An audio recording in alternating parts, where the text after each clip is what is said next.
Introduction. Creve Coeur. But man is a part of nature, and his war against nature is inevitably a war against himself. Rachel Carson. In English, the French phrase Creve Coeur translates as broken heart. Legend has it that Creve Coeur Lake, near St.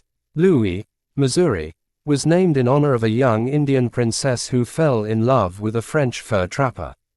Despite her best efforts, she failed to win his affection, and, as the story goes, the grieving princess killed herself by leaping from a ledge into the lake.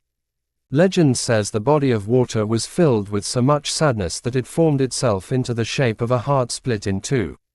That fabled heartbreak proved to be a dark precursor to the saga of real suffering that came to be attached to the area as a company called Monsanto made the city of Creve Coeur its home base. Monsanto Company's growth into a global purveyor of questionable chemicals and altered seeds would lead many to blame it for decades of death and despair. When Creve Coeur was incorporated in December of 1949, it was a quiet community of fewer than 2,000 residents. But by the turn of the century, the city was a hub for innovation and business, with median home prices double the national average. Young professionals and retirees alike were drawn to the suburb for its abundance of parks, restaurants, and highly rated public schools, its low crime rate, and its moderate political views. The community grew alongside Monsanto, which moved from downtown St. Louis to Creve Coeur in 1957. The company made its home on a sprawling property with sleek black office buildings, glass-topped greenhouses where plant experiments were conducted, and an assortment of high-tech laboratories where teams of scientists labored. Dense groves of trees and guard gates kept curious outsiders at bay. Monsanto employed more than 5,000 full-time staff in the St. Louis area and many more thousands around the state of Missouri and the world. The company was known as a generous benefactor, funneling millions of dollars into community and education programs and research grants at universities.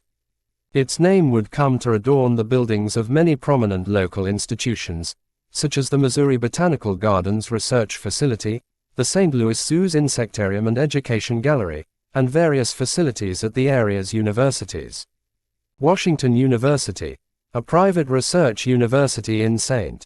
Louis named for President George Washington, received more than $100 million in research gifts. The Monsanto Laboratory of the Life Sciences was the first building on its St. Louis campus to be named after a corporation. Monsanto's rich donations to biological sciences research at the university sparked fear in the 1980s and 1990s that the integrity of academic research might be compromised. But company and university officials claimed the research remained free of undue corporate influence. Founded in 1901 by John F. Queeny, whose wife, Olga Mendez Monsanto, was the company's namesake, Monsanto began as a maker of the artificial sweetener saccharin. The company later expanded into manufacturing such things as sulfuric acid, polychlorinated biphenyls, PCBs, plastics, and an insecticide called dichlorodiphenyltrichloroethane, better known as DDT. In the 1960s, Monsanto was a supplier of Agent Orange, a chemical defoliant used during the Vietnam War by U.S. troops to kill vegetation that provided hiding places for enemy soldiers. Agent Orange was eventually found to be linked to cancers, birth defects, and a range of human health problems. Many of the company's other products and practices would later prove dangerous as well. The city of Anniston, Alabama, became so polluted from a Monsanto PCB plant that residents won a $700 million settlement in 2003. Residents said the company knew about the toxic effects of PCBs for decades but did nothing to protect their health or to protect the area's water and soil from contamination. Monsanto may be best known for its introduction in the 1970s of a weed-killing chemical called glyphosate. Company chemists combined glyphosate with water and other ingredients designed to help the chemical be absorbed into plant tissue, where it would quickly kill the plant. One ingredient, a surfactant called polyethylated tallur-amine, POEA, was combined with glyphosate in a product Monsanto dubbed Roundup. The formulation poisoned plants so effectively that it became a hot seller not just in the United States but also in many other countries. Roundup was heralded as much safer than other, older herbicides, and one that people could spray in their own yards with little concern. The company said glyphosate interacted with plants in ways that were not possible with mammals, meaning that people and pets would not be injured by exposure to the chemical. The U.S. Environmental Protection Agency, EPA, charged with regulating pesticides such as Monsanto's glyphosate-based herbicides, also said the product was safe and allowed the company to market it for a wide range of uses, including use on farm fields growing food. Regulatory agencies in other countries echoed the EPA's stamp of approval. With a green light from regulators, Monsanto was soon marketing Roundup and related products for everything from knocking out pesky weeds in a residential backyard to spraying entire fields of wheat, oats, and other crops to dry them out just before farmers harvested. The herbicide could be sprayed from planes and helicopters, pumped from truck-mounted tanks, or squeezed out of handheld plastic bottles. School districts around the United States sprayed the weed killer on playgrounds and other areas frequented by children. No use was too large or too small for Monsanto's remarkably safe weed killer, it seemed. By the 2000s, Monsanto was becoming deeply embedded in the big business of agriculture, in large part because of its Roundup products. The company had figured out how to genetically alter different types of widely grown crops, such as corn and soybeans and cotton, so that farmers worried about weeds could spray directly over the crops without drying them out and killing off the growth. These genetically engineered soybeans and corn were impervious to the weed killer. Farmers could spray their fields with Roundup multiple times if needed, and the crops would continue to grow. Use of Roundup and other glyphosate-based products exploded with adoption of these genetically altered crops, making glyphosate the world's most widely used weed-killing chemical. Monsanto's footprint expanded to include operations in Canada, Mexico, Brazil, Argentina, Uruguay, Chile, Israel, Australia, Europe, and numerous locations throughout Africa and Asia. As Monsanto extended its reach into agriculture, it eventually became the world's largest seed company. At one point, Monsanto's seed portfolio included not just row crops used as ingredients in finished foods but also fruits and vegetables such as tomatoes, melons, onions, carrots, broccoli, and lettuce. Despite Monsanto's global growth, Creve-Coeur remained its home base. But as the company's business grew, so did public distrust. Monsanto became commonly known as Monsanton to critics and activists who believed the company was dangerously tinkering with Mother Nature's food supply and polluting the environment with its Roundup herbicides and other chemicals. So many protests were held outside Monsanto's headquarters that the Creve-Coeur City Council passed an ordinance prohibiting protesters from standing on the median outside the entrance to the Monsanto campus. The beginning of the end for Monsanto came in 2015, when the company's assurances about the safety of its herbicides started to unravel.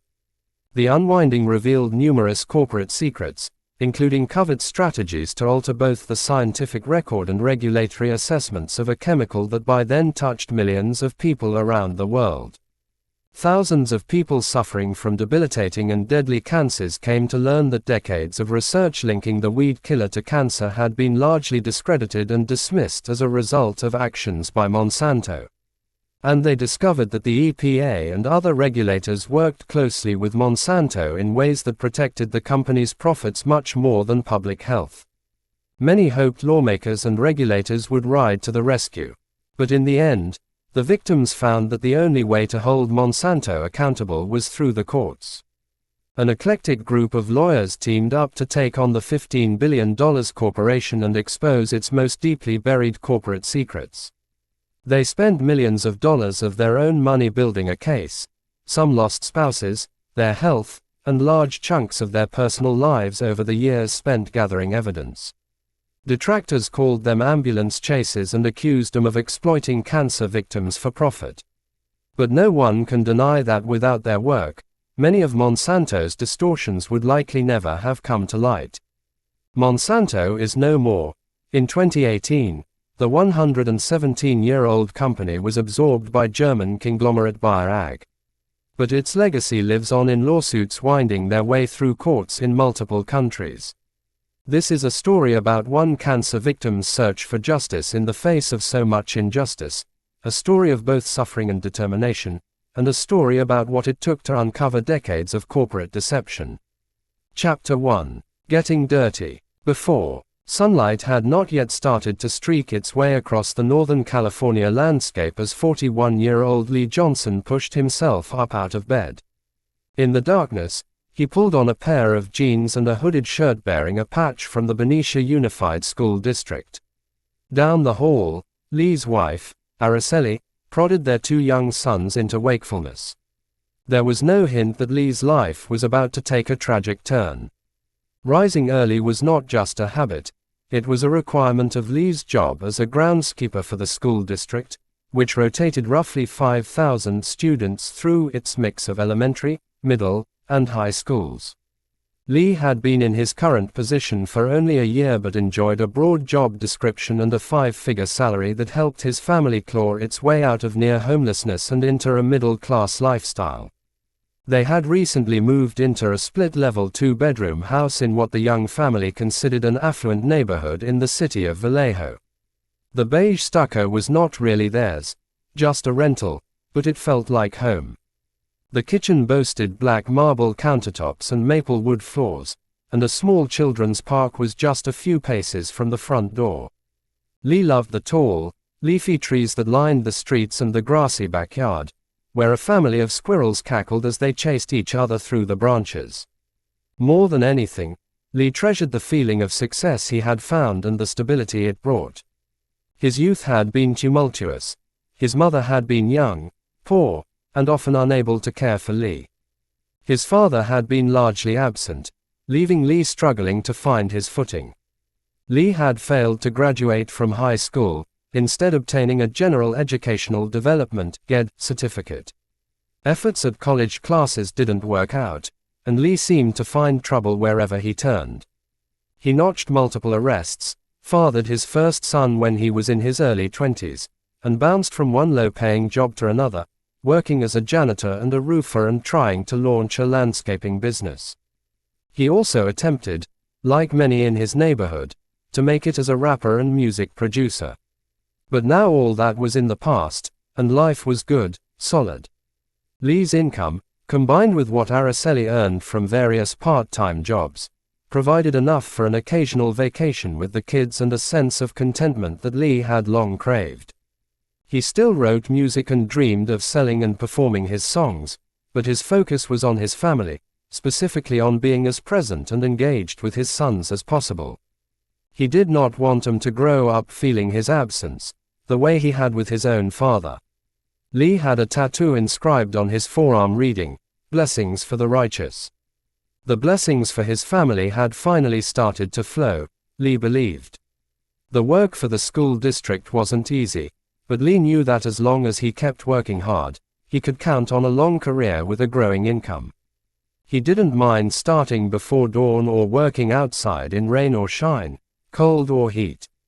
He found the work satisfying, knowing that every day he made the school's surroundings a little cleaner, neater, or safer.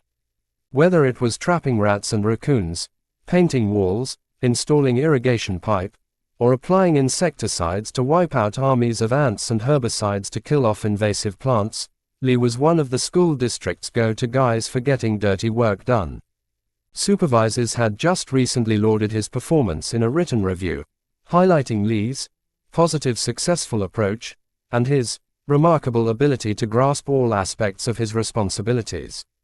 On this day, a day he would later be forced to repeatedly recount to doctors and lawyers and to a courtroom full of spectators, Lee's task was supposed to be fairly simple. He would mix up a 50-gallon drum of weed killer and then spray the concoction over a hilly area between 2 schools that held baseball and soccer fields.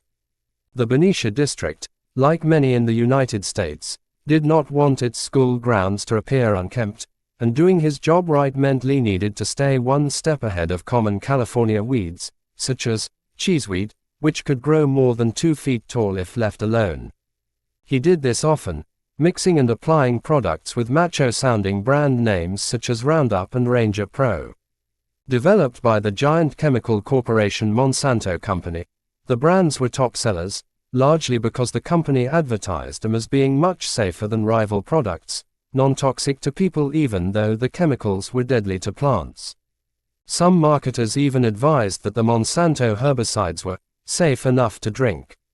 Despite the safety slogans, Lee was wary of these and other chemicals, and he always made sure to arrive at work early enough to don heavy protective gear before beginning a morning of spraying. He also liked to get the wet mixtures on the grounds well before the children would be out playing sports or enjoying recess. Lee didn't expect the work that day to be too taxing for him. Even as he moved into middle age, Lee considered himself in excellent health. He had grown up playing sports, spending countless summer days and nights at the baseball field just a few blocks from his grandmother's house, where he lived during most of his childhood. As an adult, he was still athletic. He stood 5 feet 9, with a lean, muscled frame of 165 pounds, and he was blessed with smooth caramel-colored skin that rarely failed to attract admiring attention from women. His mother had named him Dwayne Anthony, but he went by Lee. He frequently dressed all in black, and when he spoke, his voice was low and warm, like a long, lazy slow dance. His easy ability as a charmer would sometimes spark angry battles with Araceli, who was a decade younger than Lee and fiercely possessive of her husband's attention. Theirs had been a fast and passionate courtship that led to a surprise pregnancy and the birth of their first son, Ali, and then to marriage and another boy, Carly. Their relationship ran hot and cold, but Lee loved what he called Araceli's spicy personality, her shiny dark hair, and her hazel eyes, which made him think of light brown sugar. He also valued the fact that she worked as hard as he did to support the family financially. For Araceli, Lee was the love of her life. She wanted nothing more than to raise a family with him. Early in their marriage, when their boys were just babies, Lee couldn't find work, leaving the young family unable to afford rent, so they lived for a while with Lee's mother in her one-bedroom apartment in a complex reserved for senior citizens. They had to sneak in and out of the rent-controlled facility so they would not get caught. But even in the humiliation and struggle to stay out of poverty, Araceli believed in Lee, in what the future could hold for them. Now her faith in her husband had paid off. But as happy as she was with Lee's solid income, Araceli was often harried by a busy daily routine. Breakfast was a quick bowl of cold cereal or pre-made pancakes spread with Nutella. Then Araceli would load the family into her aging Nissan Altima sedan, drive the roughly 15 minutes to drop Lee off at his work site, and then make a 30-minute commute to Napa, where the boys attended elementary school. Born in Mexico, Araceli had moved to the United States with her parents at a young age and spent her teenage years in Napa, where her family worked in the area's famed vineyards. Araceli felt the schools were better and outside influences healthier in Napa than they were in Vallejo, a town long ranked as one of the most dangerous in the state, with a high murder rate and several criminal gangs. As a young man growing up in Vallejo, Lee had sometimes carried a pistol to protect himself. Araceli wanted better for her boys. On this morning, the couple spoke few words during the pre-dawn commute, and Araceli let Lee out at the highway exit closest to the district offices rather than making the extra turn. She did this often. It was only a short 20-minute walk for Lee, and he didn't mind. It was better than riding his bike to catch a bus to work, as he did on days when she couldn't or wouldn't drive him. Lee hopped out of the car, told his boys a quick goodbye, and started the mile-and-a-half walk to his work site at a brisk pace, eager to get the day going. He fast walked past an aging automotive shop, a liquor store, and a Chinese restaurant and then cut behind a community center to reach the school district office. Although the front of the property had an air of elegance, boasting pink flowering shrubs and an arched entryway, Lee's destination was around back in the district maintenance yard, a grimy lot that no one would describe as anything close to elegant. Several white district pickup trucks waited there, their beds filled with green hoses, brooms, rubber trash containers, plastic buckets, and other tools of the trade. A rectangular metal building stored the supplies the school district's maintenance workers needed. And across the parking lot was a low metal trailer where workers clocked in and out and ate their lunches. One small storage shed stood apart from the rest of the buildings. A sign hanging on the door read, "Danger, hazardous chemicals." Lee was responsible for supervising 2 co-workers who helped him spray pesticides on school grounds, assigning areas for the guys to treat and making sure they wore the protective equipment. The gear was extensive and included white coveralls with elastic cuffs, chemical-resistant rubber gloves and boots, and heavy goggles. Sometimes the guys tried to get away with skipping the full outfit. Lee got it. The get-ups made them look a bit like misfit astronauts or some sort of space aliens. But Lee insisted they had to wear the gear if they were going to be spraying. Despite the full bodysuit, Lee's face was only partly protected by a mask that covered his mouth and nose but left his cheeks exposed. Sometimes, if the wind was blowing, Lee could feel a fine mist of the pesticide drifting onto his face. Once they had their jumpsuits on, Lee and his team mixed up their weed-killing chemicals for the day. Pulling from large drums of Ranger Pro, Lee and his team mixed the concentrate with water and anti-foaming agents before transferring what they called the juice into spray tanks. The men would carry the tanks on their bodies like backpacks, using long ones with spray heads to disperse the weed treatment. On this morning, Lee also mixed up enough to fill a 50-gallon tank that was mounted in the back of his work truck. The tank had a motorized engine and was connected to a long hose and a 3-foot spray wand that could push the chemicals over a bigger area faster than could a man carrying a backpack sprayer. The truck-mounted sprayer was so heavy that Lee had to use a forklift to get it onto the back of the district vehicle. Using the tank from the truck allowed Lee to cover a lot of ground, and sometimes he would go through 150 gallons in a morning and cover multiple fields. This morning, he wouldn't get that far.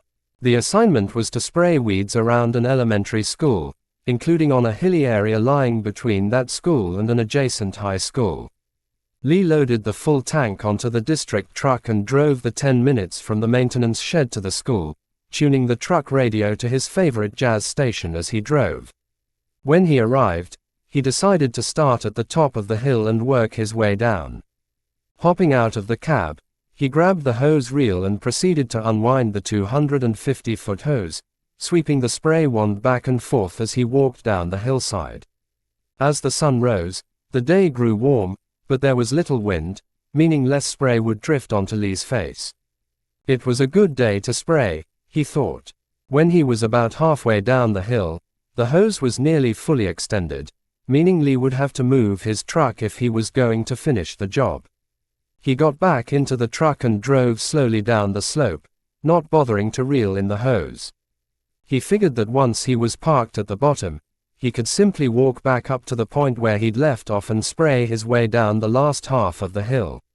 But just as Lee was slowing to a stop, he heard and felt a jolt from the bed of the truck where the tank full of weed killer rested. He threw open the door and saw that the hose, which had been dragging behind the truck, had somehow become caught in a wide crack in the asphalt. The tension had yanked the hose from its connection to the tank, and a fountain of amber-colored chemical was spewing into the air. "Oh, shit," Lee exclaimed, stricken with a fear that briefly froze him in place. He told himself he couldn't panic. The situation could get serious very fast if he didn't stop the toxic flow. He raced around to the back of the truck and clambered into the bed, propelling himself directly into the foul-smelling spray so that he could flip the red switch that shut down the tank motor. His mind was on the pump, but he was vaguely aware of being wet, soaked, in fact. His face, neck, and back felt as if a bucket of water had been poured over him. There wasn't time to worry about that. Even without the motor to drive the pump, the fluid continued running out of the truck bed and onto the ground, making small streams down the hill and toward the property's wastewater drain, which led into a nearby bay where people fished and children sometimes swam. Lee often spent lunch hours there, feeding the gulls and watching sailboats glide by. Letting toxic chemicals flow into the waterway could get him in trouble, Lee knew. Grabbing a shovel he kept in the truck bed, Lee started piling dirt into a makeshift dam to sop up the wet mess, praying he could stop the flow before it escaped into the drains. The dirt worked like a charm, slowing and soaking up the leak. Lee then carefully reeled the hose back in before stripping off the now drenched jumpsuit, which was designed to protect the wearer from the light drift of a normal spray job but was not much help for the dousing he had just experienced. Even the shirt he wore underneath the protective suit had become coated in the spray, so he shrugged that off too. He hurried back to the district maintenance shop, where he turned his attention to trying to scrub the chemicals off his body. There was no shower, but there was a sink in a small bathroom where the guys would wash their hands and faces after particularly dirty jobs.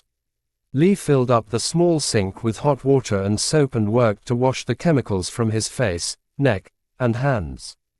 He wouldn't feel fully clean until he could get home and take a long, hot shower, but he did have a spare clean shirt to wear, which he pulled on after drying himself with a handful of paper towels. Lee spent the afternoon tending to other district chores and trying not to worry about the spray accident. He didn't feel sick, and his smooth dark skin seemed unscathed by the errant chemical bath. Getting dirty was just part of the job, nothing to worry about, he told himself. That night, at home with Araceli and the kids, he didn't even mention the accident. He knew in the back of his mind the chemicals were toxic, but he had also been told repeatedly that Monsanto's products were the safest out there. He pushed the fears to the back of his mind and resolved not to let the incident upset him. After, Lee wouldn't think about the sprayer accident again until many months later, when an odd-looking scaly lesion popped up just above his right knee. It itched and cracked and oozed. As time passed, the patch near his knee was matched by another on his arm. And another on his torso. Small bumps the size of BB pellets sprouted out of his skin. Lee changed the laundry soap and dryer sheets his family used and tried an assortment of creams, but nothing helped. Dread grew with every new spot that erupted. Eventually, nearly Lee's entire body, including his face and scalp, was covered in painful sores.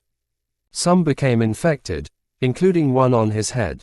As his condition progressed, Lee's once unmarred skin broke open at the slightest touch in some places, and wearing clothing became almost unbearably painful. A lesion even developed on one of his eyelids, making it impossible for him to open the eye without grimacing in pain. The softer the skin where the lesions sprouted, the more searing the pain, Lee learned. Strangers started to stare when Lee went out. His son's friends asked if he'd been burned in a fire or suffered from some disfiguring disease. "What's wrong with your dad?" became a common question for Ali when Lee attended a football practice. He took to wearing long sleeves, long pants, and large sunglasses in public, hoping to avoid the pitying glances from strangers. In the early stages, when the skin eruptions were fewer, flatter, and less painful, Lee could still sometimes tell himself they might just be part of a weird rash. He kept going to work as usual and kept doing his regular rounds, including spraying weed killer. He convinced himself that the skin problems would resolve themselves, just as the bee stings and bloody scrapes he suffered on the job always had. But when the sores spread to his face, Lee had had enough. It was time to see a doctor and, he hoped, find a medicine that would clear it all up. The Vallejo Public Health Clinic was not a large facility, and the physician who saw Lee was at a loss for how to help him.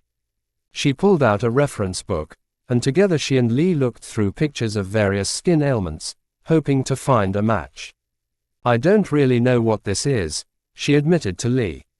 Lee's next stop was a neighborhood dermatology practice. A lovely dark-haired physician's assistant examined him with a worried frown. Like the public health doctor, she was not certain what she was looking at. The best plan was to biopsy a lesion and send the tissue to the cancer experts at the University of California, San Francisco. They would know what it was, she told Lee. The results, when they came back, were not good.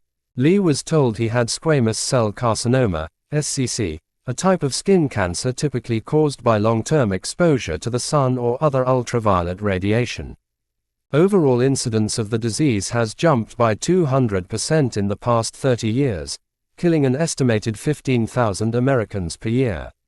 The doctors emphasized to Lee that the cancer was very serious.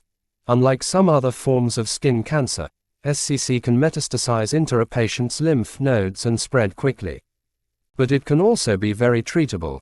Patients who undergo surgical removal of lesions, as well as radiation and immunotherapy, generally have high survival rates. This was not a death sentence, he was told. Many patients improved significantly with something called photodynamic therapy, a treatment that exposes skin to certain drugs and types of light in a combination that kills the cancerous cells. Skin cancer made sense, Lee supposed. He did work outside. He always had been active and athletic and enjoyed the California sunshine. It was stunning news, but Lee took it in stride. He was otherwise healthy and active and felt sure he could beat the disease now that he knew what it was.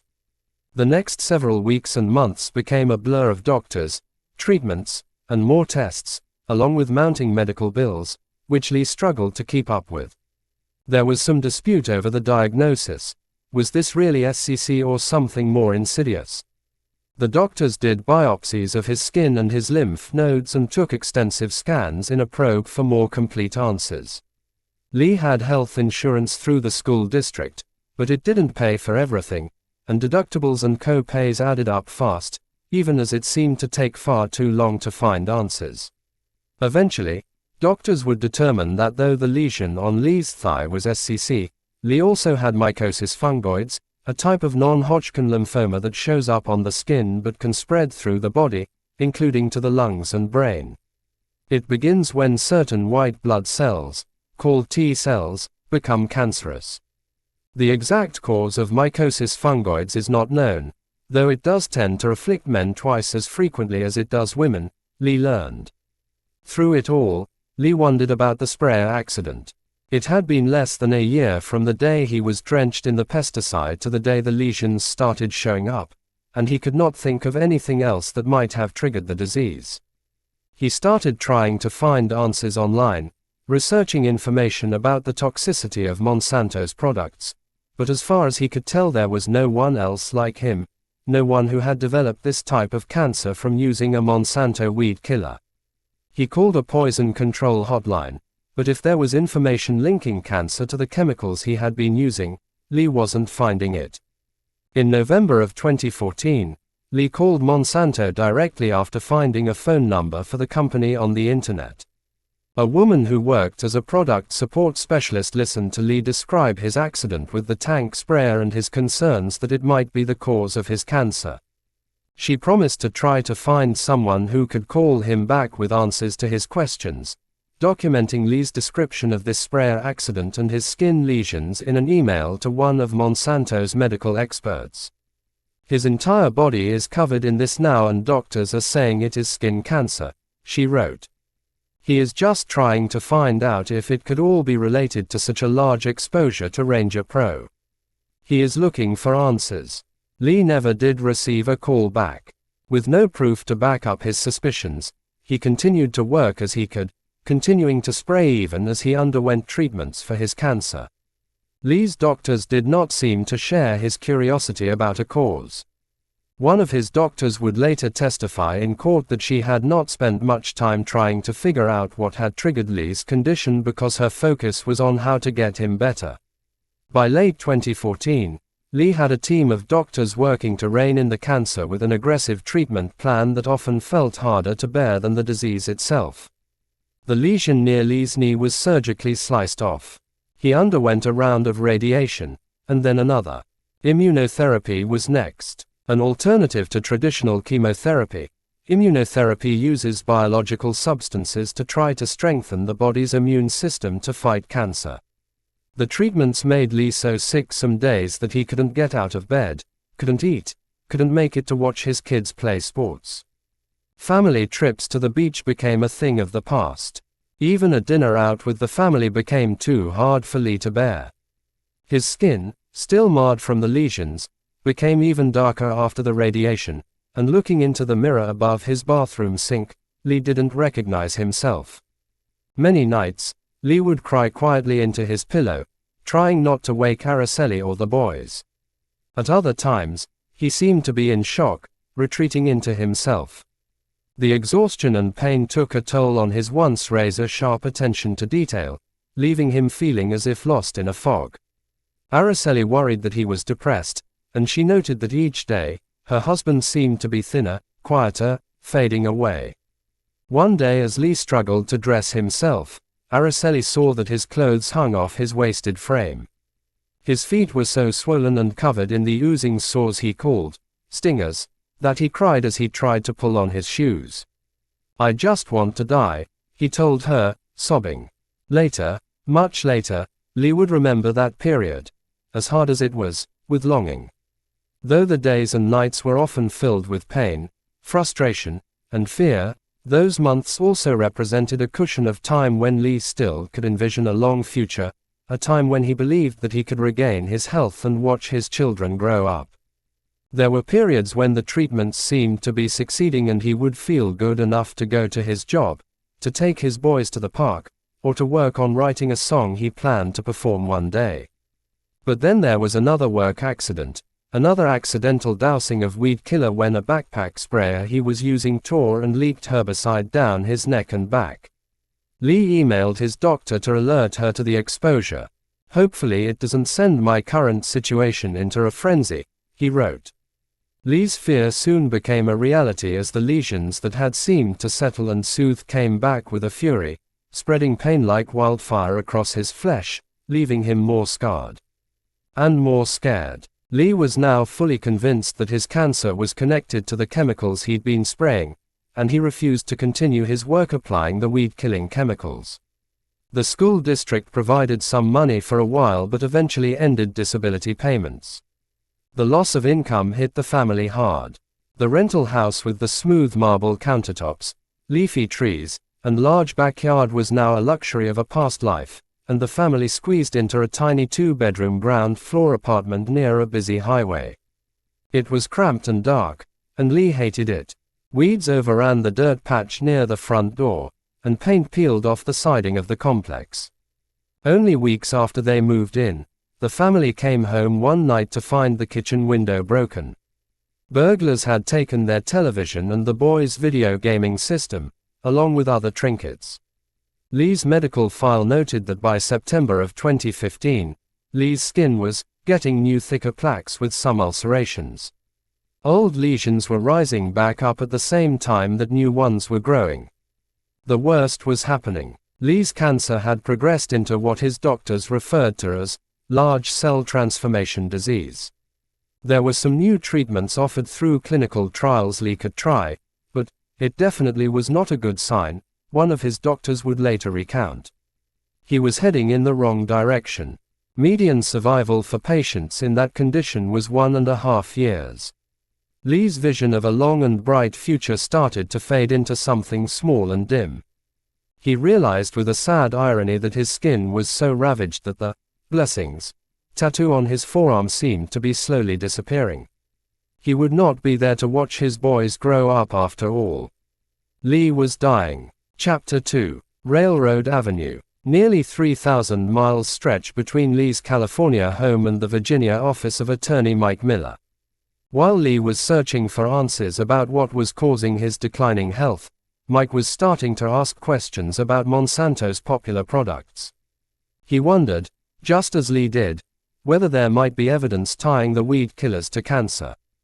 The 62-year-old lawyer had made a career of holding corporations accountable for products that were sold as safe but later were proven to be quite the opposite.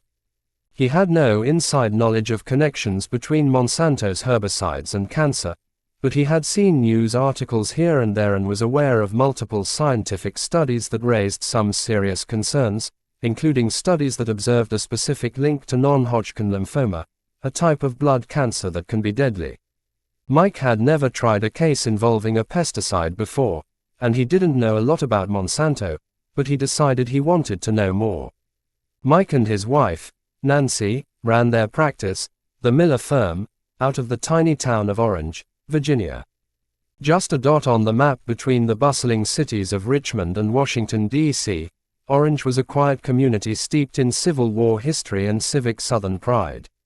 The people were friendly, the real estate was cheap, and the entire town was contained within about 3 square miles, meaning no tedious, time-wasting commutes in rush hour traffic. It was the kind of town where a busy lawyer could walk a couple of blocks for a quick lunch of deep-fried chicken livers and made-from-scratch cornbread at the Country Cookin' Cafe. For many years, Mike had based his practice in the upscale suburb of Alexandria, Virginia, making a reputation and a small fortune representing people who had been harmed by medical malpractice, faulty medical devices, or dangerous drugs peddled by pharmaceutical companies. Litigation over phenphene diet pills was one of the many cases he had thrown himself into. The pills had been marketed as a safe aid for people who were trying to lose weight, but they were pulled from the market after scientific studies showed they could cause heart valve defects. After years of battling, the drug maker paid out billions of dollars to settle litigation brought by Miller and other attorneys. Another big win had come from Mike's representation of people who had taken the drug Zyprexa. Zyprexa was approved to treat adults suffering from certain psychotic disorders, but its manufacturer, Eli Lilly and Company, was accused of marketing it to calm unruly children and cantankerous elderly patients, uses that were not approved by federal regulators and that caused serious side effects in these vulnerable populations. The company eventually paid $1.42 billion to settle multiple civil lawsuits and a criminal probe. Mike's move out of Alexandria came after he met Nancy, a trim blonde lawyer with blue-green eyes who had her own firm in Mississippi. Nancy was blessed with a flawless complexion, a bright smile, and a hearty laugh that could make a stranger feel like a friend almost instantly. She was divorced, with 2 young children, but had a youthful enthusiasm and energy that drew a range of suitors. Like Mike, Nancy was active in phenphene litigation, and it was over the course of many meetings and trial proceedings that the two fell in love. Mike was 14 years older and had 6 children himself, as well as 2 grandchildren. Unlike Nancy, his age and long years of hard work showed in his lined face and graying hair. But the two found they shared a passion for their legal work as well as a desire to embrace adventures when they could carve out time off. Nancy had grown up on a working cattle ranch in Mississippi and wanted a rural lifestyle that would allow for land and horses, and the couple's combined legal victories meant the blended family had the financial resources to live about anywhere they chose. After canvassing the Virginia countryside, they purchased a sprawling 365-acre farmstead, which Nancy populated with unwanted ponies and older horses that were not much good for riding but made for lovable, lawn ornaments, as she called them. On weekends, Mike enjoyed picking up his guitar for an impromptu performance for the kids. Orange became the home for their law practice primarily because it was a mere 15-minute drive from the farm, but also because it was there that Mike found an abandoned pool hall that he was sure would make a perfect office space. The building, at 108 Railroad Avenue, had a unique charm and more than enough room for Mike, Nancy, and the 8 other lawyers and support staff the firm employed. It wasn't the easiest to find. Its main entrance opened onto a stretch of railroad tracks that intersected the town, and young attorneys showing up for job interviews sometimes complained about getting lost. But the Miller firm wasn't looking for local clients anyway. Mass tort cases, nationwide claims involving dozens, hundreds, or thousands of plaintiffs, with a focus. Mike and Nancy spent more than a year refurbishing the century-old 2-story structure, which had also once served as a hotel and a courthouse. They kept the high tin ceilings and exposed brick walls and turned the old bar top into the firm's reception counter. They decorated a large conference room with an expensive wool rug over the polished wood floor and filled a bookcase with medical and legal journals. They hung a picture of the Statue of Liberty on one wall. The second floor held more offices along with a small apartment for use as needed. When freight and passenger trains rumbled by, as they did multiple times a day, the entire building shook and its windows rattled. Mike outfitted his office with an old wooden desk that on a typical morning would be covered with stacks of legal files and a copy of the Washington Post, which he would read before starting work. With his graying goatee, dark-rimmed glasses, and natty pinstripe suits, Mike was the embodiment of a veteran litigator. Still, after more than 35 years of arguing cases, Mike was starting to contemplate what retirement could look like.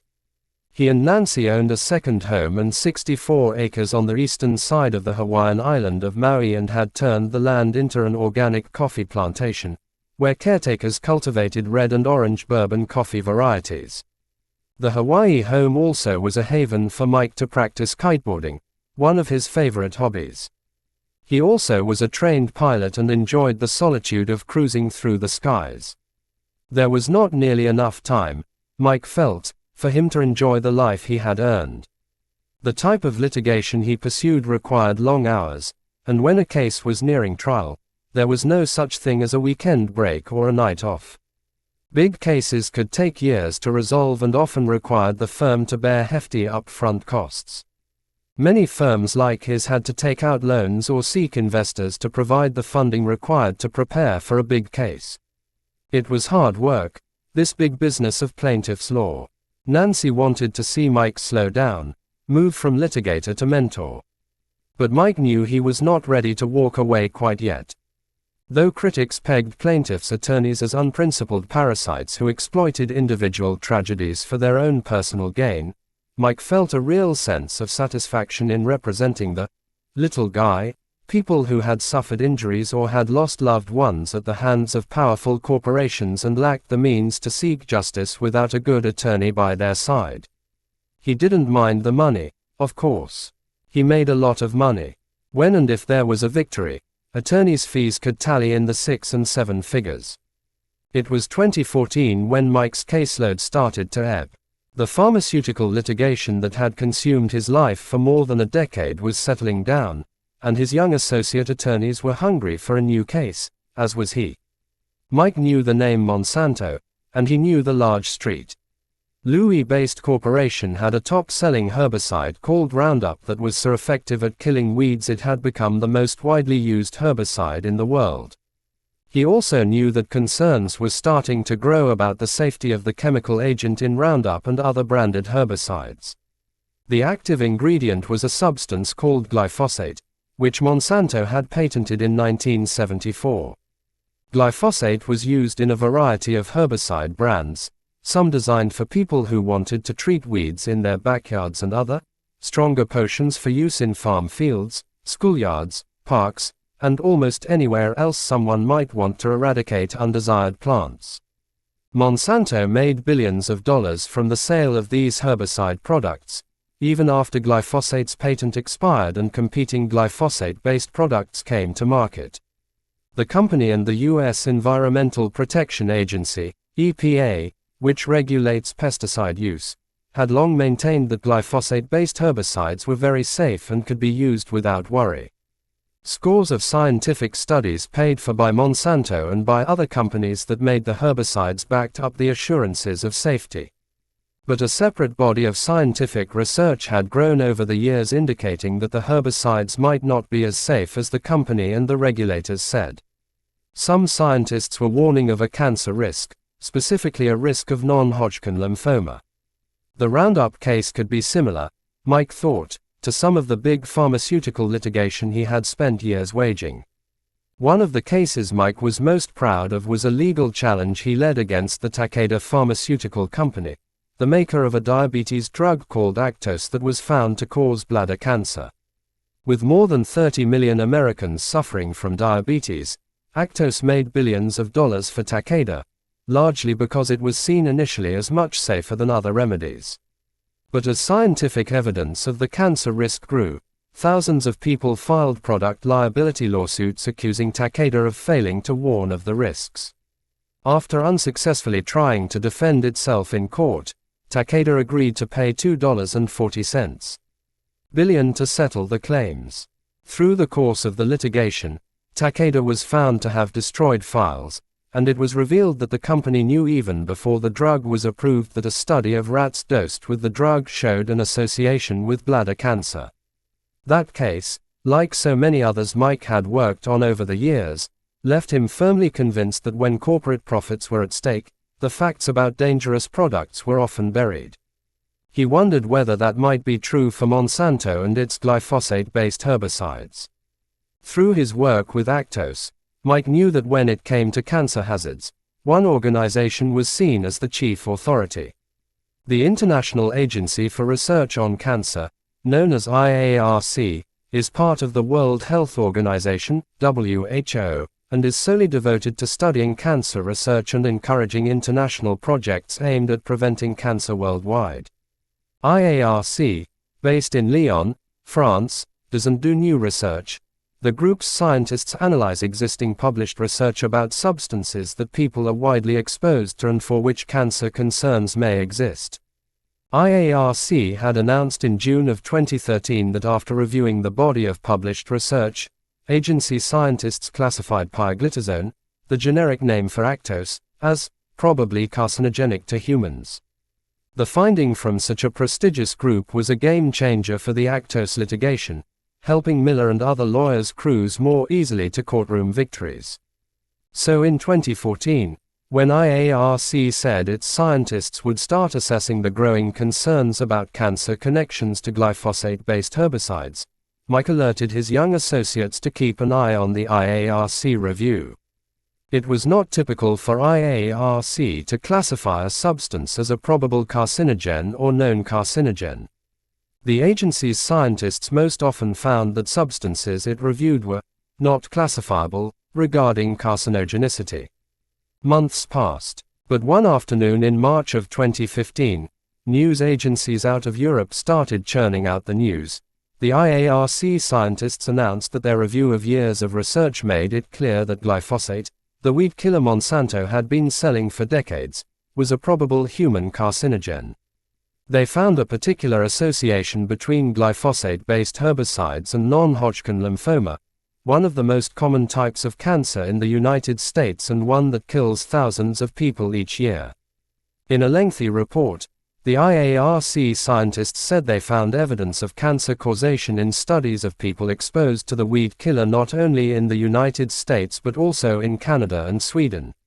In the research from Canada, some association between the weed killer and non-Hodgkin lymphoma was seen in people who were exposed more than 2 days per year. One study of people exposed to glyphosate-based formulations through aerial spraying found chromosomal damage in the blood cells of those people and noted that the markers for the damage were significantly greater after exposure than before. The scientists said they also saw evidence of cancer causation in experimental studies on animals. One such study had found that a glyphosate-based formulation promoted skin tumors in mice. The IARC scientific report was a plaintiff's attorney's dream. On top of that, glyphosate-based herbicides were so widely used that the potential pool of plaintiffs would be massive. And with roughly $15 billion per year in annual sales, Monsanto had very deep pockets. Mike called a quick meeting of his team. Aside from Nancy, all the firm's attorneys were men, and all were younger than Mike. They didn't have his trial experience, but they shared his enthusiasm for courtroom challenges. The associates took their seats, settling into the blue leather chairs that ringed the expansive conference room table, and looked at him expectantly. Mike explained the details of the IARC decision and its relevance to Monsanto's herbicide business, pausing for a moment to look around the room. "We're getting in, boys," he announced. The next several weeks turned into a blur of action as the firm started putting together its game plan. News stories about the IARC cancer classification were racing around the globe, leading thousands of people to wonder if their own cancers were due to their use of Monsanto herbicides. The IARC decision could not carry a case, Mike knew. Someone on the team would need to dig deeper into the science. They would also need to know everything they could find out about Monsanto, its history, how it developed and marketed its products, and how the company worked with regulatory agencies such as the EPA. Mike assigned the task to Jeff Travers, a quiet young associate attorney who had joined the firm in 2008. Jeff hated the travel that nationwide litigation entailed, and he was so self-conscious that conversations with other professionals sometimes left him stammering to complete a sentence. charisma, was not an adjective people generally used to describe Jeff. He had come to the legal profession a bit later than his colleagues, tending bar for several years after graduating from college before finally deciding to give law school a try. His office, on the second floor of the firm, was as far away as possible from the noisiness of the first floor and the bellowing trains outside the firm's front windows. But while Jeff may not have been a very good trial attorney, he was a hell of a researcher. Not only did he know how to pull together key evidence that big cases required, he was a genius at compiling the legal briefs that documented arguments aimed at winning a case. Writing a brief is a tedious and time-consuming task, but one that is an incredibly critical element of courtroom battles. In a typical trial, lawyers might need to file hundreds of briefs on very tight deadlines. The Miller firm relied heavily on Jeff for this work. He had such a sharp grasp of details that colleagues speculated he must have a photographic memory. If a piece of evidence existed that could help make the case for a client, Jeff could find it. And once he had his teeth into an assignment, he didn't let go.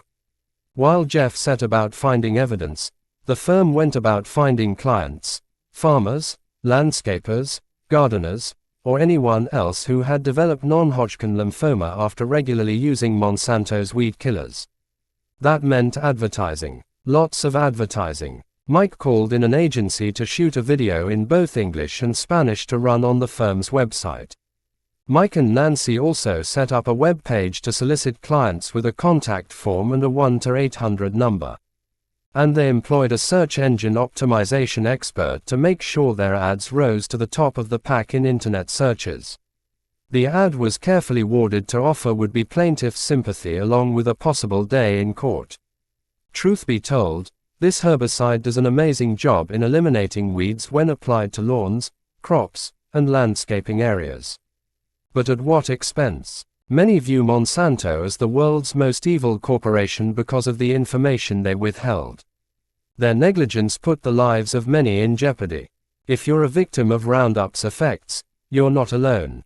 At the Miller firm, we understand the turmoil this has caused you and your family. If you are experiencing the effects of this toxic herbicide, we encourage you to explore your options to get the help and support you deserve. Within days, dozens of people were swamping the Miller law offices with stories of their exposures and their cancer diagnoses. Other law firms were also posting advertisements. Some were even deploying representatives to fan out through farm country, holding town hall-style meetings in small towns in Nebraska, Kansas, Iowa, and Missouri. At these meetings, the law firm reps explained to farmers and their families how herbicides they had been spraying on farm fields for years might be the cause of sickness and suffering in their households. If they were sick, or knew someone who was, legal assistance was only a phone call or an email away, the families were told. By October of 2015, a little more than 6 months after the IARC classification, several lawsuits had been filed against Monsanto in different cities around the United States. All were filed by people diagnosed with variations of non-Hodgkin lymphoma. One was brought by a 24-year-old woman who grew up as the child of migrant farm workers. Another was filed by a landscaper who formerly had been a farm worker. The lawsuits accused Monsanto of knowing that glyphosate was a health hazard but engaging in years-long deceptive campaigns to mask the dangers of the company's herbicides. Research by the Miller law firm's attorneys had turned up news articles and scientific studies dating back several years that described concerns about glyphosate and ties to cancer, contrasting sharply with Monsanto's insistence that the scientists were wrong and glyphosate's safety was undisputed. So many inquiries from potential plaintiffs were coming into the Miller firm by late 2015 that Nancy could only screen the calls and emails before passing them out to the associate attorneys for deeper scrutiny and follow-up. One of the attorneys she designated to help with the flood of potential clients was a relatively new young associate named Tim Litzenberg. With a flop of streaked sandy blonde hair, a lanky frame, and a languid air, Tim did not look like a litigator, nor did he act like one. In fact, he liked to say he had gone to law school, almost as a lark. After graduating with a Bachelor of Arts degree from a private liberal arts college in Virginia, Tim had spent the summer painting houses and pondering what he wanted his future to hold. At the time, he was fascinated by lawyer and politician John Edwards, who made a career as a well-known plaintiff's attorney representing children and families injured through medical malpractice. Edwards's fame had propelled him to become the Democratic nominee for vice president in 2004, the year Tim graduated from college. When Tim decided to try to follow in Edwards's footsteps, he had no way of knowing that Edwards would later become widely disgraced as an adulterer and serial liar. Tim attended the University of Richmond Law School, and after graduating in 2008 he joined a personal injury law firm in Richmond before applying to and being hired by the Miller firm in June of 2012. He was only 30 years old and still learning the ropes of the plaintiff's bar, but, like Mike and Nancy, he was drawn to defend individuals against injustice, whatever that might look like. Mike and Nancy saw big potential in Tim, but they determined that for all his passion, Tim was not at his best in front of a jury. He had a hard time commanding a courtroom and, in Mike's view, didn't understand instinctively how to amplify the emotional aspects of his arguments to elicit sympathy from a jury. Tim could not even be counted on for writing briefs. He had learned to type using only 2 fingers and was the first to admit that writing briefs was not his thing. But Tim was very good at working with clients. People who became plaintiffs were often frightened, confused, and frustrated as they navigated the thorny path of product liability litigation. Often, they were injured or sick or had lost a loved one, and Tim had a way of offering comfort along with legal guidance. Nancy knew that Tim could provide the careful handling needed with these cases, so she handed off a large number of the intake forms to him for review.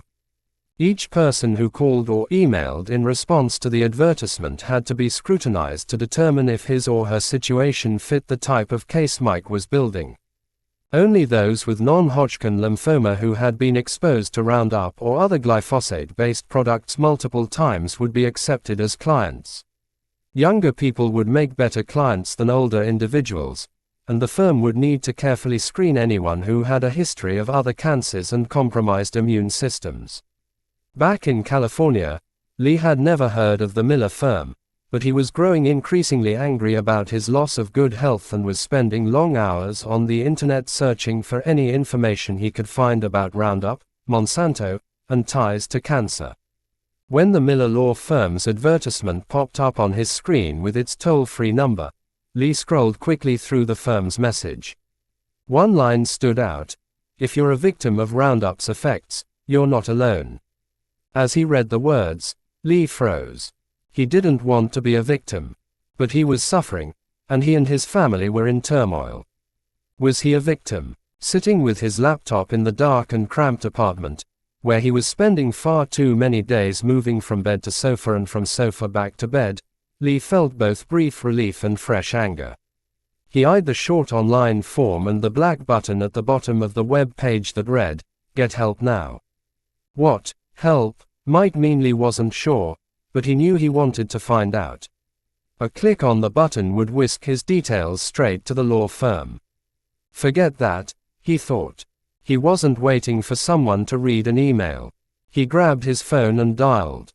Chapter 3. Making a Case. Lee's phone call to the Miller firm was one of scores of similar calls and internet inquiries the firm was juggling in those months that followed the classification of glyphosate as a probable carcinogen by the International Agency for Research on Cancer, IARC. Like others who reached out to the firm, Lee was asked a few questions and then told that someone would get back to him. He feared no one would call him back, as had happened with his call to Monsanto. But within a week, an energetic attorney who introduced himself as Tim Litzenberg was in touch, saying he thought Lee had an excellent case, and the Miller firm was very interested in signing him as a client. The file was one of many assigned to Tim, but the young lawyer still set about getting to know everything he could about Lee, his use of Roundup, and the progression of his cancer. Over the phone, during that first call and many that followed, Tim quizzed Lee about an array of factors important to his case, such as Lee's health before the Roundup exposure, other pesticides or chemicals he might have been exposed to in the past, any family history of cancer, and any drug use or other habits that could impact his health. Tim told Lee that he would need to have his medical records and employment records, and he would need to talk with Lee's doctors, his co-workers, and his wife. A lawsuit could be filed right away, Tim explained, but making a case and actually taking that case to trial could be a long, slow ordeal, and Lee would have to agree to have his life scrutinized by teams of lawyers he might never even meet. Tim didn't meet every potential client in person, but Lee's case seemed extraordinary. His accidental dowsing followed by the devastatingly rapid onset of cancer made for a compelling legal case, Tim thought. He couldn't learn everything he needed to know all the way across the country. He had to meet Lee in person. And his wife. The couple needed to be fully prepared for what could be an arduous process. Lee knew very little about Tim other than he was a white guy with a slight southern drawl. And Lee didn't like bringing new people to the apartment, with its sagging orange sofa, scuffed walls, and stained beige carpet. Ever since he was a child, living mostly with his grandparents as his mother struggled for stable housing, Lee had craved order amid chaos. He abhorred the clutter that came with squeezing a family of four into a living space where the kitchen, dining area, and family room were all essentially one small shared rectangle. So, for that first meeting between lawyer and client, Lee and Tim met at an Applebee's chain restaurant not far from Lee's apartment. The two had already spent long hours on the telephone discussing Lee's declining health, and Tim knew from the photos in his medical file that Lee's skin was grotesquely deformed by the cancerous lesions that covered him from head to toe. But he still was taken aback when he saw Lee in person for the first time. Though Lee was wearing long sleeves and pants, it was impossible to hide the patches distorting his face, neck, and hands. He looked like a man who'd been burned in a fire, wounded in a war he'd never signed up to fight. Lee was wary at first. What could this young white southerner actually do for him? But the fact that Tim was willing to take time away from his own family and travel all the way from Virginia to California meant something to Lee. Clearly, there was no way Tim could save his life. But maybe there was a way, Lee thought, that Tim could make his suffering mean something. Maybe there was a way to hold someone responsible. As the two sat together in the noisy restaurant, Lee realized he was impressed. Tim was smart, and he was quick with answers to all of Lee's questions. He was also different from what Lee had expected. Tim seemed truly interested in Lee as a person, not just as someone he might make money from. And Tim seemed youthful and hip, in much the way Lee had once seen himself. Lee would later describe Tim to a friend as a great dude, a solid man's man. Though they had already had many phone conversations, in their initial meeting Tim had Lee walk him through the tank sprayer accident and its aftermath once again. Details such as dates and times of the exposure would be important in making a case that Roundup had caused Lee's cancer, Tim knew, and Lee's memory was worrisomely fuzzy. The illness and chemotherapy had taken a toll on his once sharp mind. One thing Lee was clear about, however, was that he could not afford months, maybe years, of legal work on his behalf. He knew lawyers charged hundreds of dollars per hour, and he and Araceli were barely scraping by. But Tim explained that the legal representation was on a contingency basis, meaning Lee would not need to pay even a penny for his representation, unless he won. If that were the case, the legal team would charge Lee for the accumulated expenses plus a fee of 40% of whatever a jury or judge might award him. "Don't worry, man. We've got this," Tim told Lee. Lee was at first a bit stunned by the hefty cut the deal would give the lawyers, but he figured he had little to lose. If he actually won his case, even after paying the lawyers he might be able to collect hundreds of thousands of dollars, he guessed. That kind of money would help keep his family stable and maybe make it possible for Araceli to cut back on her hours. If they got enough money, they might even be able to buy a house before Lee died, and maybe there would be enough to pay for his boys to go to college. Lee knew it was crazy to hope for something like that. But it was possible, he told himself. he decided not to talk to Araceli too much about it. There was no reason to get her hopes up. Lee signed the contract for the Miller firm to represent him, and on January 28, 2016, Dwayne Johnson v. Monsanto Company was filed in the Superior Court of California for the County of San Francisco. To Lee's surprise, the lawsuit barely mentioned him at all. Other than citing his name, age, occupation, and cancer diagnosis, the suit focused on allegations of wrongdoing by Monsanto. The initial filing didn't even mention his accidental dousing. The meat of the 50-page petition dealt with the years of scientific studies that linked the chemical glyphosate to cancer, IARC's finding of glyphosate as a probable carcinogen, and Monsanto's years of marketing and advertising claims about the safety and efficacy of its products. Importantly, the allegations, as laid out by the attorneys in the lawsuit, not only blamed Monsanto's herbicide for Lee's cancer but also accused the company of hiding the dangers in order to protect its profits. Monsanto assured the public that Roundup was harmless. In order to prove this, Monsanto championed falsified data and attacked legitimate studies that revealed its dangers. Monsanto led a prolonged campaign of misinformation to convince government agencies, farmers and the general population that Roundup was safe, the lawsuit stated. Monsanto, the suit claimed, risked the lives of consumers and users of its products, including plaintiff, with knowledge of the safety problems associated with Roundup and glyphosate-containing products, and suppressed this knowledge from the general public. The company's motive was simple: to maximize sales and profits, regardless of the cost to the health and safety of the public, according to the lawsuit. Lee was not the first to sign up with the Miller firm. Just a month prior to filing Lee's lawsuit, Mike Miller had joined with a lawyer in Missouri to bring a lawsuit on behalf of a woman named Phyllis Kennedy, whose husband, Van Kennedy, had died of non-Hodgkin lymphoma after using Roundup for years to kill weeds around the couple's property. Much of the language in the Kennedy lawsuit was nearly identical to that in the Johnson lawsuit. Eventually, roughly 5,000 Roundup users stricken with non-Hodgkin lymphoma would retain Mike and Nancy's firm to make legal claims against Monsanto. All would claim that Monsanto had worked to suppress scientific evidence of the risks of Roundup and similar herbicides it sold, risking the health, the lives, of its customers. What Tim didn't tell Lee, but what Tim and everyone else at the Miller firm knew, was that actually winning a claim against the giant Monsanto Corporation was going to require much more than a sympathetic cancer victim who had been doused in Roundup, and much more than the IARC cancer classification and the scientific studies it was based on. The lawyers would need to dig deep into what they colloquially referred to as corporate conduct.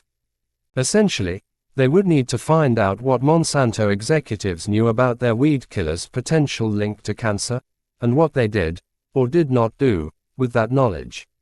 That type of research required access to internal corporate records such as emails, product reports, strategic marketing plans, studies conducted by the company's own scientists, and any communications with regulatory agencies responsible for vetting the company's products. If the lawyers were to prove that Monsanto knew its products were dangerous and worked to cover up the risks, they would need to sift through decades of corporate records. They would have to get inside the heads of Monsanto scientists and marketing executives and trace relationships with regulators and lobbyists. Mike Miller and his team wanted to know everything the company knew, and then some. Roundup had been on the market more than 40 years, since 1974, so the trail they had to follow was long. In legalese, the search for information is called discovery. In reality, the work is less about discovering new information than about digging up long-buried information hidden inside the halls of some of the world's most powerful corporations. In the discovery process, lawyers question witnesses under oath in depositions, submit written questionnaires to the other side, and, perhaps most important, request documents, which the opposing side is then compelled to turn over. Members of the public often trust that regulators fully understand the risks posed by the products and practices they oversee, and that they make sure consumers are warned about those risks. But sadly, Mike and his team knew that was just not the case. An assortment of product liability lawsuits over the past 40 years demonstrated that, for a variety of reasons, regulatory oversight had not always been as rigorous as it needs to be. And without an ability to count on regulators for protection from products that carry unseen dangers, consumers too often have had to rely on lawyers, lawsuits, journalists, and the occasional whistleblower to get answers about products that cause illness and death.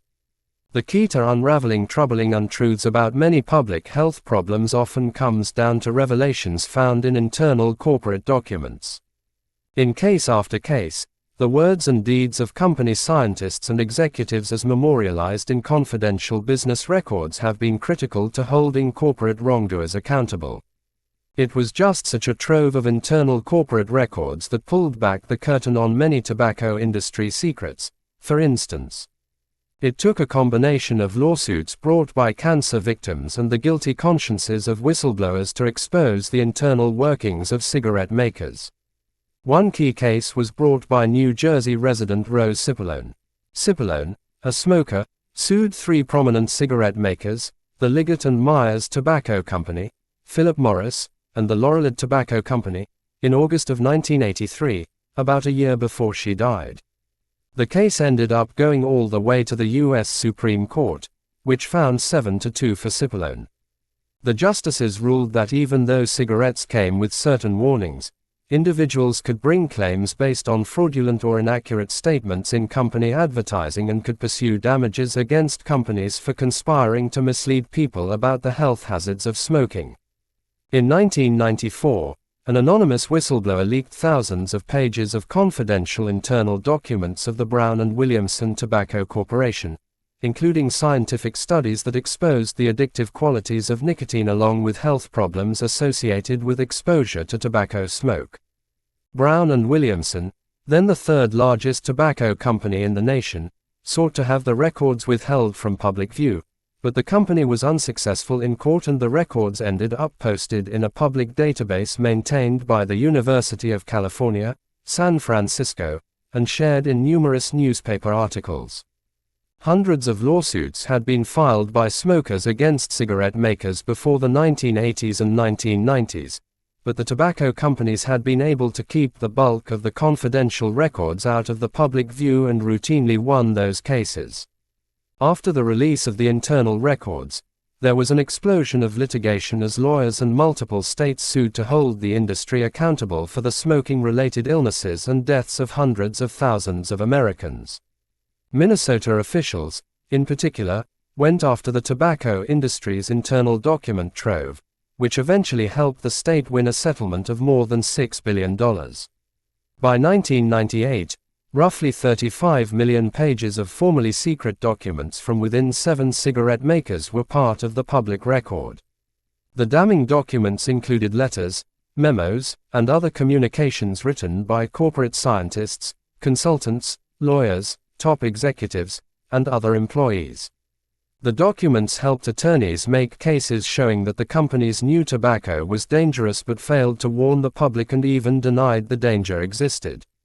The World Health Organization found the revelations so important that it issued a 60-page report describing the events as the story of how a powerful industry was forced by U.S. courts to reveal its internal documents that explain what 9 tobacco companies knew, when they knew it, and what they concealed from the public about the dangerous product.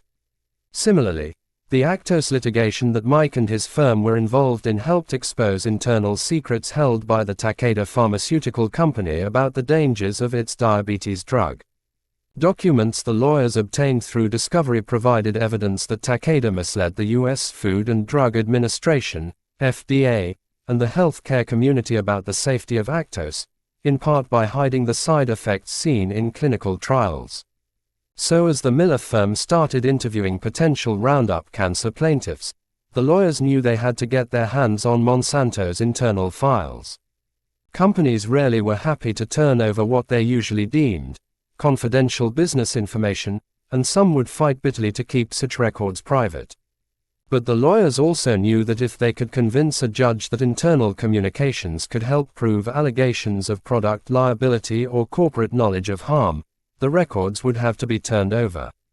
Miller's team had already started reading through digitalized documents archived by the U.S. Environmental Protection Agency, EPA, that dated back to the 1970s, and one revelation struck the lawyers immediately as important evidence.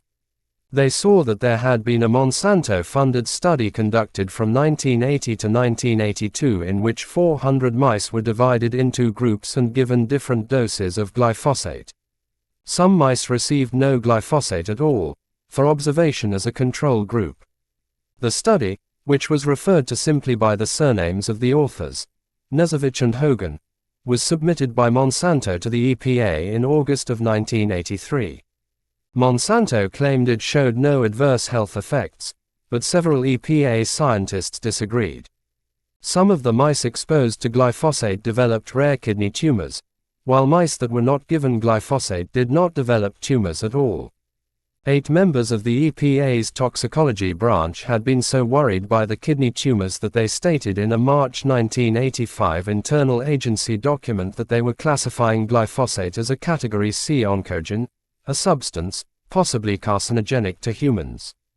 The records showed that Monsanto fought back against the classification and wrestled with EPA officials for the next few years until the agency ultimately sided with Monsanto and made the official finding that glyphosate was not likely to be carcinogenic. The lawyers were astonished.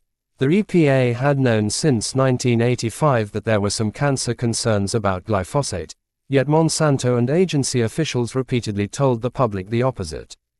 There was something else. As they did the research, the legal team found news reports from the 1970s about a scandal involving a laboratory called Industrial Biotest Laboratories, IBT. 3 IBT officials were convicted of fraud for submitting false data on substances that showed adverse effects in order to make them appear safe. One of the people convicted was a Monsanto scientist named Paul Wright who left the company to work for IBT at the time it was doing testing for Monsanto. He was then rehired by Monsanto.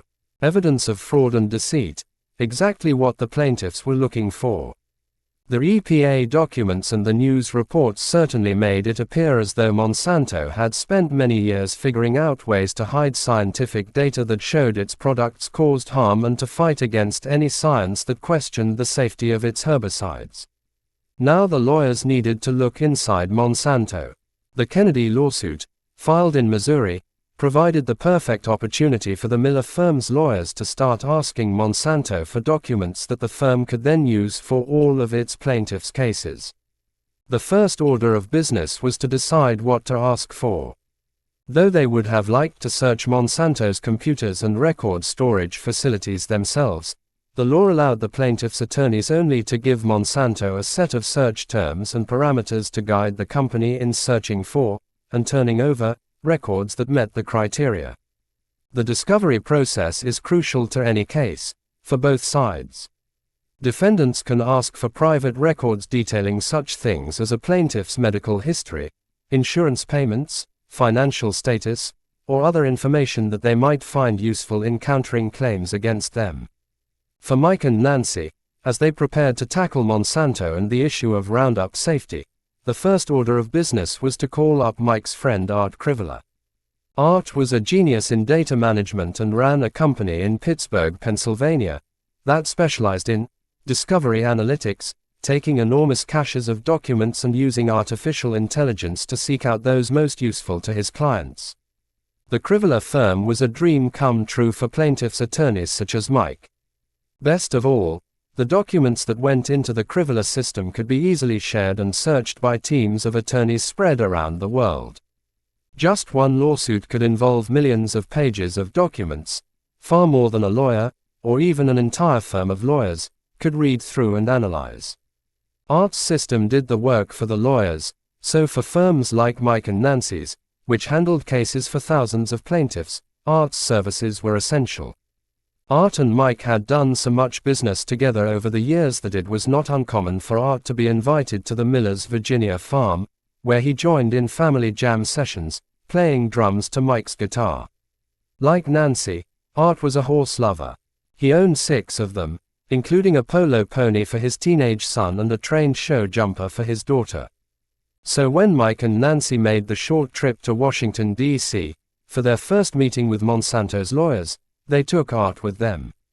Jeff Travers and Tim Litzenberg also tagged along for the meet and confer, in which they would make their first request for discovery documents.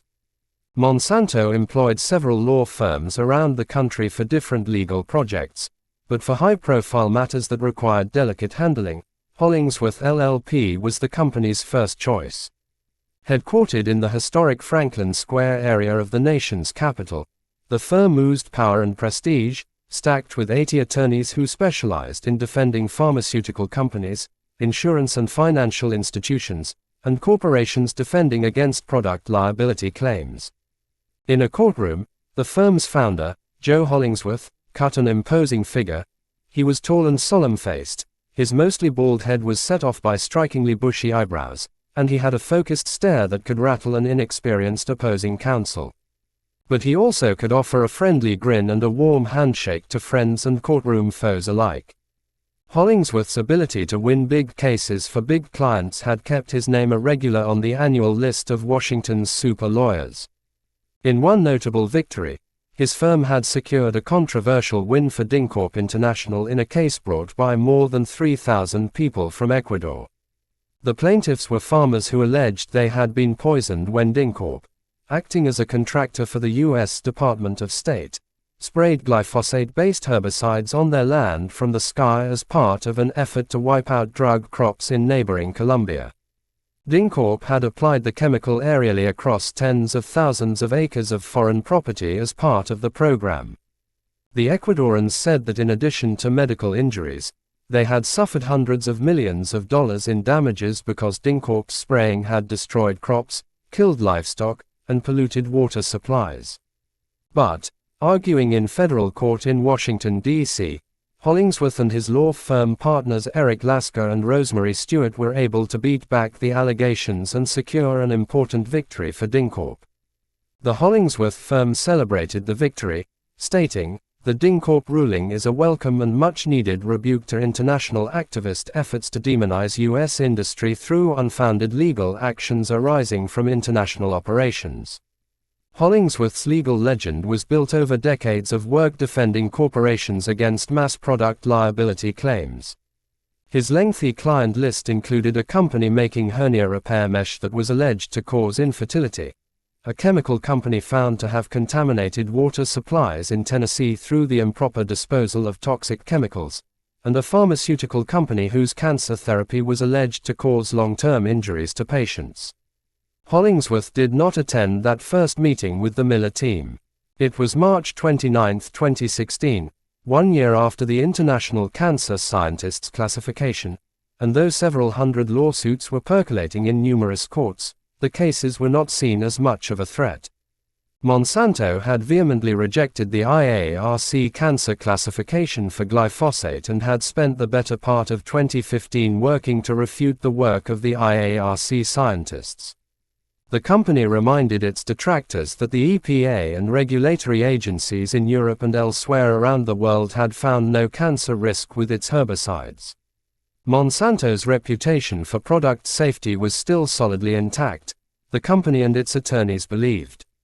When Mike, Nancy, and the others arrived at the Hollingsworth firm in Washington and were led into the spacious conference room, the attorney greeting them that day did so with a smile.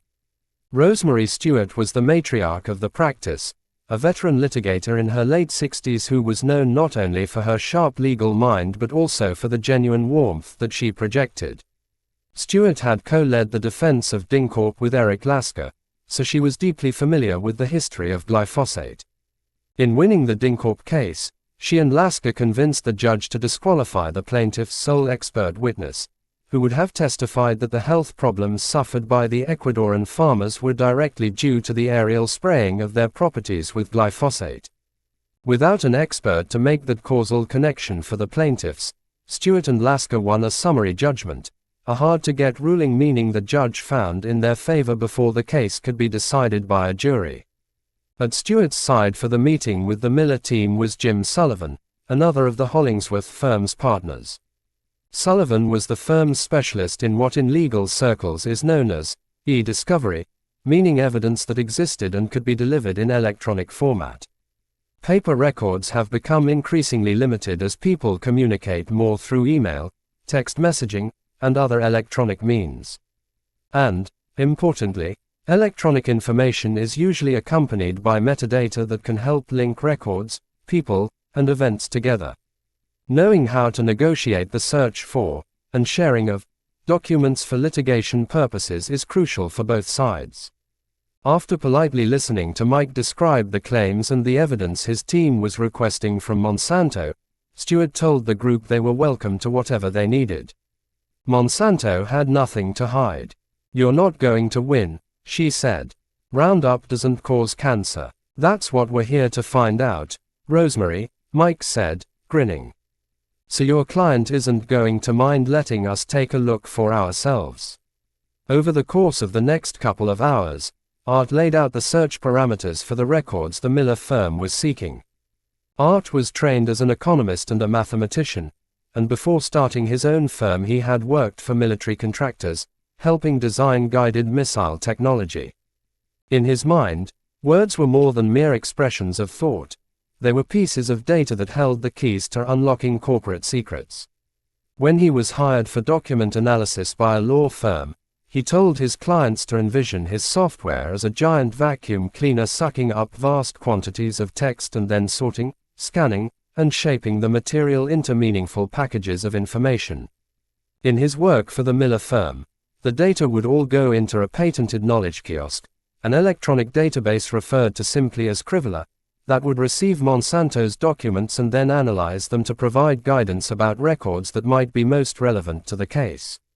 Art had trained Jeff and other Miller firm attorneys how to delve into the database to pull out what they needed, and he had secure systems in place so they could easily share them back and forth. His work didn't come cheap.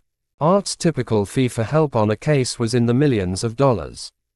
But he had proven the value of his system in hundreds of other court cases, working for both defense and plaintiffs' law firms. Mike didn't blink an eye at the cost.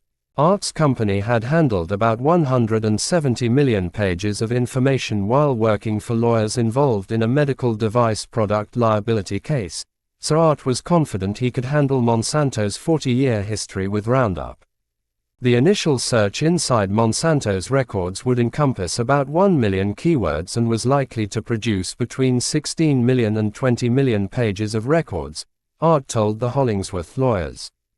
The Miller firm's attorneys already had a stack of scientific studies that showed cancer links to glyphosate, to Monsanto's glyphosate-based formulation, or to both, that had been published in various medical and scientific journals over the years. And they knew about the 1983 mouse study and the IBT fraud. They also knew what the company's public messaging around these issues looked like. What the Miller firm wanted from Monsanto in discovery was to see if its public declarations matched its private communications. The plaintiffs' lawyers needed, to see how the company's executives and scientists reacted to cancer warnings, the extent of their own testing of their products, how and what they communicated to regulators, and what real basis they had for their rock-hard public assurances that their products were safe. The records the Miller team sought included emails between those executives and scientists, public relations reports, and notes from employees about any schmoozing with the EPA and lawmakers. Even PowerPoint presentations and text messages from employees' cell phones would eventually be included in the discovery documents.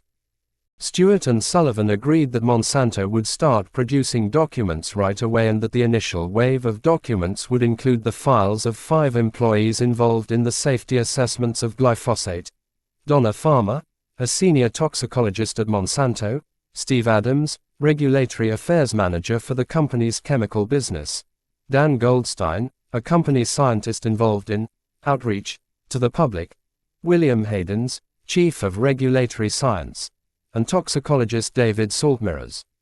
The request for their files extended to any of their assistants or deputies. Importantly, the Miller firm's lawyers also asked for the names of 52 employees Monsanto had internally interviewed about the litigation matters.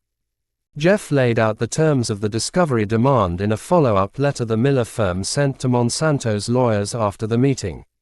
We agreed that Monsanto will begin providing us an initial production of documents within 30 days from clearly relevant sources including 1. EPA registration files, 2. Scientific studies and articles related to the safety and efficacy of glyphosate, 3. Roundup labels, 4. Material safety data sheets, 5. Corporation communications regarding glyphosate. The team wanted to make sure the files specifically included records that dealt with Monsanto's marketing of its Roundup and other glyphosate-based herbicide products. But Stewart and Sullivan balked at that. They argued that marketing information was not relevant to the question of whether or not the product could cause cancer. They told Mike and the others that they would ask the court to bifurcate any trial, meaning they would ask that the plaintiffs prove Monsanto's products caused cancer before delving further into allegations that Monsanto might have known about and hidden cancer risks. The Monsanto attorneys had another bit of bad news. They informed Mike and his team that Monsanto officials had not felt the need to keep all of the company's old emails, and therefore many that the Miller team wanted could have been destroyed. The company had placed a litigation hold to retain documents only after the filing of the first Roundup lawsuit a few months prior, they explained. Mike was angry but not necessarily surprised. He expected Monsanto to put up a fight, despite Stewart's pleasant demeanor. Trying to bifurcate the case was a slick move, he realized.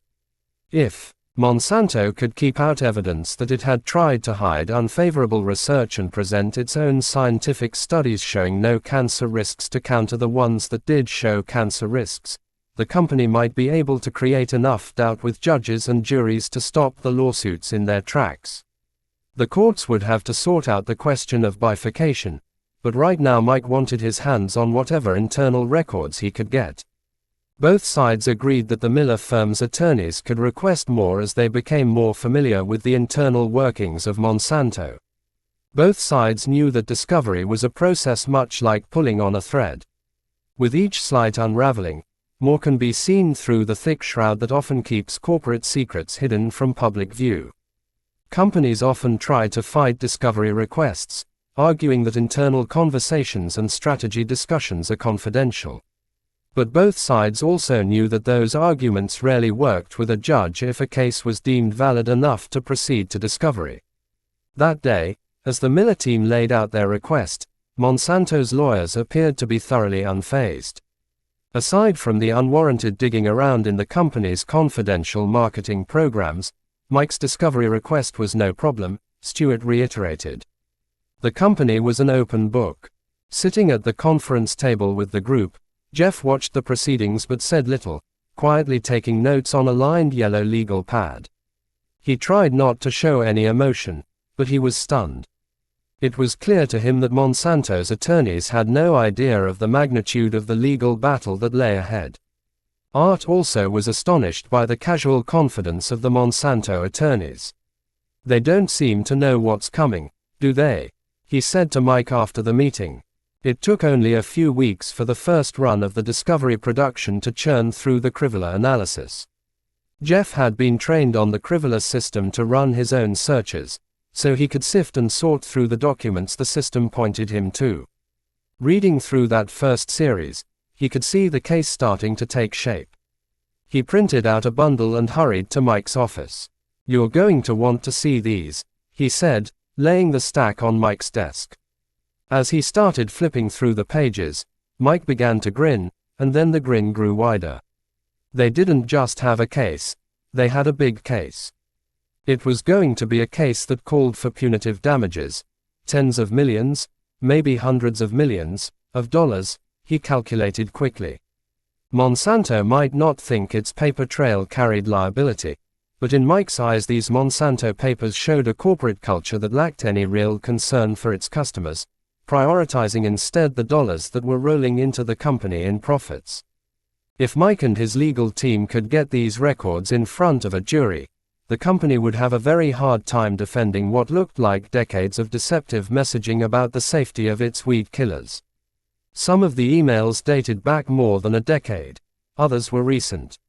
Mike could see that the company had been dealing with many concerns about glyphosate and Roundup not just since the IARC classification but back to the early 1980s. There were emails discussing concerns about the presence of formaldehyde in Roundup, as well as another cancer-causing substance referred to as N-nitroso.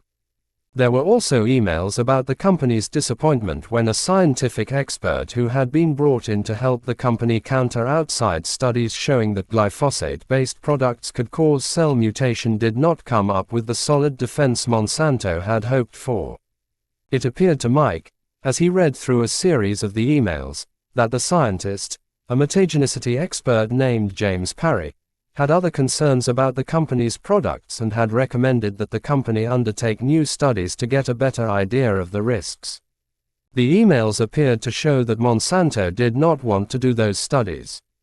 "We simply aren't going to do the studies that Parry suggests," Monsanto toxicologist William Haydens wrote in a 1999 email. In other emails, Mike could see that the company instead focused on seeking out a different expert who could be influential with regulators. One email that immediately caught Mike's attention had been written in November of 2003 by Donna Farmer, the manager of Monsanto's toxicology program and the scientist responsible for the company's glyphosate-based products worldwide. She was responding to correspondence from India in which Monsanto employees reported growing concern about Roundup use. The India team wanted guidance on what reassuring messages they could deliver to tamp down what they referred to as agitation. And there, in that one email, Mike could see a gaping hole in Monsanto's public assertions that Roundup was proven safe. He read it again slowly. Monsanto scientist Donna Farmer was explaining to her colleagues that an important distinction existed between glyphosate and the branded formulations, which contained mixtures of glyphosate and other chemical agents. For example, you cannot say that Roundup is not a carcinogen. We have not done the necessary testing on the formulation to make that statement. The testing on the formulations are not anywhere near the level of the active ingredient, she wrote. It was only one email, but Mike knew there would be more gold to dig out of the discovery database, which was growing by the day. For Lee Johnson, and the scores of others stricken with cancer who were filing lawsuits, Mike saw these papers as the leverage they needed.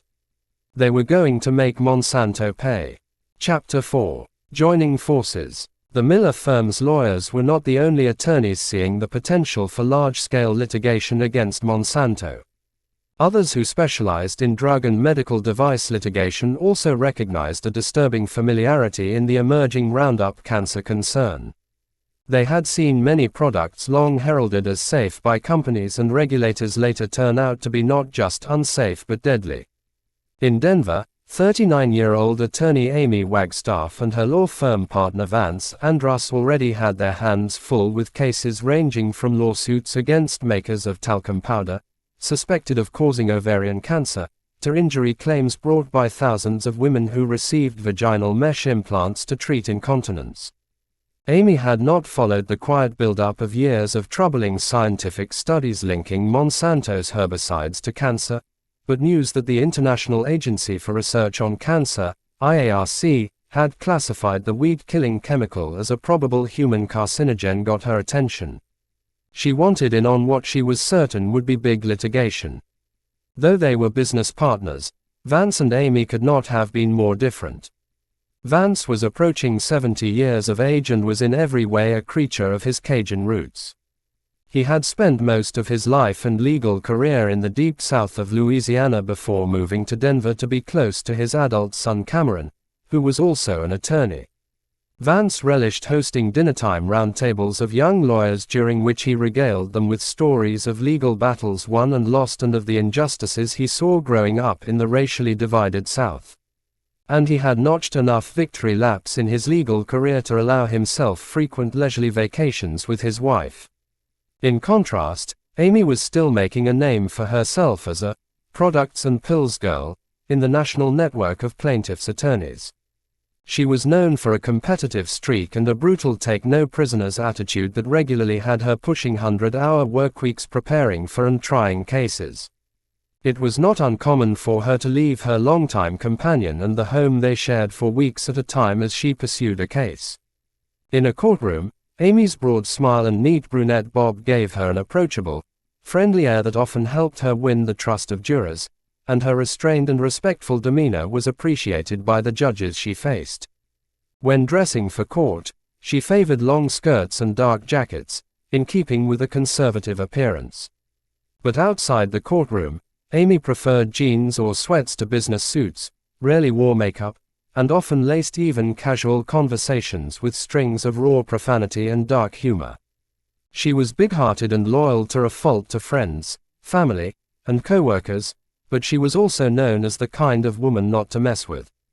She kept a black gag gift, fuck, button on her desk that loudly brayed out various salty phrases when pushed.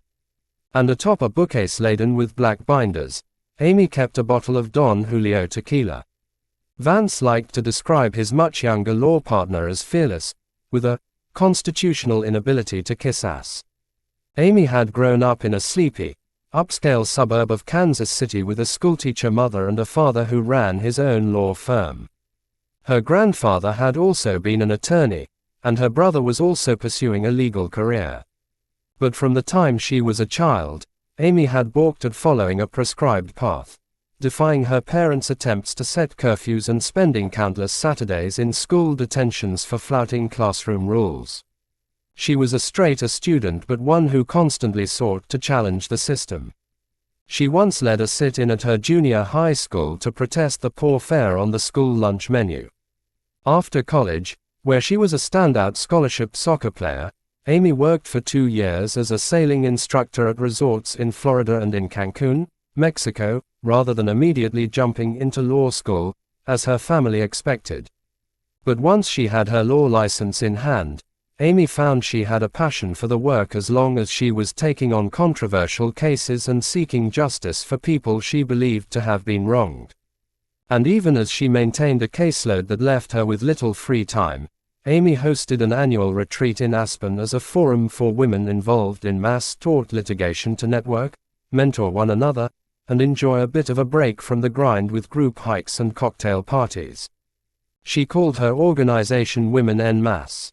Like the attorneys at the Miller firm, Amy had never worked on a case involving Monsanto or pesticides, but she had helped lead 3 nationwide cases consolidated in what in legal jargon is known as multi-district litigation, MDL, which had collectively garnered more than $200 million in jury verdicts and more than $1 billion in settlements. MDLs are structured to allow cases around the United States to be joined together for the purposes of discovery and pretrial proceedings, but in contrast with class action suits, each case has its own trial. Amy was particularly proud to have helped lead an MDL brought on behalf of women who had been diagnosed with a deadly form of cancer after undergoing gynecology surgeries involving a tool that was found to spread cancerous tissue in the body rather than excising it as intended. It was a winter day, and Amy was ensconced in the firm's cavernous conference room, poring over research about Monsanto and its long history as a purveyor of chemicals, when she saw a notice of Mike Miller's first case filing, the Kennedy lawsuit he had brought in Missouri. The notice caught her by surprise. She had not expected the Miller firm's fast entry. Amy's friend and fellow mass tort attorney Robin Greenwald of the New York City firm Whites and Luxenberg had just filed a similar case, and the 2 women had already agreed to join forces in what they expected would become a large roundup MDL. Like Amy, Robin was a highly regarded attorney. She was former assistant chief of the U.S. Department of Justice's Environmental Crimes Section. Robin had honed her skills suing petroleum companies for environmental contamination, but she had no experience in the world of farm chemicals and pesticides. Amy knew Mike and Nancy Miller from crossing paths with them on medical device litigation, and she quickly gave Mike a call, explaining that she was planning to move for MDL status for the Roundup litigation and would like his firm to be part of the team she thought would be necessary to take on Monsanto. There was power in numbers, and even though Amy had never litigated against Monsanto, she felt intuitively that it would take the top legal skills of many seasoned plaintiffs' attorneys working in concert to win against the century-old company.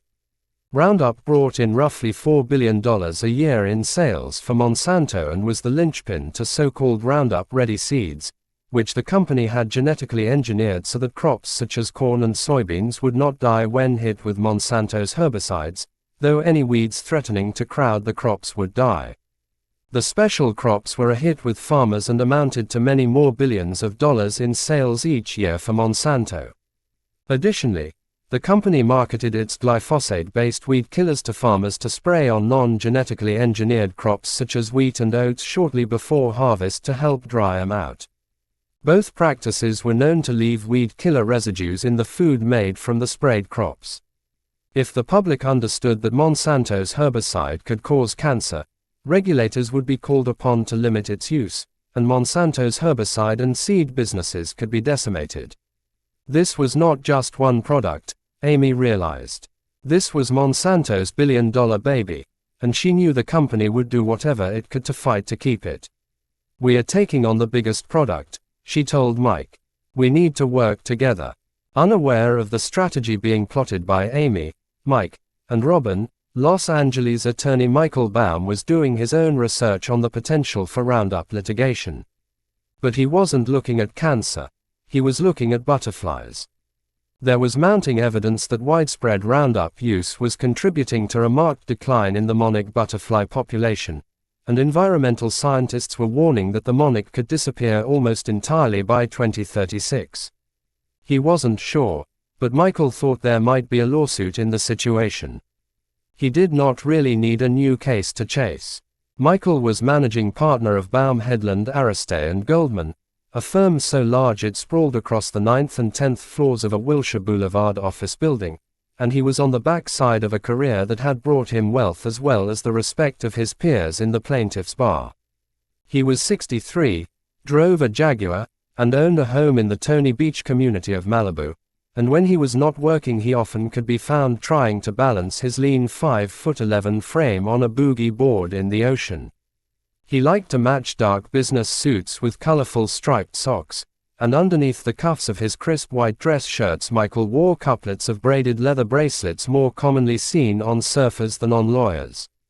His office was a reflection of the fact that Michael was one part harried lawyer and one part aging hippie. Asian artwork, including a praying Buddha sculpture, was scattered among the furnishings, as were books and postcards from exotic travels. A faded leather sofa sat underneath floor-to-ceiling windows that offered a view of waving palm trees and a hint of the distant ocean. One entire wall of Michael's office was covered with framed certificates of recognition, including a National Association of Distinguished Counsel certificate ranking Michael among the top 1% of members.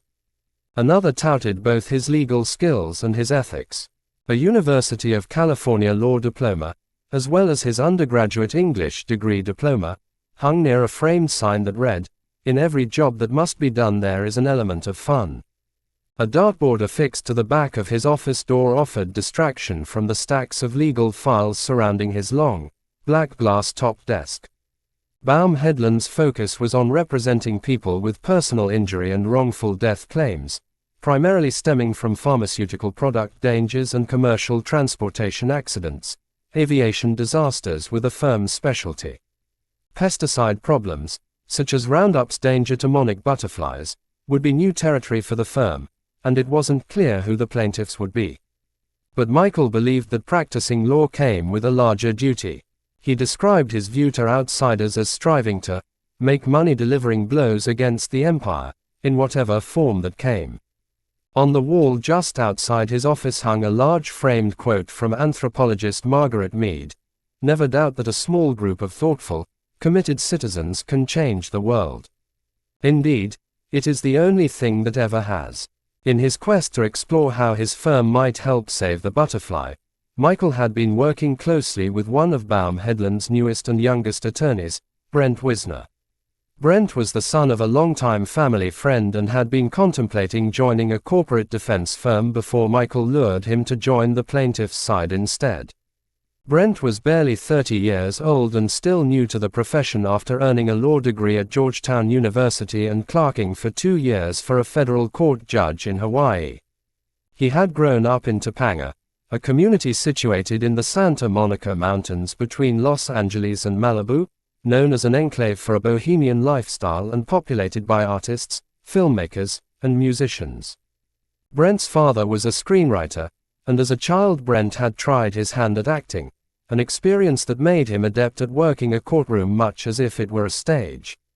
In Michael's eyes, Brent was the epitome of the Topping Gun legend, someone who cared about more than personal success, who shared his desire to use the law in pursuit of the sort of justice that lived up to the Margaret Mead credo.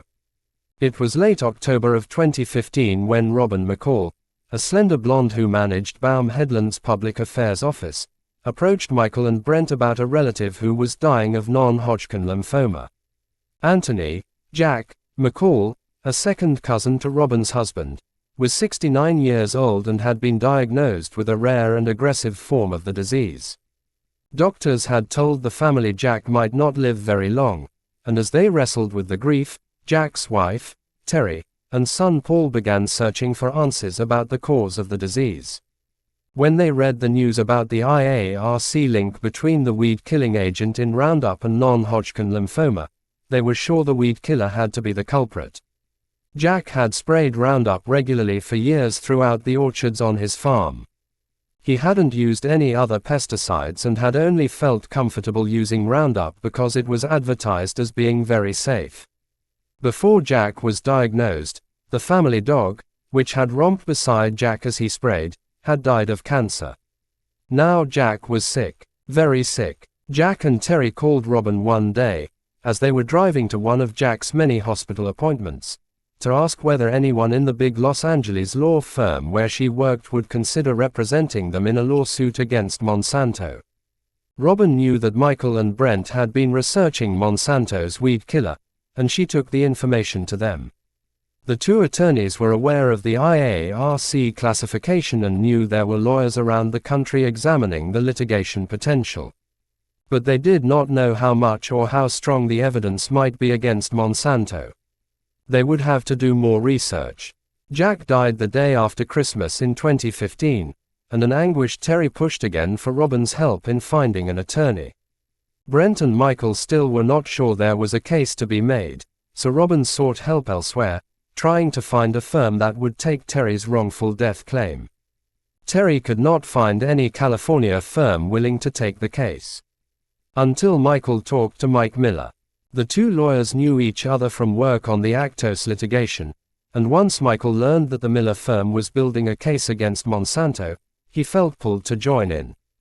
Taking on Monsanto over one of its top-selling products would be hard for one firm alone, but combined forces might just have a chance. If they could pull it off, beating Monsanto would likely make history in the annals of plaintiff's law, and it might just serve up a bit of that global justice Michael always pined for. Michael decided the butterflies would have to wait. He called Brent into his office and told him to go ahead and sign Terry as a client. Short and baby-faced with bright bluish-green eyes, Brent looked even younger than he was and, when not working a courtroom, often came across more as a good-natured fraternity brother than an experienced litigator. He had been captain of the sailing team during his undergraduate years at the University of California, Los Angeles, and though he had lost some of the solidness of an athlete in the ensuing years, he maintained a charisma that caused friends and strangers alike to see him as a leader, someone they could, or should, trust. And those who knew Brent well understood that once he set his mind to a task, it was virtually impossible to deter him. On March 9, 2016, Brent filed Terry Michelle McCall v. Monsanto Company. The Baum Headland firm was officially on the Roundup case. Neither Brent nor Michael was familiar with the details of Lee Johnson's story, but they knew Mike had filed Lee's lawsuit just a few hours' drive north of them, in San Francisco, 2 months prior. Mike let Michael know he had a meeting with Monsanto's lawyers coming up at the end of March. They should probably meet before then and start to craft a plan of attack. The ball was rolling, and there was no time to waste.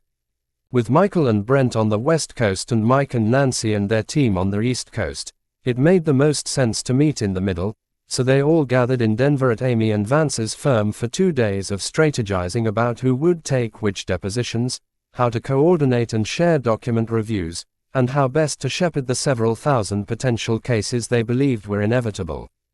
Amy's colleague Robin Greenwald flew in from New York to round out the group. They were an unlikely and eclectic team, a combination of La Flash, New York sophistication, Southern stubbornness, and Midwestern salt of the earth. None had any experience with the pesticide industry, and none had ever challenged Monsanto, a company known for its ruthlessness in legal matters. But they all were standouts in the plaintiff's bar, and by joining forces they thought they had a good shot at winning enough cases to at least cover their costs and possibly secure damages for some of the many cancer victims, such as Lee Johnson, who believed their lives had been shortened because of Monsanto's products. It remained to be seen if they had the skills, the brains, and, most important, the evidence to take on one of the world's biggest chemical and seed corporations. The next few months became a blur of filing new cases, juggling deposition schedules and document reviews, and keeping up with court filings and hearings. And though the litigation was still relatively new, the team was starting to realize that they were not dealing with a typical opponent. Monsanto seemed to have one trick after another up its sleeve, and lawyers suspected that the U.S. Environmental Protection Agency, EPA, was working to help Monsanto in its defense. Their concerns mounted in late April of 2016 when an 87-page report appeared unexpectedly on the EPA's website. Titled, Glyphosate, Report of the Cancer Assessment Review Committee, it was signed by a longtime EPA official named Jess Rowland and concluded that glyphosate, the active ingredient in Monsanto's herbicides, was not likely to be carcinogenic to humans. The report flatly contradicted the IARC conclusion that glyphosate was probably carcinogenic. The timing was excellent, as Monsanto had key court hearings coming up in the litigation. And even more importantly, Monsanto executives had started negotiating a potential $64 billion sale to the German pharmaceutical giant Bayer AG and needed all the help they could get to reassure Bayer executives that the mounting Roundup litigation was going nowhere. The document appeared on the EPA's website on Friday, April 29, but was pulled down and disappeared from public view by the following Monday with an apology. The agency said the document was not final and should not have been posted. It would not say who had posted it or why. Despite the quick withdrawal, Monsanto issued a press release about the report, presented it in court hearings held that month, and touted it as evidence that the litigation had no merit. Monsanto's chief technology officer, Rob Fraley, tweeted to his several thousand Twitter followers, "This is the EPA's highest ranking for product safety. They also did a nice job of explaining all of IARC's mistakes." Monsanto's chairman and chief executive officer, Hugh Grant, made an even bolder statement. No pesticide regulator in the world considers glyphosate to be a carcinogen, and this conclusion by the U.S. EPA once again reinforces this important fact. Glyphosate has a 40-year history of safe and effective use. Unfortunately, last year's inconsistent classification by IARC generated unwarranted concern and confusion about this important agricultural tool. This rigorous assessment of the data by EPA builds on the sound conclusions of both the European and Canadian regulatory authorities and once again makes it clear that glyphosate does not cause cancer.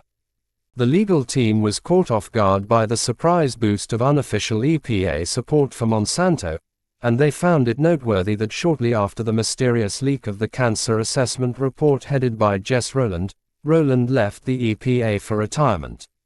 They couldn't prove it, but they felt certain the leak had been no accident.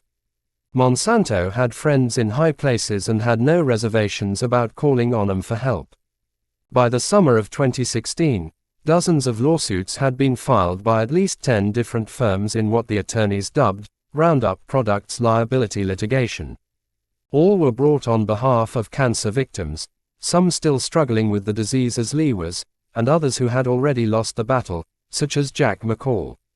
And all accused Monsanto not just of having information that its Roundup and other glyphosate-based herbicides caused cancer, but also of intentionally covering up the risks in order to protect sales. Many of the claims were filed in courts within the St. Louis, Missouri, metropolitan area because of the proximity to Monsanto's corporate headquarters in the St.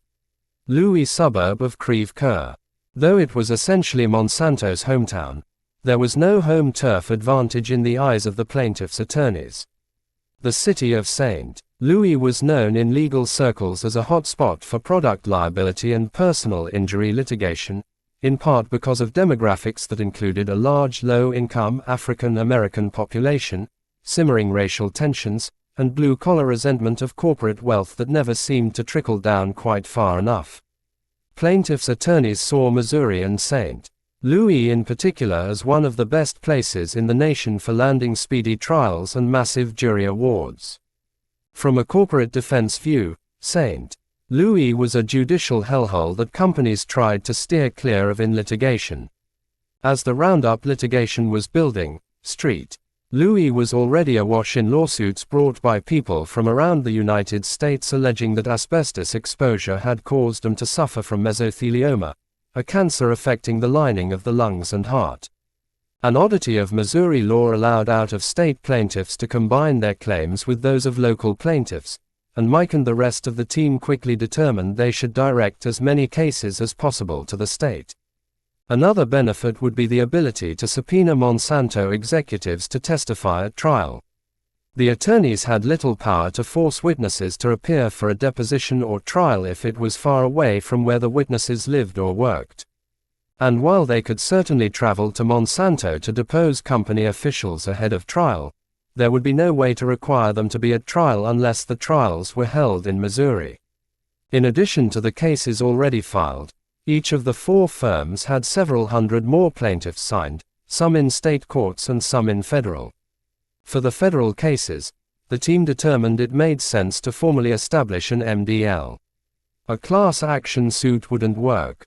Each plaintiff had developed non-Hodgkin lymphoma, yes, but different plaintiffs had different types of the cancer and had been exposed to different Monsanto products in different ways over different periods.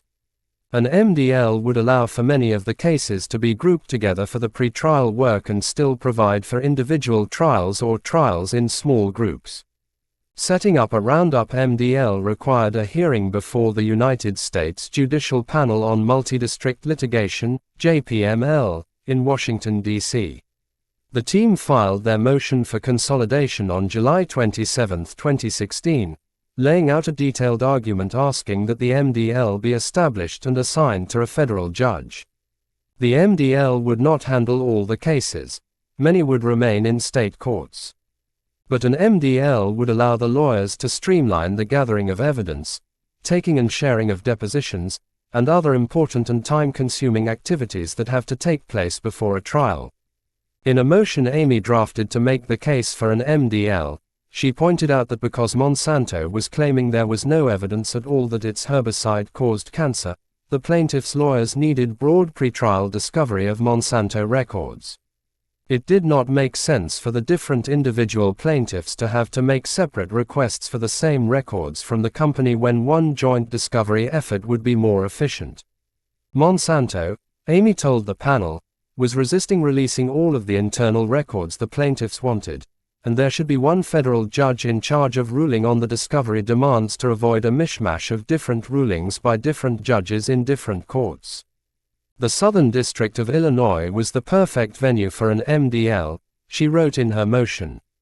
The courthouse sits a mere 20 miles from Monsanto's headquarters, and the proximity would give plaintiffs subpoena power over Monsanto executives to force them to testify at trial. Also, the venue would allow for easy coordination, she argued, of the numerous lawsuits filed in the state courts in neighboring Missouri. Each of the lawyers had a different idea about the best place for an MDL. Mike suggested to the court that Hawaii might be a good location.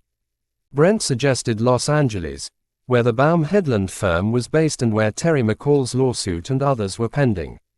The one place Amy and the rest of the plaintiff's legal team did not want the MDL to be located was in the Northern District of California, in front of Judge Vince Chhabria.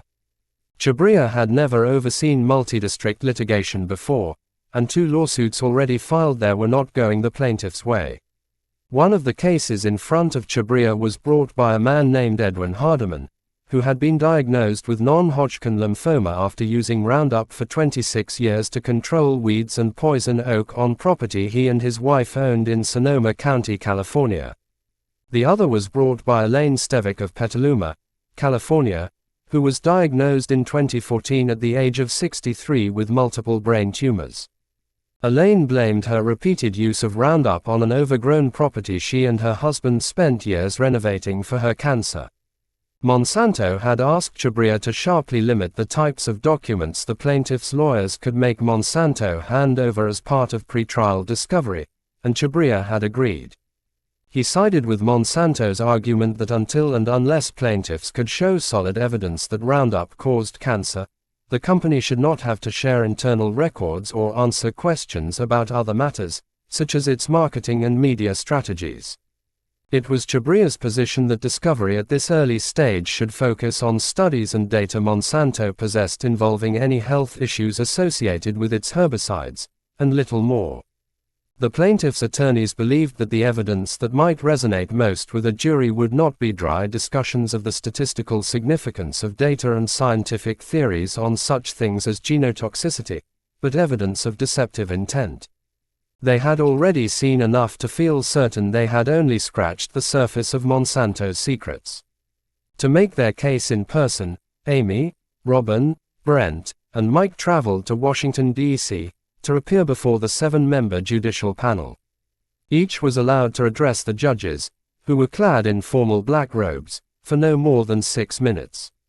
What they wanted the judges to see was that although there were currently about 24 lawsuits filed in 14 different federal district courts by 10 different law firms, the number would quickly become unwieldy because more cases were in preparation.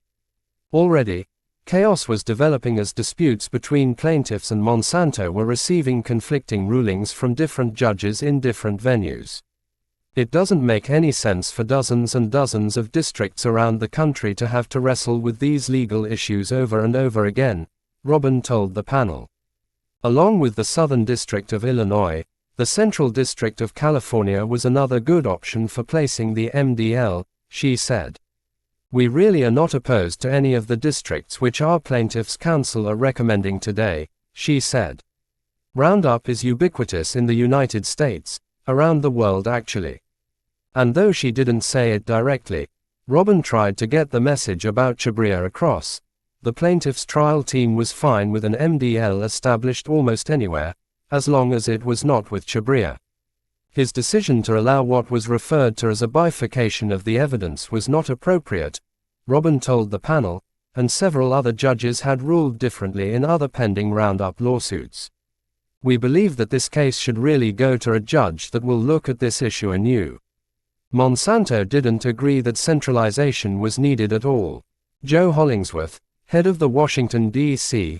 firm representing Monsanto, explained the company's position in a lengthy filing to the judicial panel, explaining that there were too many individual facts that would differ from plaintiff to plaintiff, including what formulation of Roundup each person had used, to make an MDL useful. Hollingsworth suggested the parties could simply work cooperatively with informal coordination to keep the multitude of cases moving forward. Monsanto was already providing internal records related to the question of whether or not Roundup could cause cancer, and other matters, he told the panel. The company had recently turned over 2.8 million company documents to Miller and other members of the plaintiff's legal team, a sign of how cooperative the company intended to be, he said. If an MDL was formed, it would merely derail and slow the litigation, not speed it up, according to Hollingsworth. The current tally of 25 federal lawsuits was easily manageable without an MDL, and even the assertion by the plaintiffs that thousands of additional cases would eventually be filed against Monsanto over the Roundup cancer claims did not change the company's position that no centralization was needed. Hollingsworth also laid out a bit of Monsanto's defense to the panel, telling the judges that IARC's classification of glyphosate as a probable carcinogen was not going to be strong enough evidence for plaintiffs to win their cases. IARC was not a regulatory agency, and its classification was not supported by any regulatory agency, including the EPA. IARC has classified a variety of everyday substances and exposures as probable or known carcinogens, including bacon, hot dogs, and red meat, alcoholic and certain hot beverages, salted fish, shift work, and frying food, he told the panel. Covering his bases, Hollingsworth said if the panel did decide an MDL was in order, Monsanto wanted it set up in the Northern District of California with Chhabria, precisely because of Chhabria's extraordinary ruling to separate and limit the evidence. The plaintiff's desire to have the MDL in Illinois was a bad idea, he said. The judges in the Southern District of the state were not familiar with the issues in the litigation because cases had only recently been filed there. Plus, he pointed out, the judges there were already burdened with stacks of unrelated cases to manage, and nearly 40% of the district's civil cases were over 3 years old and still unresolved. If there had to be an MDL, Chhabria and the Northern District of California were the best choices, Hollingsworth told the panel. After considering the arguments for and against, the JPML panel members agreed with Hollingsworth and Monsanto, ruling that Judge Chhabria and the Northern District of California were the best choices, given Chhabria's handling so far of the 2 cases pending there. The Northern District of California is both convenient and easily accessible for all parties, and we are convinced that the district has the necessary judicial resources and expertise to efficiently manage this litigation, the panel's chair, U.S. District Judge Sarah Vance, wrote in an order transferring 21 cases to the new MDL. Furthermore, centralization in this district allows us to assign this litigation to the Honorable Vince Chhabria, a skilled jurist who has not yet had the opportunity to preside over an MDL. The 46-year-old Chhabria had a stellar record. Born and raised in California, he obtained his law degree in 1998 from the University of California, Berkeley, School of Law, graduating with honors. He had served as a law clerk for 2 federal judges and for U.S. Supreme Court Justice Stephen Breyer and worked as an associate for 2 law firms before joining the office of the City Attorney of San Francisco. He worked there from 2005 to 2013, when he was nominated by President Barack Obama for the federal bench. Still, the decision to turn the Roundup MDL over to him was a blow. Amy, Mike, and the rest of the team worried about Chhabria's oversight.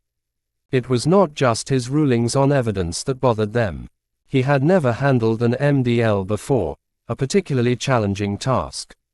And, more worrisome, early in his career Chhabria had worked as an associate for a law firm named Covington and Burling, known as a powerful and politically connected defender of a variety of corporate interests, including Monsanto. Covington and Burling was perhaps best recognized for its zealous work on behalf of the tobacco industry.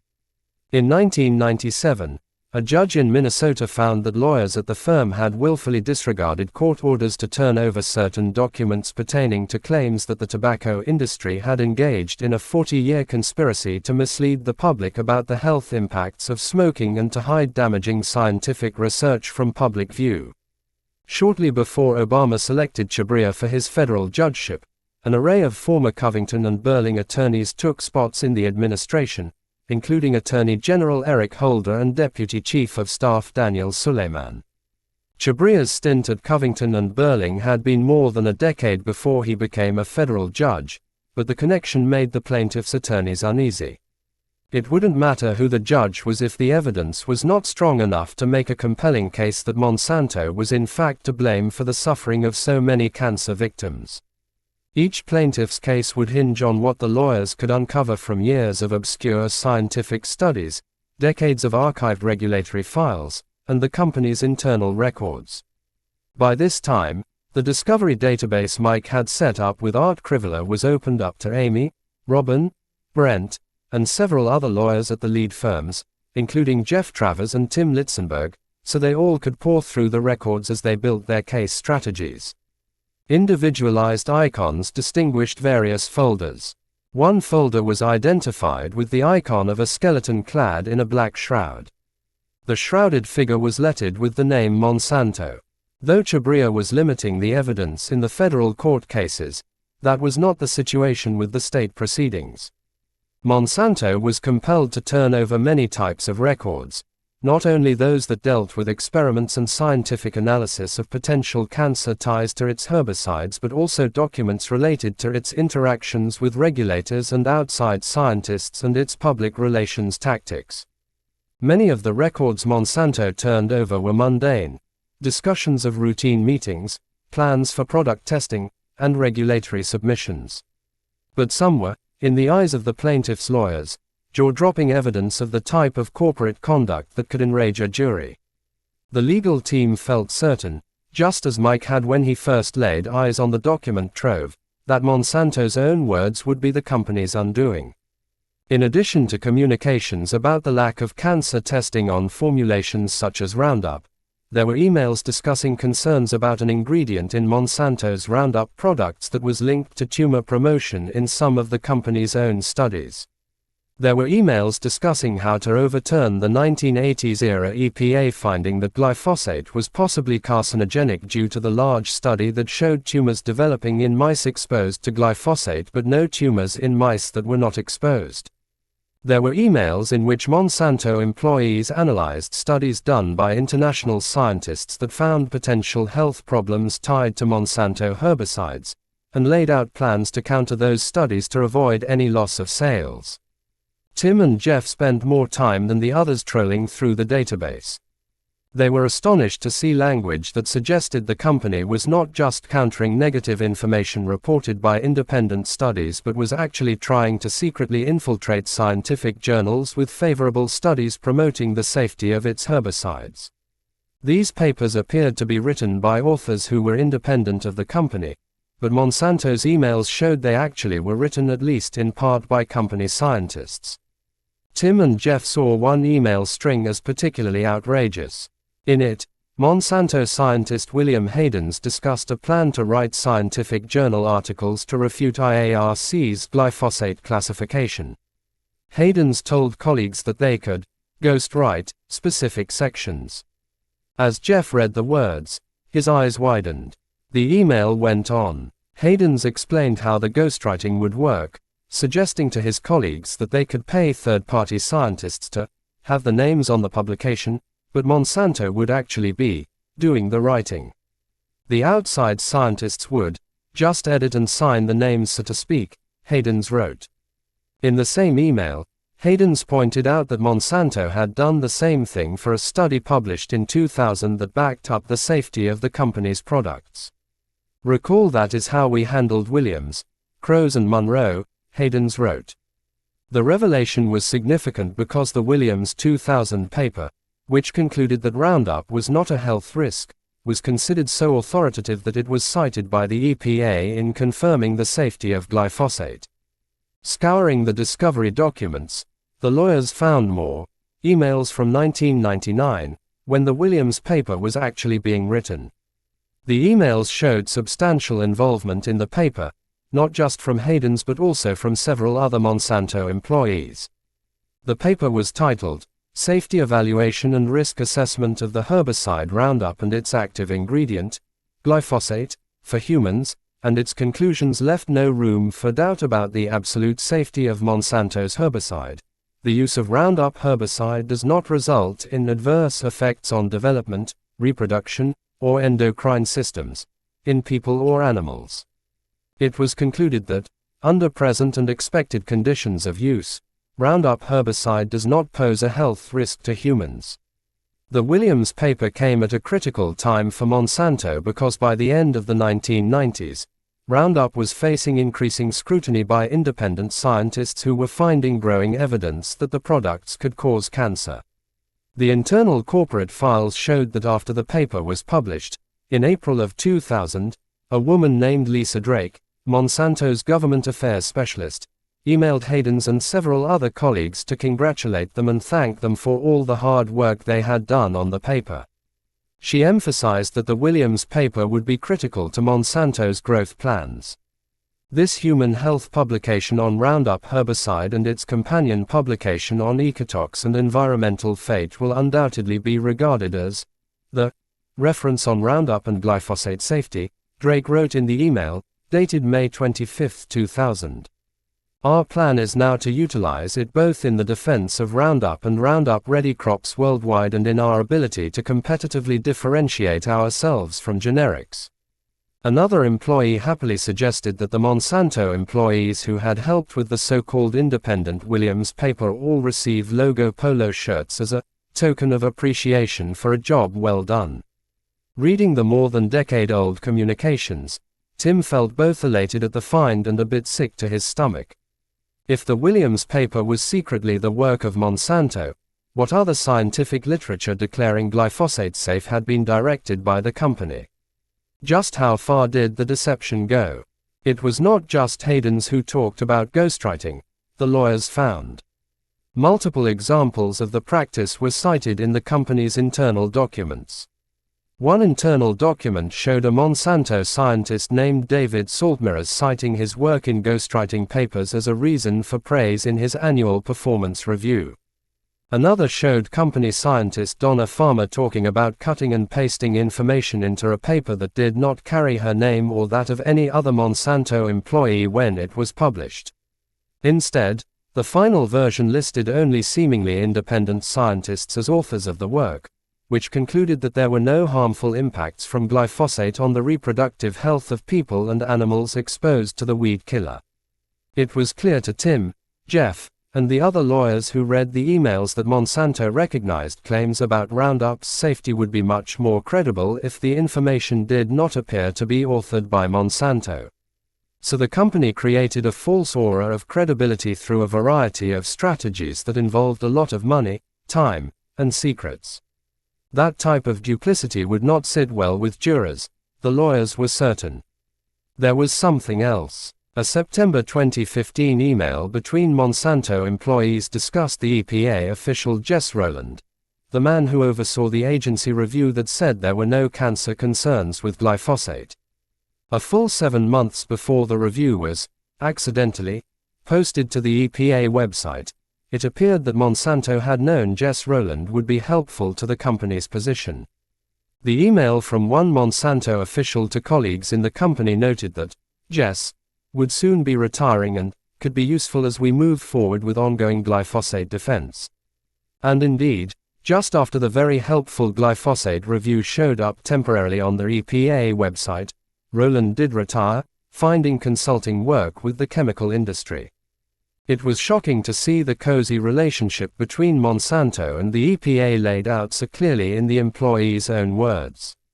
Yes, the team agreed, they had more than enough to proceed to trial. The question now was which person stricken with cancer, would be the first to tell their story to a jury. Chapter 5. Going after Goliath. Before he curled his aching form onto the ragged orange sofa in his cramped Vallejo apartment, Lee made sure the blinds covering the sliding glass door were closed. He used to crave the light, relishing how young and strong he felt working outside with the sun's rays warming his skin. Darkness made him feel small and weak, and so tired. But these days, Lee wanted the blinds closed, the sun and the world outside sealed off. He could hardly bear to look at his face in a mirror, hating the thickened patches of diseased skin. Driving his car was also hard because his hands on the steering wheel were in easy view, and the lesions that leaked and burned made him want to tear the flesh from his body. He started wearing gloves to hide his hands. And he closed the blinds. More than the light, Lee was shutting out his wife. He didn't want Araceli to go with him to his treatments, to see him weak and sick, sometimes crying from the pain and exhaustion. She was working so many hours to keep the family finances intact that Lee was often on his own to prepare meals and manage the laundry, when he felt well enough to do so. The heated physical chemistry the two had enjoyed was fading. He didn't see how Araceli could be attracted to him now, how any woman could. Lee had grown up believing the man was supposed to be the leader in a marriage, and it angered him that his marriage, like his health, was deteriorating. Yet he didn't know how to beat back the disease, and he felt incapable of drawing close to his own wife. He had thought there might be an escape, an answer to his prayers for a cure. Doctors at Stanford University had enrolled Lee in a clinical trial of an experimental chemotherapy, and it had actually slowed the advancement of the disease. But nothing could truly stop the cancer from spreading, the doctors told him. All he could hope for was that the treatments would buy him extra time. He wondered about his lawsuit against Monsanto. He talked to Tim Litzenberg on the phone every now and then, and he knew the lawyers were working on the case. But he worried he might never get to tell his story in court, to hear Monsanto's answers to the many questions he had that all seemed to boil down to really just one question: why? Why had the company advertised the herbicides it sold as so safe? Why didn't he know when he was spraying it for the school district that it could potentially cause cancer?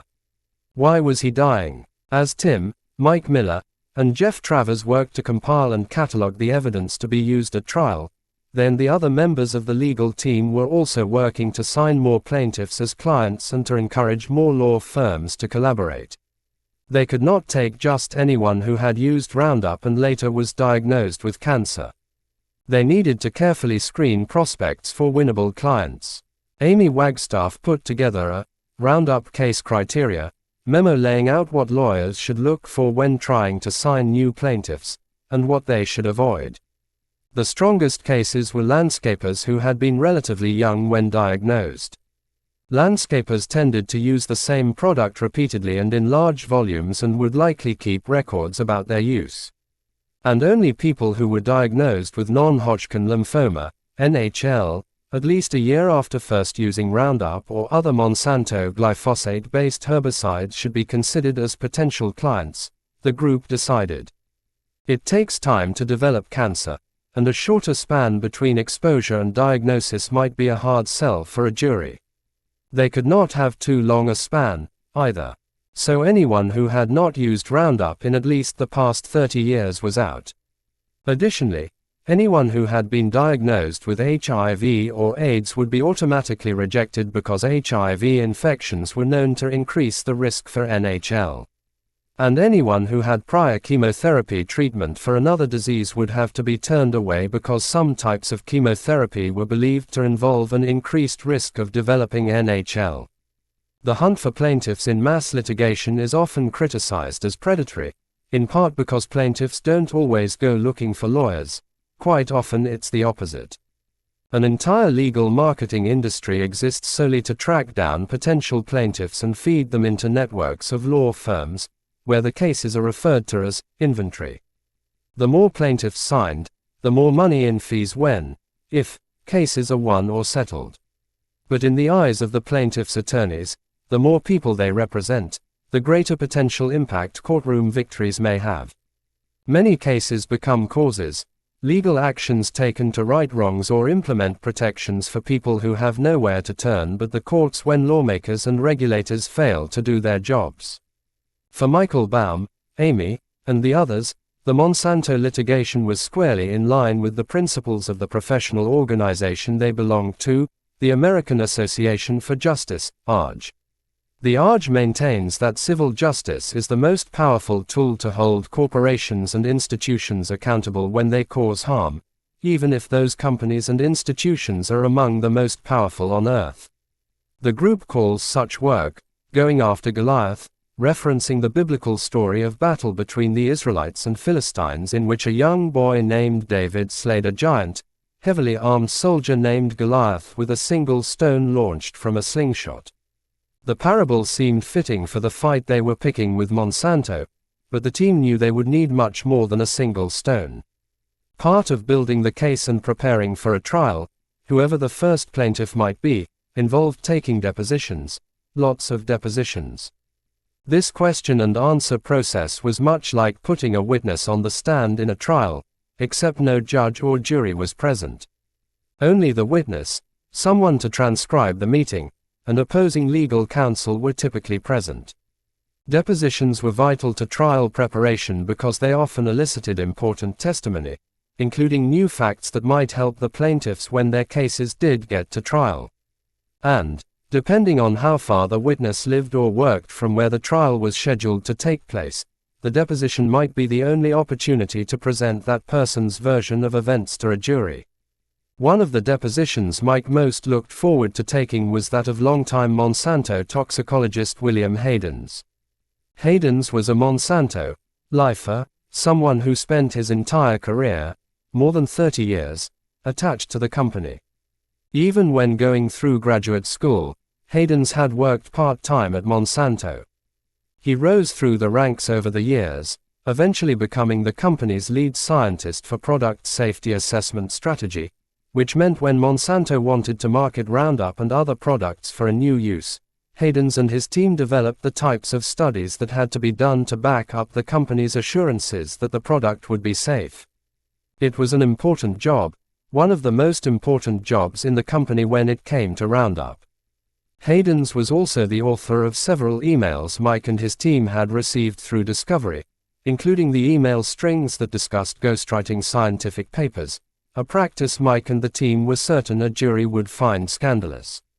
In the emails, Haydens had discussed paying scientists outside of Monsanto to edit and sign the names to papers that Monsanto scientists would write about Roundup as a means to shore up the belief that the weed killer posed no health threat.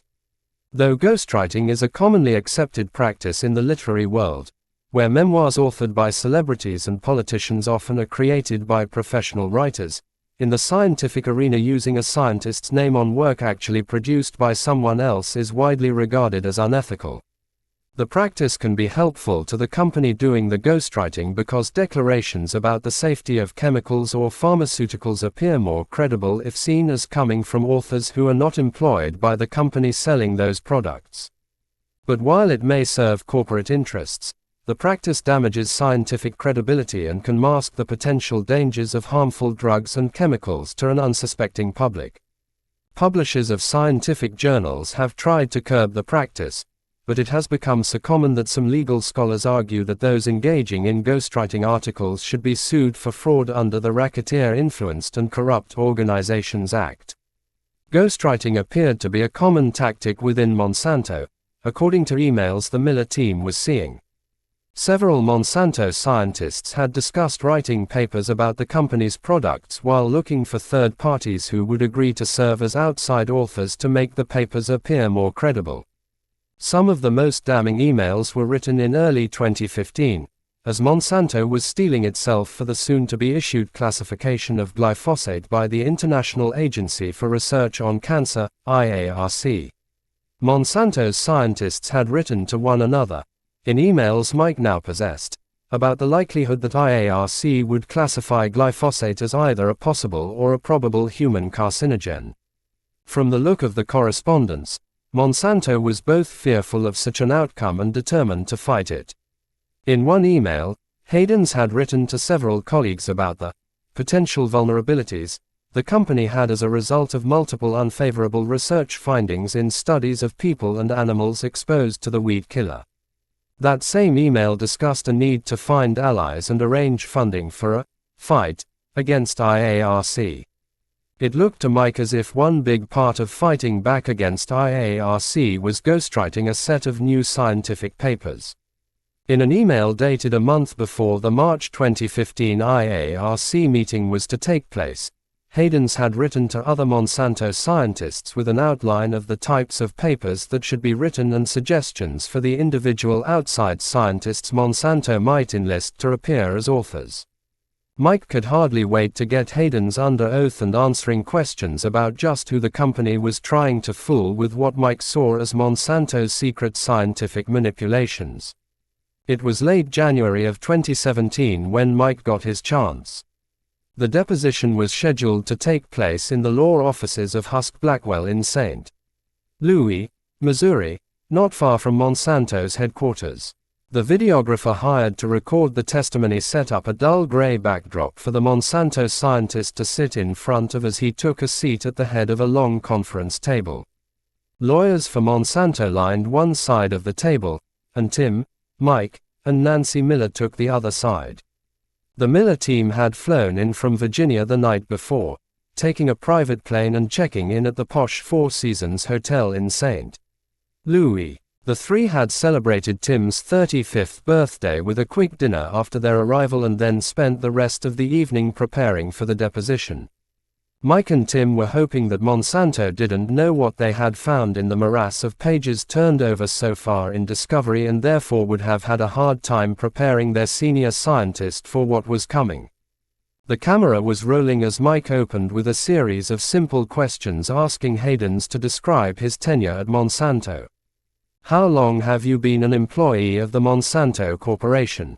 he asked. The scientist had a serious air about him, clad in a dark business suit and conservative tie, with his graying hair neatly parted and smoothed back.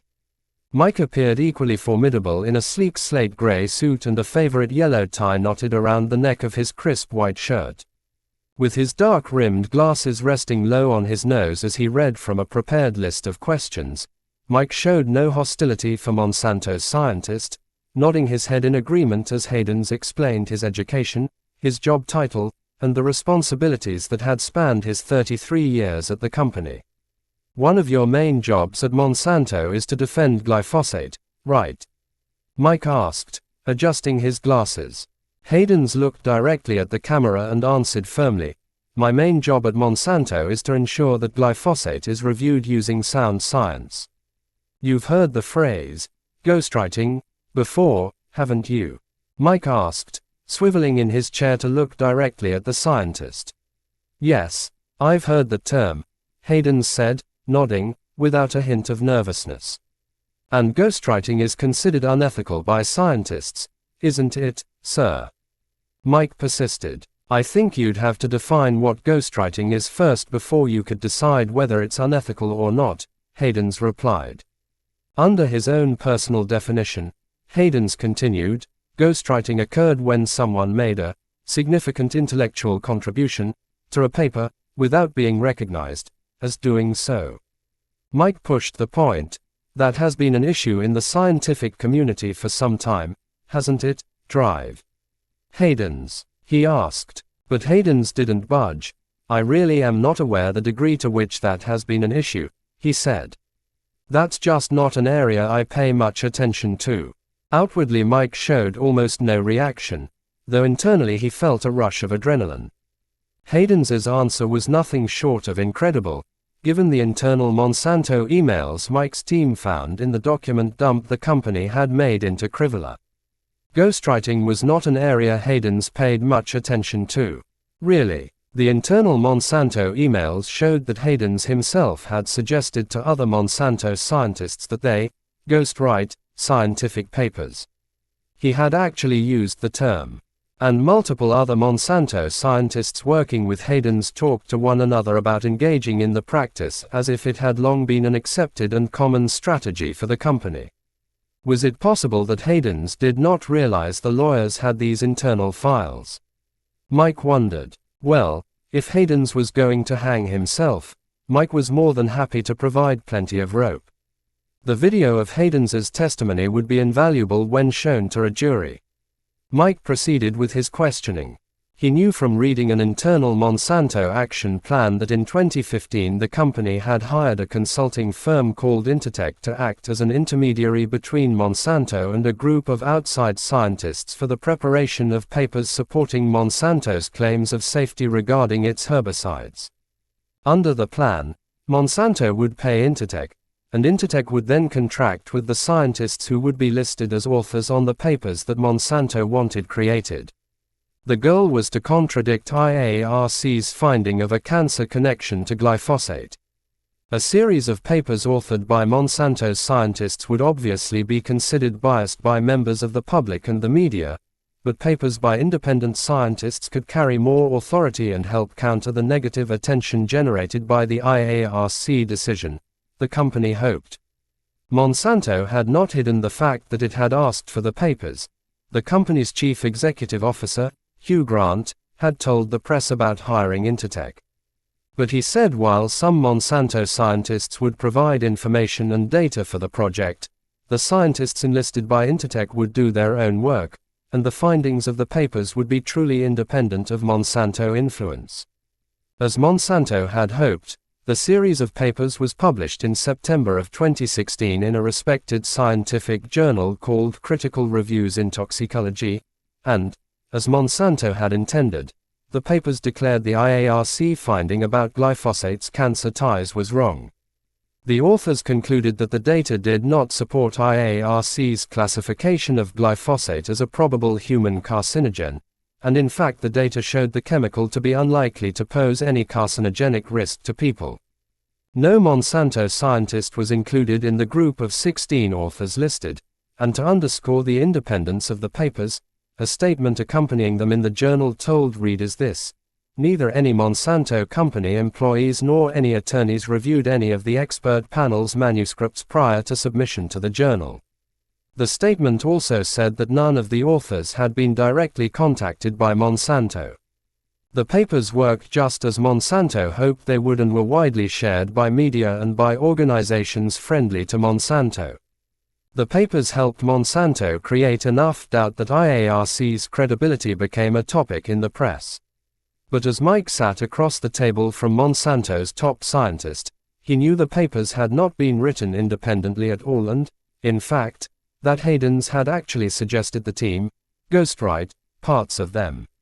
Mike also had copies of the drafts and finished product and several emails showing just how much time Hayden's himself had spent working on the so-called independent Intertech papers. He wouldn't call Hayden's a liar on tape, but he could make sure the jury got that point. Now, you're aware, sir, that Monsanto funded the Intertech panel reports on whether Roundup was carcinogenic, right, sir? Mike asked Hayden's. We funded that project to determine if glyphosate was carcinogenic. It was not a study of Roundup, Hayden's replied with hesitation.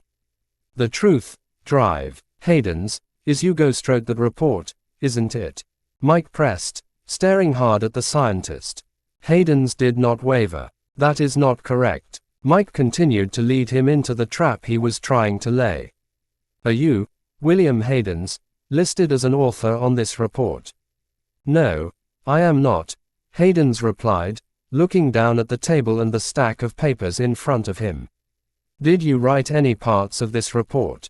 Mike asked. It was just the slightest of moves, but Mike thought he saw the scientist's smooth delivery start to crack. Hayden's looked down at the table and his papers as he answered. I provided, a little bit of historical information that, when I say, historical information, I mean historical information relative to things about Monsanto and registrations going way back to the 70s that none of the authors would have known anything about. So that is some information that I did provide, Hayden said in a stilted voice, waving his hands slightly as he spoke. I also provided a minimal set of a few comments at one point in the process, well after the paper had been written and was well on the way to being finalized. Did you communicate directly with the authors of this paper about this paper? Mike asked, sounding almost scolding. I was not in communication with the authors when they were doing their conclusions and doing their evaluations or conclusions, Hayden said, shrugging. That was their paper to write, and they did that. Mike continued, you did, in fact, review the article before it was published, true? Hayden shrugged again. There were times I remember that I received them, but I never provided comments and asked for changes of any content. I basically never responded. I received them and just filed them off because I did not want to be part of influencing this project at all, Hayden said, shaking his head back and forth. Dr. Hayden's, you wrote 28 proposed edits to this paper before it was published. That's the truth, isn't it, sir? Mike insisted, growing stern as he punched the words out across the table. Hayden's appeared increasingly uncomfortable. I don't know if that number is correct or not, he said. My recollection was the only information that there was at one point in time when the different scientists actually started reviewing each other's work and they were commenting on each other's work. And there was at one point in time that I recall that I made some comments on some of their comments, provided that information back. He looked down at his hands. The questioning was going just as Mike had hoped it would. Seated at Mike's left shoulder, Tim was silently celebrating as well. They had already scored some key points and had many more cards to play. Mike directed Haydens to open a copy of the article they had been discussing as it was published in the journal Critical Reviews in Toxicology and to look at the Declaration of Interest section. It says, neither any Monsanto company employee nor any attorneys reviewed any of the expert panel's manuscripts prior to submission to the journal. Do you see that, sir? He asked Haydens. I see that that's written there, the scientist replied. That's absolutely false, isn't it? Mike prodded. Haydens blinked but wasn't giving an inch. I don't know that it's false, quite honestly, he responded. I don't know what they meant by that. They wrote that. I had nothing to do with what was put in here, and so you'd have to try and decide what they might have meant. As I look at this now, I think perhaps what they meant was we didn't. Nothing was provided from the company.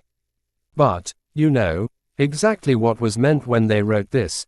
Whoever wrote that, only he or she knows what was meant by clear that. Time to circle in closer, Mike decided. When a jury viewed this exchange, he wanted it to be crystal clear that Monsanto had ghostwritten these papers, a deception aimed squarely at manipulating the scientific record in a way that Mike hoped any reasonable person would see as not just unethical but an admission that the company had something to hide when it came to the safety promises surrounding its herbicides. After all, if glyphosate and Roundup were completely safe, there should be plenty of actual independent scientific reports stating as much. There would be no need for Monsanto to ghostwrite anything. Mike resumed his questioning. The planning for it began back in 2015, right, sir? Ellipsis. It was, fair to say, something you guys wanted to initiate after IARC to sort of explain your position on the science, generally speaking. This was something that we wanted to initiate, not to explain our view of science, Haydens answered. It's something that we wanted to explain the best sound science way to look at the data, which is exactly the way these panels approached it, these scientists approached it. Time to pull out more Monsanto emails, Mike thought. All right, here's Exhibit 3.5, a series of emails between you and others in May of 2015 concerning post-IARC activities to support glyphosate. This is, one of the emails here is from you. It's concerning a meeting that you folks had that day. And some things that you were going to do is publish on animal data cited by IARC, right, sir? Haydens paused and drew in a deep breath before answering. Really what this is, these were ideas that we had at that point in time. We hadn't established exactly which ones, he said, keeping his eyes on the table and the documents in front of him. This was more the things that rose to the top as possibilities as part of our overall brainstorming on the topic. Time to tighten the noose just a bit, Mike thought. And you wrote, sir, on the publication on animal data cited by IARC, there would be a manuscript to be initiated by Monsanto as ghostwriters, right, sir? He asked, stressing the word, ghostwriters, as he stared at the Monsanto scientist. Haydens did not meet his gaze, continuing to keep his eyes lowered to the table. That is written there, that's true, but, that's not, but again, as I said, this was just thinking early on in the process, and that's not what happened. Ultimately, a totally different paradigm was used. Mike was not about to drop the point. And you knew that it would be more powerful if it looked like it had been written by outside authors, right? No, that's not correct, Haydens insisted, appearing not to realize the trap he had just stepped into. Let's see what it says here. Mike wielded a yellow Sharpie over a printout of a Monsanto email written by Haydens to his Monsanto colleagues. You say, it was noted this would be more powerful if authored by non-Monsanto scientists. See that? Bam! Score another point for the plaintiff's team, Tim thought as he watched the exchange. Too late, Haydens realized he had been snagged by his own words. But he wasn't ready to crack. Oh, yeah, I see that, he answered casually. His eyes widened slightly as he looked earnestly into the videographer's camera. So I sort of misunderstood your question. The idea here really is, obviously it would be real easy for Monsanto to write a scientific paper, but really it would hold more weight, if we selected if the panel was put together by independent experts who are experts in the field, people that have done these evaluations for 30 or 40 years and have reputations in the international scientific community. As the day wore on, Mike prodded Haydens on email after email detailing how Monsanto's hidden hand had helped dictate what was published as independent work. Mike even forced him to admit, in an ironic twist, that Haydens himself had reviewed the wording attached to the Intertech papers declaring that no review had been made by Monsanto scientists.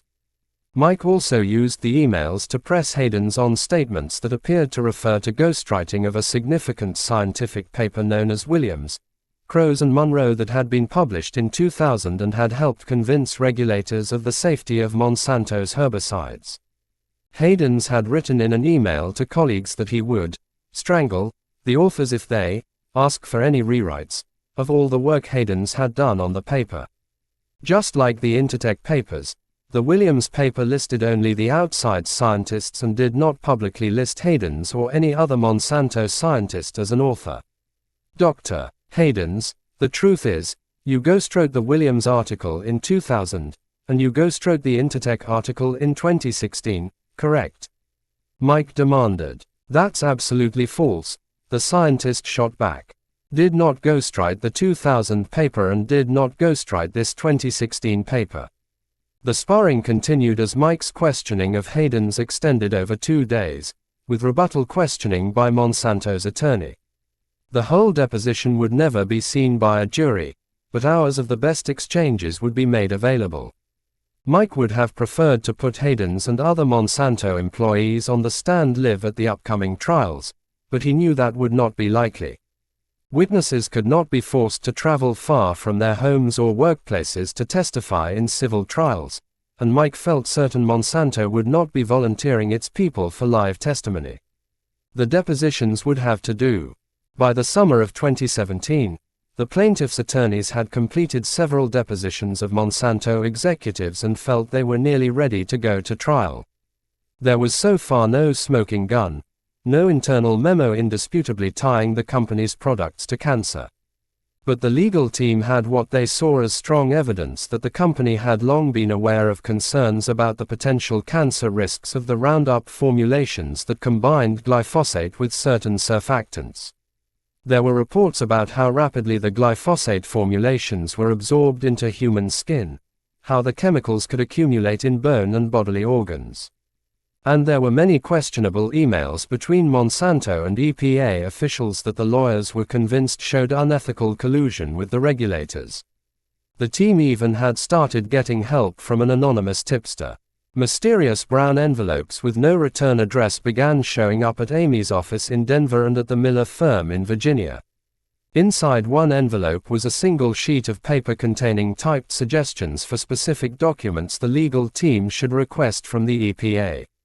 Another listed several EPA and government officials the team should look into. The envelope was postmarked in New York. One of the anonymous tip sheets came in via fax. The team thought they might finally have a way of tracking down the tipster and hired a private investigator to determine where the fax originated. After a little sleuthing, the team learned the fax had come from a retail printing and copying store in the Washington, D.C. area. They were able to convince the retailer to turn over video recorded on store security cameras at the exact time and day the fax was sent.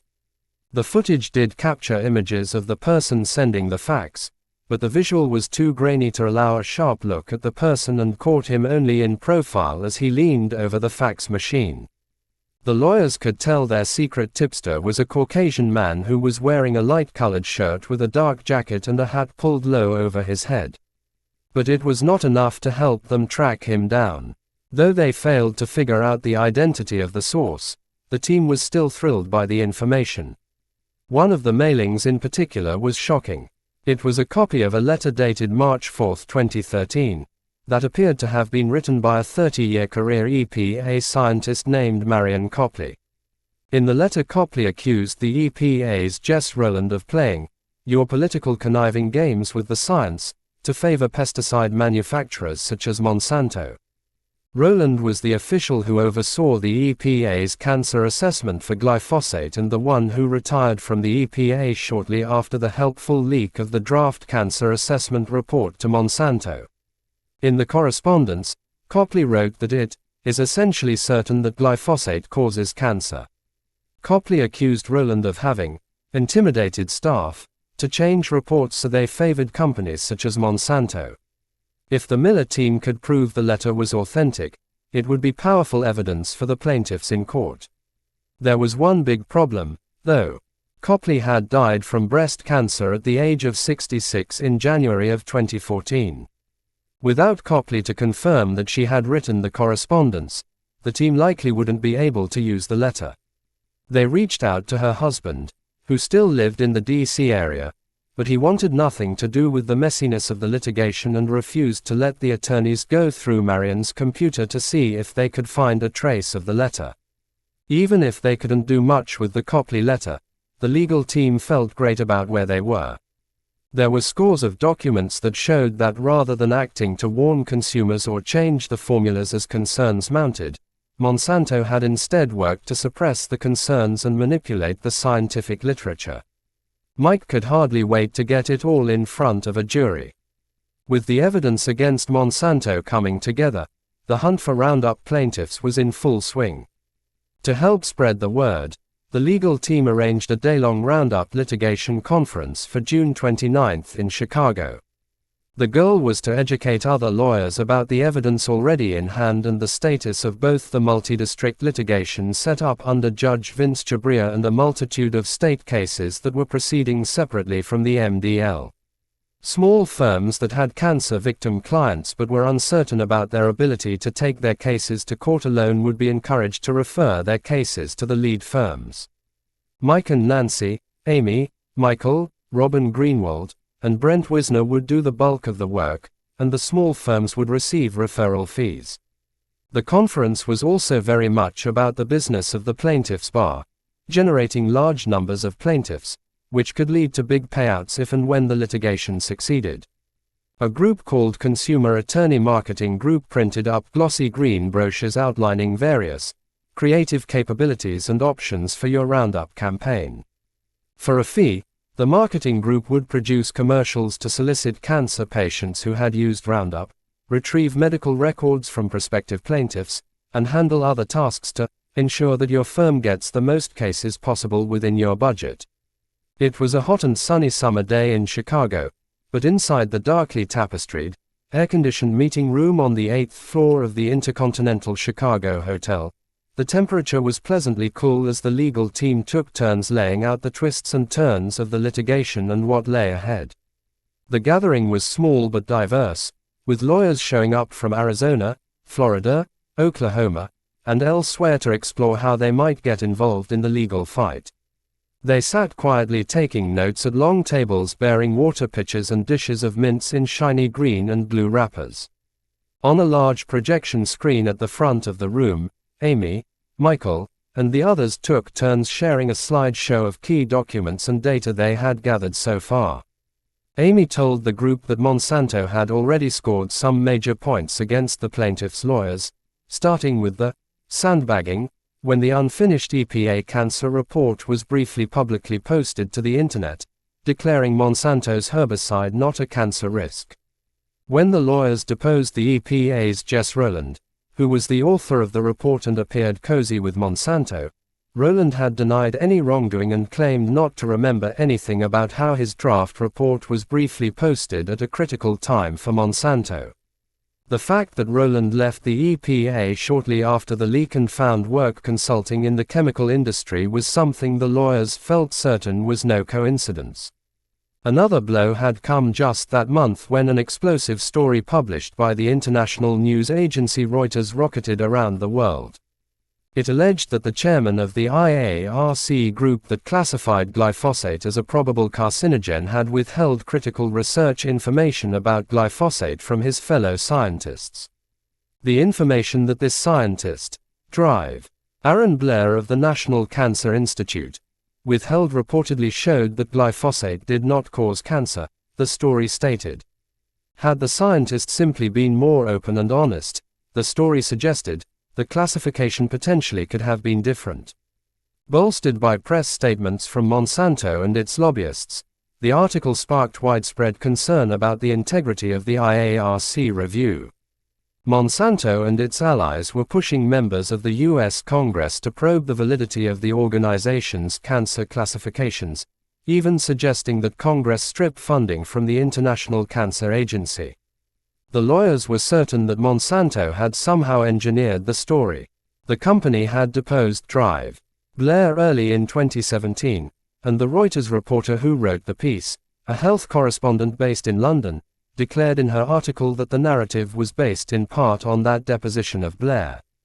And even though the reporter attributed the material for her story to court documents, the deposition had not actually been filed in court, meaning the reporter most likely got it from Monsanto, the lawyers knew. More importantly, it was clear to the lawyers that the reporter had mischaracterized the statements Blair made in the deposition. All one had to do was read the deposition to see the truth, but the reporter had not provided such a link, and the deposition was not publicly available. Most readers would simply assume the story was true, that the IARC classification was flawed. It was a slick move by Monsanto. The lawyers were learning that the company didn't only work behind the scenes to manipulate the scientific record, it also appeared to have ways of manipulating international media. Monsanto fights hard, fights dirty, fights every step of the way, Michael told the group, dressed in his typical casual lawyer attire, a dark blue suit and blue button-down shirt. The best way to fight back was to continue to dig through the company files turned over in the discovery process and bring as many damning documents as possible into the public domain. Monsanto officials were going to have a very hard time explaining away the internal discussions that repeatedly seemed to show more concern about sales than about protecting public safety, he said.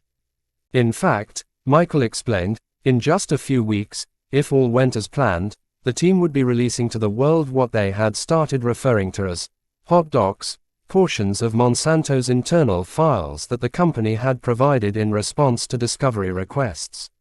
Monsanto had been pressing to keep most of the discovery documents it turned over sealed from public view, and the lawyers knew that a document release was likely to raise the ire of Judge Chabria. The judge had been keeping a tight rein on what the lawyers in the case could and could not do with the evidence they were compiling. But Michael, Brent, and Tim believed that the public had the right to know about important issues divulged in the documents, sooner rather than later. They were not yet sure how or when they could get the documents into the public spotlight, but they were working on a plan. The documents show internally they understood they had a cancer problem, Michael told the group. It's our job to help the world find about this stuff. When it was Tim's turn to lay out more aspects of the case, he compared the Roundup litigation to lawsuits that brought to light the health hazards of smoking. He had spent the past few months tracking a web of payments made by Monsanto to third parties. It looked to him as though those payments brought pro-Monsanto messaging on social media, in news outlets, and through seemingly independent health and science organizations. These third parties were supposed to defend the safety of Monsanto's products and attack anyone who agreed with IARC or expressed concerns about the herbicides, but appear to be doing it without Monsanto's backing. Just as with the ghostwriting of scientific literature, Tim saw Monsanto's deceptive tactics as posing dangerous consequences to public health. We'll look back in 20 years and we'll all know it is terribly carcinogenic, he said. We're going to slap some new tires on the wheels of justice. Tim's confidence was shared by most of the team, but there were some lingering doubts. Their case was strong, but was it strong enough? A look at the history of litigation brought against Monsanto showed that the company rarely lost. With deep pockets and some of the nation's biggest and most talented law firms at its disposal, the company had demonstrated that it would fight long and hard against anyone who dared challenge its products and practices. This legal fight, Challenging the safety of a widely used consumer product that regulators around the world solidly backed as safe, was clearly not going to be easy. Nor would it be fast. It would cost millions of dollars, thousands of working hours, weeks and months of time in courtrooms around the country, and many missed holidays and family events for the lawyers involved. A loss on this grand a scale for the legal team would be painful, even potentially crippling. Would it be worth it? Could they actually win? After the presentations concluded, the team gathered in a small cocktail lounge to relax. Waiters crisscrossed the room offering trays of hors d'oeuvre to the hungry group of lawyers as they talked through the events of the day and the uncertainties ahead. They did not yet have a lead plaintiff designated, nor did they know who their first judge would be or where the first trial would take place. Many other firms around the country had taken a look at the cases on file and decided not to join in the litigation because of the cost and risk involved. If there was a time to turn back, now was the time. But Mike, Tim, Amy, Brent, and the rest of the team knew they were going forward. As Amy looked around the table at her fellow lawyers, she saw the doubt in their eyes and a need for reassurance. She lifted her margarita glass in a semi-toast. "We're going to win. We are, you know." She smiled and took a long, satisfied drink of icy tequila. "We're really going to win." Chapter 6. In the interests of justice. As the summer of 2017 wore on, the number of plaintiffs signing up to sue Monsanto had grown to include several thousand people, young and old, rich and poor, some suffering significant debilitation from non-Hodgkin lymphoma, NHL, and others fortunate enough to have responded well to chemotherapy and other medical treatments and be living near normal lives. But all wanted to see Monsanto held to account. Among the newest group of plaintiffs were a husband and wife in their 70s from Livermore, California, who both had been stricken with devastating forms of NHL after 35 years of spraying Roundup products around their properties. Married 50 years, Alva and Alberta Pilliard had once envisioned spending their retirement years traveling and enjoying adventures with the grandchildren. But in 2011, Alva was found to have a type of NHL that had spread into his pelvis and spine, leaving him in sometimes unbearable pain even after treatments abated the spread of the cancer. 4 years later, Alberta was diagnosed with NHL that had struck her brain. She nearly died during her multiple hospitalizations and was left with extensive balance and vision problems that made navigating each day difficult. When the couple filed their lawsuit in June of 2017, Alva was 75 and Alberta was 73. Every day was an exhausting and agonizing struggle. And then there was Elaine Stevick and her husband, Christopher. Elaine was diagnosed in December of 2014 at the age of 63 with multiple brain tumors due to a form of NHL called central nervous system lymphoma, the same type Alberta Pilliard had. Before she had gotten sick, before there were any worries that a weed killer might cause cancer, Chris had jokingly called Elaine the Queen of Roundup because she used it so frequently. The couple had purchased an old Victorian home on overgrown property in Northern California in 1990, and while Christopher worked on renovating the interior of the house, Elaine's job was to spray Roundup over the weeds and wild onions that smothered the grounds. She never wore gloves or other protective clothing. She didn't think there was any reason to worry. Both the Pilliards and the Stevicks were clients of the Miller firm, just as Lee Johnson and so many others now were. Michael Baum's firm and Amy Wagstaff's firm also had stacks of case files. One of Amy's newest clients had a particularly heartbreaking story. Charlene Gordon had been only 39 when she was diagnosed with NHL in 2006. Chemotherapy didn't work, and radiation treatments left her without control of her bowels and so unsteady on her legs that she became nearly wheelchair-bound. A stem cell transplant put her into remission, but the quality of her young life had been ruined. While in remission, she had continued using Roundup for many years, not knowing of the science showing a connection between the chemical and cancer. Her stepfather had died from NHL, so she knew the viciousness of the disease. Ironically, or perhaps not, Her stepfather had been the one who showed her how to spray Roundup around the family's above-ground pool. She often had worn just a swimsuit, shorts, and flip-flop sandals when spraying the herbicide because, as her family believed, Roundup was totally safe. There were so many people with cancer, and there was so much anger over the growing belief that Monsanto had known all along that its products could be dangerous. Several lawsuits had multiple plaintiffs, and the litigation by now was lodged in multiple venues, from the federal court in San Francisco to the St. Louis County Court in Monsanto's hometown in Missouri. But the legal team still did not know who would or should be the first plaintiff to go to trial. Tim Litzenberg had not been in touch with Lee for a while. He felt for the guy. He knew Lee had been going through a lot of painful treatments and was struggling emotionally with not being able to work. Lee had been on disability leave from the school district, but that was running out, meaning the little bit of monthly income and the health insurance Lee counted on were going away. The guy's life was unraveling. A better lawyer, a better friend, would be in closer touch, Tim thought. He felt guilty. He should go visit Lee again. But there were so many clients, so many sick people. And to be honest, Tim was distracted. His own life was starting to unravel a bit too. His marriage of 8 years was ending. The couple had separated in 2016, and the effort to finalize the divorce was wearing him down. He had a young son and daughter he hardly ever seemed to be able to find time for, and he desperately needed a break from work, but the cases couldn't wait.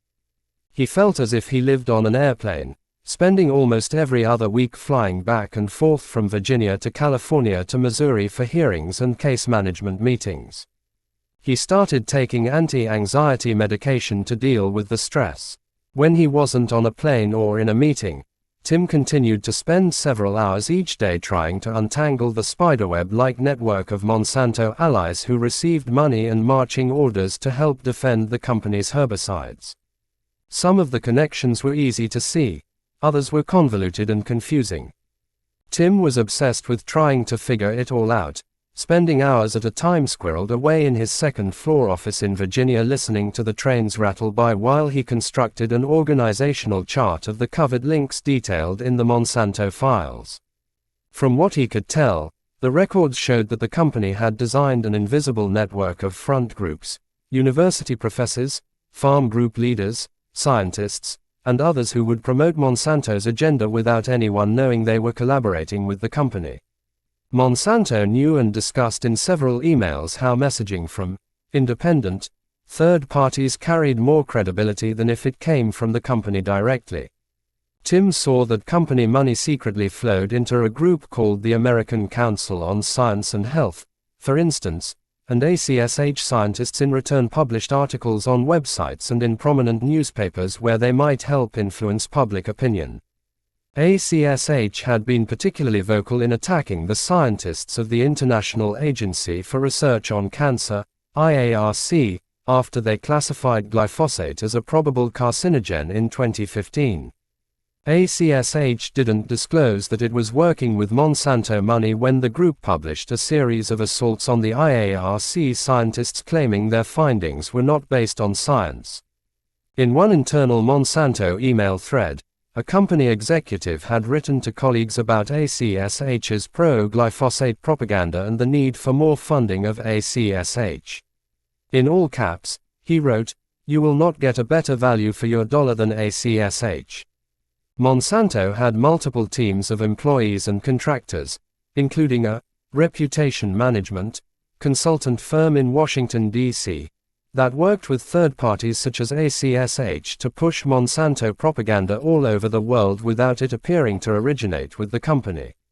One group secretly funded by Monsanto would often quote another group secretly funded by Monsanto, creating a covert echo chamber that magnified the company's messaging. Another strategy laid out in internal company email chains called for the company's consultants and public relations teams to create third-party content, such as op-eds that defended the safety of Monsanto's glyphosate-based herbicides. The op-eds could not look like they came from Monsanto, so the teams recruited doctors, nurses, and others in medical, health, and scientific professions to personalize and put the names on the articles as authors. The commentary pieces were then to be placed by Monsanto's public relations experts in newspapers and with online consumer, social media, and news sites. Two major American daily newspapers, The Washington Post and USA Today, were top targets for placement of these third-party pieces, the internal Monsanto emails showed. It all was brilliant. Of course most people would think Roundup was safe, Tim thought. Yep, it was an absolutely brilliant strategy. Also sneaky and deceptive. A jury might even see it as sleazy. It would be great if someone on the legal team could get Monsanto's chief executive officer on the stand and ask about all of this. Why? Tim would ask him. Why did the company need to go to such extraordinary lengths to convince people its products were safe? If they really were safe, why would there be such a need to enlist all these third parties and spend all this money, millions of dollars, from what Tim could tell? In his files, he dubbed his work the Monsanto Dark Money Project. If he could ever get it all in front of a jury, he was sure it could go a long way toward showing a truly sinister side to the company. As Tim labored away in Virginia, buried in documents, Lee was struggling with the seesaw of cancer treatment. The doctors had tried various cocktails and concoctions and radiation, but it all made him so sick that sometimes he felt as though death would be a welcome escape from the pain that seemed to splinter his bones, sear his flesh, and rob him of sleep. Trying to eat enough to nourish his frail figure was a struggle in itself, as nearly every bite of food he tried to consume came back up in violent vomiting episodes. So many days were spent feeling as if he could not bear another. The treatments also left him with neuropathy, a type of nerve damage that causes weakness, numbness, and pain in hands and feet. For Lee, the pain was worst in his feet. Sometimes it felt like they were on fire, and all he could do was cry. And then, respite would come. He would start to feel better, almost normal, though he wasn't sure he really remembered normal. But he could eat, could walk, could dress himself and go outside with his boys. During these good periods, in between the treatments, he even could work a little. Lee could usually count on his best friend, Darrell Waters, to find him a few hours of odd job labor at the medical cannabis business where Darrell was employed. Lee appreciated the work. He had been on temporary disability leave from the Benicia Unified School District for over a year when, in April of 2017, the district changed his status to permanent disability. That meant the $630 per week he had been getting dropped to $290 per week. And even that small amount of money, a fraction of his prior salary, was due to end in September of 2017. Lee already owed a little more than $100,000 in medical bills. He wasn't sure what he was going to do when the payments ran out. The part-time jobs Darrell found him wouldn't solve the money problems, but they helped.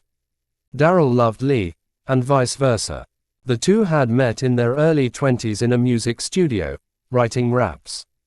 Sometimes after hours in the studio, they would take off after midnight and drive to Lake Tahoe to shoot craps at a casino there, returning home after dawn.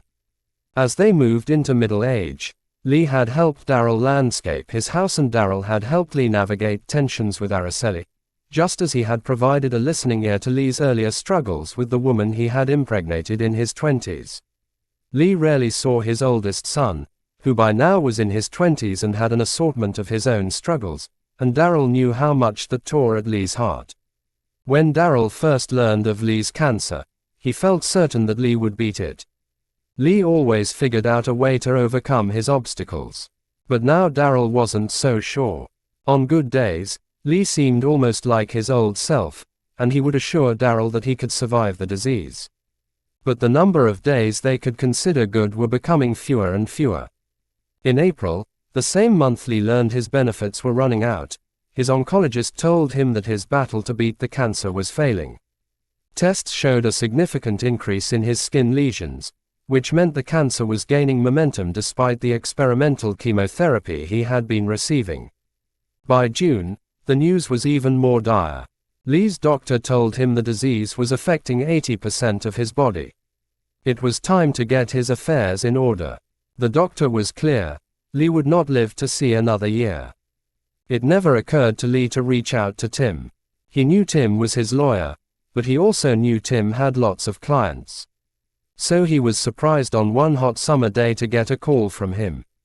Lee was hiding out in the apartment, shades pulled, when his cell phone buzzed. Tim was on the other end, telling Lee he had a status conference in California to attend, and that had prompted him to take a look at the latest medical reports that had been added to Lee's file. He was shocked by what he saw. He had known Lee's condition was dire but had not expected the disease to spread so quickly.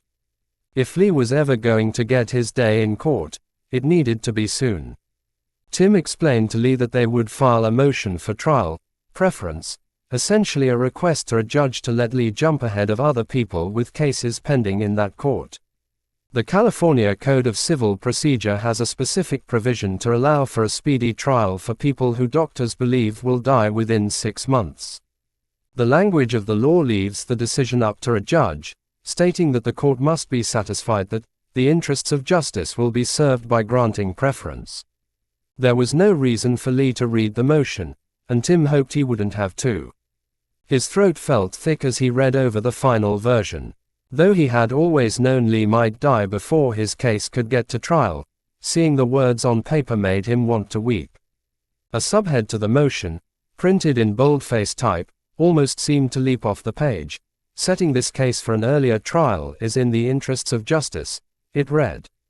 Good cause exists to grant this motion because plaintiff has terminal epidermotropic T-cell lymphoma, a non-Hodgkin lymphoma, and his medical condition is such that there is substantial medical doubt that he will live more than 6 months, and granting a trial preference is in the interests of justice under the circumstances. Because of his terminal cancer and grave condition, if this motion is not granted, he will be deprived of justice because he is unlikely to survive long enough to see the day that his case goes to trial. To strengthen the motion, Tim added details about Lee's condition pulled from his medical file. Mr. Johnson's cancer has spread throughout his skin and lymph nodes in the past 2 years, and has proven resistant to a number of different chemotherapies, as well as radiation therapy. He typed one sentence in bold for extra emphasis. Mr. Johnson's current condition raises medical doubt of survival beyond 6 months. To make sure the judge had little room for doubt, Tim enlisted the opinion of a medical oncologist named Chady Navin to look over Lee's medical history and the latest test results. Navin was chief medical officer of Cardinal Health in Chicago and considered an expert on NHL. Tim attached to the motion a report from Navin concurring that Lee's life expectancy was 6 months or less. Waiting to set this case for trial sometime after Mr. Johnson is dead is not in the interests of justice, Tim wrote in the motion. He wanted the court to set a trial date of December 11, 2017. California courts have long recognized that justice delayed is justice denied, he added. As he finished the motion, Tim's heart tightened. He loved the law and thrilled at the power it gave him to do things such as this, give a poor and sick man the chance to point a finger of blame at a powerful corporation in a public setting. But practicing the type of law he did also meant he was constantly mired in human suffering. There was a saying among those who represent plaintiffs in personal injury cases: no one comes to a plaintiff's attorney because they had a healthy baby.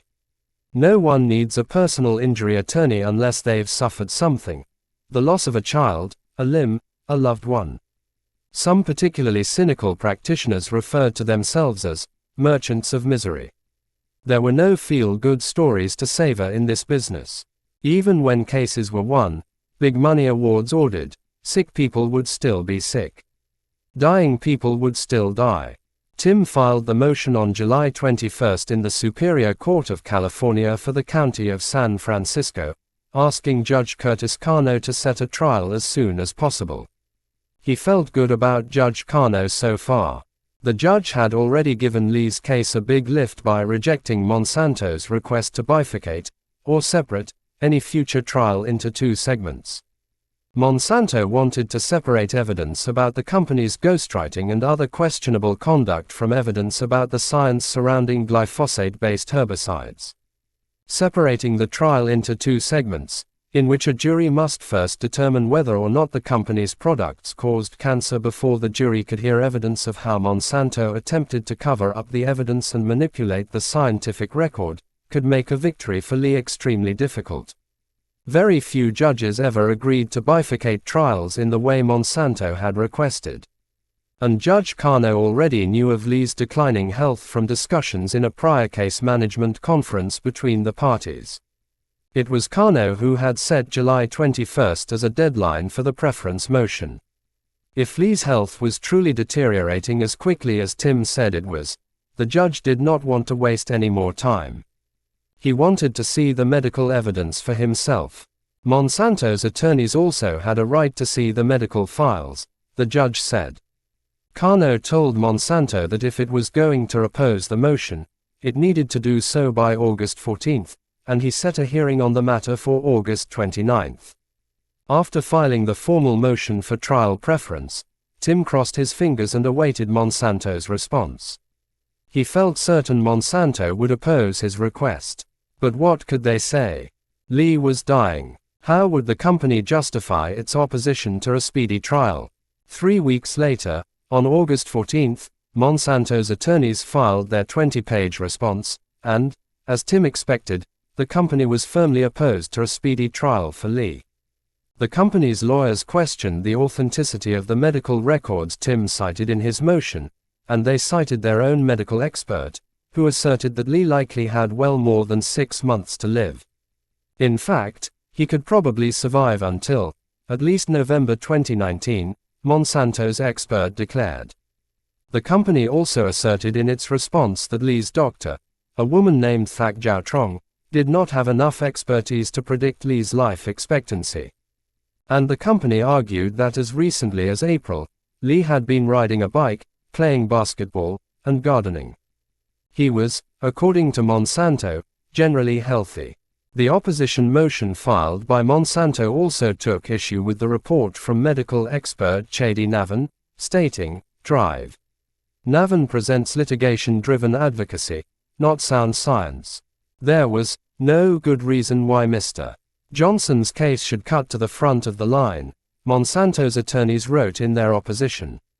Tim thought he had a good chance the judge would agree with him and set a trial before the end of the year, but he worried about Monsanto and the many tactics he knew the company was ready to deploy.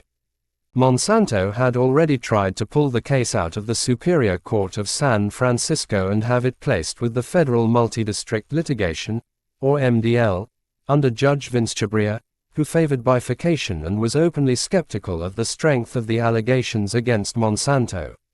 Lee's case had been remanded to the state court shortly after Monsanto got it sent to federal court.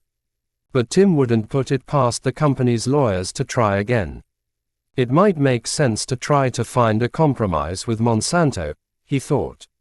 Helping Tim on the preference issue was Miller firm associate Curtis Hoke, who had obtained his law degree in California and was licensed to practice there, unlike Tim, who was handling Lee's case pro hac vice, a Latin term meaning, for this occasion. This common practice allows a lawyer who is not admitted in a certain jurisdiction to practice there for a particular case. Tim and Curtis decided it might be best to cut a deal with Monsanto. Along with Monsanto, the Miller firm had named Monsanto's West Coast salesman, Stephen Gould, personally as a defendant and had also named California herbicide distributor Wilbur Ellis Company as a defendant. They could drop those defendants and agree to a trial date 6 months later than the desired December 2017 date and avoid potentially losing their preference motion, they decided. As Tim and Curtis mulled over the situation, Mike Miller decided he needed to be more active in the case as it headed for trial. Mike also was granted pro hac vice admission for Lee's case in California. Mike agreed with the idea of withdrawing the motion for a trial in December if Monsanto's attorneys would agree to a trial the following June. Mike wanted to make sure they had plenty of time to gather evidence. They already had several depositions of Monsanto scientists that would be helpful for their claims and hundreds of internal emails and memos that would also be useful. But Mike wanted more. Discovery orders were still in place, and Monsanto was having to turn over additional files on a regular basis. Mike wanted to make sure they had as much ammunition as possible before going head-to-head with the company's lawyers in court. The first trial would no doubt be closely watched, not just by media in the United States but also by European news outlets. Glyphosate concerns were growing in Europe, and regulators there were wrestling over proposals to ban the herbicide from the market. Yes, Mike told Tim and Curtis, they had to win this first trial. They could not afford to rush it. The world would be watching. After a little back and forth between the Miller firm's attorneys and Monsanto's counsel, both sides notified the judge that they had a deal. Plaintiff and Monsanto agree and request that a trial date be set in this case for June 2018 and that the trial date remain even in the event that plaintiff passes away prior to that date, read the joint stipulation, filed 8 days before the scheduled hearing on the preference motion. Judge Cano issued the order, setting Lee's trial to begin in roughly 10 months, on June 18, 2018, at 9:30 a.m. It wasn't exactly what they had hoped for, but Tim, Curtis, and the rest of the Miller team felt they had achieved an important victory. The Roundup litigation had its first trial on the calendar, and Lee would get his day in court, if he lived that long. Chapter 7. Corporate Secrets. As Tim focused on getting a trial date set for Lee Johnson's case, Amy, Brent, Mike, and the others were bracing for a brawl with Monsanto over a different issue. The plaintiff's attorneys wanted to unseal many of the Monsanto files that had been turned over through court-ordered discovery so they would be available for public scrutiny. But Monsanto was doing everything in its power to keep that from happening. Monsanto's attorneys made their position very clear. There was no reason the company's internal communications and other records should be available to anyone but the lawyers for the cancer patients suing the company. To make sure of that, before Monsanto turned over the required documents, they were stamped as confidential. That designation meant that though the lawyers for both sides could read every word of the documents, most of the pages had to be blacked out, redacted, if they were attached to any motions or other public court filings. That way, anyone who might be poking around in court files, such as reporters, other lawyers contemplating filing their own lawsuits, or even interested lawmakers, would not be able to see through Monsanto's shroud of secrecy. Amy and the rest of the legal team had expected this fight and were adamant that Monsanto had no legal right to keep the records sealed from public view. It would be understandable for Monsanto to seal documents that related to patented formulations of products or other types of trade secrets. But the documents Monsanto was designating as confidential had nothing to do with marketplace competition and everything to do with avoiding public outrage at the company's actions, the plaintiff's legal team believed. Embarrassment was not a legal reason to keep documents sealed. The revelations in Monsanto's files related to public health, and the public deserved to have the information as soon as possible. It was as simple as that. They just needed to convince a judge. The debate was typical for this type of product liability litigation. It has long been part of the game for companies sued over their peddling of dangerous chemicals, drugs, medical devices, and an array of consumer products to try to keep a tight seal on internal documents they have to turn over to plaintiffs' attorneys.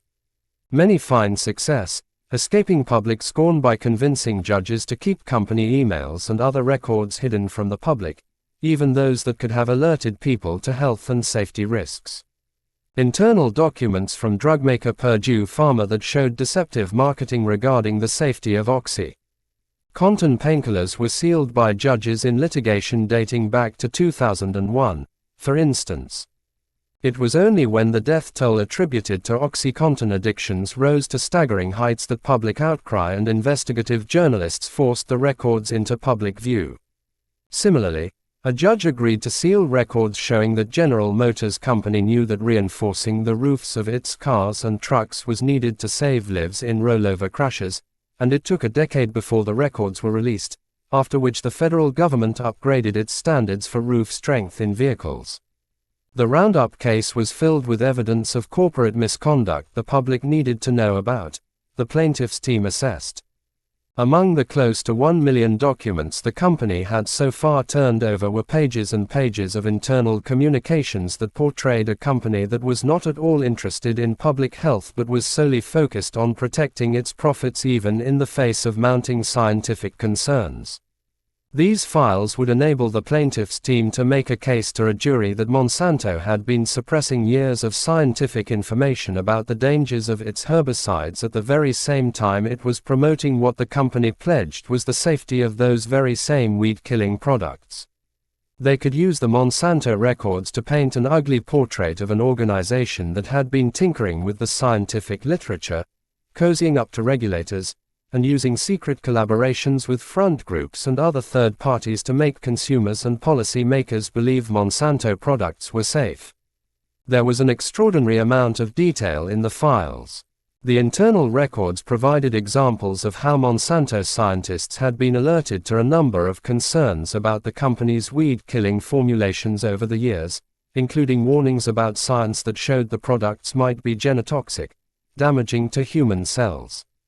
The records also showed that Monsanto officials knew of scientific evidence that the ingredients could promote tumor development in test animals and significantly raise the risk of cancer in humans. Even more, the records revealed that while the company was running advertisements showing consumers spraying Roundup without any protective gloves or other gear, Monsanto was warning its own employees to wear not only gloves but also protective bodysuits and face masks when spraying its herbicides on company test plots. It was more than outrageous. It was almost criminal. From Amy and Mike's viewpoint, consumers deserved to know the truth, they believed, at the very least to be adequately warned of the risks. Millions of people were still using Roundup and other Monsanto glyphosate-based brands, and most still believed they did not need to take precautions when they sprayed the chemical concoctions. Sure, many of these Monsanto papers, as the legal team had started calling the discovery documents, could be introduced during the trials that would eventually take place. But to wait a year or more to let the world learn about Monsanto's covert activities to hide the risks of its products just seemed wrong.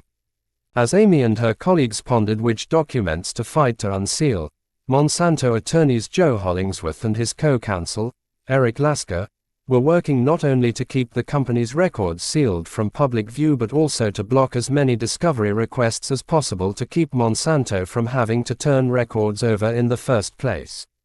The company lawyers insisted that legal precedent gave the public almost no right to view discovery materials unless they were being used in a public judicial proceeding such as a hearing or a trial. Amy and the group didn't care much for Hollingsworth, and they found Lasker even less likable, if that were possible. In private, they had taken to referring to Lasker as Mario, because he reminded them of the popular Mario Brothers cartoon character. Despite the image, Lasker could be a formidable opponent, the team was learning. He had a long history of legal work defending clients in cases involving medical and environmental issues, and he had developed skill in defending corporations against personal injury cases. Neither he nor Hollingsworth was going to bend on the designation issue, as unreasonable as Amy and the group thought the two were being. Many of the discovery requests were running through the federal court in San Francisco, where Judge Vince Chabria was overseeing the multi-district litigation that was created in October of 2016 as a means for moving multiple cases forward. Within just days of getting the assignment, Chabria could see that the casework was going to be contentious at every turn. In many court cases, opposing lawyers might appear as bitter rivals at trial, but behind the scenes they would often treat each other collegially, trading emails back and forth with efficiency and professionalism as they bargained over the nuts and bolts that construct the framework of large-scale litigation. Just as a parent will tell two squabbling children to work out the differences, judges often encourage plaintiffs and defense attorneys to work together as much as possible to resolve disputes without judicial intervention. That was not going to work with these lawyers. Less than 3 weeks after the multi-district Roundup Products liability litigation was filed in his court, Chhabria had his first full-on fight to referee between the lawyer groups. Amy had asked Monsanto's lawyers to provide files from several more Monsanto employees as part of the discovery process, but Monsanto's attorneys not only had refused the request for what were called custodial files, but also had refused to discuss any potential compromise.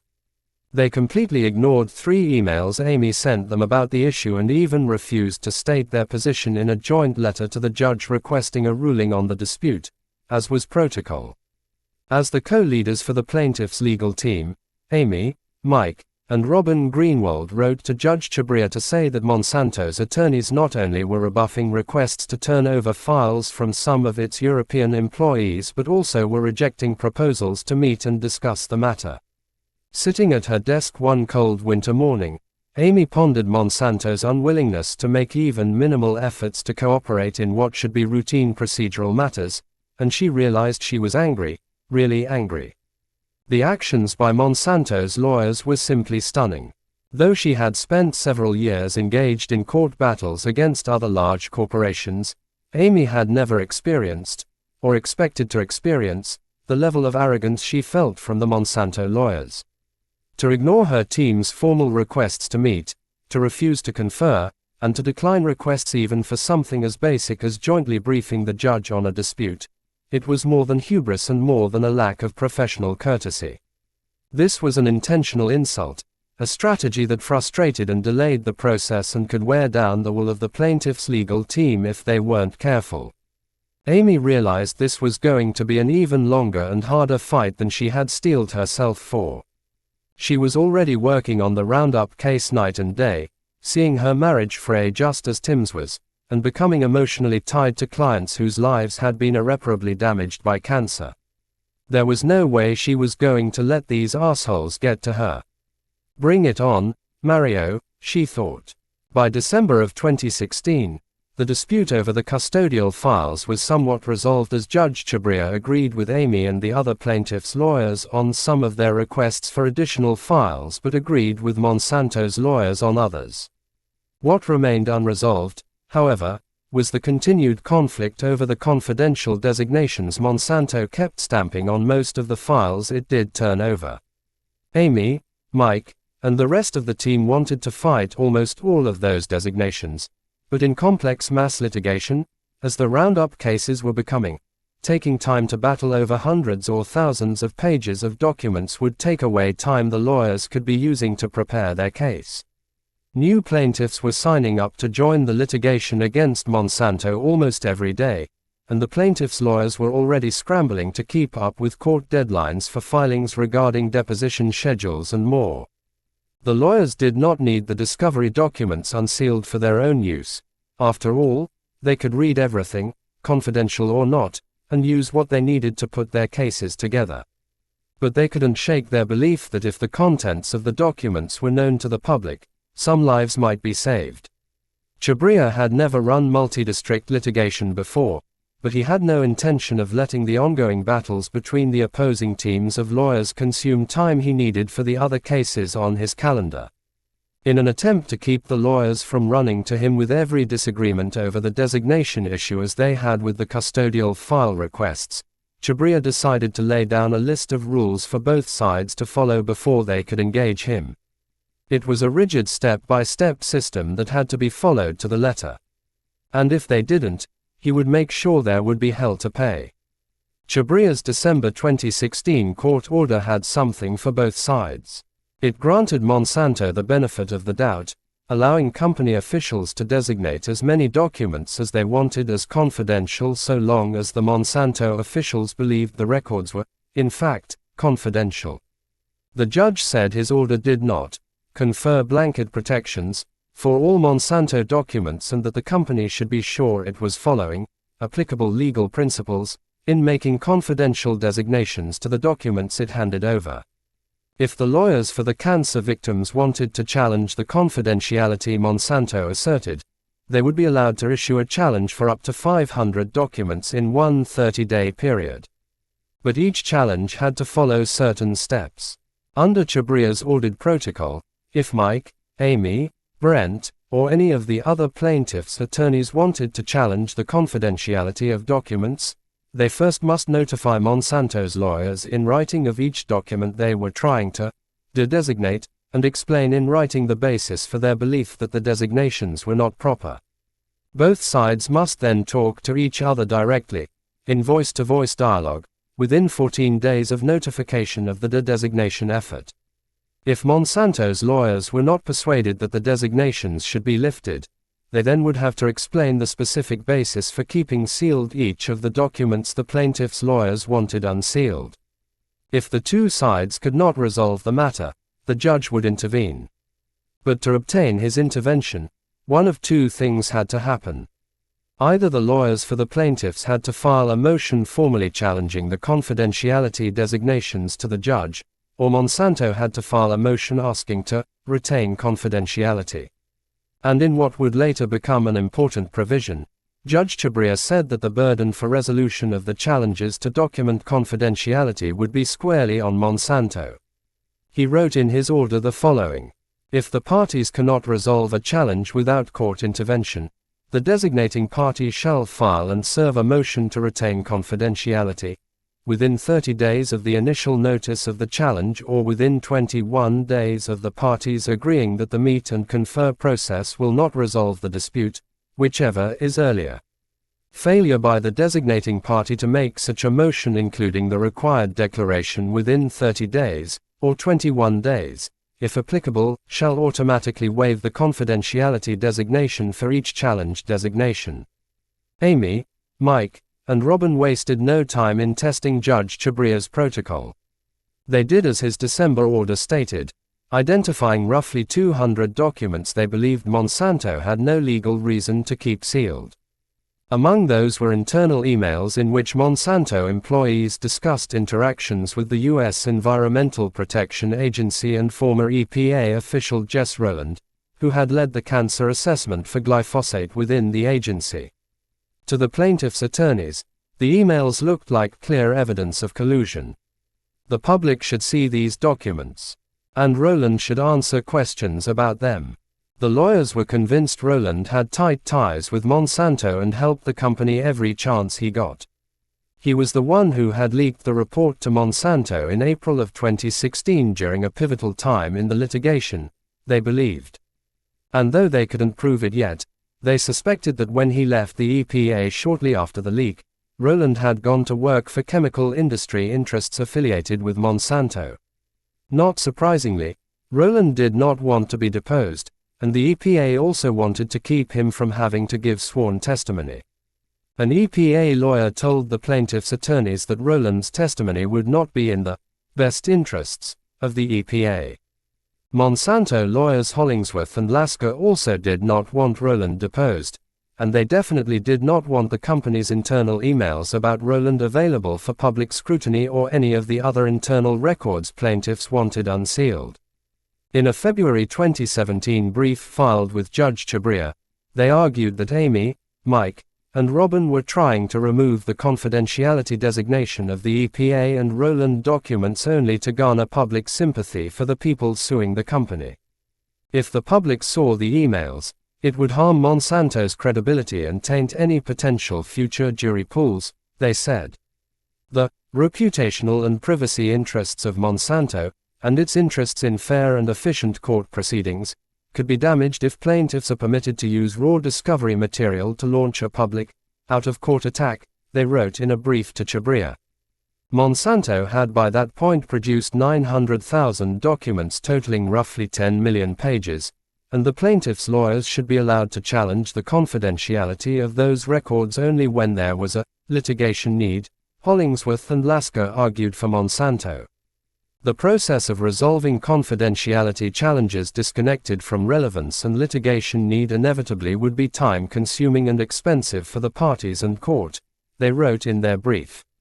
Mike, Amy, and Robin fired back, countering that Monsanto had stamped as confidential more than 8 million of the 10 million pages turned over, and their review found clear abuse of the designations. They believed that Monsanto should not be allowed to curtail public access to discovery materials that affect public health. Secrecy offends the principles of transparency and public oversight undergirding our judicial system, the three attorneys wrote in their brief to Judge Chhabria. One phrase they capitalized and put in boldface type for extra emphasis: public health and safety interests outweigh Monsanto's privacy interests. They reminded the judge of the rules laid out in his December court order specifying the process Monsanto must follow to keep records sealed. That order made no mention of a requirement that plaintiffs show a litigation need. Rather, the burden was to be on Monsanto to show specific reasons why the company wanted to keep each of the documents sealed. The ruling from Chhabria did not come quickly. It was not until March that he weighed in, but for the plaintiffs the judicial decision was worth the wait. Chhabria rejected Monsanto's efforts to keep the Rowland documents sealed, with the exception of one document. He said that the potential embarrassment to Monsanto was not a sufficient reason to keep the communications cloaked, and there was no credible argument that the documents contained trade secrets. Several other documents related to the EPA could also be unsealed, he said. In stern language, he reminded both sides they should not play with his patience. Going forward, plaintiffs must be sure that a document they wanted to release was relevant to the litigation when they asked for it to be unsealed. And Monsanto lawyers should know they would be sanctioned if they continued filing unreasonable or unsubstantiated declarations regarding sealing documents, Chhabria warned. It was not much of a victory, but it was still something to celebrate for Amy, Mike, and Robin. Finally, the public would be able to see at least a little of what they were seeing. They did not want to push Chhabria too hard. They weren't going to publicize Monsanto's internal documents on a law firm website or email them to news organizations. But they would now at least be able to file several revealing documents as open exhibits attached to their briefings and motions, and these would then be available in the court docket, where reporters or anyone savvy enough to navigate court files could read and copy them. And they were not about to waste any time. The ruling came down on a Monday, and by Tuesday Amy, Mike, and Robin had filed exhibits into the court docket that included multiple email strings written by Monsanto officials. Many dealt with the company's plans to counter the concerns international cancer scientists had about glyphosate. Among the unsealed documents were emails from Monsanto officials discussing their interactions with the EPA's Rowland. As the lawyers had hoped, members of the news media were eager to see the emails. One email in particular sparked outrage when it was dug out of the court files by a reporter for the Bloomberg News Agency and published for all the world to see. The email had been written by Monsanto Regulatory Affairs official Dan Jenkins, who was sharing with colleagues a comment he said Rowland had made to him. He wrote that Rowland was trying to stop a probe into glyphosate safety planned by a federal agency outside of the EPA called the Agency for Toxic Substances and Disease Registry, referred to as ATSDR. Monsanto's files showed the company had been very worried that the ATSDR review would agree with the determination by the International Agency for Research on Cancer, IARC, that glyphosate was probably carcinogenic, and the company had been trying to enlist the EPA's help in stopping the planned review. Rowland was, as ever, trying to be helpful, according to the Jenkins email. Jenkins quoted Rowland as saying, "If I can kill this I should get a medal." Jenkins warned his colleagues not to get their hopes up, however, writing, "I doubt the EPA and Jess can kill this, but it's good to know they're going to actually make the effort." Also among the unsealed documents was an email string in which a Monsanto official wrote to colleagues that Jess will be retiring from EPA in 5 to 6 months and could be useful as we move forward with ongoing glyphosate defense. The emails were so alarming, appearing to provide evidence of collusion between Monsanto and the EPA and Rowland, that the EPA's Office of Inspector General said it was launching an investigation into the matter.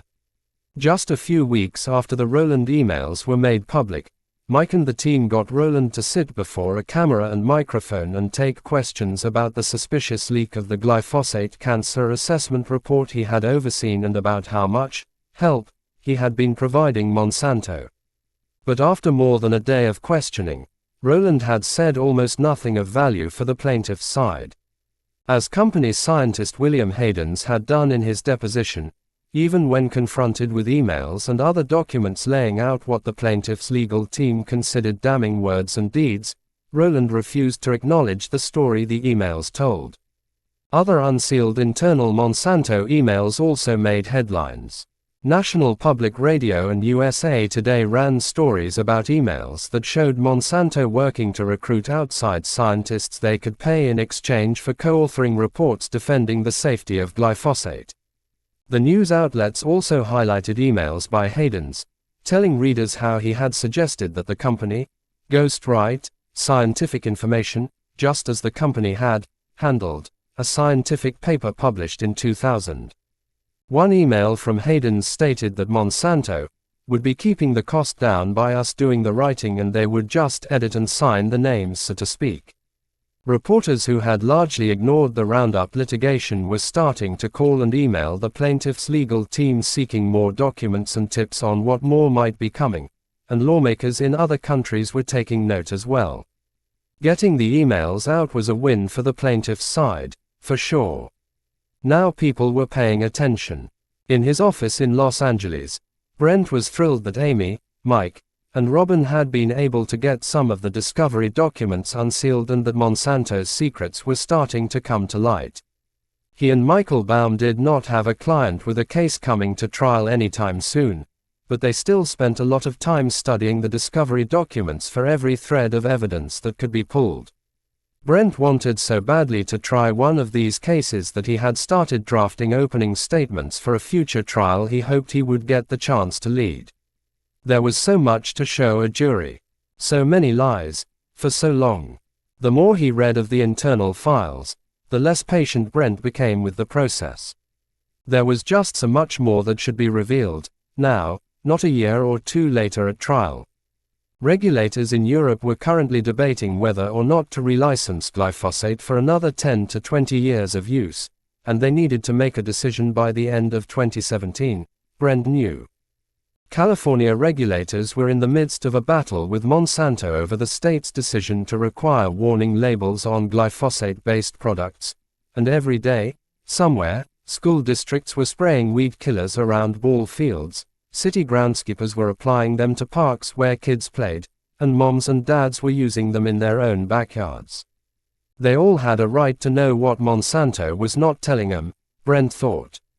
He had to come up with a plan to get more of Monsanto's internal papers into the public spotlight.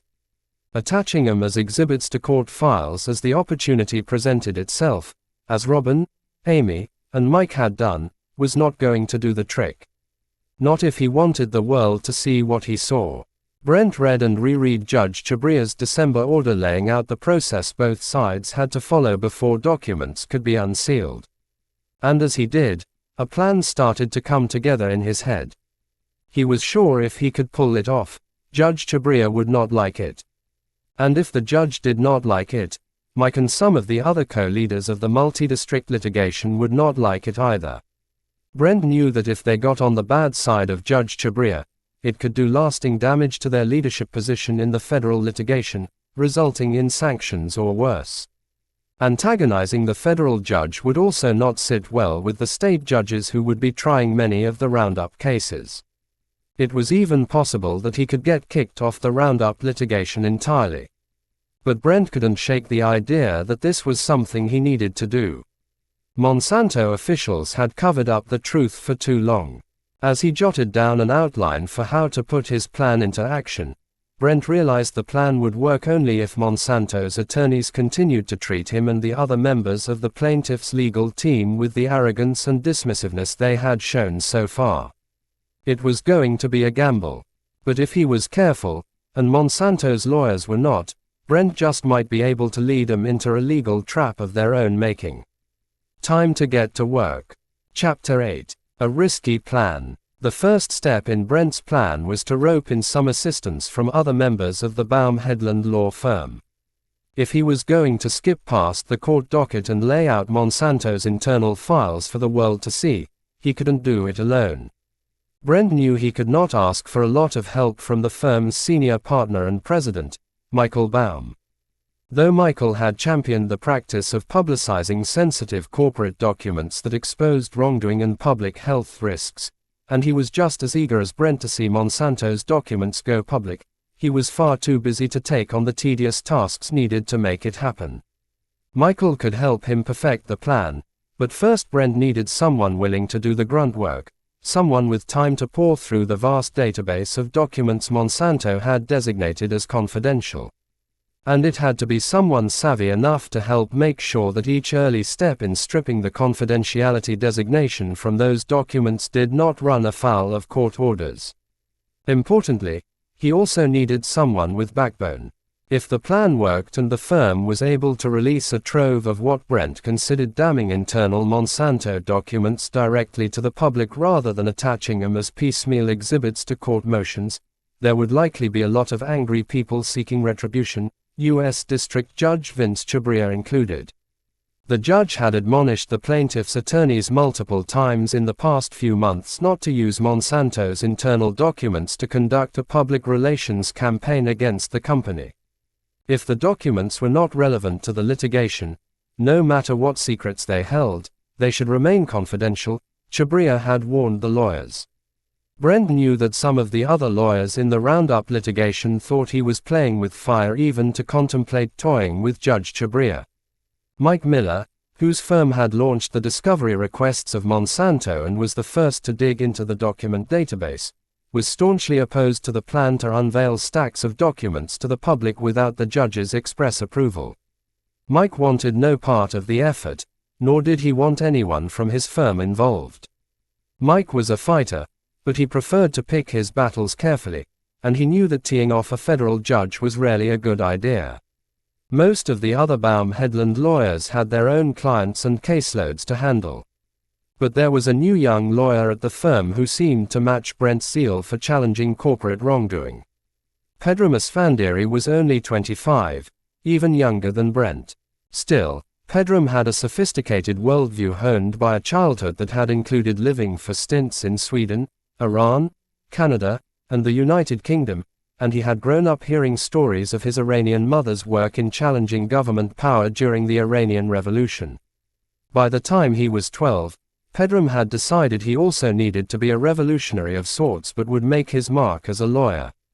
He obtained a law degree and a degree in criminology in the United Kingdom before moving to Los Angeles, where he finished his education at the University of Southern California and immediately after signed on with the Baum Headland firm. In appearance, Pedram and Brent were opposites. With his short, well-coiffed hair, Brent looked like just about any other clean-cut white guy in a business suit, while Pedram stood out from the crowd with exotic dark eyes, heavy brows, and a long mane of thick black hair that he wore in waves down his back or sometimes coiled into a bun.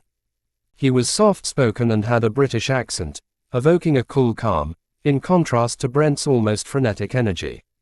Pedram had passed the bar exam only in December of 2016 and had essentially no real-life litigation experience. But Brent knew he had a sharp mind and a passion for public interest law, which made Pedram the perfect partner for his plan.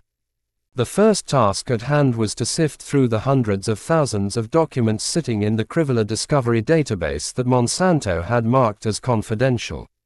The system was tricky to navigate, but when tapped by a trained hand it could go far beyond conducting keyword search terms. The Crivella system was designed with algorithms that could quickly identify email conversations that suggested deception or anxiety or anger by the word content. Using those markers, whenever someone on the legal team found documents they thought would be particularly useful, they flagged them as hot docs. The hottest of the hot docs were ones that the team thought showed Monsanto plotting to get around worrisome scientific findings about its products, information they hoped would resonate with jurors and members of the public. Over the several months he had been working at the firm, Pedram spent a lot of hours exploring the database and working with Jeff Travers from the Miller firm to see what secrets the documents held. Of all the members of the legal team, Jeff was the most adept with the Crivella system, and he sent Pedram file after file of emails and internal Monsanto reports that looked as if they would be helpful to the plaintiff's cases. Pedram studied each document intensely and practically memorized the Monsanto scientists' words.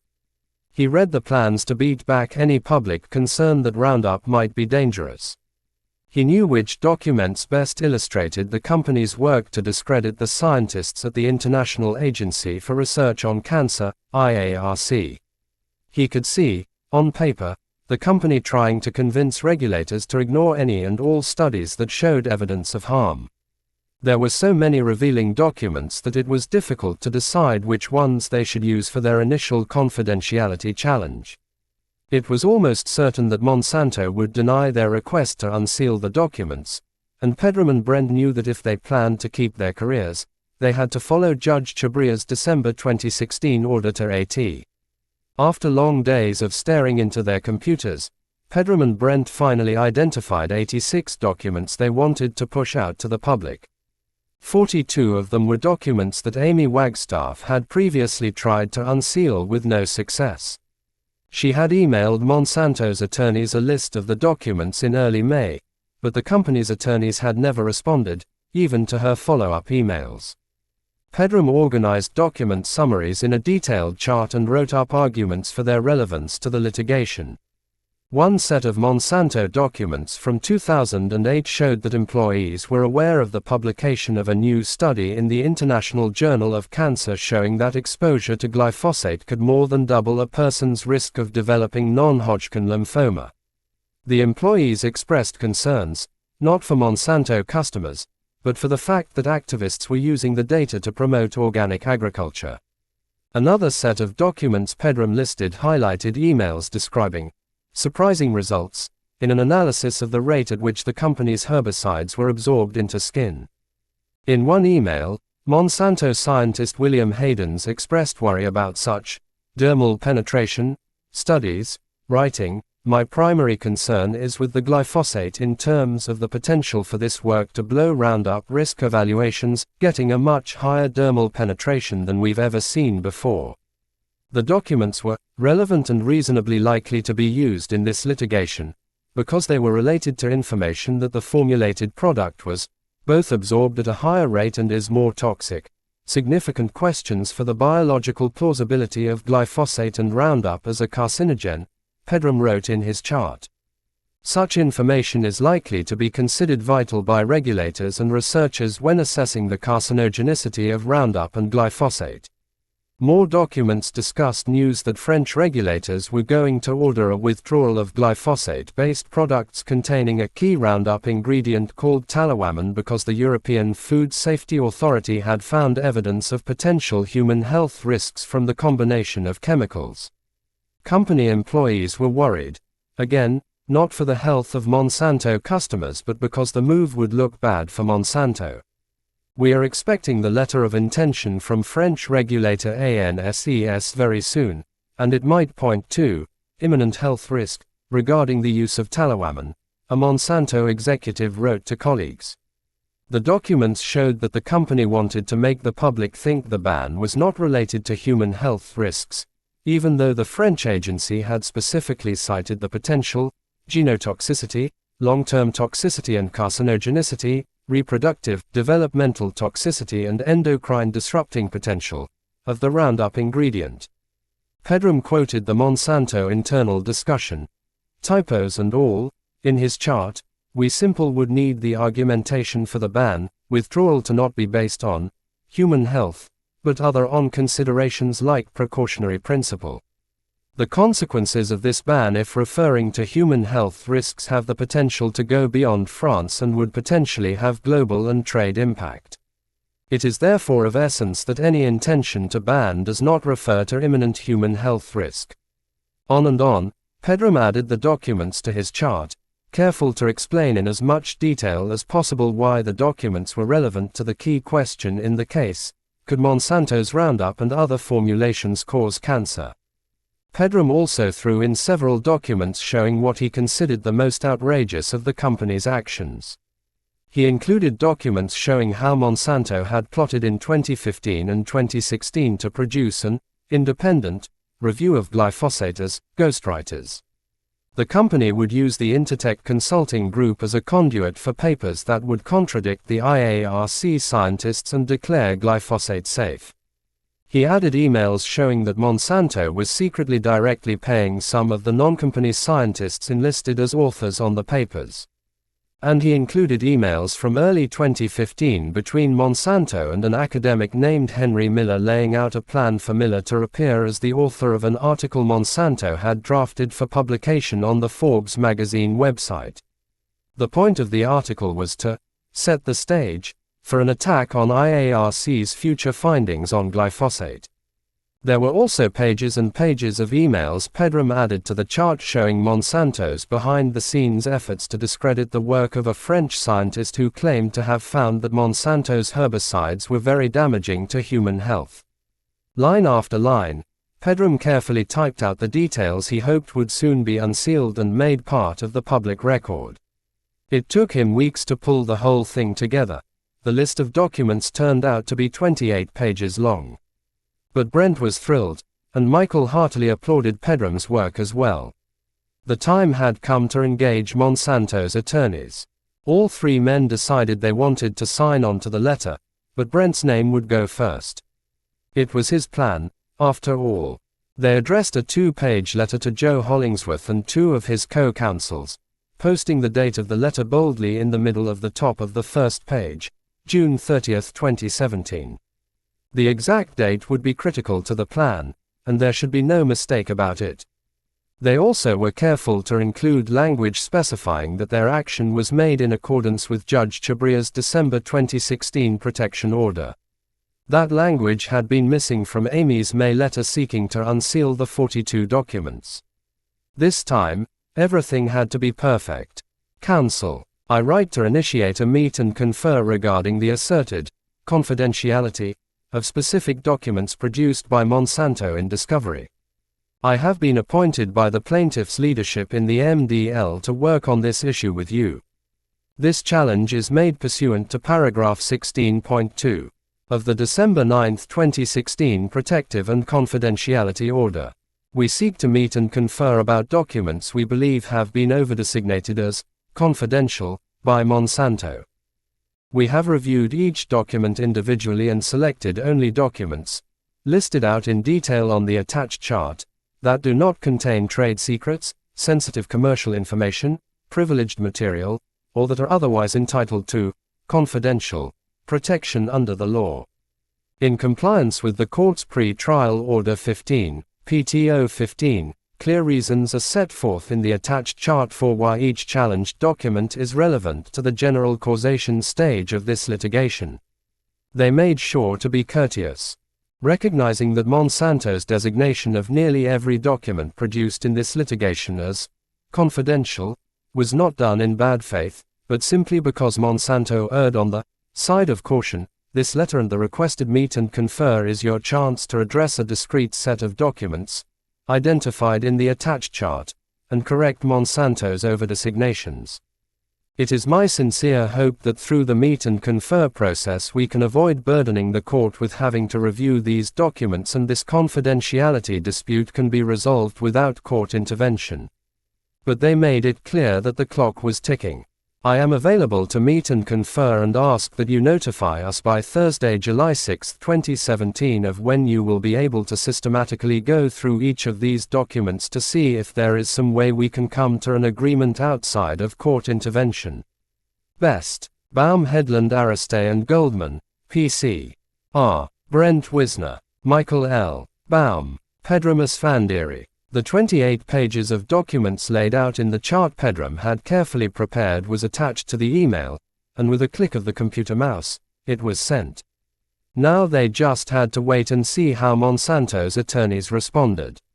Would Hollingsworth and his team actually agree to go over the documents in a good faith review as the judge had instructed in his December order? Or would they do what they had done in the past? Simply swat away the requests and the plaintiff's attorneys like annoying gnats. Brent generally did not like to be ignored, looked down on, or underestimated. But now, that was all he hoped for. If Monsanto's lawyers did actually engage and start what could be a long drawn-out negotiation over the documents, Brent's grand plan would be lost. The judge would be brought in, and chances for a public release would fade away. But if Monsanto's attorneys didn't take the request seriously and failed to follow the protocol the judge had laid out in his December order, well, then, that would leave the gates for a public document release wide open. Brent thought back to the critical section of the judge's order. The first required step was a notification in writing to Monsanto's attorneys listing the documents they wanted to unseal. That was done. The next step was for the two sides to talk to each other within 14 days of the date of notification. The judge would get involved only if one of the two sides asked him to, and Brent certainly was not about to do that. According to the judge's order, Monsanto would need to file a motion to retain confidentiality with the court within 30 days of the date of notification, and, this was the key part, a failure by Monsanto to make such a motion within that 30-day window shall automatically waive the confidentiality designation for each challenged designation. It felt as if they were playing chess with a master and could only hope that the master was not paying attention to their moves. Would Monsanto's lawyers misstep? Brent knew it was unlikely. The Hollingsworth firm was legendary for its litigation skills. Still, Brent thought there was a good chance they would. Michael and Pedram were not so sure. The team heard back within a week. Hollingsworth law partner Gary Rubin emailed Brent, saying, "We are available to discuss your letter," and that he would be willing to participate in a conference call to address the meet and confer requirements set by Judge Chabria for such document discussions.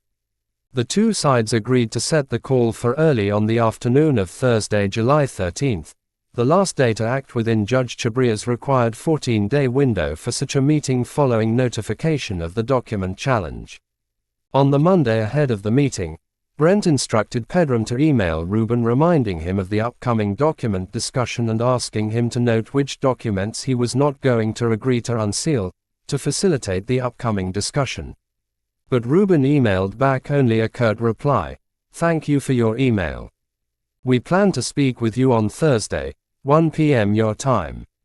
Brent was in Boston for a hearing in another case that week, but he was able to set aside Thursday afternoon for what he anticipated would be many hours of back and forth debate over each of the 86 documents. He had the chart and copies of all the emails and other Monsanto documents spread out around his hotel room so he could reference them as they came up in the call. Pedram was not in the Baum Headland office in Los Angeles either. He was spending the day in San Jose, California, with his girlfriend and her parents, but he also had planned for hours of negotiations. The girlfriend's father had a quiet study, where Pedram closed the door and dialed into the call. Along with Pedram and Brent, Amy also joined the call for the plaintiff's side. Jim Sullivan, the Hollingsworth firm's discovery specialist, joined Rubin on Monsanto's behalf. Sullivan had played college football and was known for his toughness. After a brief exchange of greetings, Pedram began to explain Baum Headland's basis for seeking to unseal the first document. He didn't get far before a Monsanto attorney cut him off. Sullivan explained that he and Rubin were not going to discuss the designation requests for any of the documents laid out in Pedram's chart. Sullivan told them there was no litigation need for any of them to be unsealed. Brent was shocked. He had expected to be rebuffed, but he thought Monsanto's attorneys would at least attempt a show of good faith negotiating. He pushed Sullivan to reconsider but got nowhere. The company's lawyer told him simply that their whole team should just go away. They had been on the call only about half an hour by this point, but both sides agreed they were at an impasse. Rubin asked Brent if he would consider filing a joint discovery letter instead of a motion if he wanted to proceed with efforts to try to reverse the company's confidentiality designations on the documents. Brent was still stunned by the audacity of the Monsanto attorneys. He had been in contentious calls before with opposing counsel but had never simply been told to go away, like a pesky dog at a stranger's foot. He was angry and insulted, but he also felt a rush of adrenaline. He thought back to the language of the judge's protective order, which he had memorized. If the parties cannot resolve a challenge without court intervention, the designating party shall file and serve a motion to retain confidentiality. The language could not be more clear. If Monsanto, which was the designating party, failed to make such a motion within 30 days, the company would automatically waive the confidentiality for each challenged designation. But it didn't sound like Monsanto planned to file such a motion. Instead, the company's lawyers were suggesting a joint letter to the judge. There was no way Brent was going to file anything with the court asking for Judge Chabria's intervention. Hell, no. The burden was on Monsanto's attorneys, and he wasn't about to make that burden any lighter.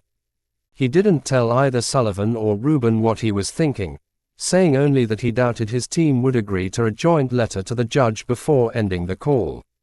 30 days. Monsanto's attorneys had 30 days to file a motion, or the Baum Headland firm would blow the documents wide open.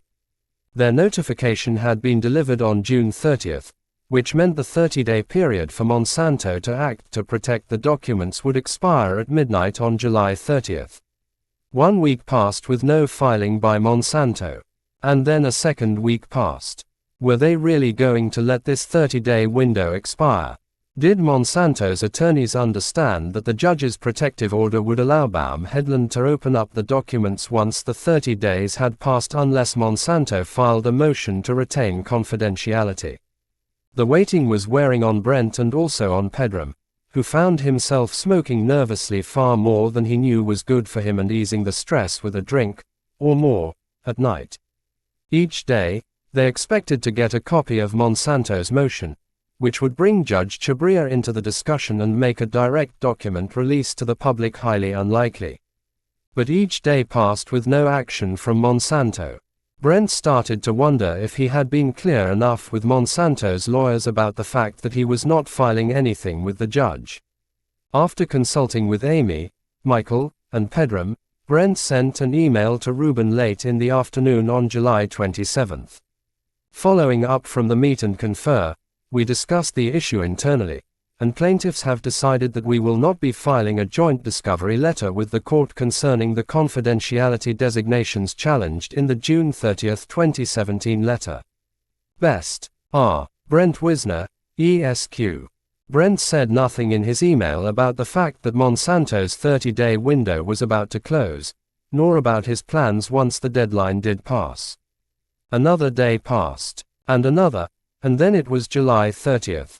Monsanto still had not filed the required motion. Were they really this stupid? Brent thought. This arrogant? Did they not believe Baum Headland would actually release the documents? Well, they had made a mistake. A big mistake. Brent would give them one more day, a cushion just in case there was some confusion about timing by Monsanto's attorneys. The hours on the extra day ticked away slowly, it seemed, but as July 31st edged into evening, it was clear that the company had officially missed the deadline for maintaining document confidentiality. Now Brent wanted the files out as soon as possible. No more waiting. He, Michael, and Pedram determined the release should start just past midnight, when the clock ticked to the start of a new day. In preparation, the documents from Pedram's chart were loaded onto a law firm web page with a downloadable link for each file. The links would go live with a push of the button by one of the Baum Headland staffers Michael had lined up to stay in the office overnight. Brent did not want to pace the law firm's halls all evening, so he decided he would manage the operation from his apartment. He knew that once Monsanto got wind of what they were doing, the company would more than likely rush to the court and ask Judge Chabria to force Baum Headland to remove the documents from the firm's website.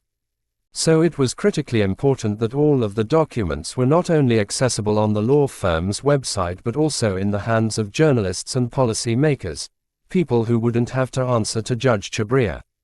One journalist in particular had been pestering the Baum Headland firm for months about the sealed documents, pushing and prodding for details about what secrets the discovery database held.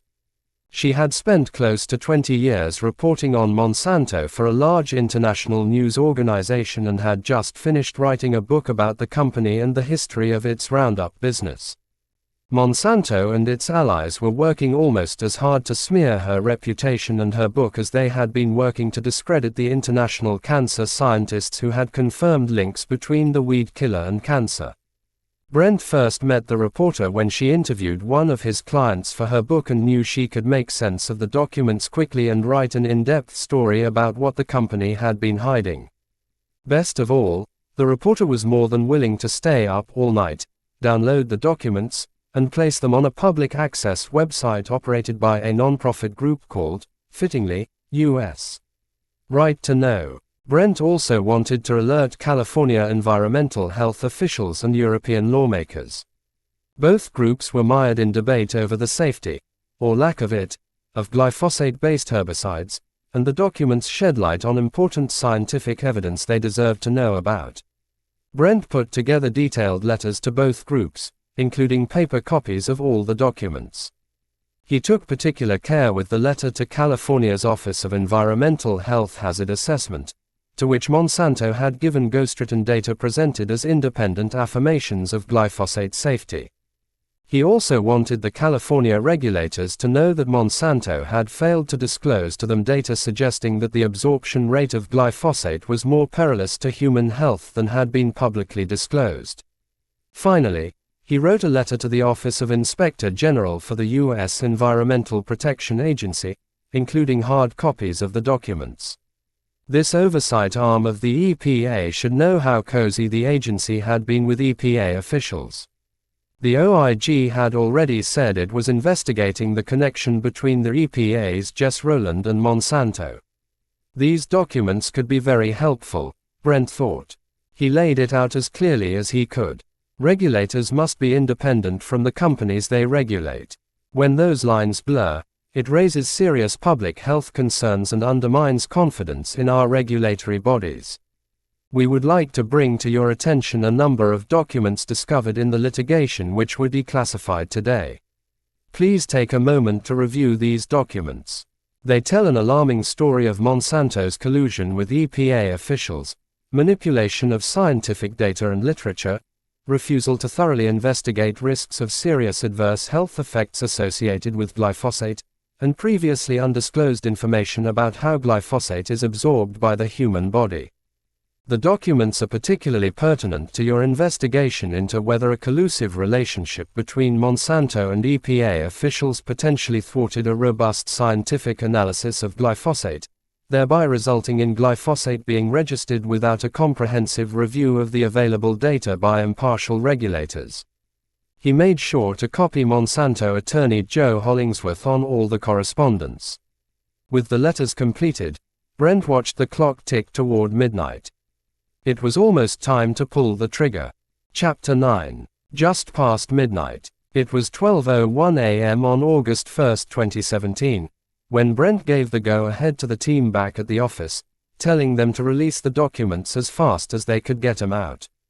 There was nothing more for him to do, so he crawled into bed, exhilarated but exhausted. He knew Monsanto's lawyers would be irate when they learned the documents were public, and he would have to be ready for what would likely be a ferocious countermove. He needed at least a few hours of sleep. By 2:00 a.m. California time, links to all the documents were displayed on Baum Headland's website, and the reporter had posted her story with the Huffington Post news outlet. She had also made sure that the Monsanto papers, as they had been dubbed, were laid out on the U.S. Right to Know website, where anyone could easily read through them. It didn't take long before news of the document release was racing around the world as reporters from the New York Times, Bloomberg, and other news giants scrambled to dig through the unsealed Monsanto records and file stories about their findings. Documents released Tuesday in a lawsuit against Monsanto raised new questions about the company's efforts to influence the news media and scientific research and revealed internal debate over the safety of its highest-profile product, the weed killer Roundup, the New York Times reported. The Huffington Post headline read, "New Monsanto papers add to questions of regulatory collusion, scientific mischief." The article quoted Brent, "This is a look behind the curtain. These show that Monsanto has deliberately been stopping studies that look bad for them, ghostwriting literature and engaging in a whole host of corporate malfeasance. They, Monsanto, have been telling everybody that these products are safe because regulators have said they are safe, but it turns out that Monsanto has been in bed with US regulators while misleading European regulators. As the news spread, calls and emails flooded the Baum Headland law firm with reporters and other lawyers clamoring for more information. Oddly, though, Brent heard nothing immediately from Monsanto. Maybe the company's attorneys had realized all along that the documents would be released after the 30-day window closed, Brent thought. Maybe they weren't upset at all.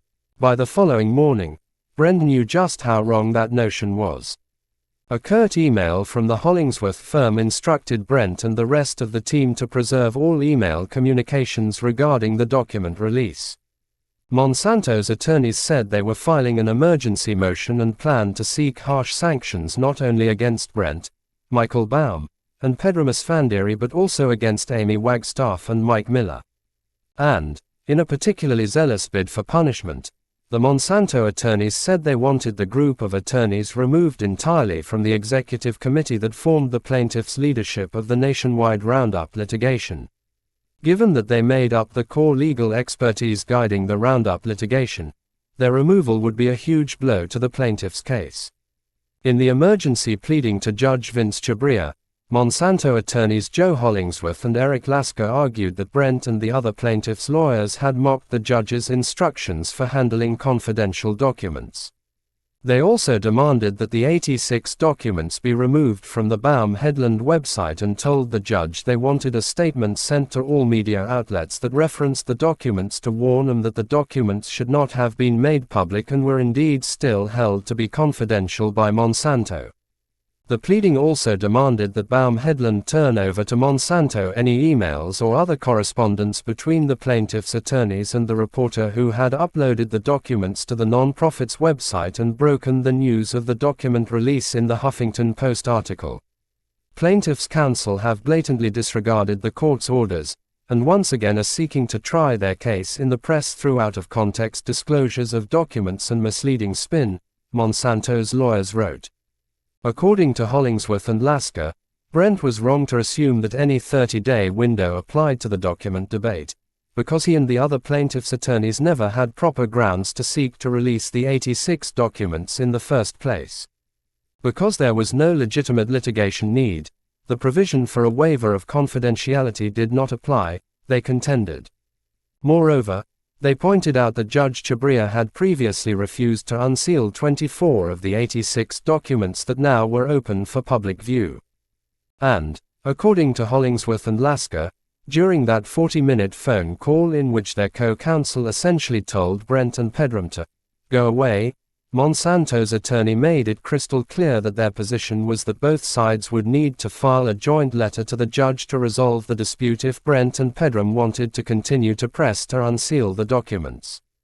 The Monsanto attorneys said they were never told by Brent or the other lawyers for the plaintiffs that they planned to release the documents without going to the judge first. The Monsanto lawyers asked Judge Chabria to order that the 86 documents at issue be barred from use in any future proceedings in this or any other court.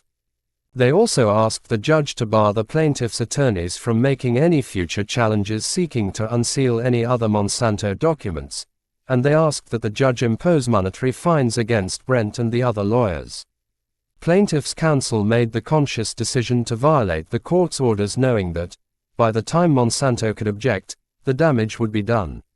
Monsanto respectfully suggests that absent a clear and strong message from the court in the form of meaningful sanctions, plaintiff's counsel is likely to make the same decision again whenever complying with the court's orders proves to be inconvenient or at odds with the desires, Hollingsworth and Lasker wrote in their pleading. Reading through Monsanto's 14-page filing, Brent started to worry. He had followed the judge's orders about document designation to the letter, but the company's lawyers were seeking to play on the judge's emotions, trying to get Judge Chabria to feel personally slighted by the document release. And what if the judge did get angry? He could level monetary fines against the plaintiff's attorneys, which would hurt, but not much. There was no way the judge could claw back the documents from the media, from European regulators, from the state regulators in California. But what if he agreed to Monsanto's demand that Brent, Michael, Amy, and the others be removed from the executive committee overseeing the mass Roundup litigation? That sort of thing could etch a big black mark onto a resume and possibly derail a lawyer's career. Brent was sure he had the law on his side, and he had anticipated Monsanto's outrage at the document release. But whose side Judge Chabria would agree with was anybody's guess. In his initial response to Monsanto's emergency motion, the judge merely ordered Brent and his team to file a response to Monsanto by Friday, August 4th, and told Monsanto's attorneys to reply to that response by August 7th. The judge would then hold a conference call with both sides on the afternoon of August 9th. As the seriousness of the matter settled in, Brent realized he could be in real trouble. If he was sanctioned and his firm was removed from the leadership team, he might never get a shot at taking one of the cases to trial. He had to convince Judge Chabria that it was laziness, hubris, or just plain bad lawyering by Monsanto's attorneys at the Hollingsworth firm that set up the situation for the document release.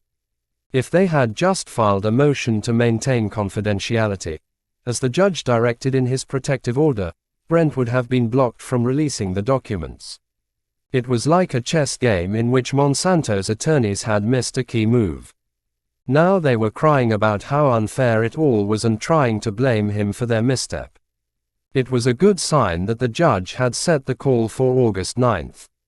Brent thought. That was a full week away and indicated Chabria must not see much of an emergency in the document release, despite Monsanto's outcry. In the meantime, Brent was busy handling reporters' inquiries from outlets all over the world. Publications he had never even heard of were writing stories and delving into what the documents showed about Monsanto's 40-year safety pledges surrounding its weed-killing products. When the following Wednesday rolled around for the conference call with the judge, Brent was feeling confident. He had read over the protective order so many times that he knew it by heart. Everything he had done had been proper, according to that order. He would be fine. Dialing in that afternoon along with Brent were Amy, Michael, and Robin Greenwald from New York. Gary Rubin and Hollingsworth joined the call for Monsanto. Almost immediately, Brent's spirits sank as Judge Chabria wasted no time indicating his displeasure with the young lawyer. I think we have a problem, but it doesn't strike me that it's an emergency because the bell can't be unrung, Judge Chabria intoned over the phone line. My tentative thinking is Mr. Wisner acted in bad faith. He went on, what's clear is that there was a live dispute over whether those documents could be released and whether they could be released without first submitting a joint letter to the court about the release of those documents. And Mr. Wisner, it appears to me, operated in bad faith in releasing the documents without coming to court first. The judge paused for a moment. And so what I propose to do is to issue an order to show cause why Mr.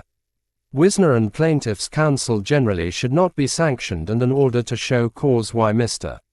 Wisner should not be removed from the executive committee and his law firm be removed from the executive committee, and an order to show cause why we shouldn't start all over in deciding who the lead plaintiffs' counsel should be in this case.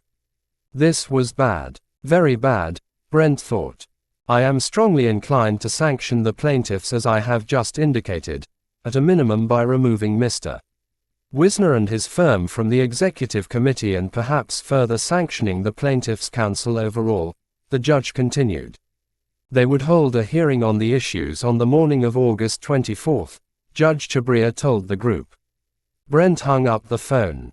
Shit. Over the next 2 weeks, Brent, Michael, and Amy prepared for the hearing with Chabria as they would for a trial. They decided first and foremost that though they were all under the gun, Brent was the most vulnerable, and he needed his own lawyer to represent him at the hearing.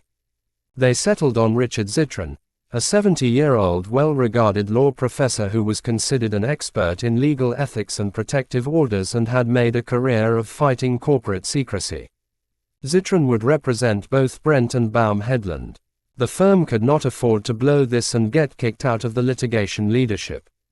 In advance of the hearing, Brent filed a 15-page response to the accusations, protesting that the document release had been allowed under the judge's own guidelines and that it was Monsanto's fault for failing to follow those guidelines. I have personally engaged in numerous meet and confers regarding the confidentiality of documents, and I have never been told, literally, to go away, Brent wrote to the judge. It is unclear how Monsanto's counsel's conduct complied with the court's requirement that the parties shall attempt to resolve each challenge in good faith. He reminded Judge Chhabria about the wording of his order.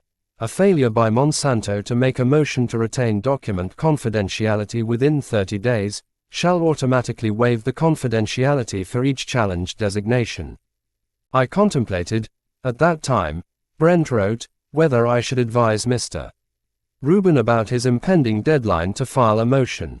But after considering the ethical implications of giving such advice, I decided against it, because that would be acting against the interests of my own clients, and thus acting unethically. I knew that as I was responsible for my own competent lawyering, Monsanto's counsel was responsible for their competence, including knowing the deadlines they faced. He pressed on. My decision to make these 86 documents public after Monsanto waived confidentiality over them was not done to retaliate against Monsanto or litigate this case in the media. I made these documents public because I felt they needed to be available to regulators, academics, researchers, and other attorneys to help make the world a safer place. The vitriol that Monsanto has spewed about myself, my law firm, and my fellow counsel to this court and the media, speaks volumes about what is really going on. The Monsanto spin machine is working overtime, spreading speculative and false claims about plaintiffs' counsel motives and, literally, espousing conspiracy theories. These are the words of someone trying to rationalize their own mistake. The morning of the hearing was cool, but the sun was breaking through clouds as Brent, Michael, Amy, and Mike Miller made their way to the federal courthouse downtown. 20 stories of imposing glass and steel housed federal judges as well as a passport office and a tax assistance center. Across the street sat the Supreme Court of California, and a block over was the San Francisco Superior Court. At night, the sidewalks around the courthouses were lined with homeless people, and the area, known as the Tenderloin, was widely regarded as one of the city's most crime-ridden and drug-infested. City workers sprayed the sidewalks down each morning, clearing away accumulated human waste and other detritus ahead of the arrival of the armies of busy lawyers and court workers who populated the area by day but scurried back to their homes or San Francisco's upscale hotel district as darkness fell. Judge Chhabria's courtroom, on the 17th floor of the federal court building, evoked a masculine authority with its rich wood-paneled walls and a large raised platform where the judge sat in a wide black leather chair looking down upon the lawyers before him. An American flag stood just behind his shoulder, and the state seal was centered on the wall behind him. The group of plaintiffs' lawyers took their seats at two long rectangular tables set before the judge's bench. Robin Greenwald joined them. She had flown up that morning from Southern California, where she was visiting her college-age daughter. Zitron also took a seat. A court reporter and Chhabria's clerk sat between the lawyers and the judge in the, a space where lawyers approached only after being granted permission to approach the bench. Rubin and Hollingsworth took their seats on the opposite side of the room, to Chhabria's far right. They were the only lawyers there for Monsanto, but they didn't need an army on their side for this hearing. The judge had already said he thought Brent had acted in bad faith. This should be a slam dunk for Monsanto. Brent was worried about Zitron. The Baum Headland partners hoped he could help convince Chhabria that the firm was well within the letter of the law when Brent released the documents. True, Zitron had an affable air and impeccable credentials. He had chaired the State Bar of California's Committee on Professional Responsibility and Conduct and had authored several books on legal ethics. And Zitron was dogged about challenging court-sanctioned secrecy that allowed corporations to continue selling dangerous products. He had even helped write legislation promoting transparency for consumers. But while he had been a litigator in his younger years, he had the air of an arrogant professor, and Brent worried that Zitron might try to lecture Chhabria, which would not work well with the judge's short temper and impatience with long-winded arguments. Brent had given Zitron specific instructions on what to say to Chibria, but he did not think Zitron had paid much attention to the advice. Brent glanced up at Chibria. The judge did not look happy, and the hearing had not even started. Brent's spirits sank even lower. The court clerk called the room to order and instructed the attorneys to introduce themselves for the record. When the formalities were out of the way, Zitron approached the bench, standing in front of the judge. His bushy mustache and goatee combination contrasted with his cleanly shaved head. This should be easy enough, Zitron thought. Brent's actions clearly were covered by the protective order. He just had to help the judge see that. And though Zitron had never met Judge Chibria before, he had heard through others who had worked with Chibria that the judge was fair and an overall nice guy. Mr. Wisner is available to answer any questions that the court might want to put to him, Zitron said in a confident tone. However, I do have a presentation of several minutes if the court would indulge me in making that presentation. Judge Chibria frowned. Define several minutes with greater specificity. Maybe 10, Zitron said, a little less confidently. No, Chibria said curtly. I don't need to hear a 10-minute presentation.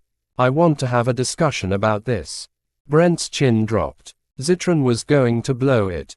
Why did they hire this guy, anyway? He asked himself for the 20th time. He knew nothing about the case or the judge. This was not going to end well. I don't particularly care who answers these questions. It's up to you all, Chibria continued.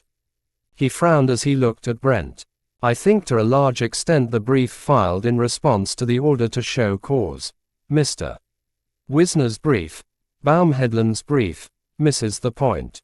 Regardless of whether self-disclosure of these documents under the circumstances in which they were disclosed violated the protective order, that's not the issue.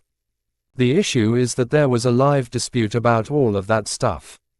His voice hardened, and Mr. Wisner, and apparently, with the knowledge of at least some members of the plaintiff's leadership group, decided to disregard the fact that there was a live dispute, and go ahead and release the documents.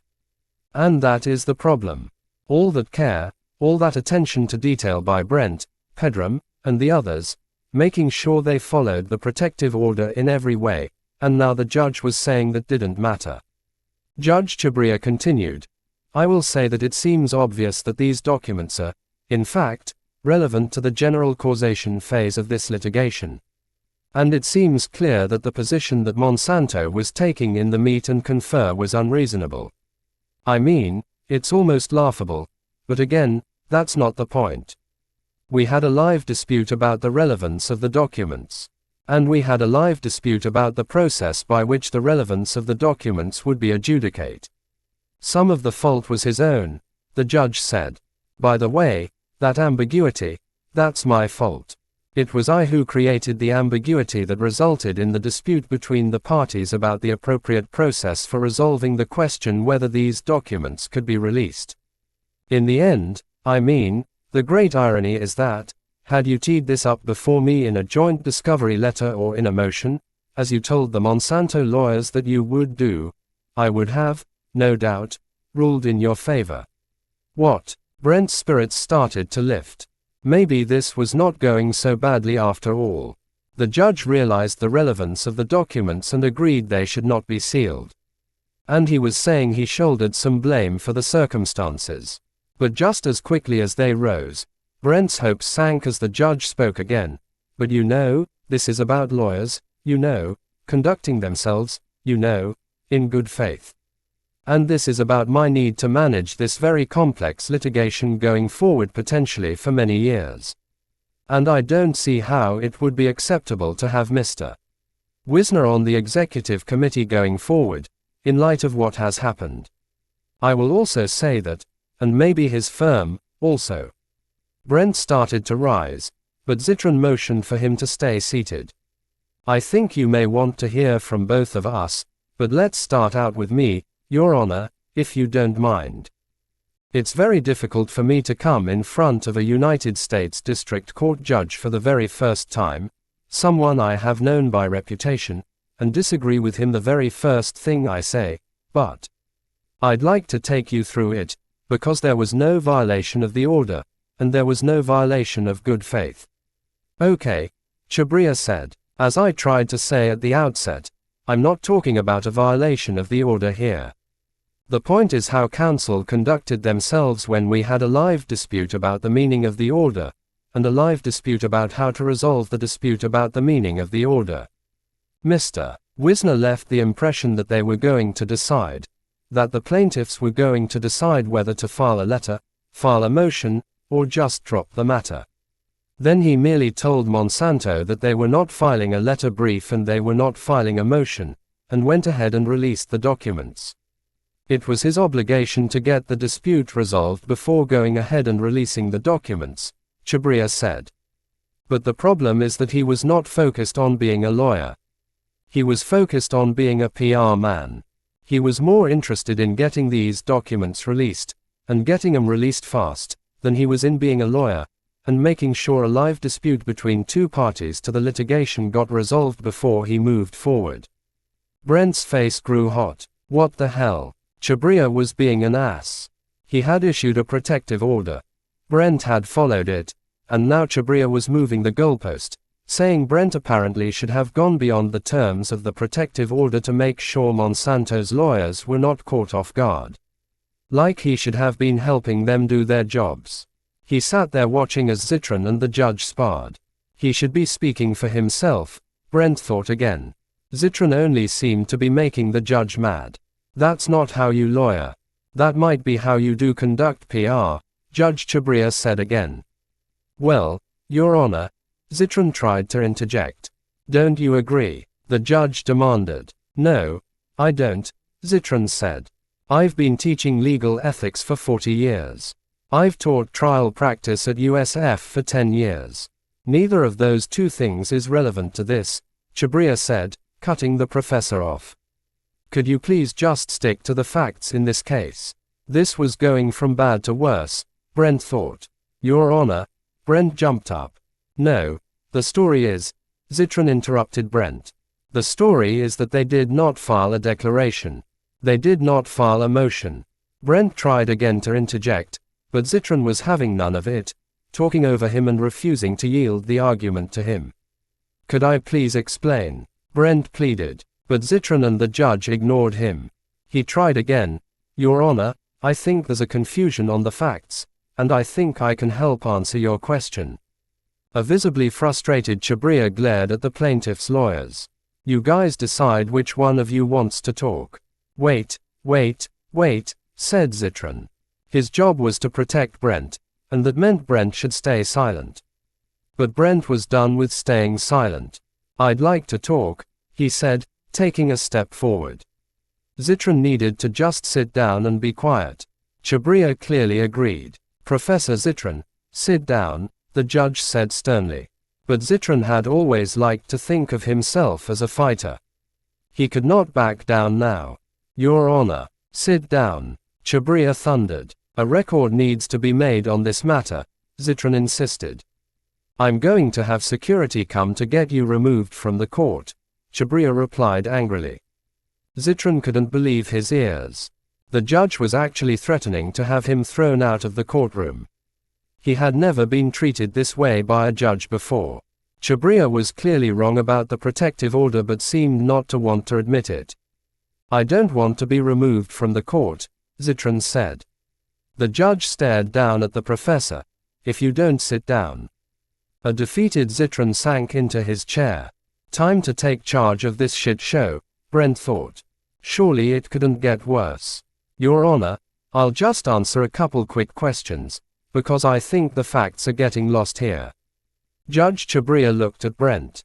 Monsanto said to you that it was disputing the idea that those documents were relevant. And the way you left it with them is that, to get the dispute resolved, you would either file a letter brief, or file a joint discovery letter, or file a motion. You then told them you were going to do neither of those things, and you left it at that. There was still a live dispute. That's factually incorrect, Your Honor, Brent said, as respectfully as he could muster. What happened during the conversation was very simple, Brent continued. I tried going through the documents. They said, go away. I tried to address the relevancy of them. They said, we don't have to. Putting that issue aside, then at the end of it I was unbelievably blown away. I've never been treated so disrespectfully by anybody. And I said to them, well, it looks like you're saying I have 3 options here. I could either file a joint letter, which I doubt we're going to do. We'll file a motion, or I guess if someone talks me into it, we could withdraw.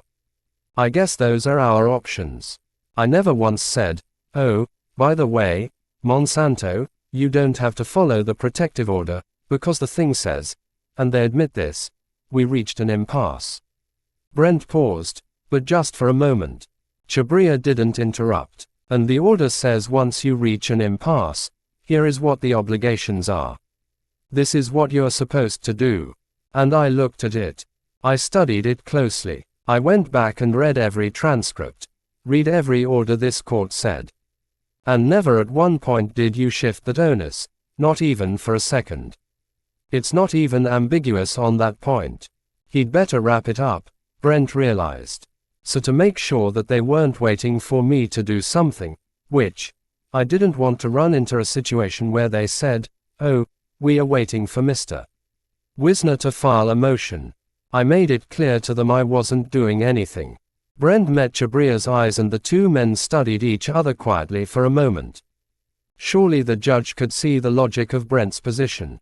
Monsanto's lawyers had not filed the motion they were required to file if they wanted to keep the documents sealed. So Brent had released them. End of story. He waited. Release documents first. Ask questions later, the judge said sarcastically. You were too focused on being a PR man, and not focused enough on being a lawyer. And what we need in this litigation is lawyers. That was it. Brent had had enough. He knew he needed to rein in his temper, but Chabria was going off the rails.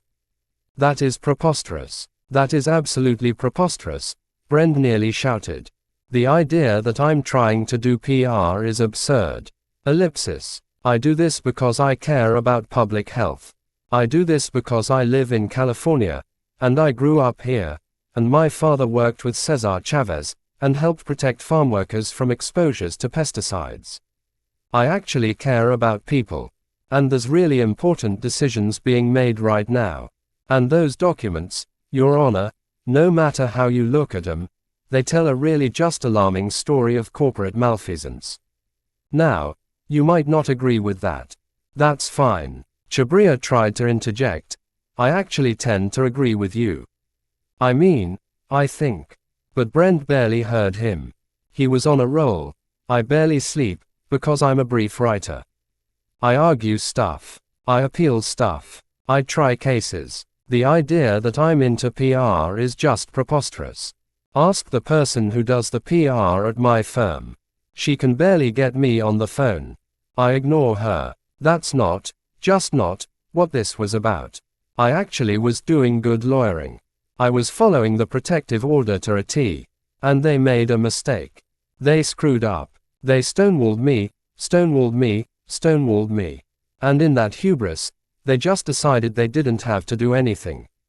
As he started to calm down, Brent realized it couldn't hurt to beg just a little. There is no bad faith here, Your Honor. Please don't take my firm off, he pleaded to Chabria. This was my crusade. This was my attempt to do something. I don't see how sanctioning me is a good idea, or even sends the right message in this litigation. I mean, I literally did everything this court asked me to do. I worked so many hours to do it. And you're going to sanction me because, at the end of the day, they didn't do the job. I don't think that's right, Your Honor, and so I don't think you should sanction me. Brent took a deep breath and started to relax. He had laid out the situation as logically as he could. But now it was Hollingsworth's turn to speak. He had handled many trickier issues than this in the years he'd represented Monsanto, and he sounded cool and confident as he began. He was going to make sure Brent's dramatic appeal didn't distract the judge from the key offenses Brent and his law firm had committed. Your Honor, Mr. Wisner knew Monsanto's position that the documents could not be released without involvement of the court, and that, notwithstanding his awareness of Monsanto's position, and notwithstanding that he left the impression that the documents weren't going to be released, he put 'em out to the world. And he did so in a PR kind of way. He continued, there was a live dispute. That's not controverted. The things that are at the crux of the issue of whether or not there was bad faith committed by this committee and by Mr. Wisner here are not in controversy. They haven't controverted those things. Baum Headland and Mr. Wisner and others had actively misled Monsanto. And they had left Monsanto with the impression that the documents were not going to be released until this dispute could be decided, which I think were Your Honor's words mostly, not mine. And I think that Your Honor is heading to the right conclusion in that connection. And I don't think that the factual bases that Your Honor needs to get there have been controverted. And that's our position. Chabria looked over at Brent and his table full of plaintiffs' attorneys and then over at Monsanto's team at the defense table. They were all trying his patience, and they were still months, if not years, away from a trial in his court. There's a lot of discussion of bad faith. Based on everything I've read and everything I've heard today, it strikes me that the record does support, a finding of bad faith, Chabria said. One can understand why a lawyer might be very anxious to get these documents released. And, as I've said a number of times, there's absolutely nothing wrong with a lawyer wanting these documents to be released, and communicating them to the press, and, communicating them to government agencies. But in his zeal to get the documents released, he decided to shove aside the fact that there was a live dispute between the parties about whether they could be released. And at a minimum, that's misconduct. Hollingsworth piped up. I agree with that, Your Honor. This was going really well for Monsanto. But then Chabria's tone shifted. Okay, the judge addressed Hollingsworth. How could you have taken the position that these documents are not relevant to the general causation phase? Hollingsworth had not seen that one coming, and the turnabout by the judge stunned him for a moment. Well, I don't see anything. I don't see anything in any one of those documents that has any bearing on the issue of whether reliable science is present to support the conclusion that glyphosate can cause non-Hodgkin's lymphoma, he stammered. Chabria pushed further. But the internal emails reflect that Monsanto has been ghostwriting reports. And those reports have been portrayed as independent, the judge insisted. And your whole presentation thus far has been about how all the independent science supports a conclusion that glyphosate doesn't cause non-Hodgkin's lymphoma. The judge leaned forward as he spoke. So, I don't understand how you could have taken the position that the issue of Monsanto drafting reports for allegedly independent experts on whether glyphosate causes non-Hodgkin's lymphoma could be irrelevant to the question of whether there's evidence that glyphosate causes non-Hodgkin's lymphoma. I just don't understand how you could take that position. Brent looked at Michael and tried to suppress a grin. Take that, Monsanto. The judge was calling the company out on its ghostwriting right there in open court. This, at least, was a win. Hollingsworth seemed flustered, but only for an instant. The scientific reports discussed by Monsanto scientists in the internal corporate documents were not actual scientific studies. They were instead merely literature surveys, he told the judge. And even though the media and the plaintiff's attorneys were characterizing the company's involvement with certain papers as ghostwriting, it was not a correct characterization, he insisted. I guess Your Honor's been influenced by it, Hollingsworth said. Chabria interrupted him. Well, wait a minute. It's Monsanto that used the term ghostwriting. Well, yes, Hollingsworth said softly. Chabria was incredulous.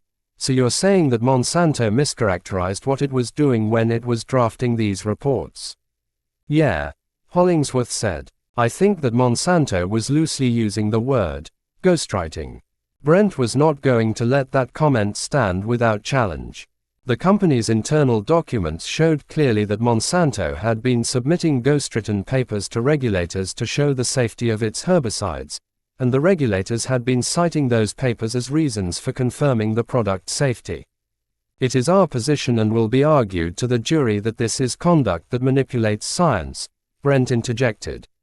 And that's really a problem, particularly since our regulatory agencies are actually relying on that science. Chhabria sighed. These lawyers never made it easy. This entire dispute was annoying him. It was time to wrap this up. One question I do want answered by somebody is, he said, if there is going to be a removal from the executive committee, should it be Mr. Wisner, or should it be the firm of Baum Hedlund, or should it be broader than just Mr. Wisner and Baum Hedlund? Brent squared his shoulders. He had hoped the judge might stay focused on Monsanto's misdeeds a little longer. The short answer to the question you just asked is if there should be any punishment, it should be at me, he told Chhabria. The leadership here appointed me to take on this task because I asked them to let me do it. He wasn't going to win this, Brent realized. It was time to play his final card. If the judge was determined to kick him off the litigation leadership team, maybe he could at least convince him to delay the ouster. There was a big hearing coming up in December in which both sides would present their expert witnesses to the judge and each witness would testify and be cross-examined about the scientific evidence pertaining to the key question of the litigation, whether or not Monsanto's Roundup really caused non-Hodgkin lymphoma. Brent and Baum Hedlund had to be at that hearing. These types of pre-trial evidentiary hearings were commonly referred to simply as Daubert hearings, taking the name from a 1993 U.S. Supreme Court case that set the standards for admissibility of the testimony of expert witnesses, people who have scientific, technical, or other specialized knowledge about specific issues of relevance to a case. The general public may believe that each side is allowed to present any expert witness it wants to a trial, leaving it to a jury to determine the credibility of the witnesses. But in reality, the experts often first have to convince a judge they have the credibility even to be part of a trial. Chhabria had set the Roundup multi-district litigation's Daubert hearing for the week of December 11th, and it would be, without a doubt, the most critical courtroom event in the case to date. If the judge determined that any or all of the plaintiff's 6 expert witnesses lacked solid scientific positions tying Roundup to cancer, he would ban their testimony at trial, which could seriously derail the litigation. Monsanto wanted badly to win Daubert and get some or all of the plaintiff's experts excluded. If the plaintiffs had no expert witnesses, they could not possibly win a trial. The company could likely get the judge to issue a summary judgment in its favor if it could convince Chhabria that the plaintiff's expert witnesses were relying on junk science in trying to show ties between Roundup and cancer. Daubert was a big deal. If the judge wanted to bar him and Baum Hedlund from the litigation leadership, at least he should wait until after Daubert, Brent said. Our firm has provided considerable resources to this project, and we are heavily involved in all aspects of Daubert right now, he said. If any order to remove us was to be issued, it should at the very least not take effect until after December, when we've got these things briefed, because there's too much work right now. We're literally in the middle of the expert depositions. You could maybe mix it up at some later point, if you want to, if you're concerned that we're not doing a good enough job. But right now it would be very dangerous and really bad. Brent figured one more mea culpa couldn't hurt, and I apologize to the court if you believe I acted with misconduct. That was never my intent. I do respect this court deeply. Amy had kept quiet for the past hour, but she knew time was running out, and she wanted the judge to hear what she had to say. Monsanto's argument was such bullshit. The company's lawyers had acted like assholes, and now they were whining to the judge that Brent and the other plaintiffs' lawyers had not played fair. And Hollingsworth's attempt to downplay the ghostwriting was ridiculous. He and other members of Monsanto's legal team had repeatedly cited the ghostwritten articles proclaiming glyphosate's safety in seeking to get the lawsuits dismissed. These liars, she thought. I am a target in Monsanto's sanctions motions, myself, Amy said to Chhabria. It was only fair, she said, that if Monsanto wanted to see the emails between the plaintiff's attorneys, then Monsanto's lawyers should also have to turn over their emails. I would request that we also look at the internal correspondence between Monsanto and the Hollingsworth firm, to decide really what they were thinking, and if they really thought there was a live dispute, before we just take that at face value, she said. She pushed on. A key paper published in the scientific literature showing Roundup's safety, the Williams, Crows and Munro paper, the paper Monsanto's scientists had described as ghostwritten, was cited by both Monsanto's attorneys and the company's expert witnesses in efforts to get the lawsuits dismissed. For Hollingsworth to try to tell the judge the ghostwriting was not consequential, not relevant, was absurd, she said. They've been relying on that article throughout the entirety of the litigation, contrary to what Mr. Hollingsworth just said, Amy said, trying to keep the anger out of her voice. Chabria needed a break. It was really time to wrap this up. Maybe he could handle some of this better if he brought the lawyers into his chambers for an off-the-record settlement talk. Both sides had acted badly, and this extended argument was giving him a headache. I think what we'll do right now is give the court reporter a little break, Chabria said. The lawyers should meet with him in his chambers to talk things over off the record, he said. When he called court back into session, they had a deal worked out. His anger over Brent's release of the Monsanto papers had cooled. He was not going to sanction Brent or the Baum-Hedlund firm, nor was he going to order the lawyers to provide copies of their email discussions about the documents to each other. Brent and Baum-Hedlund had agreed to voluntarily resign after Dorbit was concluded. The only really productive thing that had come out of this hearing, as far as Chabria was concerned, was the realization that he needed to clarify the protective order to make sure that no one on the plaintiff's side could release any more of the Monsanto discovery documents without first notifying the court. And Monsanto's attorneys needed to know they could not just ignore document designation requests as they had done here, starting this whole mess. Dorbit was coming up. The focus needed to be on making sure that hearing, which would require several days to complete, was properly set. Dorbit would determine if this freight train of a case continued on track or derailed. Chabria was ready to call the hearing to a close. He looked at the lawyers standing before him. Their conservative suits and polite and proper mannerisms belied the vitriol boiling between them. It was starting to become clear that this litigation was going to be a long and brutal battle, and both sides were out for blood. Court is adjourned. Chapter 10. Lizard Man. Across San Francisco Bay, lying in a narrow bed in the darkness of his apartment, Lee knew nothing about the courtroom drama surrounding the release of Monsanto's secret documents. His daily focus now was on surviving another day of pain. The doctors had warned Lee about the side effects of chemotherapy, the mouth sores, the nausea, hair loss, and fatigue. But the pain, no one had prepared him for the unrelenting agony that enveloped his body as the chemotherapy effects combined with the burning sensations that emanated from each of the cancerous lesions lining his limbs and torso. Every movement was nearly unbearable.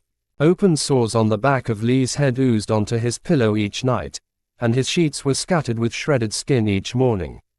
Infection was a constant threat. He had already had more than one serious bout of infection settle into his wounds. Lee looked over at the clock and saw it was mid-morning. His bladder was about to burst, but rising and walking just the few feet to the cold linoleum-lined floor of the bathroom promised a torment Lee dreaded. It seemed a lifetime ago when he had bounded out of bed before dawn to get dressed for work and wake his boys for what had been joyously normal days. "I'm going to strive. I'm going to survive," Lee repeated to himself. The mantra had become a self-directed pep talk that he invoked frequently. Everyone was so certain he was going to die from this disease, and he wanted badly to prove them all wrong. These days, when he awoke, Lee usually had the apartment to himself. Araceli and the boys would be long gone for work and school when Lee emerged from a sleep that was aided by painkillers and marijuana joints he rolled. Lee had often smoked weed in his youth.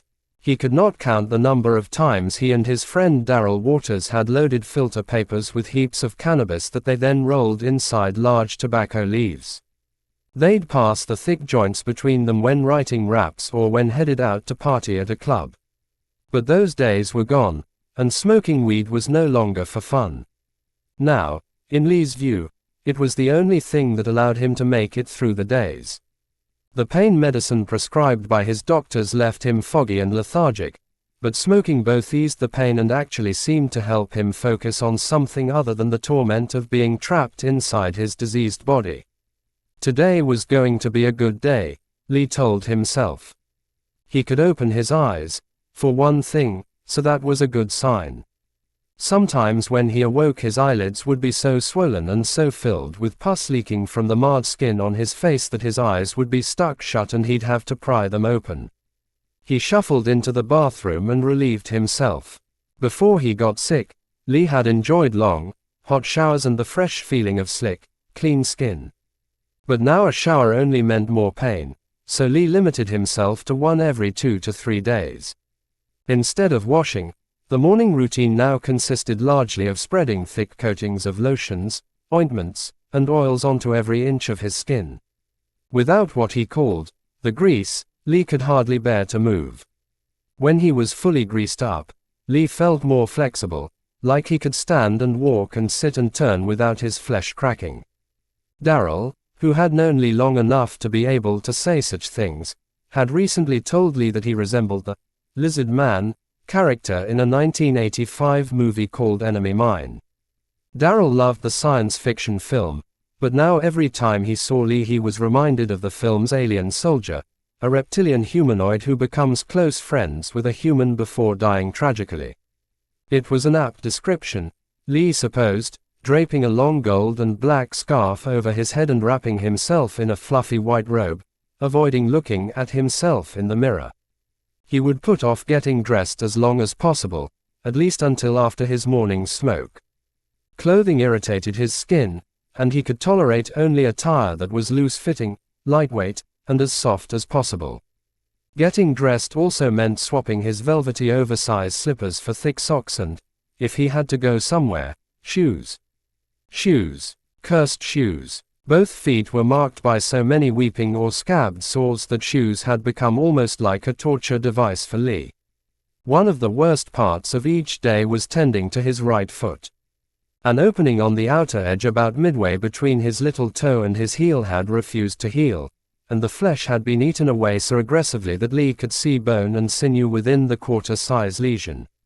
By day's end, the bandages he kept over the site would be soaked through with a pinkish ooze that sometimes adhered threads from the sock to the wound. Just changing his socks had become a grisly undertaking. Often friends would ask why he did not let Araceli help him dress or apply the lotions and ointments that coated his body. What they didn't understand was that he didn't trust her, or anyone, for that matter, to understand just how painful the process was. He knew just how much pressure each inch of skin could withstand without tearing. Some days he never left the apartment. For a man who had been so athletic, so filled with vitality, hiding away in the tiny Vallejo apartment was carving an emotional wound that Lee feared would become just as devastating as his physical decline. But at least staying in meant he could find a spot on the orange sofa and just try to keep still. This was not a day to stay home, though. With the trial date set for June of 2018, only 6 months away, Tim Litzenberg and Monsanto's attorneys had agreed that it was time to take Lee's deposition. As is customary, the deposition would be video recorded and transcribed by a court reporter. Lee would get his first real chance to tell his story under oath. For Monsanto's legal team, it was part of the discovery process, an opportunity to see how well Lee held up under questioning and whether or not the story of his accidental exposures would hang together. For Tim, getting Lee's sworn testimony on video was crucial. The doctors were not sure how long he would live. They feared he might not even survive until the summer trial. Tim knew Lee had recently completed a round of chemotherapy and was in bad shape. But the deposition could not wait. If Lee died before the trial, Tim would need to show jurors the video so they could see for themselves the horrendous impacts of the Roundup exposure. Tim had been prepping Lee for days for the deposition. Monsanto's lawyers were sharp. and they would be probing every detail of Lee's life and health in search of inconsistencies or statements they might be able to use to undermine his case. All of the cancer treatments had left Lee with memory trouble. He sometimes told Tim he felt like his brain was shrouded in a thick fog. To help Lee prepare, Tim put together a set of note cards for him to study. Key dates and events, such as when he had started work for the school district, when he had started spraying Monsanto's herbicides, when the sprayer accident had occurred, and when he had been diagnosed. The timeline was important. Study these cards, he told Lee. This is a test you can't afford to fail. After Lee had looked over a few of the note cards, Tim would quiz him, throwing questions at him in no logical order. When did you start spraying Roundup at work, Lee? When? Lee did his best to study the cards and commit the dates to memory, but it was hard. He was so sick he could barely keep any food down, and the little sleep he was able to get was tormented by strange hallucinations. One night he spent hours imagining he was making sandwiches. Tim and Monsanto's attorneys had agreed that there would be 2 days of depositions so they'd have plenty of time, both for discovery-oriented questions aimed at gathering information that could potentially lead to additional evidence for trial and for eliciting testimony that itself might be used at trial. The depositions were initially set to take place in downtown San Francisco but then were moved to a hotel in Vallejo near Lee's apartment. Monsanto was sending 3 lawyers, while Tim was handling the assignment solo. No other lawyers from the Miller firm were attending. It was a sunny, though cool, morning that Thursday, December 7th, as Tim made his way to the hotel. He had offered to pick Lee up, but Lee wanted to drive himself. It was one of his remaining pleasures, driving fast and choosing his own route, simple things that made him feel slightly, and temporarily, in charge of the direction of his life. Tim waited just outside the hotel's front entrance. He wanted to grab a few minutes to prep Lee again before they sat down for what would be several hours of questioning. He hoped today would not be a repeat of yesterday's fiasco, when Lee had failed to show up. He thought back to the day before. What a shit show that had been. He and Lee had agreed to meet at 9 a.m., but when it neared 9:15 and Lee was nowhere to be seen, Tim had dialed Lee's cell number. No answer. He texted and called repeatedly, with no reply. He called Lee's mother and Araceli, but no one knew where Lee was. He knew Lee had gone for a chemotherapy treatment just the day before and was likely very sick. How sick? Had he died? Tim finally grew so worried that he drove to Lee's apartment. As usually was the case, the blinds were closed across the lone front window that sat just to the left of the front door. Tim knocked, then pounded his fist on the door, calling out for Lee. Nothing. He dialed Lee's cell phone again. Ringing could be heard inside the apartment.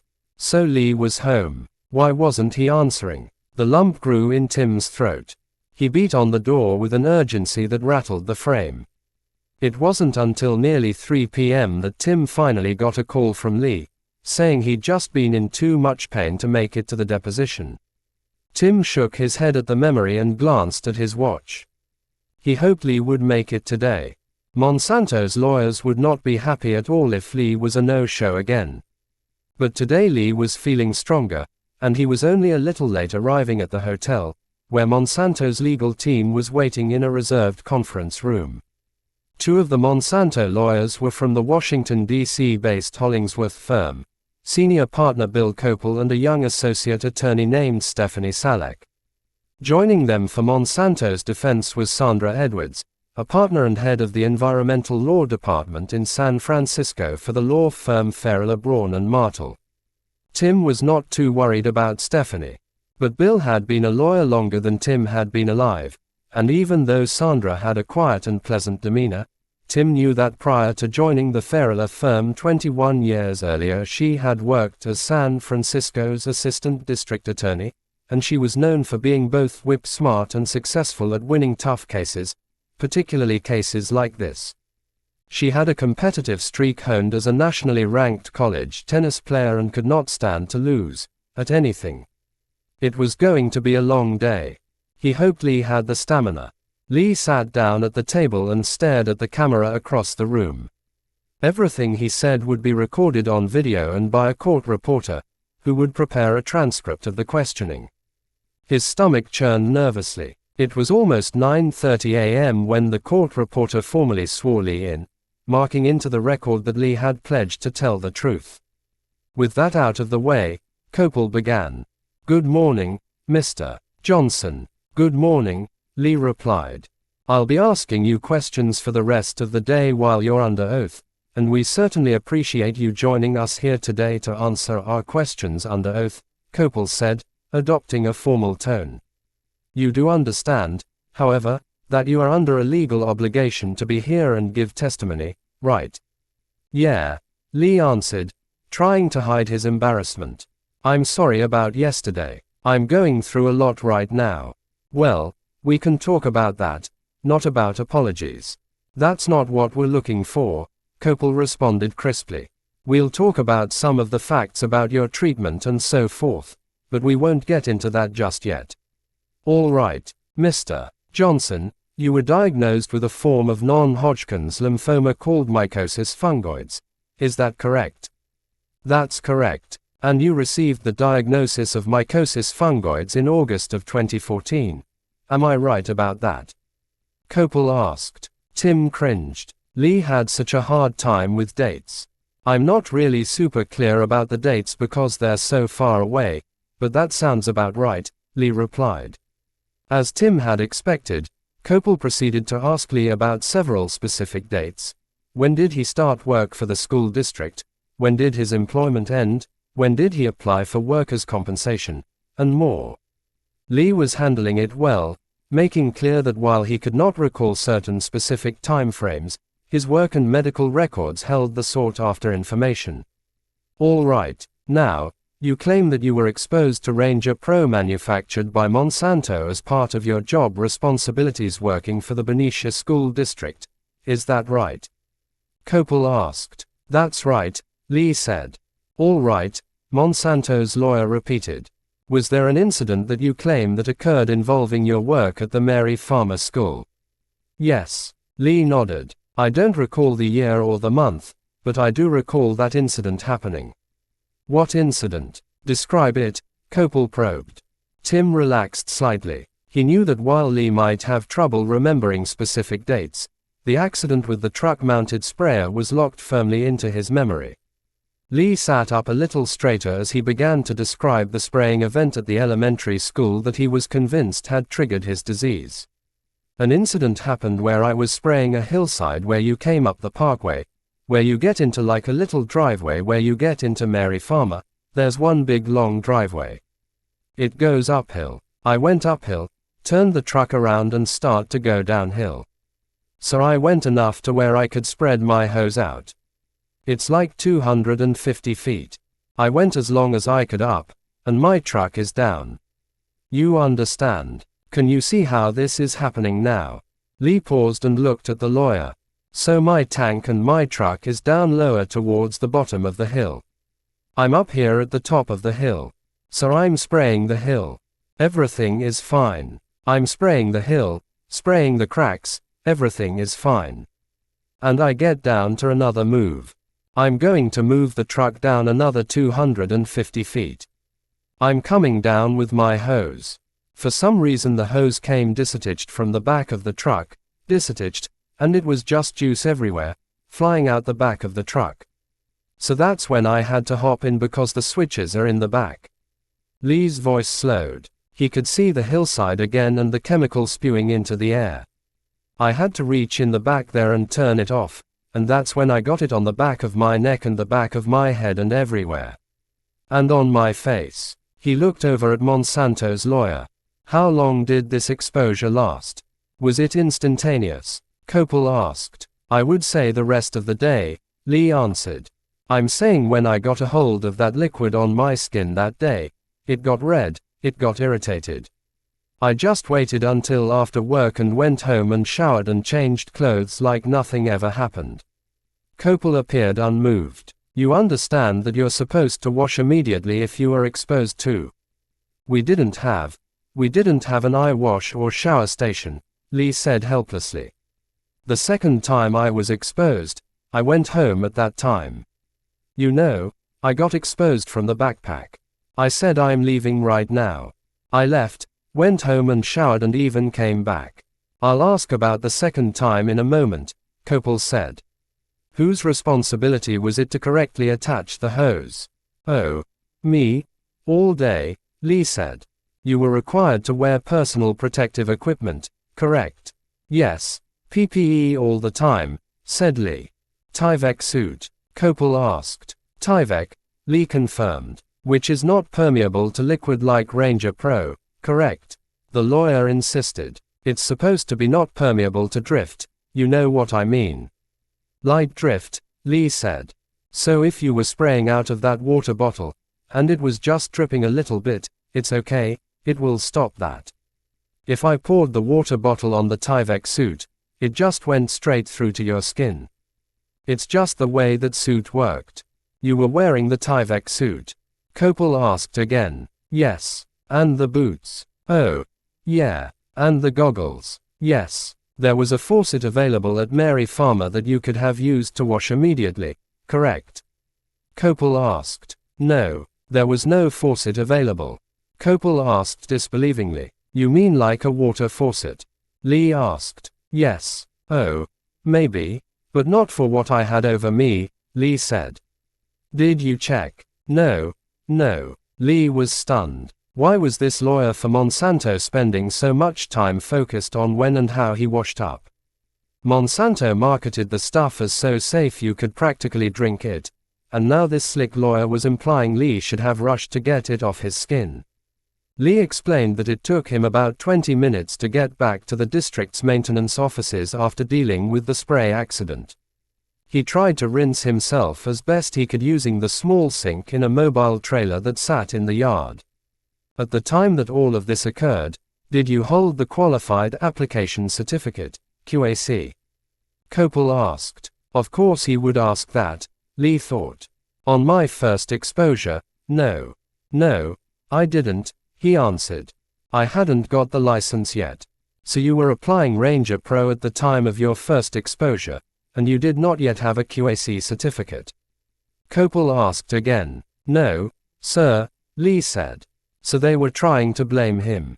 Well, screw them. Copel's questions continued. He wanted to know if anyone else had witnessed the sprayer hose pop off and the chemical spray Lee had described.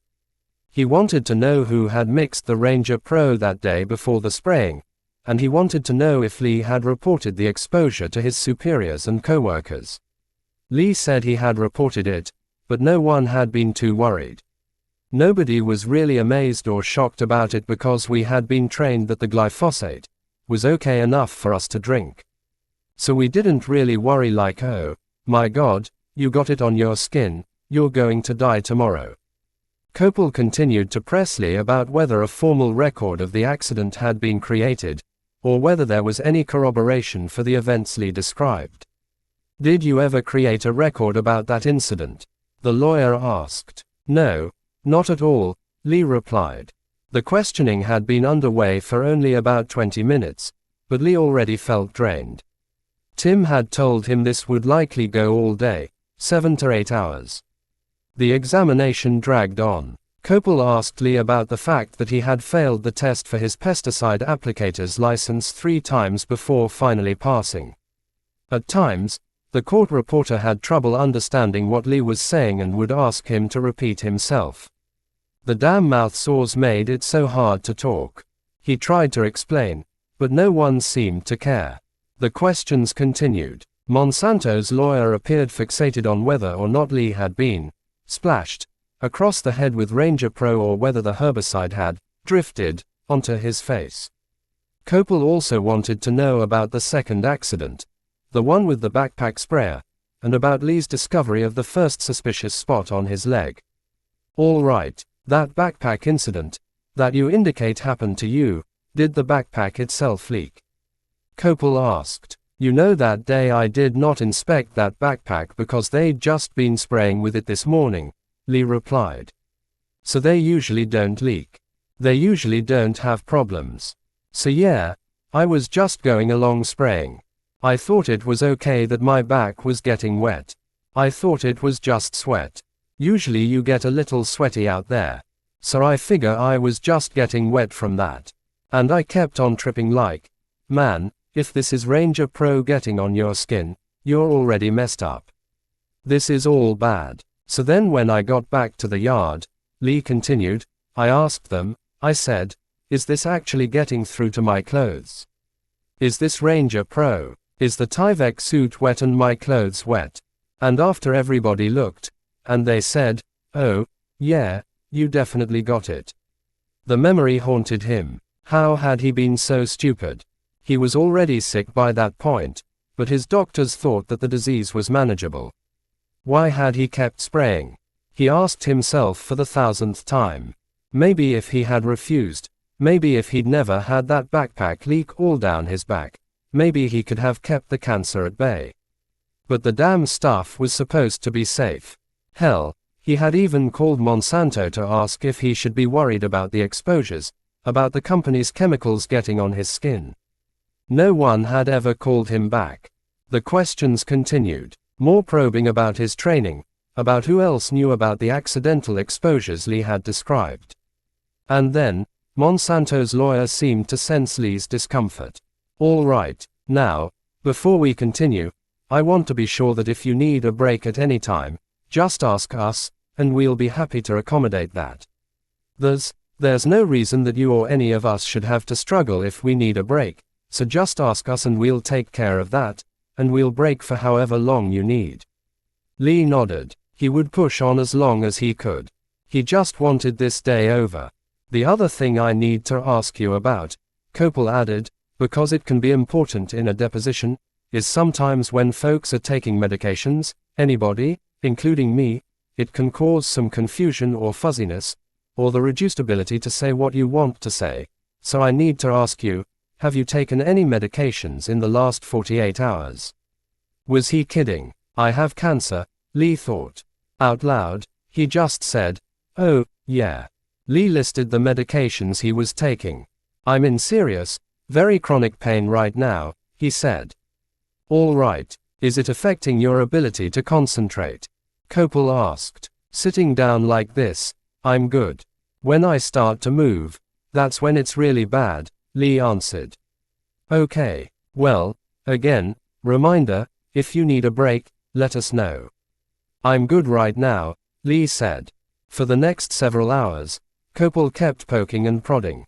He asked Lee questions about how many times per year he had sprayed and if he had read the Ranger Pro label each time. He asked about Lee's personal habits. When had he last smoked a cigar? What type of cigars did he used to smoke, and how many a day for how long? Lee answered them all as best he could. He had sprayed dozens of times per year, mainly in the months of June, July, and August. He had read the label every time he sprayed, at least the part about mixing. He had known it was important he get the ratio of water to the chemical mixture exactly right. As for the cigars, he probably smoked one a day for 2 years but stopped in 2006. He never stopped enjoying the smell of a good cigar, however.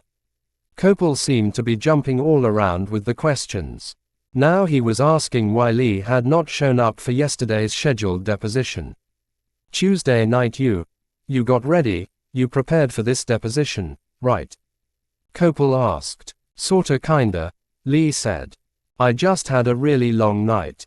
I don't know if I was anxious or whatever. I just couldn't get sleep. And by the time I was ready to go, I was in so much pain, I was just dragging around. It was a mess. And you didn't have chemotherapy yesterday? Copel asked. No, it was just the day before. Right, all right. Now, yesterday you were supposed to be here for the deposition in time to start at 9 o'clock. You're aware of that, right? Yeah, I talked to Tim about that, Lee said quietly.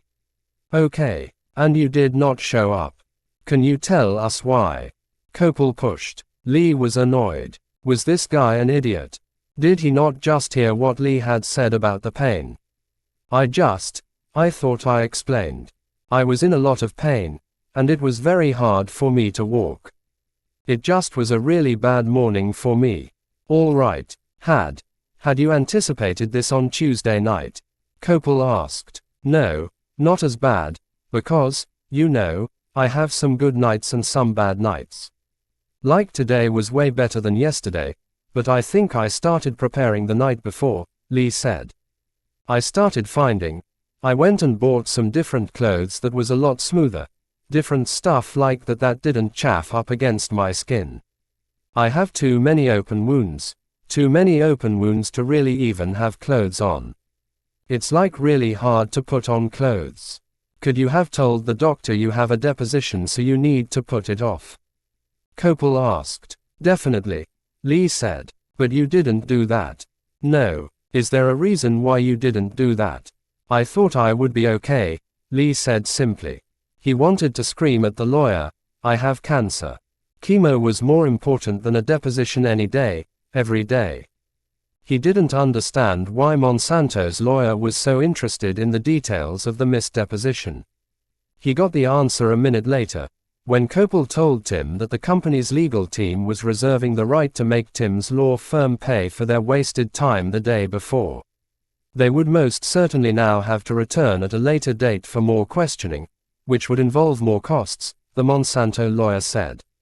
Great, Lee thought. He was not about to feel sorry for inconveniencing Monsanto's expensive lawyers. How many more questions could they possibly want to ask? Copel pivoted again, asking Lee to discuss an aggravated assault charge from the 1990s. A misdemeanor, Lee explained. He had been given probation. Copel pressed for more details, and Lee grew angry. And who did you assault, or who were you accused of assaulting? Copel asked. I refuse to answer that. That's not important. What's that? Copel seemed incredulous at Lee's response. It's not important. I refuse to answer that, Lee said firmly. You refuse to answer who you were accused of assaulting. Whoever I was in a situation with or combatant with, it doesn't matter. Eventually Lee acknowledged that the mother of his oldest son had filed a domestic abuse complaint against him, and he had spent a night in jail because of it. It was a period in his life he had tried to forget. He had moved beyond the chaos of his youth and now was a solid family man who held down a good job until this cancer came for him. Why wasn't this Monsanto lawyer focusing on that? On and on it went. Questions about his family life, jobs he had held at restaurants, a job he once had waterproofing windows, another as a school janitor. One of the jobs drew particular interest from the Monsanto attorney. Lee had been working as a maintenance man and was trying to patch a leak in a school classroom when he kneeled down into a patch of waterproofing roofing cement. The product had soaked through his jeans in the area where Lee's lesions had first sprouted. Copel asked why Lee decided to sue Monsanto. Did anybody tell you to sue Monsanto? Nobody told me but myself, Lee answered. Under Copel's questioning, Lee admitted that none of his doctors had told him that his disease was caused by Ranger Pro, and in fact one of the physicians who examined him wrote in his chart that his medical condition was not likely caused by factors of employment. His doctors all talked to him about treatments, not causes, Lee said. Copel had Lee list other chemicals he had been exposed to, such as the insecticides he sometimes used at work at the school district. He also got Lee to admit he had not followed the first aid instructions on the Ranger Pro label calling for anyone who had skin contact with the pesticide to take off contaminated clothing and rinse skin immediately with plenty of water for 15 to 20 minutes.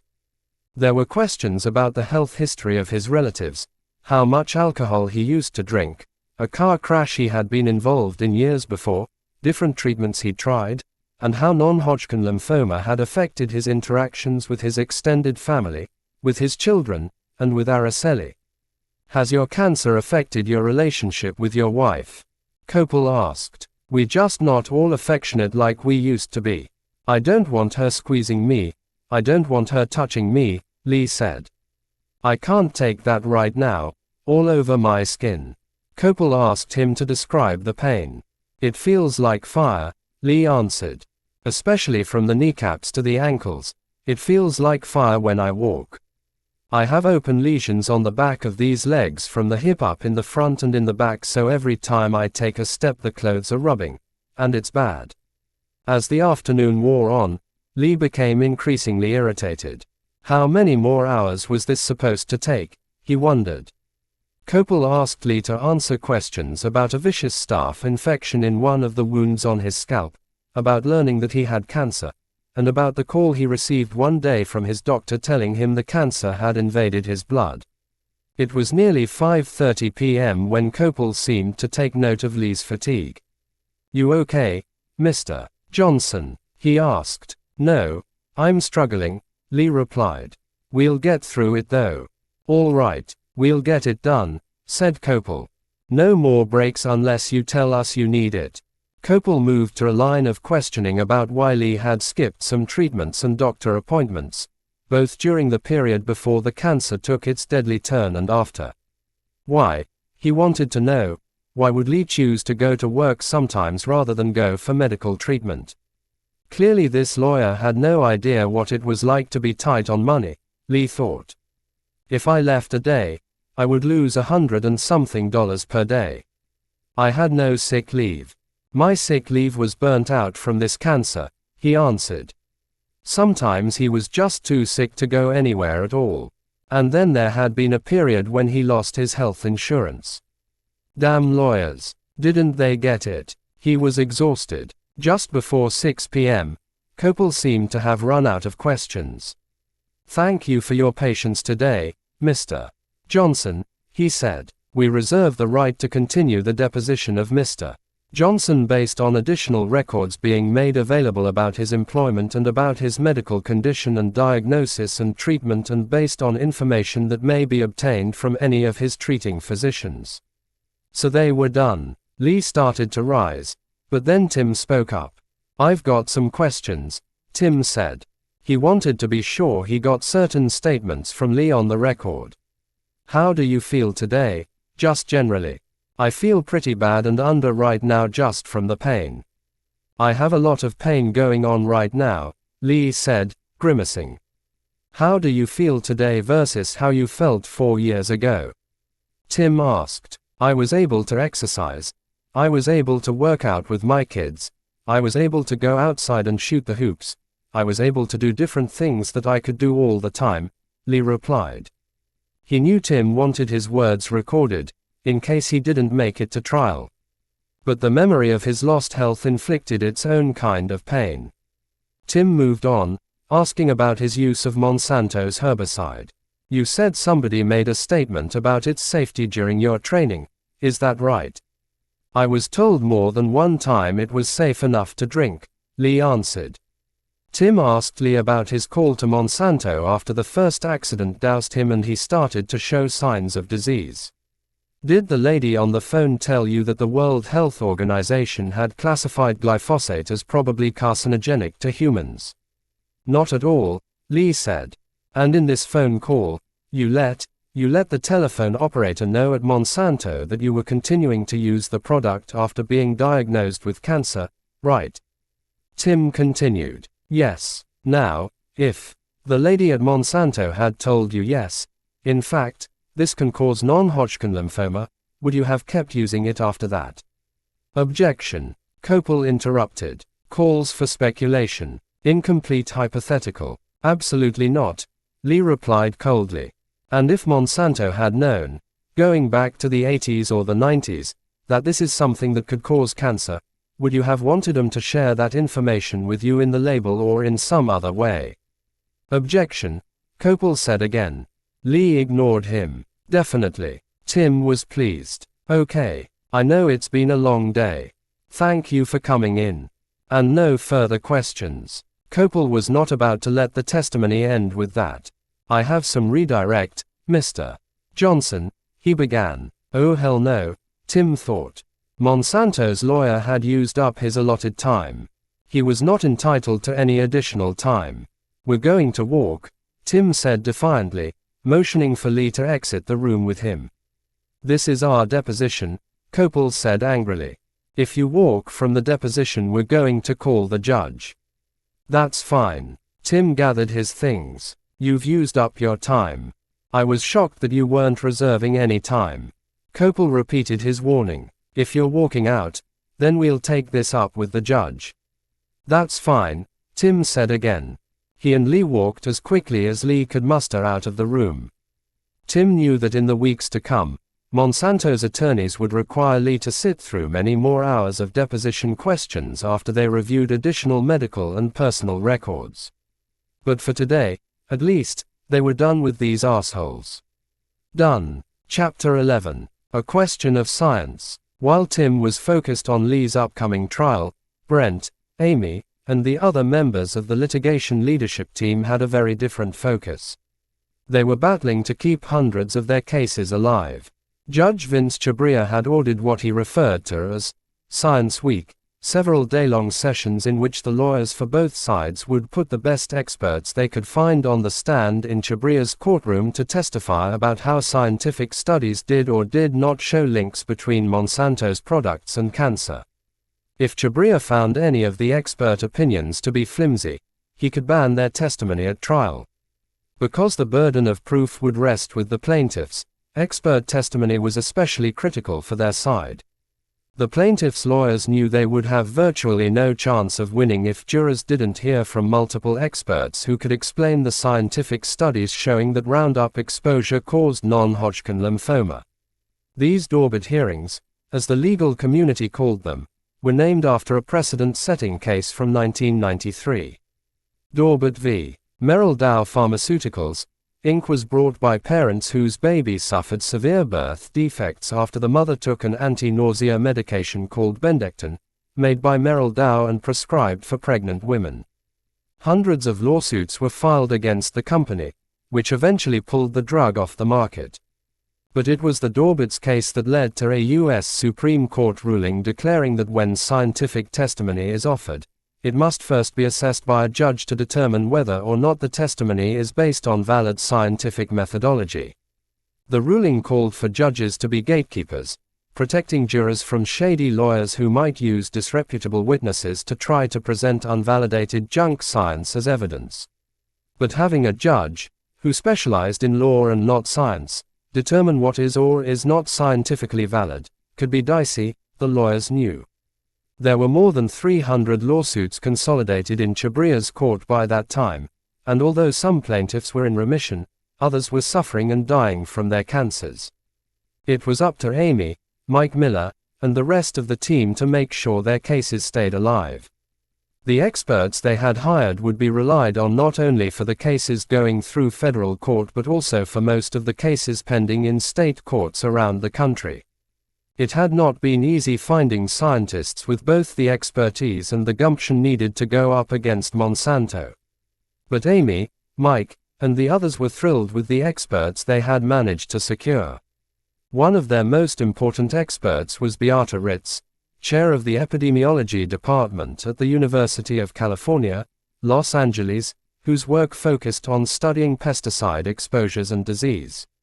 Another key expert for their case was Dennis Weisenberger, chair of the pathology department of the City of Hope Medical Center in Omaha, Nebraska. Weisenberger specialized in the study of non-Hodgkin lymphoma, which made his testimony about links between the disease and Roundup essential. Also on their side was Chady Navin, the board-certified clinical medical oncologist whose evaluation of Lee's medical condition had been important in getting Lee's expedited trial date, Alfred Nugent, an expert in epidemiology, a practicing medical oncologist, and professor of cancer research at Columbia University, and Charles, Bill, Jameson, who had been a member of the working group of the International Agency for Research on Cancer that classified glyphosate as a probable carcinogen. Jameson was a member of the American Chemical Society and the Society of Toxicology. Two others would also be heavily relied upon. Retired toxicologist Christopher Portier, who led a U.S. government environmental health and toxic substances research department within the Centers for Disease Control and Prevention, and Charles Benbrick, a former research professor who had served as executive director of the Board on Agriculture of the National Academies of Sciences. The experts would each be paid handsomely for their time and treated to first-class airline tickets and upscale hotel rooms for the travel involved. Portier lived in Switzerland, so his travel was especially pricey, but the costs were all part of the process. Collectively, the lead law firms in the litigation were already spending well into the millions of dollars gathering the experts and evidence for a roster of plaintiffs that seemed to be expanding weekly. They were not about to nickel and dime on plain fare. The lawyers saw their experts much like superstars on a professional basketball team. They needed to pamper them, prep them, and make sure they were unbeatable when they were called to the court. For the Roundup litigation, Chhabria had originally set the Dorbit hearings to be held in December of 2017, but Monsanto's lawyers had convinced him to order a delay. A postponement was necessary, according to Monsanto, because in early November 12 scientists from various health institutions, including the National Cancer Institute, had published an update to an ongoing study of farmers' health and pesticide exposures known as the Agricultural Health Study. The findings of that study, which included more than 50,000 farmers, supported Monsanto's position that there was no association between non-Hodgkin lymphoma, NHL, and glyphosate-based herbicides. The authors concluded that no association was apparent between glyphosate and any solid tumors or lymphoid malignancies overall, including NHL and its subtypes. The news of the study proved to be a dramatic shift in Monsanto's favor. The study was published the morning of November 9, 2017, the very same morning that a key hearing was scheduled before Judge Chhabria to help the two sides prepare for Dorbit. It also was the same day that European Commission officials met in Brussels, Belgium, to vote on whether or not to relicense glyphosate for continued use in the European Union. The Europeans were deadlocked over the matter at the time, though after the study was published they eventually did permit the relicensing of glyphosate for 5 years, not the 10 years or more Monsanto had sought.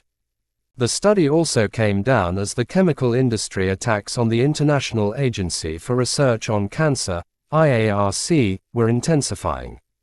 The American Chemistry Council had formed a group early in 2017 called the Campaign for Accuracy in Public Health Research, or CAPHR for short.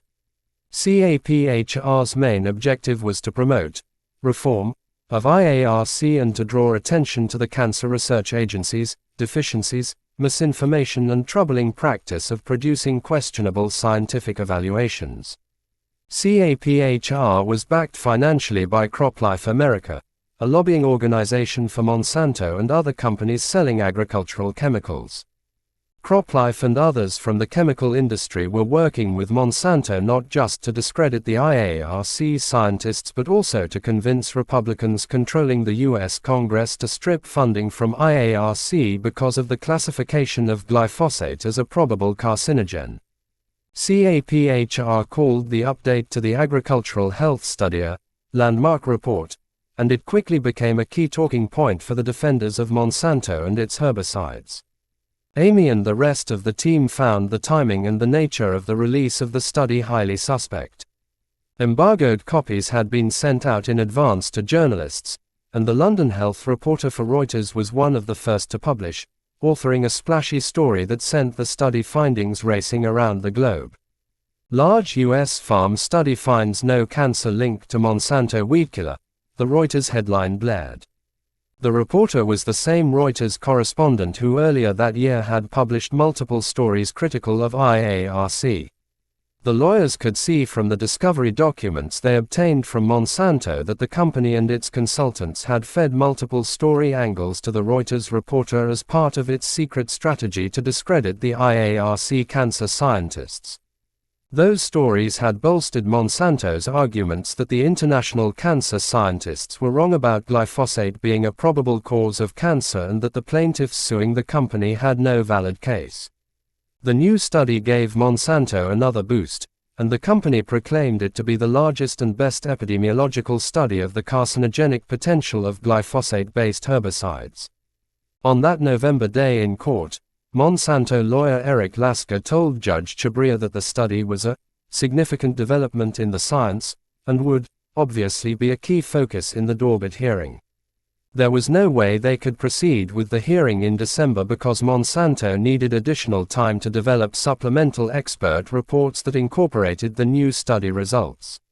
The new study shattered the plaintiff's allegations, and Monsanto's lawyers should have the time needed to make that point clear, Lasker argued. Mike protested any delay, arguing the new study was actually just an update to an earlier version of a flawed study that had found the same faulty lack of association between glyphosate and NHL. And there were still plenty of more valid studies that found there was an association.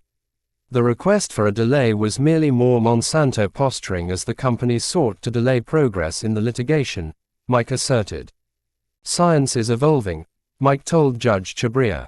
If the defendants are going to get a continuance every time a new piece of science comes out, we will never have a Dorbit hearing. Despite the protests, Chabria sided with Monsanto, pushing the hearing to March of 2018.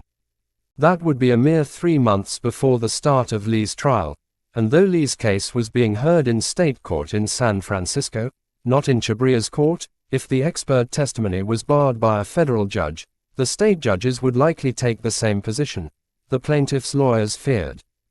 In fact, one of the California state judges, the Honorable Iona Petro of Alameda County Superior Court in Oakland, was planning to sit next to Chabria on the bench for the Dorbit hearing so she could observe the expert witnesses in preparation for Roundup trials in her court. The delay in Dorbit was not a big blow to the plaintiffs, but it was a disappointment. Public interest in the litigation had surged following Brent's August release of the internal Monsanto documents, and the legal team was eager to show the world the science that Monsanto had worked for decades to suppress. Reporters from Europe, Australia, Canada, and South America had joined journalists from the United States in publishing story after story about the scandalous revelations found within the company files that Brent had unsealed. Brent had also become a bit of a media darling. Television, radio stations, and newspapers around the world sought him out for interviews, casting Brent as the youthful avenger seeking to take down an evil corporate behemoth. In fact, just the day before the hearing in front of Chabria and the release of the new agricultural health study, an episode of a popular daytime television talk show called The Doctors aired a segment focused on the concerns about Roundup. Brent was a featured guest on the show, and with the cameras rolling in front of a live studio audience he drew loud applause as he proclaimed that Monsanto's defense of Roundup mirrored the lies told for years by the tobacco industry about cigarettes. For years, they generated studies saying it didn't cause cancer, saying, "We need more science, we need more science, we need more science." It took lawyers, a coalition of activists, and people who really cared to expose the fraud for what it was, and we are in the middle of that right now, he said. The show displayed for viewers images of some of the emails showing Monsanto's efforts to ghostwrite studies and to convince regulators not to look deeper into toxicity concerns about the company's herbicides. They not only talk about ghostwriting in the documents, they brag about it, Brent told the television audience, his voice growing louder as he hammered the air with a raised fist. There are dozens of epidemiological studies that show without a question that there is a risk. And I don't think it is time to wait and see. It's time to take action. The release of the Monsanto papers not only had drawn attention to the litigation but also had generated such public outrage that groups across the United States and in many other countries were calling for bans or sharp restrictions on glyphosate-based herbicides and demanding more research on just how pervasive and dangerous these herbicides might be. In Indiana, a group of doctors decided to track pregnant women exposed to Monsanto's pesticides and the potential impacts on their babies, while a separate child-focused wellness group started a program to test for glyphosate in foods served to kids in school lunch programs. A cancer research organization in Arizona began collecting urine from people around the United States for a long-term biomonitoring project to track disease incidence against indicators of Roundup in bodily fluids. And some of North America's largest grain handling companies told farmers they should no longer spray their crops with glyphosate shortly before harvest, a common farming practice to dry out the mature crop, because of concerns about glyphosate residues in food. Across the Atlantic, the European Parliament held a Monsanto Papers hearing to discuss the public health implications of the disclosures in the company's unsealed documents. Parliament leaders invited Monsanto's chief executive officer, Hugh Grant, to speak at the hearing in Brussels, Belgium, but the company refused to send any representative. Parliament members were so outraged at the snub that they banned the company's lobbyists from access to lawmakers on Parliament premises. Brent and Michael Baum had traveled to Brussels just before the hearing, taking two plaintiffs with them to talk to European media and members of the European Commission about what the lawyers were finding in Monsanto's internal documents about the company's efforts to try to control the scientific record and regulatory assessments. The lawyers' visit was covered widely by the press in Europe. Monsanto continued to complain that the lawyers were conducting public relations, not law.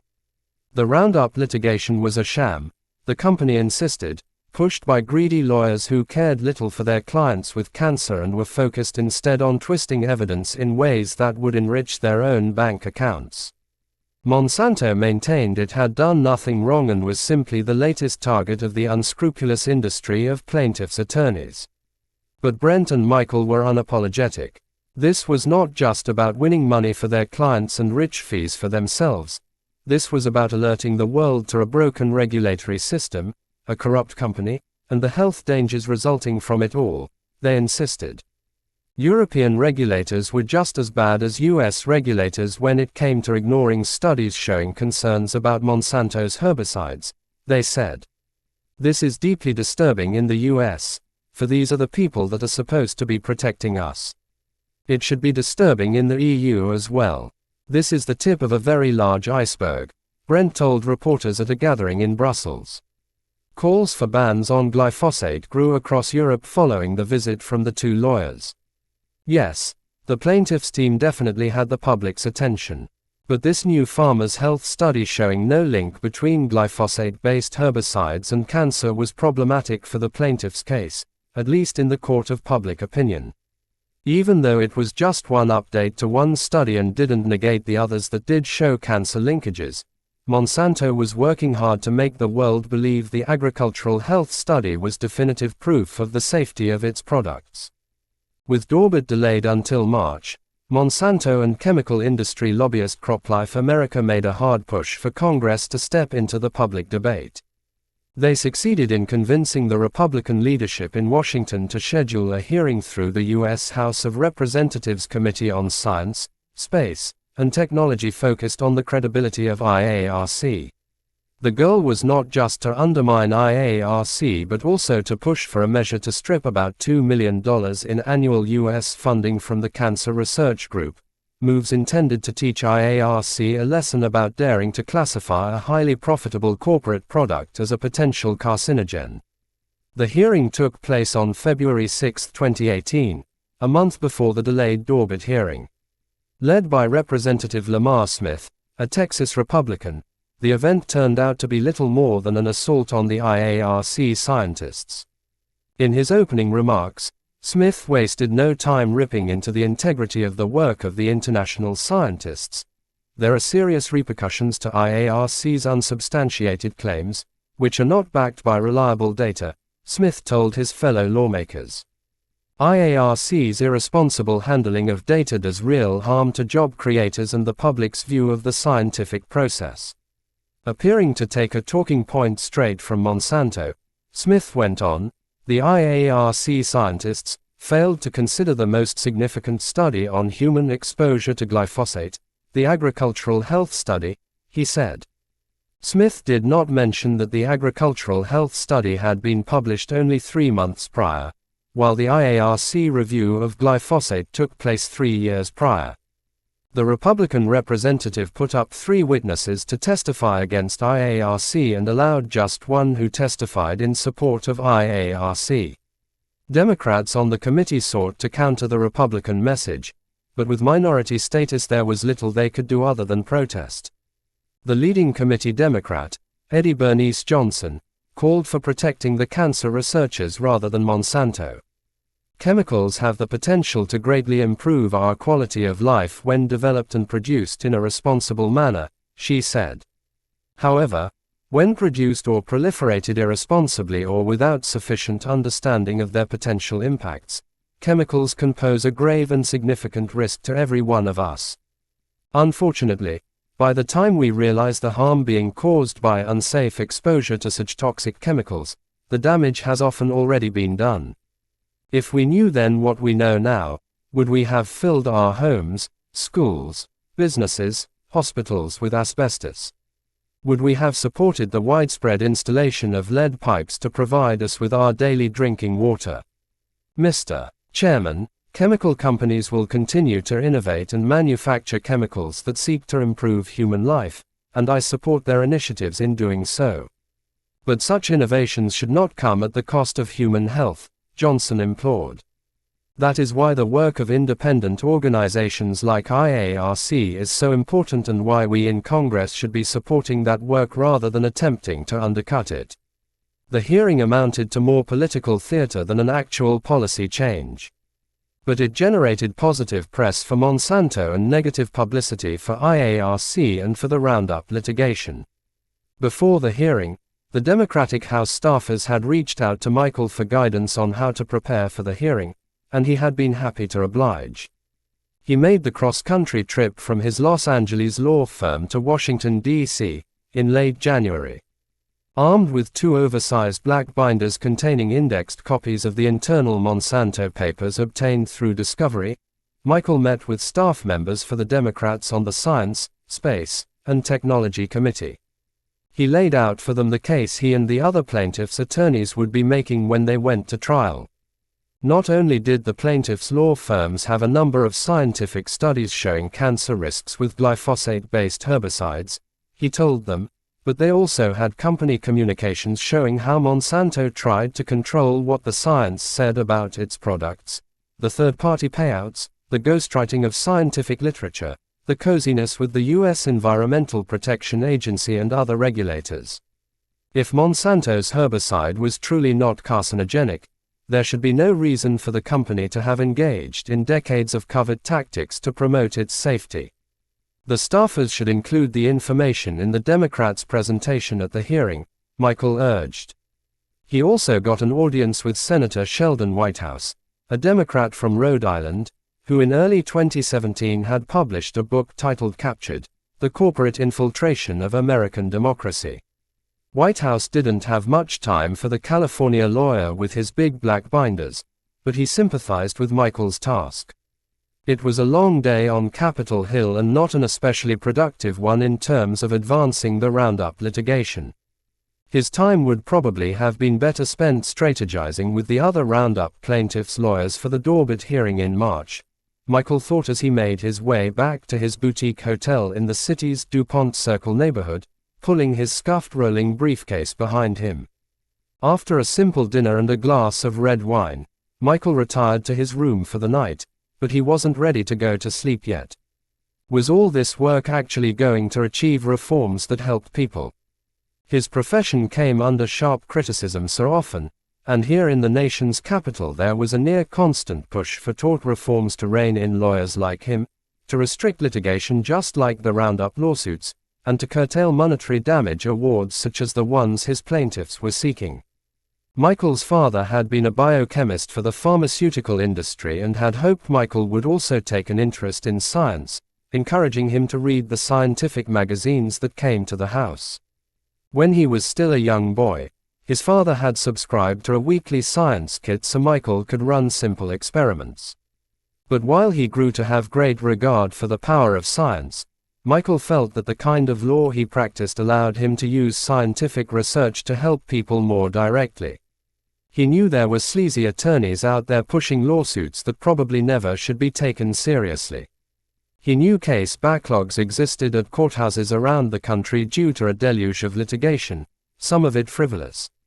But he also knew, all too well, that without the work he and Brent and Amy and so many other plaintiffs' attorneys did, consumers who were really hurt by dangerous products would have no way to recover damages or curtail continued corporate wrongdoing.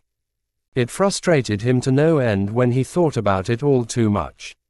Enough career contemplation. What Michael needed after a long day was a battle, a virtual reality duel, he decided. When traveling, he often carried with him a headset, speaker, and other gaming equipment that could turn a dull hotel room into a 3D virtual reality scene from Star Wars. Some of his colleagues found the virtual reality habit to be odd, another quirk to Michael's multifaceted personality. But Michael didn't care what others thought. When he slid on the helmet, the stresses of the day fell away. On that night in Washington, in a cramped hotel room, careful not to trip over the edge of the bed, Michael straightened his shoulders and took a deep breath as a dark and foreboding figure appeared in the barren virtual reality landscape, lightsaber in hand. Michael drew his own saber. He relished a good fight. And though the virtual combatant lacked any identity, in Michael's mind there was no doubt. The enemy was Monsanto. Chapter 12. San Francisco Showdown. When the Science Week showdown in San Francisco got underway on March 5, 2018, both sides of the legal battle were there in force. The opposing teams of dark-suited attorneys filled Judge Vince Chabria's courtroom. 6 lawyers for each side crowded at 2 rectangular tables situated in front of the judge's bench, their laptop computers, lined yellow legal pads, and plastic water bottles competing for space. Additional members of the legal team sat among the spectators on the hard wooden benches. Amy, Mike, Brent, and Robin took their seats at the table to Chabria's left, while Joe Hollingsworth, Eric Lasker, and Kirby Griffiths were in place for Monsanto to his right. The 2 tables were squeezed so closely together that the backs of the opposing attorneys' chairs nearly touched. Each side would have 11 hours to present its scientific case to Judge Chabria.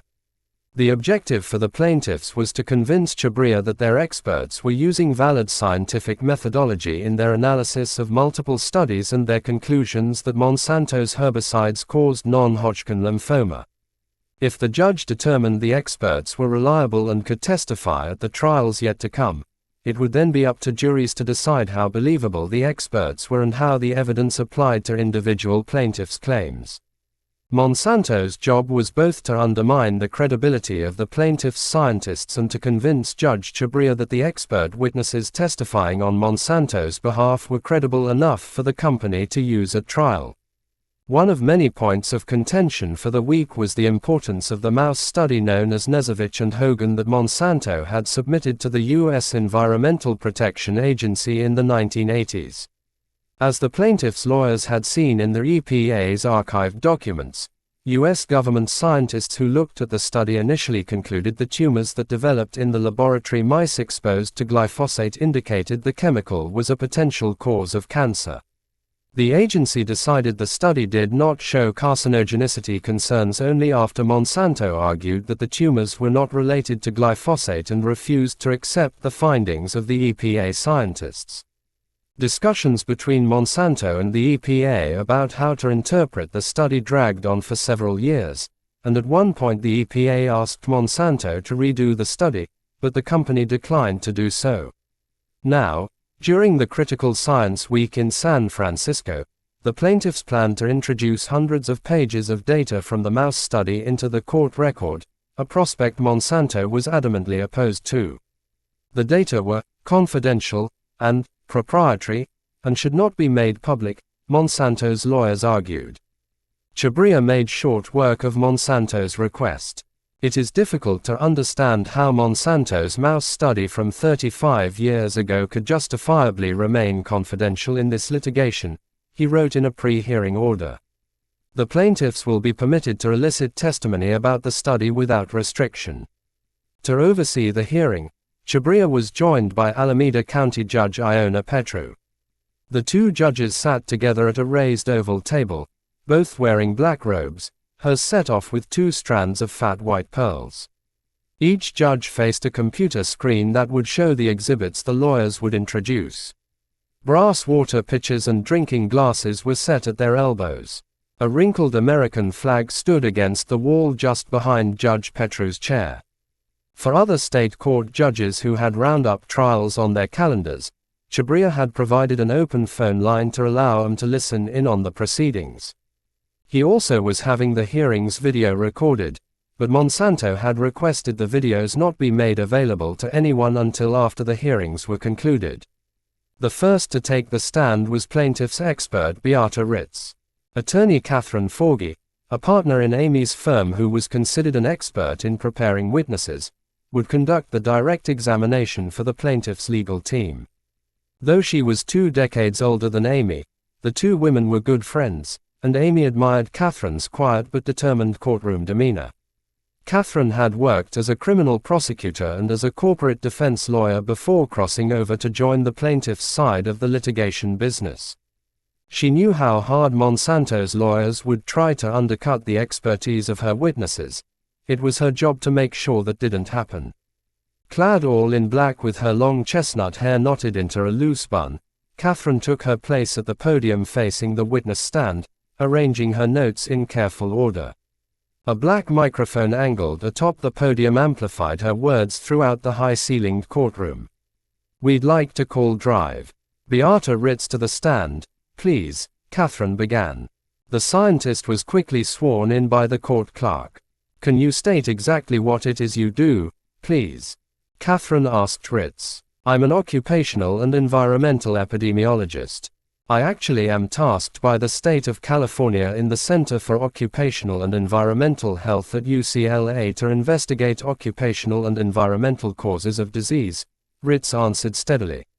"And my specialty has been pesticide exposure assessment. Over the last 25 years I've done very large studies in the Central Valley, using the California registries, the pesticide use report registries. And I've worked on many different diseases, including cancer. I'm also currently the sitting president of the International Society for Environmental Epidemiology. And I have published more than 260 peer-reviewed papers in the area that I study, and pesticides are a big proportion of it." The weight of Ritz's resume alone should be enough to deem her credible for trial, Amy thought as she watched the questioning unfold. Ritz also very much looked the part of a serious scientist, with her graying bob of dark hair and black-rimmed glasses. A narrow striped scarf was casually looped around her neck. She appeared confident but not as if she were trying to impress anyone. Catherine asked Ritz to define epidemiology, to explain the difference between cohort and case control studies, and to explain how experts in the field used information drawn from studies of real people and their exposures to figure out what level of risk a chemical might pose. Gleaning conclusions from epidemiology was a particularly challenging task because unlike laboratory rats, people can be exposed to myriad toxins every day, from the chemicals coating the frying pan they use to cook breakfast to the air pollution they might breathe in as they commute to work. To conclusively show that one substance caused one specific type of disease in one individual was a very difficult task, but not impossible, Ritz explained. Catherine asked Ritz to address the concept of confounding factors, such as the other contaminants a person could be exposed to, and how those complications were handled in assessing epidemiology. "Right," Ritz responded. "It comes from this concept of that we would want to know what would have happened to those who are exposed if we could take the exposure away from them. So, would they have had the same disease risk if there hadn't been the exposure? That's, of course, a counterfactual. We can never know that for a group of people who has been exposed, or for one individual. So what we do is we construct these comparison groups. So the comparison groups are supposed to give us this counterfactual rate. The rate when you have disease when you're not exposed," she continued. "But how do we know whether these unexposed are actually the right comparison group? Well, we know it by trying to judge whether there's potential confounding. And potential confounding comes in when really there are other underlying risk factors for the disease that the unexposed have, but not the exposed at the same degree, so that really, the unexposed either are at higher risk of the disease due to other factors, or lower risk." Right. Amy could sense a collective frustration in the crowd of journalists and other onlookers watching the testimony from behind her. Ritz's explanations were far too technical for a general audience. They would have work to do before she went live before a jury. The questioning continued, with Ritz explaining the findings of various epidemiology studies conducted over the years that showed links between glyphosate formulations and cancer. Some of the literature showed that individuals who used glyphosate-based herbicides more than 2 days per year, routine users, had a significant risk of developing non-Hodgkin lymphoma, Ritz testified. She explained the imperfections and occasional contradictions found within the scientific literature and how drawing conclusions from the data was like putting together the pieces of a puzzle. When enough puzzle pieces come together, a picture emerges, even if it is incomplete. All of these studies add up, she said. Under Catherine's direction, Ritz laid out the various ways scientists evaluate whether or not a substance has the potential to cause cancer, including using laboratory tests to see if a substance is genotoxic, a term used to refer to something that causes chromosome breaks, changes in DNA. And is there any peer-reviewed publications that showed genotoxicity with regard to non-Hodgkin's lymphoma and glyphosate-based formulations? Catherine asked the scientist. Absolutely, Ritz answered. There's animal data, but more importantly, there is even human data and human lymphocytes. DNA breaks have been shown to occur when individuals are exposed. What about the study Monsanto had pointed to as critical evidence proving there was no non-Hodgkin lymphoma linked to glyphosate? Catherine asked. Ritz explained that, in her view, the agricultural health study had several shortcomings. The study, which began following farmers in the 1990s, was quite a large study, with more than 60,000 people tracked. But among the problems, Ritz testified, was that the researchers were unable to find and follow up with 37% of the study participants as the years went on. A bigger problem was that the researchers relied on the memories of farmers they could find to recall if they had used glyphosate-based herbicides in past years and, if so, how often and how much, not an especially reliable strategy for accurately calculating exposure. Some misclassification of exposure undoubtedly occurred, Ritz told the court. Making the whole study even less reliable was the fact that the researchers had essentially tried to guess at the exposures of those farmers who dropped out of the study, the 37% of the original study participants who were not found for any follow-up. In making those estimates, the researchers failed to take into account the roughly 100-fold surge in use of glyphosate-based herbicides that occurred during the 1990s and 2000s, according to Ritz. I just cannot take this study seriously, in terms of the science that it produced, she said. Catherine's questioning of Ritz went on for more than 3 hours, covering the scientist's analysis of years of scientific literature about the health effects of glyphosate formulations. I'm a scientist because I want to get to facts, Ritz said, clasping her hands together and banging them down onto the witness stand for emphasis. I want to get to the truth. I want to protect the public interest. And I don't want to do this in a way that is biased. Okay. And have you reached some conclusions and opinions in this case? Catherine prompted. Yes. After reviewing all of the scientific literature at hand, I really concluded that, to a reasonable scientific degree of certainty, glyphosate and glyphosate-based compounds, including Roundup, do indeed cause NHL. Perfect. The scientist's testimony came across just as Catherine had hoped. Dr. Ritz, I know this is the first time that you've ever testified.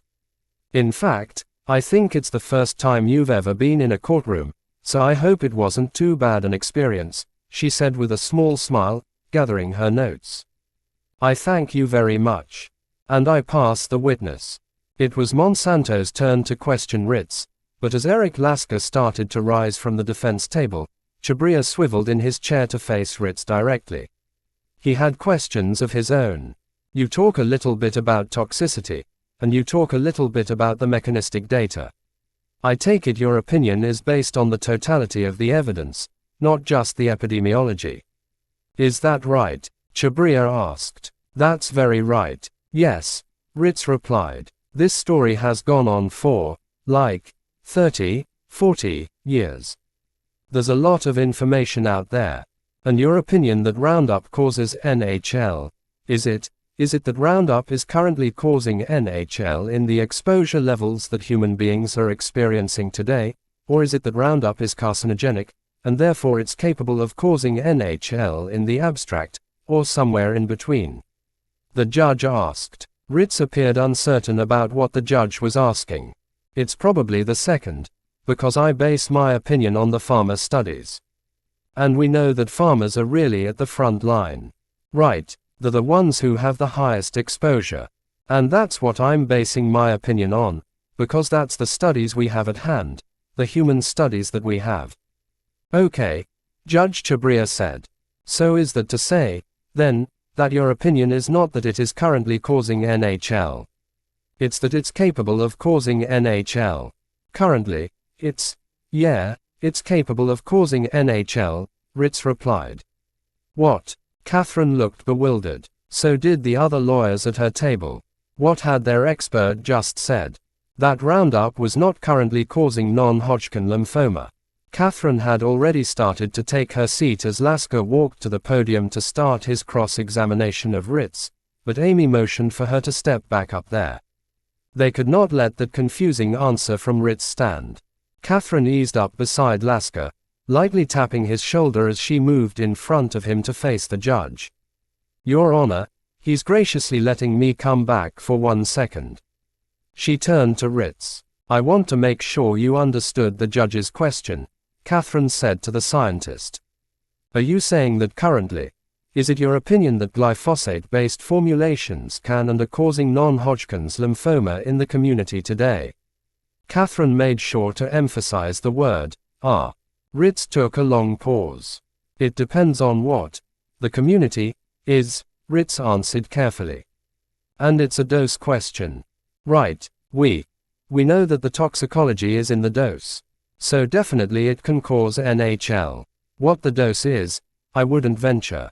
You'd have to look at the individual to determine that, Catherine said. Right, yes, Ritz nodded. But in other words, your opinion is that non-Hodgkin's lymphoma can and is being caused by glyphosate-based formulations. Correct, Ritz continued nodding. As long as there are farmers who have been using it in the way that we have studied it, definitely. Or landscapers, Catherine pressed. Landscapers, yes, Ritz agreed. Other people that have been exposed to it in some way, Catherine asked. Yes, Ritz nodded. Okay, thank you. Catherine took her seat, still unsettled by the judge's twisting of the testimony. It was Monsanto's turn. Lasker took his position at the podium and opened a thick black binder. His objective was to discredit Ritz and her opinions, to show that her methodology was too flawed to be taken seriously. If he was successful, Chabria would block her from testifying at upcoming trials, or at least sharply limit her testimony. For the next hour and a half, Lasker grilled Ritz about study after study, challenging her conclusion about glyphosate formulations causing NHL. He questioned her methodology and statements about odds ratios and whether or not she had properly adjusted her analyses to account for risks presented by other pesticides that study subjects had been exposed to. The back and forth between the two sometimes turned prickly as Ritz grew irritated with the lawyer's scrutiny of her scientific analyses. More than once, Ritz brushed off the lawyer's questions, telling him they made no sense or were not relevant. At one point, the sparring prompted Judge Chabria to interject. Hold on a second. So you do need to answer the questions that he asks you, he told Ritz. And then if you need to say something to give it context, you're perfectly free to do so. Again and again, Monsanto's lawyer asked Ritz about the agricultural health study that had been released in November and showed no connection between glyphosate and NHL. How could she possibly discount the fact that this large study of farmers that tracked usage over so many years found no association between glyphosate and non-Hodgkin lymphoma? Ritz explained, as she had under questioning from Catherine, that it was her opinion that the study was fraught with problems, including the fact that glyphosate use had seen a dramatic surge between the start of the study and the latest data collection, and that surge in use had not been accurately accounted for. It's useless for glyphosate, she said. It's a beautiful study otherwise, for every other pesticide in the world that didn't change in the way that glyphosate changed, but it's useless to assess the effect of glyphosate currently. Lasker also devoted a lot of time to asking Ritz about a large epidemiology study called the North American Pooled Project, which he referred to as NAP for short. The NAP researchers had gathered data on glyphosate use and incidences of non-Hodgkin lymphoma in groups of farmers from 4 U.S. states as well as farmers from 6 provinces in Canada. The NAP researchers had concluded that farmers who used glyphosate had elevated odds ratios for NHL overall, and that significant or nearly significant risks of NHL overall were observed in farmers using the chemical more than 2 days per year. They stated the data showed that glyphosate use may be associated with elevated NHL risk. But when questioning Ritz, Lasker focused on another finding of the researchers, that while there were suggestive increases in NHL risk overall with more lifetime days of use, the trend was not statistically significant. It is a bedrock of scientific methodology that when findings are not statistically significant, they may be explainable purely by chance. Didn't Ritz agree with that finding? Lasker asked. This was under the exposure model that I didn't like, where they are mixing in routine and non-routine uses, the scientist answered. I think things are very different when you look at the routine uses. In fact, Ritz testified, for routine glyphosate uses, the NAP data showed a doubling of the risk of developing NHL. That study, like so many others, was an important piece of the puzzle, but it could not be relied on by itself to answer the question of whether or not glyphosate weed killers caused cancer, Ritz explained. Finally, Lasker concluded his examination. It was time to move to the next expert. But before Judge Chabria excused Ritz, he asked her again about her position on current exposures and cancer. Is it your opinion that in the exposures some people are getting right now, farmers, glyphosate has caused or is causing non-Hodgkin's lymphoma for them? He pressed. If the dose is high enough, yes, Ritz affirmed. It had been a long day for both sides, and they were only getting started. Next up was Dennis Weisenberger. Just as Ritz had done, Weisenberger laid out for the judge his analysis of multiple studies that he said lent support to the allegations that glyphosate-based herbicides cause non-Hodgkin lymphoma. He talked specifically about studies that found that both glyphosate and glyphosate-based formulations caused genetic damage, the type that leads to NHL. The body of evidence is strong evidence, Weisenberger testified. The scientist became flustered at times under pointed questioning by Monsanto lawyer Kirby Griffiths and seemed to lose points with Chabria when Griffiths pushed him to explain a wave of NHL cases in the 1950s, well before glyphosate was introduced to the marketplace in the 1970s. Chabria added his skepticism, asking Weisenberger to confirm that glyphosate would not be the cause of NHL in people diagnosed in the early 1980s. After all, Weisenberger had previously testified that the disease could take decades to develop after exposure. Well, Weisenberger started, that's obviously what the defense is trying to say, but Chabria interrupted. I'm not really paying that much attention to the defense, but I'm paying attention to what you're saying. So we've known for a long time that farmers have an increase in non-Hodgkin's lymphoma. And that's what prompted these studies of pesticides, the scientist tried to explain. Glyphosate isn't the only thing that causes non-Hodgkin's lymphoma. We know other pesticides do. So I think it could have been the other pesticides, or it could have been other exposures that the farmers had. We don't really know. When Weisenberger finally was dismissed, he left the witness stand with a grim look. It's like going to hell and back, he mumbled. For the next several days, one scientist after another took their turn on the stand to spend hours explaining what they believed different scientific studies showed about a causal connection between Monsanto's herbicides and cancer. The plaintiff's experts, not surprisingly, all saw clear evidence of a connection, while Monsanto's scientists found the opposite. One of the experts Monsanto brought to the stand was cancer epidemiologist Lorelei McChee, a professor at Harvard T.H. Chan School of Public Health and leader of the Cancer Epidemiology program at the Dana-Farber, Harvard Cancer Center. She testified that of multiple publications that had evaluated glyphosate and the risk of non-Hodgkin lymphoma, there were 4 main studies that best summarized the overall findings. She said the newly released agricultural health study was the most powerful of all the studies.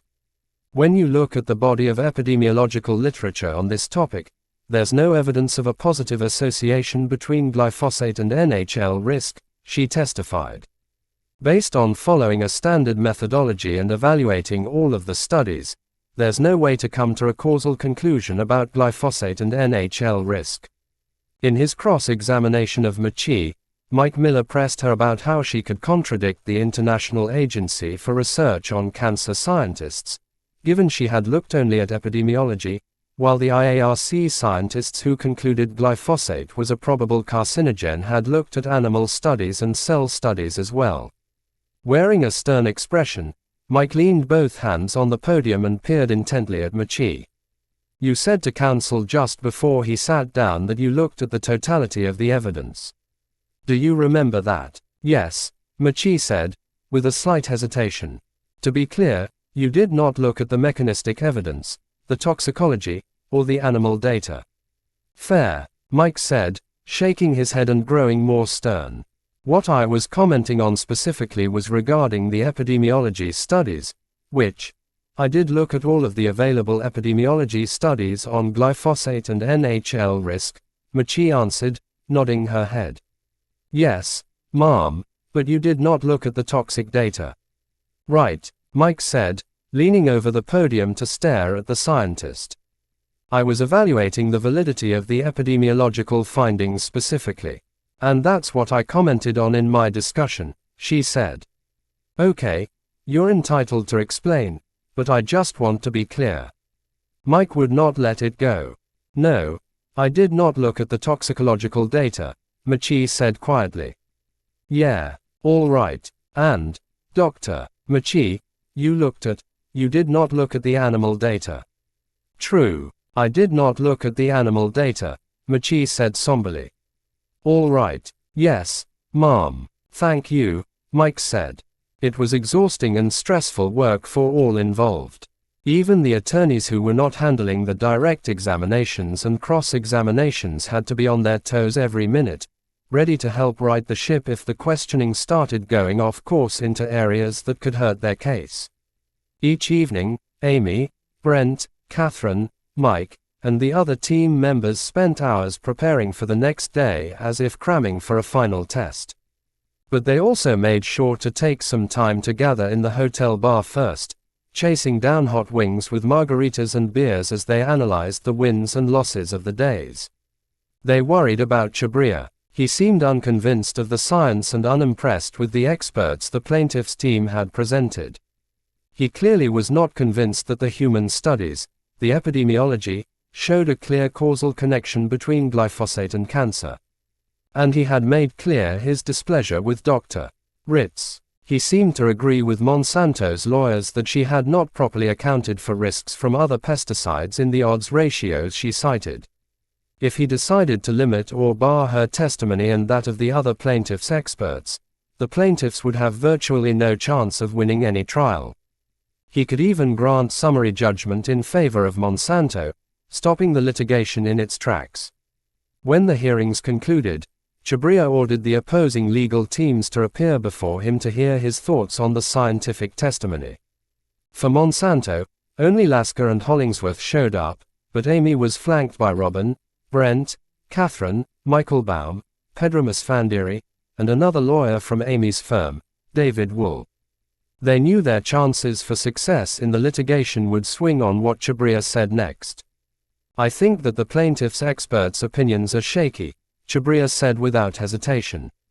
I think that the evidence that glyphosate is currently causing non-Hodgkin's lymphoma in human beings at the levels of exposure they are currently experiencing is pretty sparse. I also question whether anybody could legitimately conclude that glyphosate is not currently causing non-Hodgkin's lymphoma in human beings. I mean, it seems to me that, there's at least a strong argument that the only reasonable conclusion one could draw right now is that we don't yet know, Chabria said. He took issue with the plaintiff's heavy citations of the IARC classification, saying the IARC assessment was a hazard classification, not a confirmation that glyphosate was actually causing cancer in people who used it.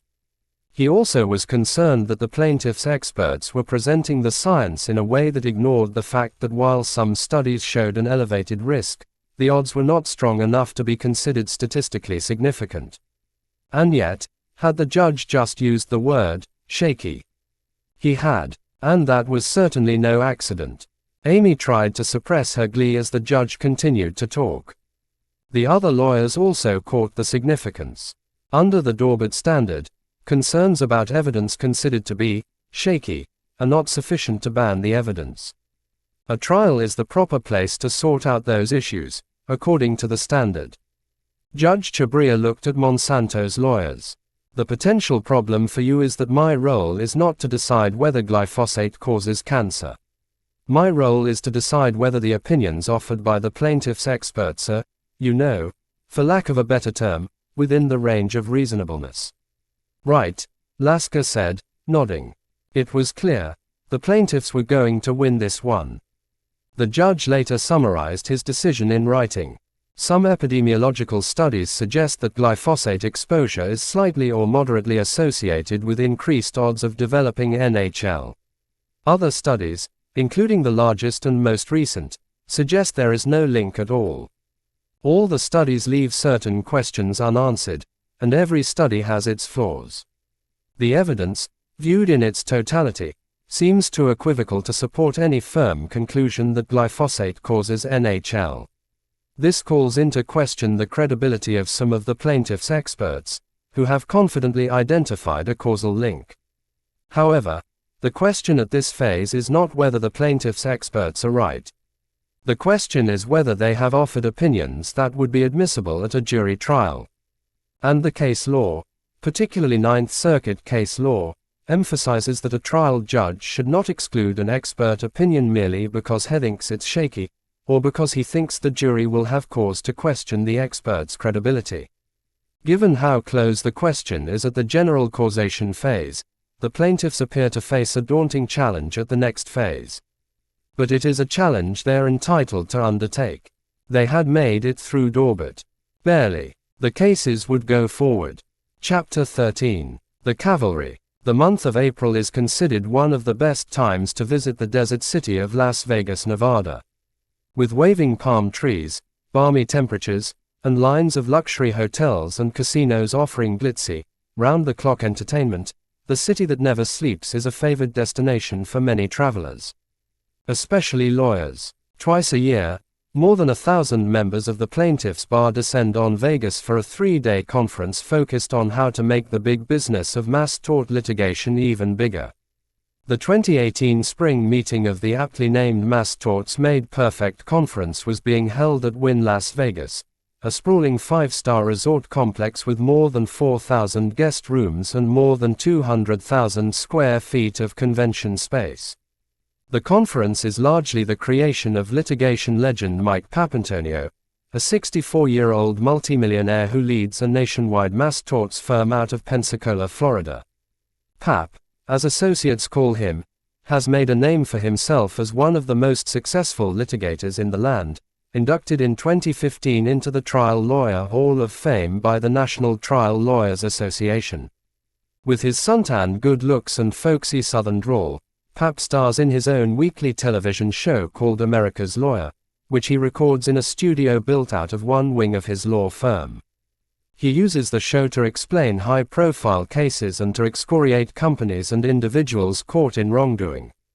He has particular disdain for regulatory agencies, which, in his view, have failed consumers over and over again. The cavalry is not coming, he often says in explaining his line of work. We are the cavalry. Pap was among a group of lawyers who secured a $670 million settlement with the industrial chemical giant DuPont in 2017 for the company's release of toxins in the Ohio River Valley that sickened thousands of people. By early 2018, he had published 2 novels and was working on a third. Pap liked to use his real-life cases as inspiration for his books, in which a handsome young attorney would prevail against ruthless corporate villains. With the first roundup trial approaching in June, Pap was one of scores of personal injury lawyers around the country who were securing clients and jostling for positions on court calendars. The Vegas conference was the perfect opportunity to highlight the Roundup litigation potential and to encourage more lawyers to join in, because when it came to mass tort litigation, the bigger the better. Although personal injury firms compete against each other for clients and leadership in litigation, they also realize that the larger the number of injured parties suing, no matter whose firm signs them, the more pressure can be brought to bear on corporations to settle. The sessions over the course of the 3 days ran the gamut. Young attorneys just getting their feet wet in the business could attend the nuts and bolts of mass torts session on Wednesday morning and then catch an afternoon session on marketing and financing strategies. It was not uncommon to spend $500,000 to $1 million to try just one case, so finding financing was often critical. Firms that didn't have millions of dollars in the bank to burn trying multiple cases in years-long mass tort litigation could connect with companies advertising loan packages to help cover the costs of putting together cases. One such company, called Advocate Capital, offered not only case financing but also strategies to help law firms recoup the borrowing costs from their cases. You owe your clients the best possible legal representation, but you do not owe them interest-free loans, Advocate Capital advised. Those who did not want to go into debt to cover litigation costs also could explore what the plaintiff's attorneys called third-party litigation funding, a practice in which hedge funds or other financiers put up money as an investment in the outcome of the litigation. The investor would then take a percentage of the winnings if the court cases were successful. The Wynn's ornate ballrooms also held breakout sessions on how to advertise and secure mass tort clients, the pros and cons of agreeing to try a bellwether case, and the art of scaling your intake department for growth. One Thursday afternoon session offered attendees a deep dive into strategies for acquiring mass tort cases, including the use of demographics and heat maps to target areas for finding prospective plaintiffs. Another Thursday offering was focused on creating the science when the defense refuses to. There were many sessions on specific cases, including updates on litigation against the makers of a diabetes drug for allegedly failing to warn patients of the risk of kidney failure and other dire side effects, and work by a consortium of law firms suing distributors and manufacturers of opioid painkillers for creating an epidemic of drug addiction through deceptive marketing and other tactics. Veteran litigators compared strategies, discussing the value of compiling a large inventory of plaintiffs and the steps needed to bring a corporate defendant to the settlement table. Senior lawyers shared tips on how to select jurors likely to favor a plaintiff. Tip number 1. Ask prospective jurors what they think of the jury system. If they say they believe in the right to a jury trial, you want them. If they say they don't know, or equivocate, you want them off your jury. Training witnesses how to behave on the stand when giving testimony was also key, according to presenters. They should be taught never to look over at the plaintiff's lawyers when answering questions from the defense, for instance. The lawyers also found time for distraction, including an opening night gala at the XS nightclub and a raunchy performance by celebrity comedian Whoopi Goldberg. The Roundup litigation was not favored by many of the lawyers in attendance. It seemed a risky undertaking, especially considering that Monsanto had solid backing on the safety of its herbicides from the U.S. Environmental Protection Agency. But others were eager for a piece of the action. With that in mind, the agenda offered an informational session about the Roundup litigation that Robin Greenwald had agreed to help lead. As was the case for the conference overall, corporate defense attorneys were not welcome to attend. One of the highlights of the conference was Thursday's luncheon and the 2018 Trial Lawyer Hall of Fame induction ceremony. A museum had been established in 2014 at Temple University in Philadelphia as a place to honor lawyers who had left an indelible mark through service to the American public, the Constitution, and the American trial bar. And the Mass Torts Conference was the perfect place to make the designations. While attendees munched on Capri salad, chicken breast, and risotto, Papp held court on the raised stage at the front of the hotel ballroom. He warned the group of an onslaught of legislative efforts underway in Washington aimed at reining in products liability litigation, and he blamed the actions on rich contributions that powerful corporations were handing out to lawmakers. You have corporations that put that little rat trail down and congresspeople and senators follow that trail, Papp said. Those lawmakers were the real bottom feeders, the real rats, he said. The Vegas conference was the opportunity for the plaintiffs' attorneys to arm themselves with tools to fight back against this threat to their livelihoods, according to Papp. He noted the wealth in the room and praised the accomplishments of the industry so far. As I look around the room, there are dozens of you who have changed things, making sure that we have airbags in cars to making sure that cars are safe when they roll over, making sure there is not some pill killing somebody, or some river being contaminated by a corporate polluter, he said. Seated at a table just in front of the stage, Papp's pretty blonde wife, Terry, snapped pictures of her husband with a cell phone. With that energy is a big responsibility, Papp continued. The responsibility is we have to continue doing that. I've told you so many times. It is on your shoulders. You are the cavalry. Glasses and silverware clinking. Lawyers around the room nodded in agreement.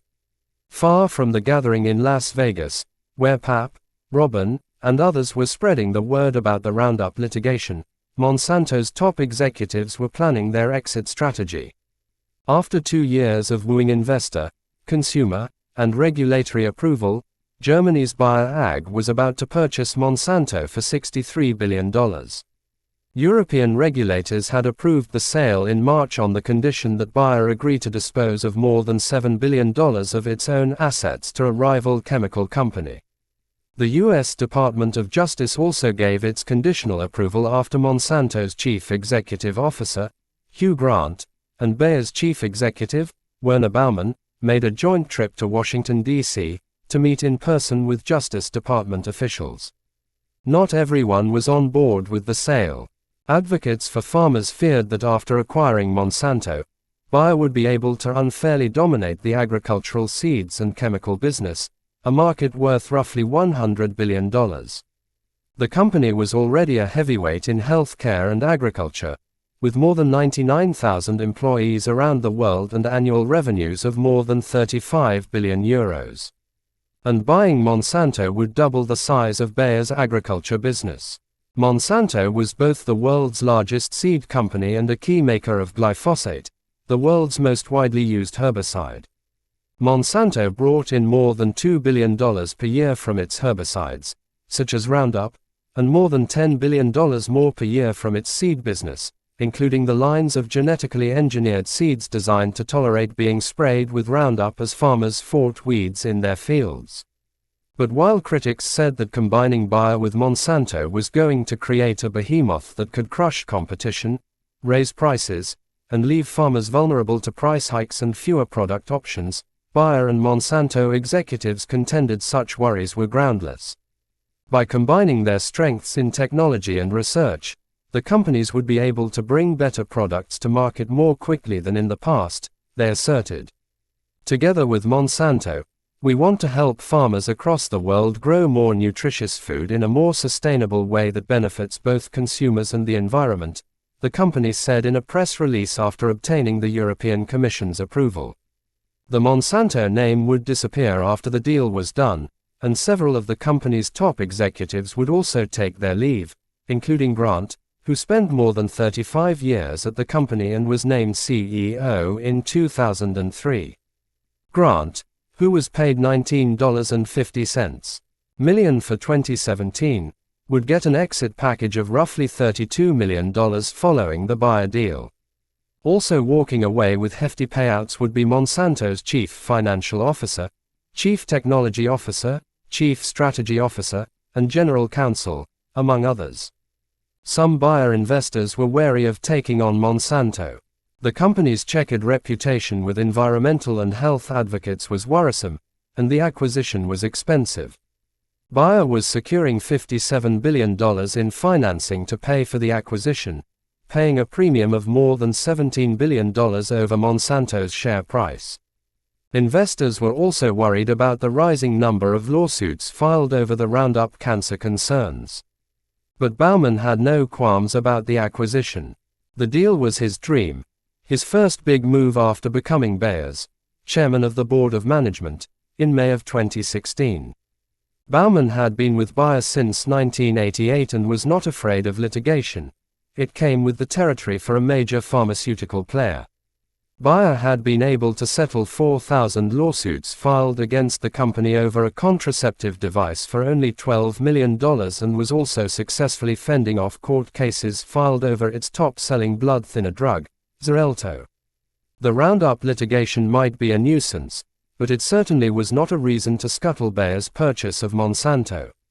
At the company's 2018 shareholders meeting in Bonn, Germany, Baumann reassured doubters, enthusiastically telling shareholders that the future was bright. "We anticipate being able to close the acquisition of Monsanto in the near future. I've been involved in a lot of transactions during my career," he said. "Viewed from various aspects and overall, I'm convinced that this acquisition has very great potential for creating value for our company, our stockholders and our customers. As for Monsanto's image issues, Bayer would easily overcome them because its own reputation for the highest ethical, environmental and social standards would prevail," Baumann told those gathered at the meeting. The deal was going to be the biggest acquisition in Bayer's history. It was expected to deliver more than $1 billion a year in new income. There was nothing to worry about, Baumann told the company's investors. Acquiring Monsanto was something to celebrate. With necessary regulatory approvals in hand, the German company would officially become the sole shareholder of Monsanto on June 7. That same month, in a California courthouse, the very first Roundup trial would begin. Chapter 14. Staying Alive. Lee was trying not to think about the upcoming trial too much. After multiple rounds of cancer treatments, he was actually starting to feel better, strong enough to paint a little and work on his music. He knew many of his friends and family members didn't consider him an artist, but Lee had always harbored a creative streak. Without a job to get up for each morning, Lee often slept until late in the morning and then spent the afternoon sketching and painting. Years earlier, when his grandmother was dying and Lee took time off work to be her caregiver, he had used the spare hours in his days to write essays he hoped one day would make for a popular book. He liked writing, but sketching was easier, he'd found. And working with his hands helped take his mind off the weakness in his legs and back that made it almost impossible for him to throw a football with his boys anymore or take long bike rides as the family had when Lee was healthy. The scuffed white wall over the orange sofa in the family's apartment was filling up with Lee's art. A black and white drawing of a thickly lashed eye hung just to the right of a canvas depicting a cat-like creature with pointed ears. The animal's face and tail were covered with blister-like lesions bubbling out of the skin. A third piece of art presented a slim dark-skinned man carrying an enormous unknown burden, a weight that appeared ready to overwhelm the frail figure. When Lee was not drawing, he worked on his music. He had hung a large dry erase board in the hallway between the apartment's bedrooms and living room. He and Araceli would jot down grocery lists and upcoming appointments on one half of the board. On the other half, Lee kept a running tally of the songs he was writing. Survive was one title. Another was called Better Times, and a third he had dubbed Can I Live? At the top of the list was his favorite, a piece he was calling Not My Time. Lee was structuring the tune as a slow and easy rap with a refrain that repeated simply, "Gotta keep holding on, holding on." Lee knew that his lawyer was excited about the start of the trial in June. Tim had explained to Lee that, much like the studying and memory work they had done before the depositions, he would prep Lee for his testimony at trial. Lee's testimony would likely take only 1 or 2 hours, but Lee should plan to be in the courtroom every day that he felt up to it, Tim told him. The trial would be long, 5 or 6 weeks in all, probably, and Lee wasn't sure he would have the stamina. But he knew Tim and the other lawyers thought it was important for the jurors to see him every day, to see what the disease had done to him. As Lee worked on his music and art, across the country in the Miller firm's Virginia office, Tim, Mike Miller, Jeff Travers, and the other lawyers were spending long hours memorizing what would be the meat of the trial: the scientific studies that showed associations between Monsanto's herbicide and cancer, and the internal company documents that contained discussions about how to suppress and discredit such science while promoting Monsanto's studies that identified no cancer risk. They felt certain the jury would be outraged at the overt references to ghostwriting scientific papers. Mike had spent weeks crafting the opening statement and closing argument he would make to the jury. Though Mike had never met Lee in person and it was Tim who had handled each interaction with Lee up to this point, Mike was the head of the firm, the captain of the ship. The openings and closings were critical elements of any trial, opportunities for attorneys to lay out the entire case for the jury, to highlight the strongest evidence, and to implore the jury to find for their client. In a case this complicated, an opening statement could take an hour or more, and it was imperative that the delivery not bore the jury, but rather pull them in and make them eager to hear more. There was no way Mike would let Tim or anyone else take that role. Not only did Tim lack the experience and charisma Mike thought the trial demanded, but the young lawyer had also been behaving increasingly erratically over the past few months. He had recently gone through a bitter divorce, and the anger and anxiety over the breakup, along with battles over custody of his 2 young children, appeared to be wearing on Tim. He was missing meetings and deadlines, and sometimes the emails he sent to his colleagues made no sense. Some of the lawyers at the Miller firm suspected Tim was abusing drugs, and they were deeply worried about his ability to perform at Lee's trial. Tim had always been considered the eccentric one at the firm, though, and they were all far too busy to dig into Tim's personal life with the trial looming. They would just hope for the best and handle problems as they happened, if they happened. While Mike prepared, Tim and several other Miller firm lawyers were filing pre-trial motions and responding to motions brought by Monsanto. In law firm lingo, these motions, in limine, are aimed at getting the judge's agreement to exclude certain evidence from being introduced at trial. No matter how critical one side might think a piece of evidence is to their case, or how damaging it might be, the judge has sole discretion to determine which evidence can or cannot be presented to the jury. Miller firm lawyers filed one motion in limine seeking to have Lee's arrest record and other bad acts excluded. Another they filed sought to block evidence of Lee's drug usage. Monsanto had put forward no evidence that smoking marijuana is a risk factor for NHL. Thus, there is no relevance to marijuana usage and all references to marijuana should be excluded, the lawyers argued. Similarly, Lee's former habit of occasionally smoking cigars should be excluded from mention at trial because he had stopped smoking 6 years before first using Roundup, and any relevance was outweighed by the prejudicial nature with which Monsanto planned to introduce the information, the Miller firm lawyers argued. Monsanto's attorneys filed several of their own. On one day in late May alone, the company's lawyers filed more than 24 motions asking the judge to block everything from any reference likening Monsanto's actions to those of the tobacco industry to any evidence, argument or reference to ghostwriting.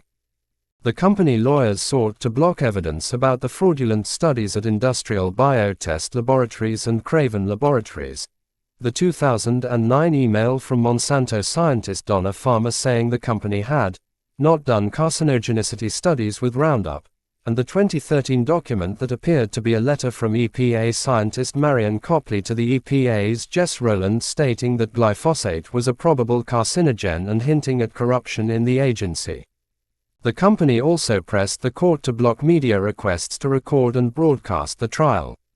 Publicity in this case, and the glyphosate litigation generally, has already led to multiple threats and disturbing communications directed to Monsanto employees and lawyers, the company's attorneys argued in a brief. Televising this trial would make that worse. According to the lawyers, one Monsanto employee had received harassing phone calls, including a voicemail saying, "I want to see you in jail." They told the judge of another call that said, "I'm just calling to let you know what a piece of shit I think you are." Some employees had received postcards mailed to their homes with an image of a skull and crossbones, according to the company attorneys. One read, "Stop poisoning us." The judge would rule on many of the motions in the opening days of the trial, before the jury was seated and testimony started. As the trial neared, Mike and Nancy Miller started packing up their office along with several weeks' worth of clothes and other personal items they would need while they lived in California over the course of the trial. Aside from a weekend trip home here and there, they would likely not be spending much time in Virginia again until August. They were used to this. It was part of the job. When they tried cases out of town, they typically rented a house or large apartment for the duration, somewhere close to the courthouse that was comfortable and clean. There had been a hope, a slight one, that Monsanto might agree to a settlement before the trial. Mike had extended a written offer to the company in April. For $6 million, the Miller firm would call off the trial and send Lee his share, and they could all stay home. But the company's lawyers had not even bothered to make a counteroffer. Monsanto was not going to settle. With a long summer of work ahead, Mike wanted to make sure he enjoyed the 3-day holiday offered by Memorial Day weekend. It was his turn to have custody of his 2 teenage sons from his prior marriage, and he was craving some time on the beach, so he and Nancy loaded up the kids and took off for Cape Hatteras, North Carolina. Mike was a water sports fanatic, a bit of a daredevil, and he thought few hobbies were more thrilling than kiteboarding. Considered an extreme sport, kiteboarding involves harnessing yourself to a 16-foot kite, strapping your feet onto small surfboards, and using the power of the wind to race across the water at speeds of 25 miles per hour or faster while making jumps 10, 20, or 30 feet into the air. Mike loved kiteboarding so much that he had bought his own rigging to use when the family stayed in their second home in Hawaii. North Carolina wasn't Hawaii by a long shot, but it would do for a quick weekend getaway. Mike checked the family into a resort that doubled as a kiteboarding and surfing destination on an otherwise quiet stretch of the Cape Hatteras seashore. The property featured a lodge, a surf shop, and a rustic bar and grill and was bordered by the Atlantic Ocean to the east and Pamlico Sound to the west. A long wooden pier extended from a grassy lawn into the teal-green water, where kiteboarders glided from surf to sky and back again. Nancy, who preferred non-extreme sports, could sit on the outdoor deck and sip a cold drink while she watched her husband soar into the sun. It was just after lunch on Saturday, and Mike and the boys were headed back to the water. Nancy had hoped Mike would have had his fill with the morning run, and she tried to convince him to spend the afternoon with her on dry land. But in the end, he had decided to go back out.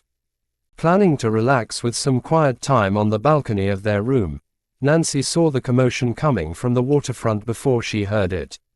Suddenly people were running frantically to the pier. She scrambled downstairs, running through the lobby and out toward the crowd. One of the kiteboarders had lost control and slammed hard out of the sky into the pier. She could see a crumpled and bloody body lying face down, and she heard someone say they were calling for an ambulance. It couldn't be Mike, she thought. But she knew as she ran, somehow she just knew, that it was Mike. Tears blurred her eyes as she bent over her husband's still form. A man from the property's surf shop was there too, and gently they rolled Mike over. His face was covered in blood, but he stirred and tried to speak. "I can't breathe," Nancy heard him whisper. Medics were on the scene quickly and loaded Mike into an ambulance, which took him to a helicopter for transport to a hospital a couple hours away in Norfolk, Virginia. Nancy quickly gathered the 2 boys and their belongings and drove the 130 miles to Norfolk as fast as she felt she safely could. On the way she called other family members, doing her best to assure them Mike would be fine. He had to be fine. But when she made it to the hospital and met with the doctors, she learned Mike was in the trauma unit and it was not at all clear that he would be fine. Both lungs were collapsed, his sternum and several ribs were broken, and his nose was shattered. He should recover, the doctors told her, but they would need to closely monitor him for several days to make sure of it. Under the pull of pain medication, Mike slipped in and out of consciousness the first couple of days. But he was gaining strength, getting better, not worse, thank God. In addition to calling family members, one of the first people Nancy notified was Miller firm law partner Dave Dickens. Dave was 37 and had been working for the firm for 12 years, proving himself to be a critical player in its pharmaceutical litigation. Dave had been helping out as needed with some of the Roundup casework and was considered a trusted advisor as well as a friend. Apart from Mike's recovery, the most pressing issue for the firm to figure out was what to do about Lee's trial. They could ask the judge for a delay and most assuredly would get it. Monsanto's lawyers would no doubt prefer it that way. After all, they had argued against holding an early trial for Lee. But delay seemed like a bad idea. As hard as Lee was working to hold on, to stay alive, the firm had an obligation to keep his trial date intact. From his hospital bed, a groggy Mike insisted he was still capable of trying the case. Lee was dying of cancer, and all Mike had were a few broken bones. Lee could not miss his chance in court because of Mike's misfortune, he insisted each time he woke from a medication-induced sleep. Her husband's stubborn streak was one of the reasons Nancy loved him, but she knew it would be impossible for Mike to be well enough to travel in time for the trial, let alone spend long days battling Monsanto's lawyers in court. Tim was practically begging to take over the case as lead counsel, and ever since learning of Mike's accident, he had proclaimed himself the obvious replacement. While Mike and Nancy thought Tim could be helpful, they did not trust him to carry the case. The most obvious choice, the only real choice, to replace Mike was Dave. Dave not only was a skilled litigator of complex cases but also was known for his stalwart nature and ability to keep a cool head amid chaos. It was not the best time to tap Dave for such a stressful undertaking, to be sure. His mother had been diagnosed with cancer shortly before Christmas and then had died in January, leaving Dave reeling with grief. But if they were going to get justice for Lee, personal pain had to be pushed aside. Even with Dave taking charge and Tim assisting, they were going to need more help. After some deliberations, a call was made to the Baum Headland Aristey and Goldman firm to see whether Brent Wisner was available to join the trial team. Mike had disagreed with Brent's brash actions to release and promote the internal Monsanto documents, but Brent had been very impressive at the Dorbit hearings in March. He was younger and less experienced than Dave but had a dynamic courtroom presence that would play well with a jury, the Miller firm lawyers believed. Even better, Brent knew the science inside and out, and the Miller team believed Brent would take Monsanto's experts apart if given the chance. And so it was decided. Though Dave and Brent had never met Lee, they would be lead co-counsels for the upcoming trial that was to start in less than 3 weeks. Tim would assist by handling the direct testimony of Lee and Araceli. Tim was not happy about the arrangement, and his angst was on display when, 9 days after Mike's accident, Dave called him into his office for a conference call with Michael Baum and Brent. As Dave sat at his desk and dialed the phone, Tim took a chair and waited for the Los Angeles attorneys to come on the line. Just as Dave heard Brent's hello, he noticed Tim shaking his head oddly. No, it wasn't his head, it was his whole body. Tim started to straighten out of the chair, and Dave watched, first in confusion and then in alarm, as Tim tilted forward, slowly at first. Then he was falling, his head thudding hard against the corner of Dave's desk before he slumped to the floor, where his body seized and shook uncontrollably. Blood seeped from a split in Tim's head, soaking into the carpet. "Gotta call you back," Dave yelled into the phone, hanging up quickly and calling for help. Though most people did not know it, Dave had dealt with epilepsy his whole life and recognized immediately that Tim was having a seizure. He needed medical treatment right away. As the doctors would later confirm, Tim had suffered a grand mal seizure, perhaps brought on by anti-anxiety medications he was taking. He would be fine, but clearly he could not handle highly stressful trial duties right away. "I can't believe it. We've lost another one," Dave said to himself. What is going on? The case had been challenging enough before Mike's accident, but now the odds seemed solidly against them. Monsanto had dozens of lawyers at its disposal from among the biggest and most respected firms in the nation. and Dave and Brent had only about 2 weeks to prepare for what was likely to be the most high-profile trial of their careers. Dave flew to California on June 15, sad to be leaving his wife and 7- and 5-year-old children behind, but unable to delay his departure any longer. With the trial due to start on the 18th, he and Brent had much to do, including meeting for the first time with Lee and moving into apartments they had rented near downtown San Francisco. Tim was joining them to help as he could, as were Jeff Travers and several other lawyers from the Miller firm and the Baum Headland firm who would help from the sidelines. One of the most critical elements of the trial would be the opening statement. Initially, Dave and Brent had discussed splitting that up, but Brent convinced Dave he had been practicing an opening for nearly a year, running lines through his head as he showered or drifted off to sleep at night. He had not known until the emergency assignment to Lee's case when he might get a chance to use the monologue he had crafted. But he convinced Dave he was more than ready.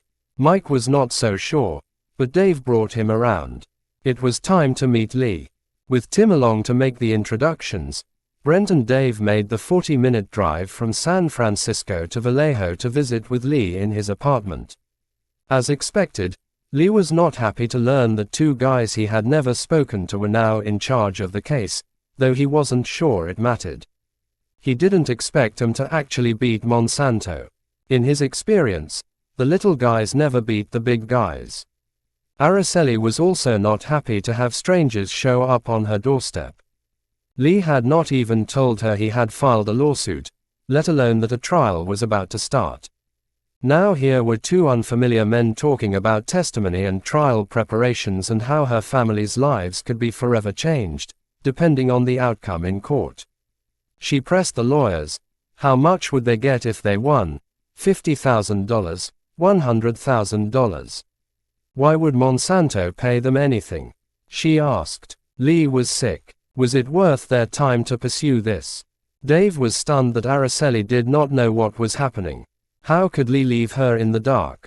It's definitely worth pursuing, even though it will be hard on the family, he assured Araceli. We can't guarantee anything, but we'll be asking for more than $100,000.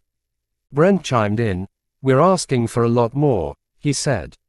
We're asking for hundreds of millions of dollars. Araceli started to cry. Yeah, it's all going to be worth it, Brent told her with a grin. Because we're going to kick their ass.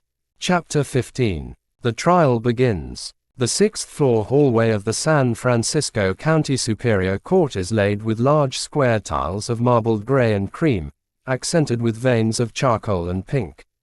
Hard wooden benches with no backs sit against taupe walls, and arched windows offer views of the glistening gold-etched dome atop San Francisco's historic City Hall that soars more than 300 feet into the sky. Prospective jurors, lawyers, and journalists wait out courtroom breaks in this hall. Many sit silently. Others speak with heads close together in hushed, almost reverent murmurs. The quiet is intermittently disrupted by the staccato of hard-heeled shoes clacking against cool tile as people stride busily up and down the hall. Jury selection for the trial of Dwayne Johnson v. Monsanto Company was scheduled to be held in Department 602 604, a jumbo-size courtroom with ample seating for the legions of reporters and spectators eager to attend what many expected to be the first of several trials that would pit cancer patients against the chemical company. Among the spectators was famed environmental activist and attorney Robert F. Kennedy, Jr., who had offered to lend a hand in the Roundup litigation. Kennedy had brought his teenage son Aiden to observe. Importantly, the high-ceiled space had plenty of room for the more than 100 prospective jurors called to show up and sit through voir dire, the often tedious examination process in which lawyers for both sides question each juror candidate to haggle over the final makeup of the jury. Some lawyers believe the voir dire process is the most critical part of the case. Trial lawyers often hire jury consultants to advise them as they scrutinize a juror's background and beliefs. Plaintiffs' attorneys are looking for individuals most likely to be sympathetic to their clients, while defense attorneys are looking for the opposite. An individual's age, race, level of education, occupation, income, and existing knowledge of the issues involved in the case are all potentially critical indications of how a juror will evaluate evidence and vote on a verdict. Overseeing it all for the Johnson case was Judge Suzanne Bolanos, a 54-year-old Yale Law School alumna and former prosecutor who had the distinction of being the first Hispanic woman on the San Francisco bench. Her appointment in 2003 by California Governor Gray Davis came at the recommendation of former Vice President Al Gore, and she was recognized by peers as generally soft-spoken and convivial but stern if the situation demanded a firm hand. The judge wore her dark brown hair in a sophisticated bob that fell just below her chin, and she often dressed up her judge's robe with a pearl necklace. So far, Judge Bolanos had been somewhat sympathetic to Monsanto's many requests to exclude evidence. But she was worried about the company's bid to block broadcasting of the trial.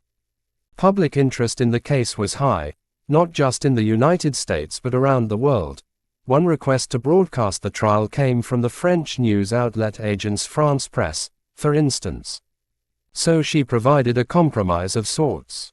To meet the demand for information, Judge Bolanos said she would allow media to record and broadcast the opening statements as well as the closing arguments and the reading of the verdict. The days of testimony in between would not be broadcast, she ruled. Before the cameras rolled, there was the matter of jury selection. 20 prospective jurors were asked to move from the gallery, where they and other spectators could watch the proceedings, to take seats in the box for questioning. Each time one of the 20 was dismissed, another person from the pool would be called to come and sit in the jury box. 12 would ultimately be selected, along with several alternate jurors who could step in if at any point during the trial a core juror had to be replaced. Handling the juror questioning on behalf of Monsanto, Sandra Edwards offered a warm smile to the juror prospects and asked each of them to, please be very honest, as she probed for their views of the company and its weed-killing products. You are the most important part of this trial, she told the jurors. We need to find out who you are. Her first question was for a show of hands of those who had weeds to deal with, followed by a question about who avoided using chemicals when dealing with weeds.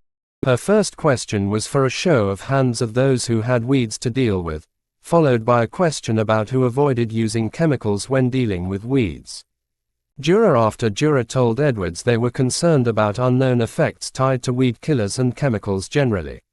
One man, sitting in the number 11 jury spot, said he held very negative views of chemical companies, including Monsanto. There is that taint, he told Edwards. Other jurors admitted that they would be worried to see a neighbor spraying Roundup. She asked one juror to describe in detail his affiliation with, and feelings about, the Sierra Club, and asked another about how the woman's job as a social worker informed her ability to analyze facts and context. Edwards also wanted to know what the prospective jurors thought of the U.S. Environmental Protection Agency and its regulatory prowess. One of the men in the jury box sparked chuckles in the courtroom when he said he believed the EPA to be solid and doing a good job, though under Administrator Scott Pruitt the agency was a little suspect. Another prospective juror told the court, I trust the EPA. If EPA says it's all right to use a product, then I agree. Edwards wanted to know if cancer had impacted family members or otherwise hit too close to home for jurors to be objective in hearing the Johnson case. She also asked them if they looked carefully at labels when buying groceries.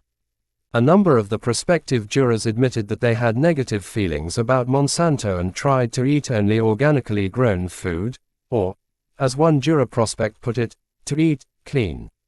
One man, the son of vineyard operators who was in the wine business, said he worked only with organic vineyards and was part of an organization that encouraged farmers to convert to organic production. He said it would be extremely hard to set aside his bias against Monsanto. Another potential juror said his knowledge of Monsanto was only casual, but he did know that the company had invented genetically engineered seeds designed to be used with its Roundup herbicide. That is, either a very sick business plan or a very clever one, the man said. He told Monsanto's attorney he was an ethical man and could judge the case fairly.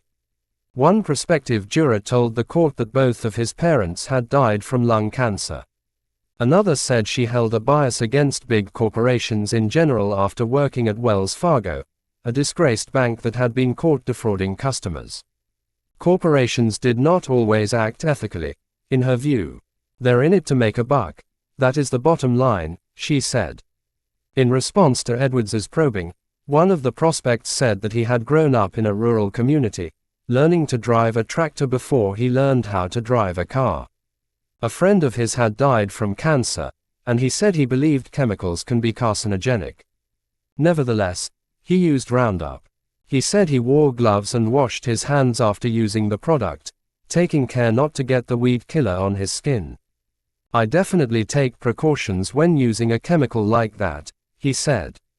As Lee's attorney, Dave Dickens asked one potential juror after another whether or not they would be comfortable awarding large damages if they found in favor of Johnson, telling the group his client would be seeking tens, hundreds of millions of dollars. Some jurors said they were uncomfortable with that prospect, but many others expressed being open to the idea, saying it might take large amounts to punish a company for wrongdoing. As the first day of questioning dragged into a second day and then a third, the lawyers for both sides periodically broke to meet with Judge Bolanos in her chambers to discuss who they wanted removed and replaced among the juror prospects. When they emerged, the judge would excuse and thank those who were being dismissed and ask for their seats to be filled with other members of the jury pool.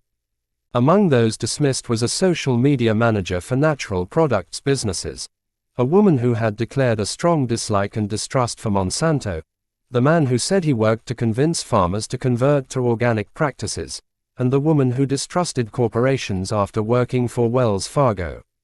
The man whose parents had died of cancer was also excused, as was a woman who brought her knitting to court and remarked that she thought big damage awards was sometimes needed to punish a company that does wrong. Finally, after 2.5 days of intense questioning, a jury of 7 men and 5 women was locked in. One was a product manager at a software company, another worked as an advisor to municipalities, and yet another was a molecular biologist who worked for a genetic research company. And even though it was only June, Judge Bolanos told them to prepare to serve well into August. To win the case, under California law, Lee's lawyers would need to convince at least 9 of the 12 that Lee's cancer was caused by Monsanto's herbicides. The jury selection process had taken a lot out of the lawyers and the jurors alike. With the Independence Day holiday coming up the following week, Judge Bolanos determined it made sense to give everyone involved a bit of a breather before opening statements and the presentation of evidence. All parties should return on July 9 at 9:30 a.m. for what promised to be a long and bitter contest, she told the jurors and lawyers. While all lawsuits are by definition contentious, the Roundup litigation felt personal, especially for Brent Wisner. Monsanto's attorneys had made it clear that they were not happy that Brent had been brought into Lee's case after Mike Miller's accident. The company's executives and lawyers were still furious over Brent's release of the company's internal documents the previous August and the fact that the Baum Headland firm was still helping lead the litigation. They were most outraged by the many media appearances Brent had made over the past year to tout what he claimed was evidence of ghostwriting and other corporate misconduct. Before the jury selection started, Monsanto's attorneys had filed a brief with the court complaining that Brent had been acting as a lobbyist rather than a lawyer. Those actions violated a California rule prohibiting an attorney from acting as both an advocate and a witness in the same proceeding, according to Monsanto. Brent had been acting as PR man, and had personally embarked on an extraordinary lobbying effort, including seeking to convince European regulators to classify glyphosate as carcinogenic, Monsanto's lawyers argued. Because his lobbying involved efforts to allege that Monsanto had engaged in ghostwriting scientific papers, conduct Monsanto firmly denied, Brent and the rest of Lee's trial team should be barred from presenting any evidence or arguments about Monsanto and ghostwriting, the company's lawyers pleaded. It was a desperate effort that went nowhere, and both Brent and Dave believed it underscored how worried Monsanto's attorneys were about the trial. To be honest, though, Dave was also having his concerns. It was a big hill to climb to prove that one company's chemical caused one man's cancer, especially given the fact that regulators denied any carcinogenicity concerns. Sure, there were several scientific studies that showed links between cancer and Monsanto's glyphosate herbicides, but there were also studies that disputed that connection. And though the documents showed Monsanto's scientists and executives had engaged in some pretty slimy conduct, that did not prove their products were killers. It was going to be a battle. A crowd of journalists and spectators filled the courthouse hallway on the morning of Monday, July 9th, as Brent and Dave made their way to Judge Bolanos's courtroom. Dave had managed to sneak away for 3 days during the break to visit his wife and children back in Virginia, but Brent had spent a lot of the week off practicing his opening statement. Brent firmly believed that while the facts were the foundation of a good case, a lawyer couldn't win on facts alone. A good litigator knew how to connect with a jury, how to win them over on an emotional level. Jurors should never be bored. They should get caught up in the story, the shame, the scandal, the wrongdoing. They should feel the injustice that had been done. That was how to win. Appearances were also important. For delivery of his opening statement, Brent chose a simple dark suit set off with one of his favorite ties, butter yellow with slashes of crisp blue and white. The scruff of goatee was gone, and with his clean-shaven face and closely cropped wave of auburn hair, Brent looked every bit an earnest Boy Scout as he stepped before the jury. Exactly as intended. Brent and Dave took seats at the plaintiff's table facing the judge, while Sandra Edwards, Kirby Griffiths, and a lawyer named George Lombardi sat at the defense table facing the jury. Lee and Araceli walked in together, but Araceli sat down in the first row of the spectators area while Lee made his way to a chair next to Brent and Dave. He had dressed up for the occasion, choosing a periwinkle button-down shirt under a dark blue jacket. In his left ear, a tiny earring sparkled. He and Araceli had spent the prior night in a downtown San Francisco hotel to avoid a long rush-hour morning drive and be fresh for court. But neither had gotten much sleep. After a few introductory remarks from Judge Bolanos, it was time for opening statements. A lawyer from each side would outline the evidence and the experts they planned to present. A large screen sat angled in front of the jury box where the opposing lawyers could project PowerPoint slides to augment their commentaries. Brent was up first. "Good morning. My name is Brent Wisner. I'm an attorney for Mr. Johnson," Brent said, directing the jury to where Lee sat, next to Dave. His arm swept the air as a ringmaster's might, orchestrating the attention of his audience. "And for this special occasion, I decided to shave. So you might not recognize me from last time." Brent smiled. Some of the jurors smiled back. This case really is about choice. It's about the right of every single person in this room to make a choice about what chemicals they expose themselves, their family or their children to. Some people are willing to take greater risks. After all, people still smoke, and we all know smoking causes cancer. But at the end of the day, it's our choice. And really nobody has a right to take that choice away from us. That's why in California it's pretty simple. If a chemical company sells a product and they know or suspect that that product can cause cancer, they have to warn. They have to give us a choice. As he spoke, Brent took short steps to his right and then his left, angling his body toward the jury and then slightly away. His voice rose as he emphasized certain points but then softened into a sigh on others. The courtroom was Brent's stage, and he never missed a line. This case is about a chemical company, Monsanto, and its multi-billion-dollar product Roundup, he said. You are going to learn that for at least the last 40 years, since the 1980s, Monsanto has known that the primary ingredient in Roundup can induce tumors in laboratory animals. And starting in 1998 and moving forward, there have been study after study showing that, in fact, the use of Roundup is associated with a specific type of cancer. It was but a slight change in tone and cadence, but a hint of anger crept into Brent's voice as he went on. That cancer is called non-Hodgkin's lymphoma. And you're going to learn it's not just one study. It's been study after study after study that continuously finds an association with this specific type of cancer. The evidence will show that Monsanto has known this for over 20 years, but instead of just warning and telling consumers, hey, these studies show this stuff can cause cancer, Monsanto has refused. They have fought science, and the consequences of that conduct are why we're here today. Photos of Lee and his family appeared on the screen in front of the jury box. Because of what Monsanto has done, Mr. Johnson was not given a choice. Brent looked from juror to juror as he spoke, hoping to meet the eyes of each. They have to warn. And if you don't warn, if you don't give someone a choice and somebody gets hurt because of that, or God forbid somebody actually gets cancer, then I personally believe, and I think you will as well, that you should be responsible for the consequences of that. Brent could tell he had him intrigued. Now he had to lay out the facts. And he had to do it in a way that was compelling but as concise as possible. Practice run-throughs of the opening had taken 3 to 3.5 hours, and he and Dave had held many detailed discussions about a need to simplify it all.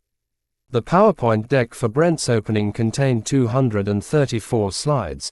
For crying out loud, Dave had argued. Just that weekend, Brent had presented a mock opening to the entire trial team, both those in California and the lawyers in Virginia listening by phone. The consensus of the group was that Brent's opening was far too long and too argumentative. He must cut it down to 2 hours, the trial team decided. Brent started off by detailing Lee's story, his job, his routine use of Monsanto's herbicides, how the accident with the hose and the later leak from the backpack sprayer had both soaked his skin in Monsanto's chemicals. You're going to learn that on multiple occasions he was literally drenched through his clothes for multiple hours, and that over 2 years, at the end of the second spraying season, he discovered a lesion on his knee, Brent told the jury somberly. The evidence will show that that lesion started to spread. It covered his entire body. Brent flashed more photos onto the screen in front of the jury box. These photos were close-ups of Lee's hands and torso, showing the skin eaten away by disease. Lee sat silently next to Dave. I have a really hard time talking about this with Mr. Johnson in the room, Brent said, looking down at his hands and pausing. But you're going to learn that he's not supposed to be alive today.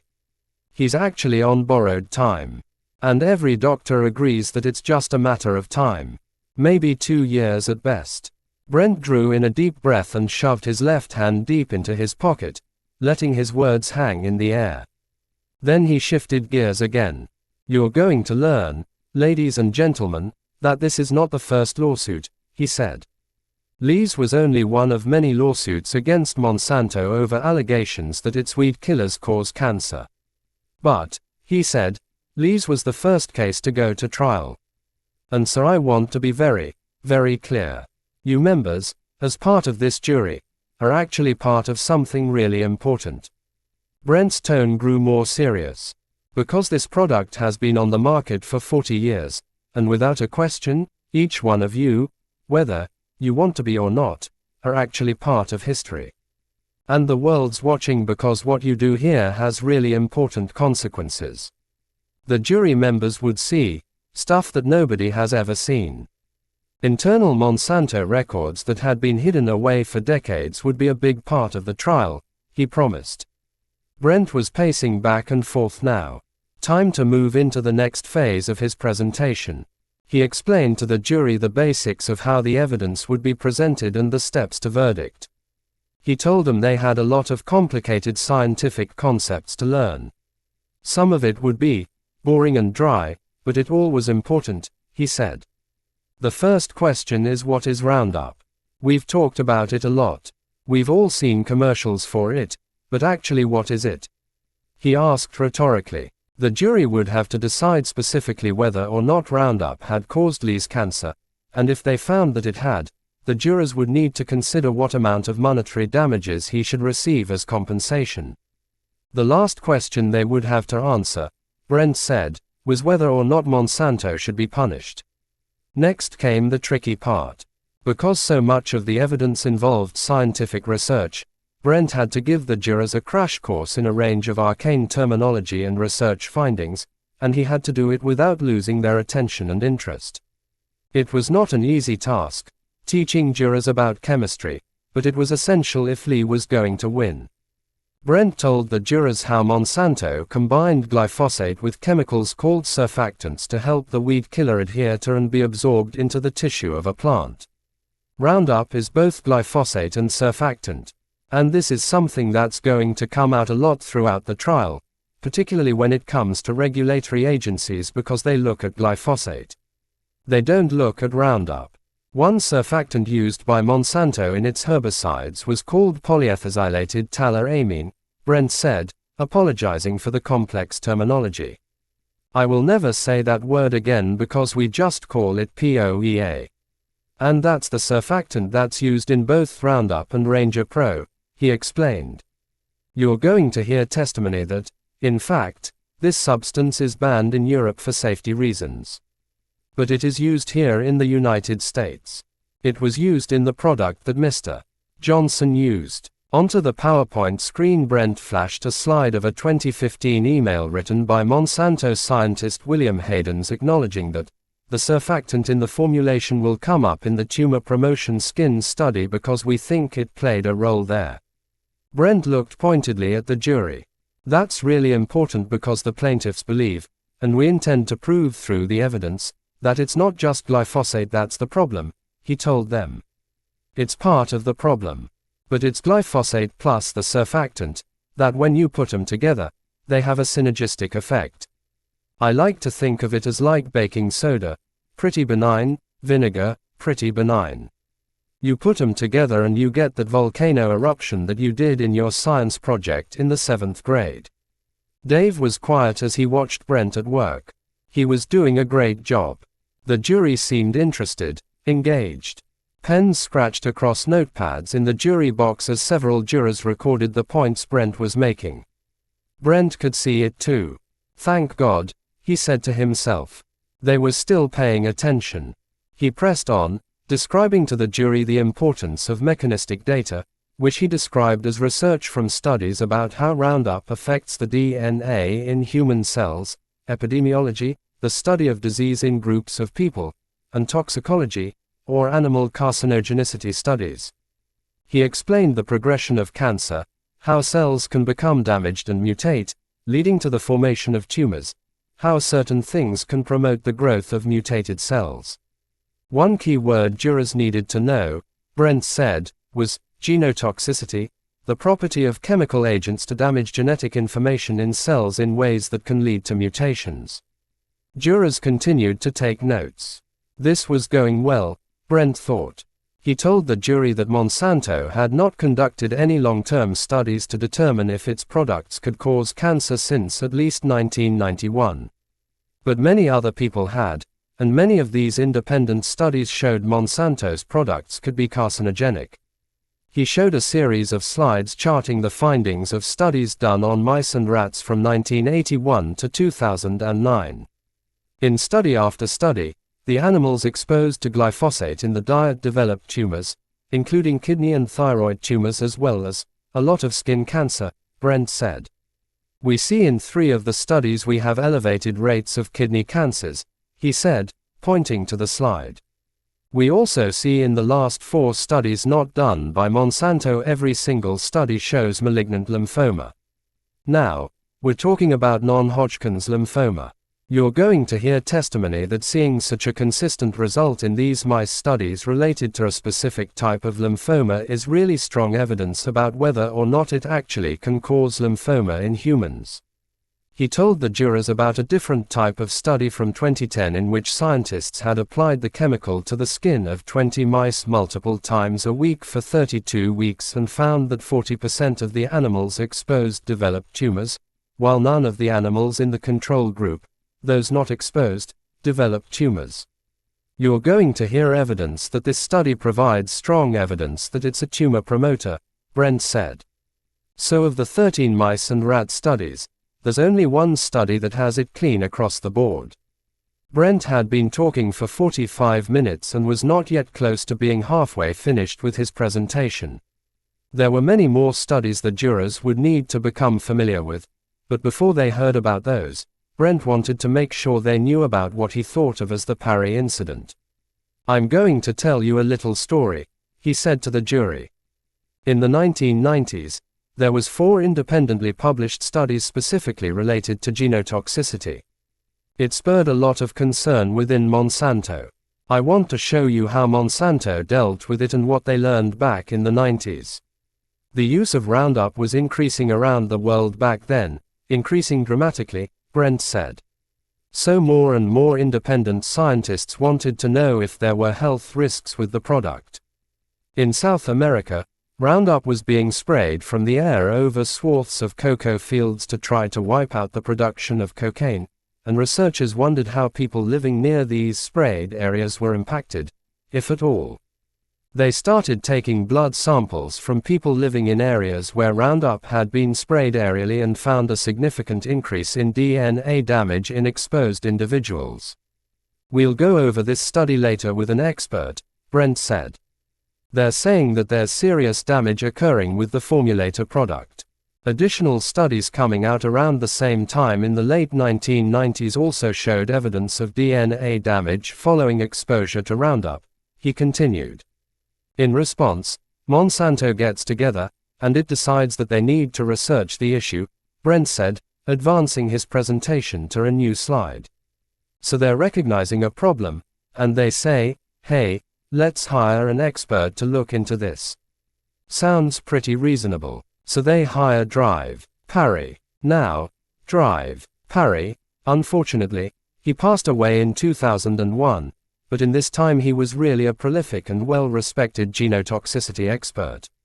Monsanto was hoping that James Parry, after examining the genotoxicity concerns, would refute the genotoxicity studies and vouch for Roundup's safety with regulators, Brent explained. But at the same time, before Parry had even weighed in with his view, Brent said, Monsanto was making statements to the public and issuing press releases denying and attempting to discredit the genotoxicity concerns raised by the studies. Then, much to Monsanto's disappointment, Parry raised his own concerns, Brent said. So he looks through all the data, and he says, guys, it causes genotoxic effects. He cautions Monsanto. Brent clicked his presentation to a slide showing part of Parry's report to Monsanto. One sentence of the report was enlarged to make it easy for jurors to see from several feet away. Brent read Parry's words to the jury. If the genotoxic activity of glyphosate in its formulation is confirmed, it would be advisable to determine whether there are exposed individuals in the group within the human population. If such individuals can be identified, then the extent of exposure should be determinant and their lymphocytes analyzed in the presence of chromosome operations. Brent looked back at the jury members.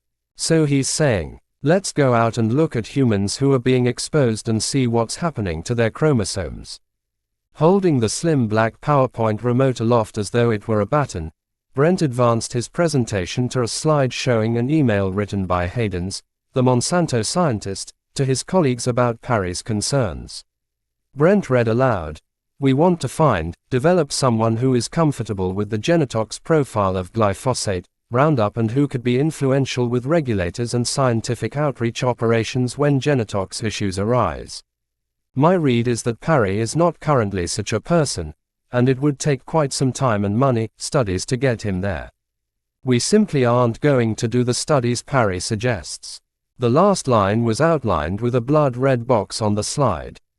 Brent flashed a new slide onto the screen and read more from Haydens's emails to his Monsanto colleagues. Mark, do you think Parry could become a strong advocate without doing this work? If not, we should seriously start looking for one or more other individuals to work with. Continuing, Brent stressed the next part as he read, "We have not made much progress and are currently very vulnerable in this area. We have time to fix that, but only if we make this a high priority now." The email was signed simply, Bill. Monsanto was worried, Brent explained. But not about people using Roundup. This is an important admission. Monsanto admits that it never sent the Dr. Parry's reports to the EPA. he told the jury solemnly. The evidence will show that Monsanto didn't share it with anybody. Instead, you're going to learn that Monsanto sponsored the publication of something called the Williams paper. Brent quickly checked the time. He was more than an hour into the presentation. He was in his element, getting to the meat of what he considered the juiciest evidence. And I'm going to teach you a new word right now. It's called ghostwriting, Brent said to the jury. This is when a company writes a favorable publication that pays a prestigious author to put their name on it. This is the idea of, writing something and having someone sign it, and so it looks authoritative even though the person wasn't really involved in putting it together. He advanced the presentation to a slide with a picture of Hayden's next to a 2015 email in which the Monsanto scientist suggested to his colleagues that they ghostwrite a scientific paper just as they had, according to Hayden's email, in the year 2000. Monsanto had presented the EPA with the 2000 paper, titled, A Safety Evaluation and Risk Assessment of the Herbicide Roundup and its Active Ingredient, Glyphosate, for Humans, and had touted the fact that the paper concluded Roundup posed no health risk. It hoped to do the same with the new paper Hayden's was proposing in his email, Brent said. So just to get the timeline of events, Monsanto gets a report from Dr. Parry saying it's genotoxic. They give him more data. He says, yes, it's genotoxic. You need to study the formulated product. And instead of submitting that report to the EPA or even giving it to anybody, they ghostwrite an article saying that it's not genotoxic. Brent's outrage was clear and he hoped the jury was also starting to feel a sense of outrage, but he couldn't tell. It was nearing noon and the jurors could use a break, but Brent was not even close to being done. He pressed on. There was a mountain of data, Brent said, and experts testifying for Lee would share it all with the jury, including several epidemiology studies that connected Roundup to non-Hodgkin lymphoma, NHL, a cancer that starts in the white blood cells. He outlined 6 core studies, as well as a 2014 meta-analysis of those 6 studies and the updated agricultural health study published in 2018. Did the jury know what a meta-analysis was? Just to be sure, Brent flipped to a slide with the definition, a statistical approach that combines the results of multiple studies into a single summary estimate. Jurors would hear expert testimony on all of it in the coming weeks, he said. They would hear that in some studies, people using glyphosate-based herbicides for more than 2 days a year had a doubling of the risk of developing cancer than did people exposed fewer than 2 days per year. Advancing his PowerPoint presentation, Brent clicked to a slide summarizing a 1999 study as showing a 230% increased risk of NHL for glyphosate formulation. He clicked to another slide highlighting a study from 2001 that showed a 212% increased risk of NHL when using Roundup more than 2 days a year. Click. Another slide, another study. This one showed a 306% increased risk of NHL from Roundup use. Click. This slide showed an internal Monsanto memo in which company scientists discussed the various studies and one wrote, "It looks like NHL and other lymphopoietic cancers continue to be the main cancer epidemiology issues." Click. Another internal Monsanto email appeared on the screen in front of jurors. This one was written by Monsanto scientist Donna Farmer to colleagues about the studies showing an increased risk of NHL from use of Roundup, and activists' calls for support for organic agriculture in response.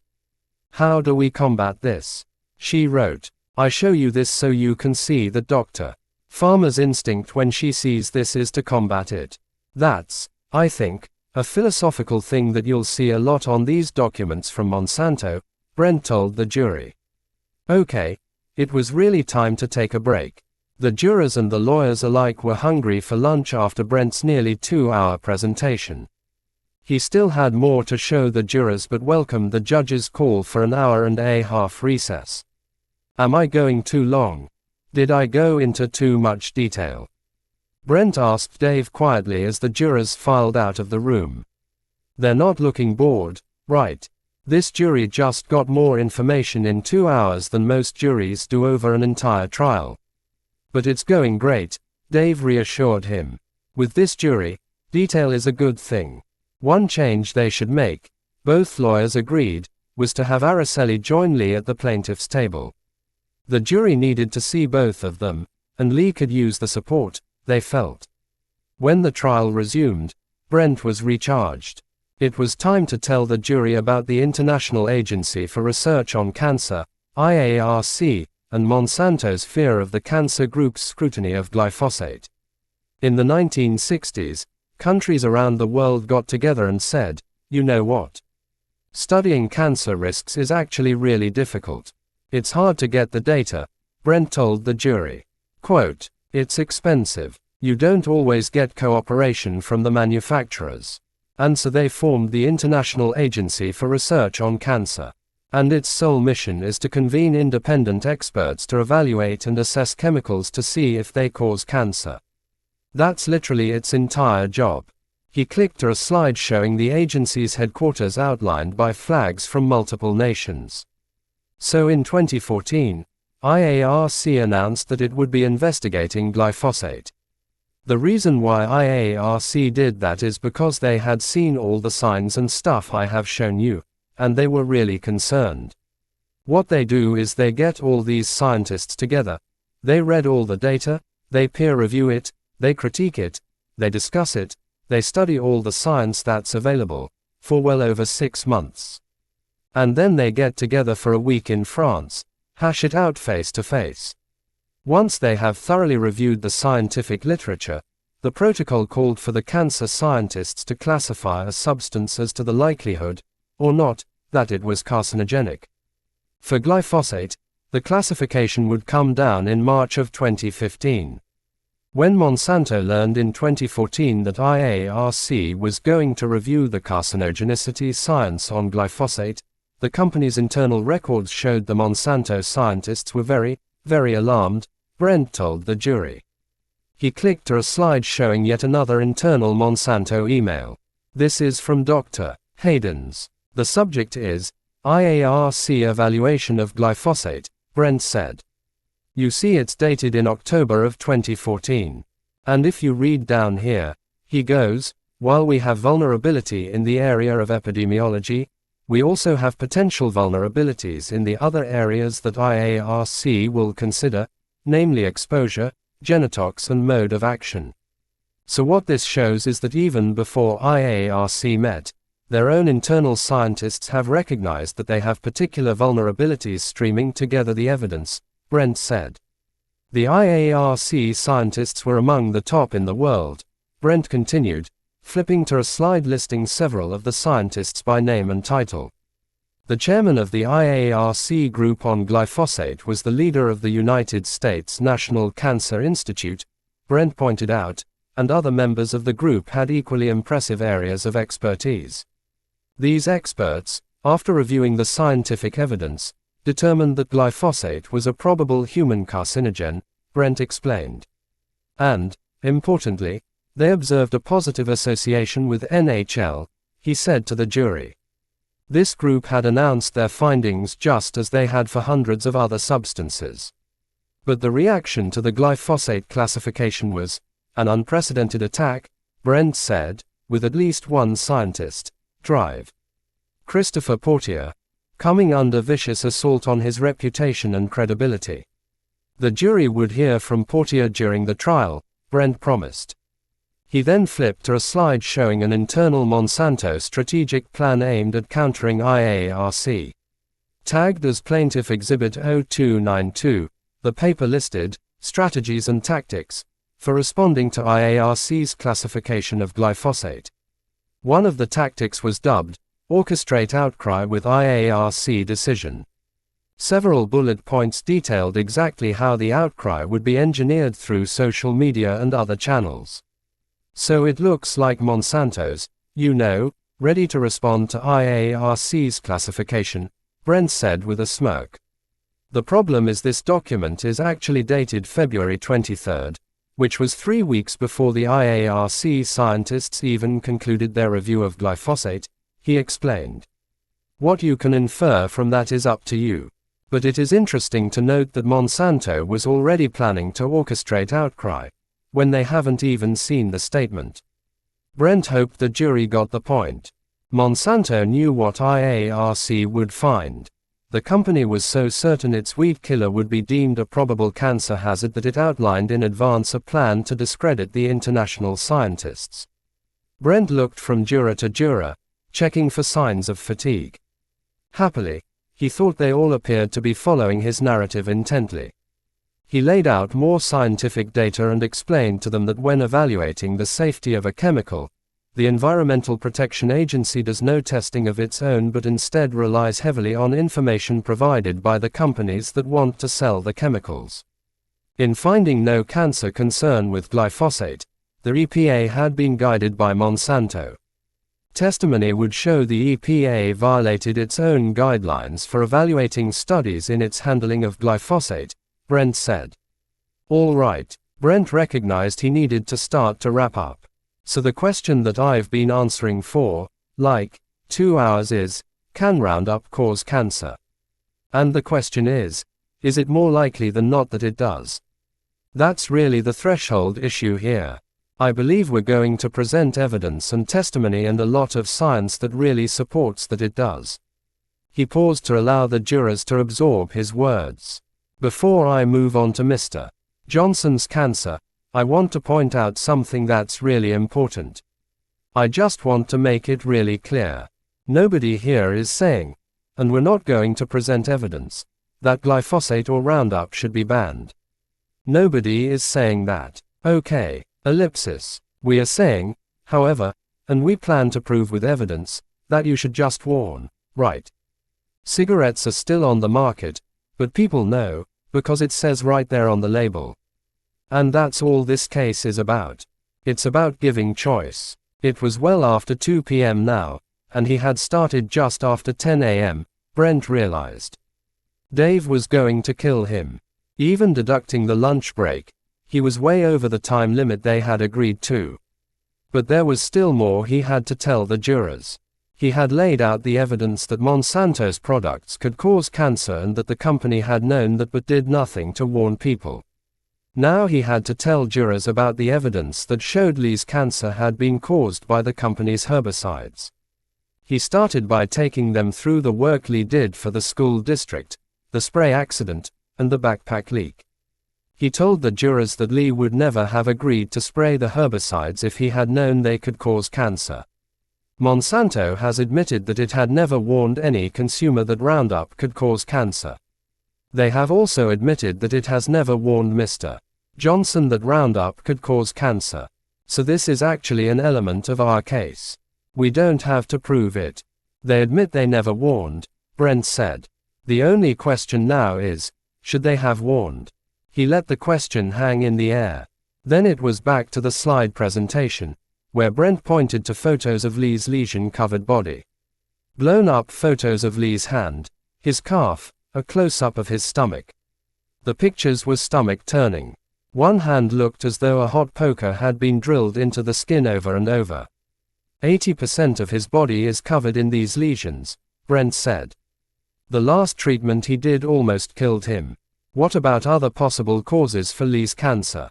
There were none, Brent told the jury. He doesn't have other chemical exposures. You're going to hear testimony that we've gone through all the possibilities. There's nothing there. And what's really interesting, you'll hear science about this, data about this, but this type of cutaneous T-cell lymphoma is essentially unheard of in African men.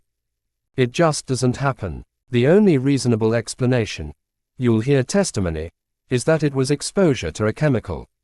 Brent clicked to a slide with photos of Lee and his family, including one from a snowboarding outing.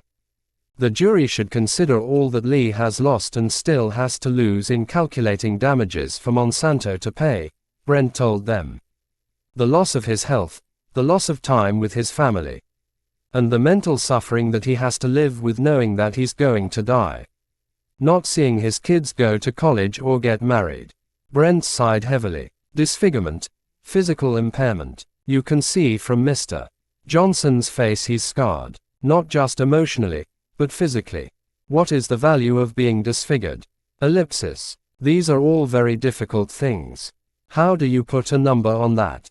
Brent, Dave, Mike, and the other members of the trial team had discussed what sort of monetary award they should ask for, but Brent was not going to go there yet, not in the opening statement.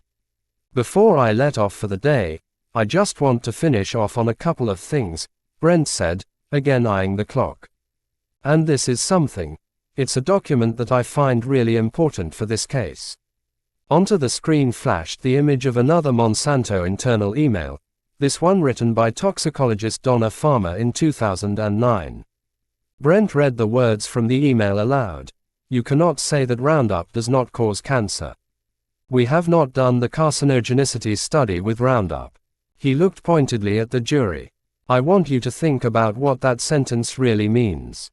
Why didn't they study? So, with all that he had just told them, the ultimate question, Brent said, was this: should Monsanto be punished for its conduct? We believe, when the evidence is fully in, you'll be believing that they should. Brent put up his last slide. Jurors saw a photo of Lee's wife and 2 sons standing together on a sunny California hillside. Lee was nowhere to be seen, as though he didn't exist. Silence sat over the courtroom for a moment. This was a long opening, Brent told the jury with a hint of self-consciousness in his voice. It was supposed to be, like, an hour and a half. Clearly I have no concept of time. He smiled sheepishly. I apologize for that. There's a lot of science and a lot of data to discuss. And, quite frankly, we've only scratched the surface of it. I really do appreciate you guys listening carefully, taking notes. And I appreciate having you guys for the next month or so. Judge Bolanos straightened in her chair. It had indeed been a long opening, and the jury no doubt needed at least a short break. A 15-minute recess should do it. Court would resume again at 2:55 p.m., the judge announced. It was time for Monsanto to lay out its defense. Chapter 16. For the defense. If Brent's impassioned opening statement was supposed to intimidate Monsanto's attorneys, he had failed miserably. As George Lombardi rose from the defense table to address the jury, he didn't actually swagger, but the Chicago lawyer's confidence and comfort in the courtroom was palpable. Unlike Brent, Lombardi had decades of experience successfully litigating cases for some of the world's biggest companies. He was a partner in a 160-year-old law firm whose 1,000 lawyers were spread throughout offices in the United States, Europe, Asia, and the Middle East, aligned with numerous powerful and prestigious clients. He had already proven to be skilled at helping Monsanto win big cases. Lombardi had been named Litigator of the Year in 2014 by the American Lawyer publication for his representation of Monsanto in a bitter courtroom battle with rival DuPont over a seed licensing arrangement. Lombardi's lawyering helped secure a $1 billion verdict for Monsanto in that case, endearing him to the company. Importantly, Lombardi had experience representing other companies with less than virtuous reputations, including securing numerous litigation victories for the Philip Morris Tobacco Company. This Roundup cancer case would not be a slam dunk for Monsanto, but close to it, in the view of the company's lawyers. Sure, some of Monsanto's executives had made comments in emails that didn't reflect well on the company's intentions, but there was no clear-cut proof that glyphosate or the company's glyphosate-based products caused anyone's cancer. And the company had the U.S. Environmental Protection Agency firmly on its side. Monsanto's lawyers just needed to make sure the jury focused on facts, not emotion. With a slow but deliberate stride, Lombardi walked to the podium placed just a few feet from the jury box and laid down a sheaf of notepaper along with the PowerPoint clicker he would use later to show slides to the jury. Co-counsels Sandra Edwards and Kirby Griffiths sat ready to assist at the defense table, stacks of evidence files at their elbows. Ladies and gentlemen of the jury, once again, my name is George Lombardi. I was introduced to you during jury selection. Lombardi clasped his hands together as if ready to lead the group in a prayer. Now, I have to confess to you that it was not my foremost desire to be the guy that stands up at 3 o'clock to start talking to you, but that's where we are. And I appreciate in advance your attention. I know you've had long sits through the jury selection process and a long sit today, but I appreciate your attention. Similarly to Brent, Lombardi made slight steps to the right and then the left as he addressed the jury. Always in motion. Cancer is a terrible disease. Mr. Johnson's cancer is a terrible disease. We all do, and we all should, have great sympathy for what he's going through and what his family is going through. But, Lombardi said in a serious tone as he looked from juror to juror, Lee Johnson and his lawyers would not be able to prove that Monsanto's products caused his suffering. The scientific evidence is overwhelming that glyphosate-based products do not cause cancer and did not cause Mr. Johnson's cancer, Lombardi said, subtly shaking his head back and forth. It's the science that's going to answer that question for you. And it's the science that has guided the scientists at Monsanto. Lombardi covered much of the same ground that Brent had, telling the jury there was a long history of relevant scientific research, including animal and cell studies as well as studies analyzing disease incidence in farmers exposed to glyphosate.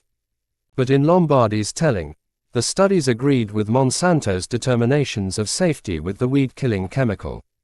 The single most relevant study, Lombardi told them, was the agricultural health study, which had found no association between glyphosate and non-Hodgkin lymphoma.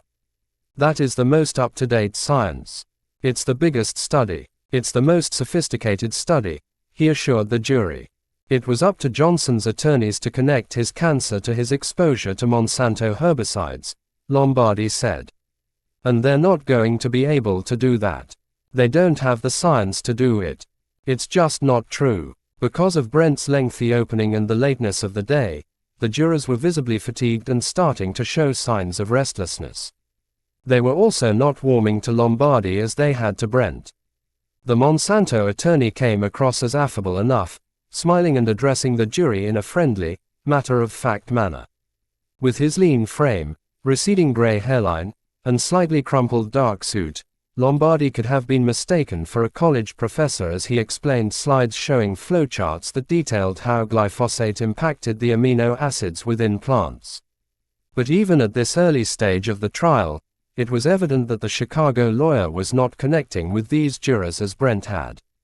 Pressing ahead, Lombardi told the jurors that there was no way Johnson's cancer was related to his use of Monsanto's herbicides at the school district. Mr. Johnson's cancer began years before he took on this job at the school district, Lombardi argued. Cancers like non-Hodgkin's lymphoma take years to develop.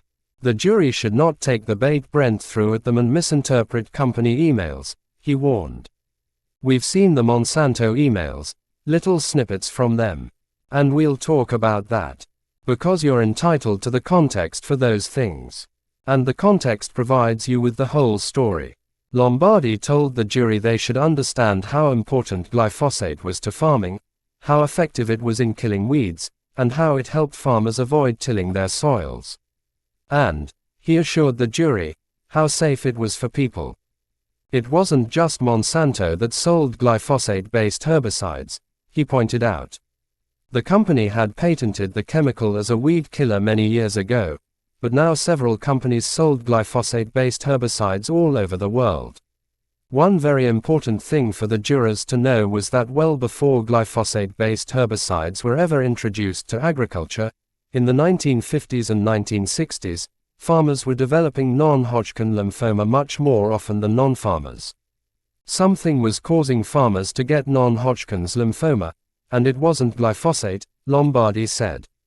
As for the studies that Brent had made such a big deal of, studies Brent said showed 200% or even 400% increased risks for people who were exposed to glyphosate to develop cancer, the truth was something far different, Monsanto's lawyer told the jury.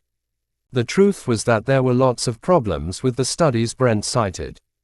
The number of study subjects was small, only 51 people in one of the studies Brent had touted, Lombardi pointed out.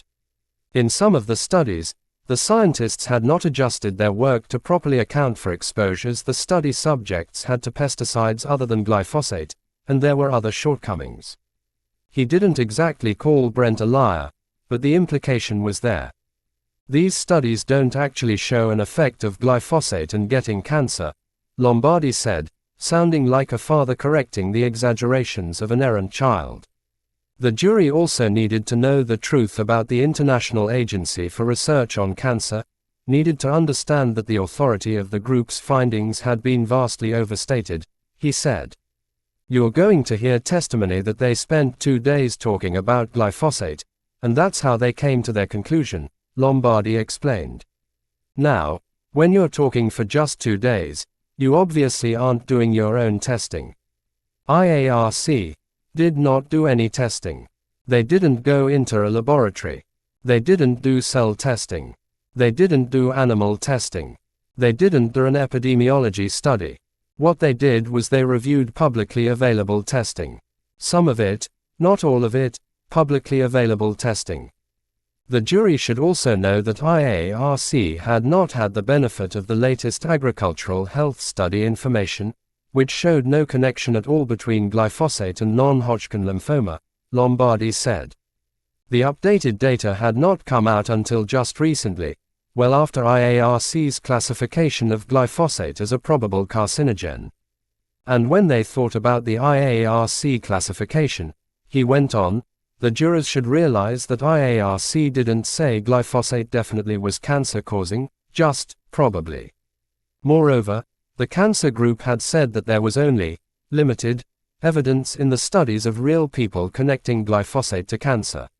It was also important for the jurors to know that the IARC scientists didn't evaluate the real-world risks to people. The cancer science group merely determined if substances were cancer hazards, without taking into account how much of an exposure it might take for a person to develop cancer, Lombardi explained. And finally, the jurors needed to know that it wasn't just glyphosate the group had declared a probable carcinogen. IARC had even classified very hot beverages as probable carcinogens, Lombardi said, an incredulous note in his voice. IARC will not prove plaintiff's case.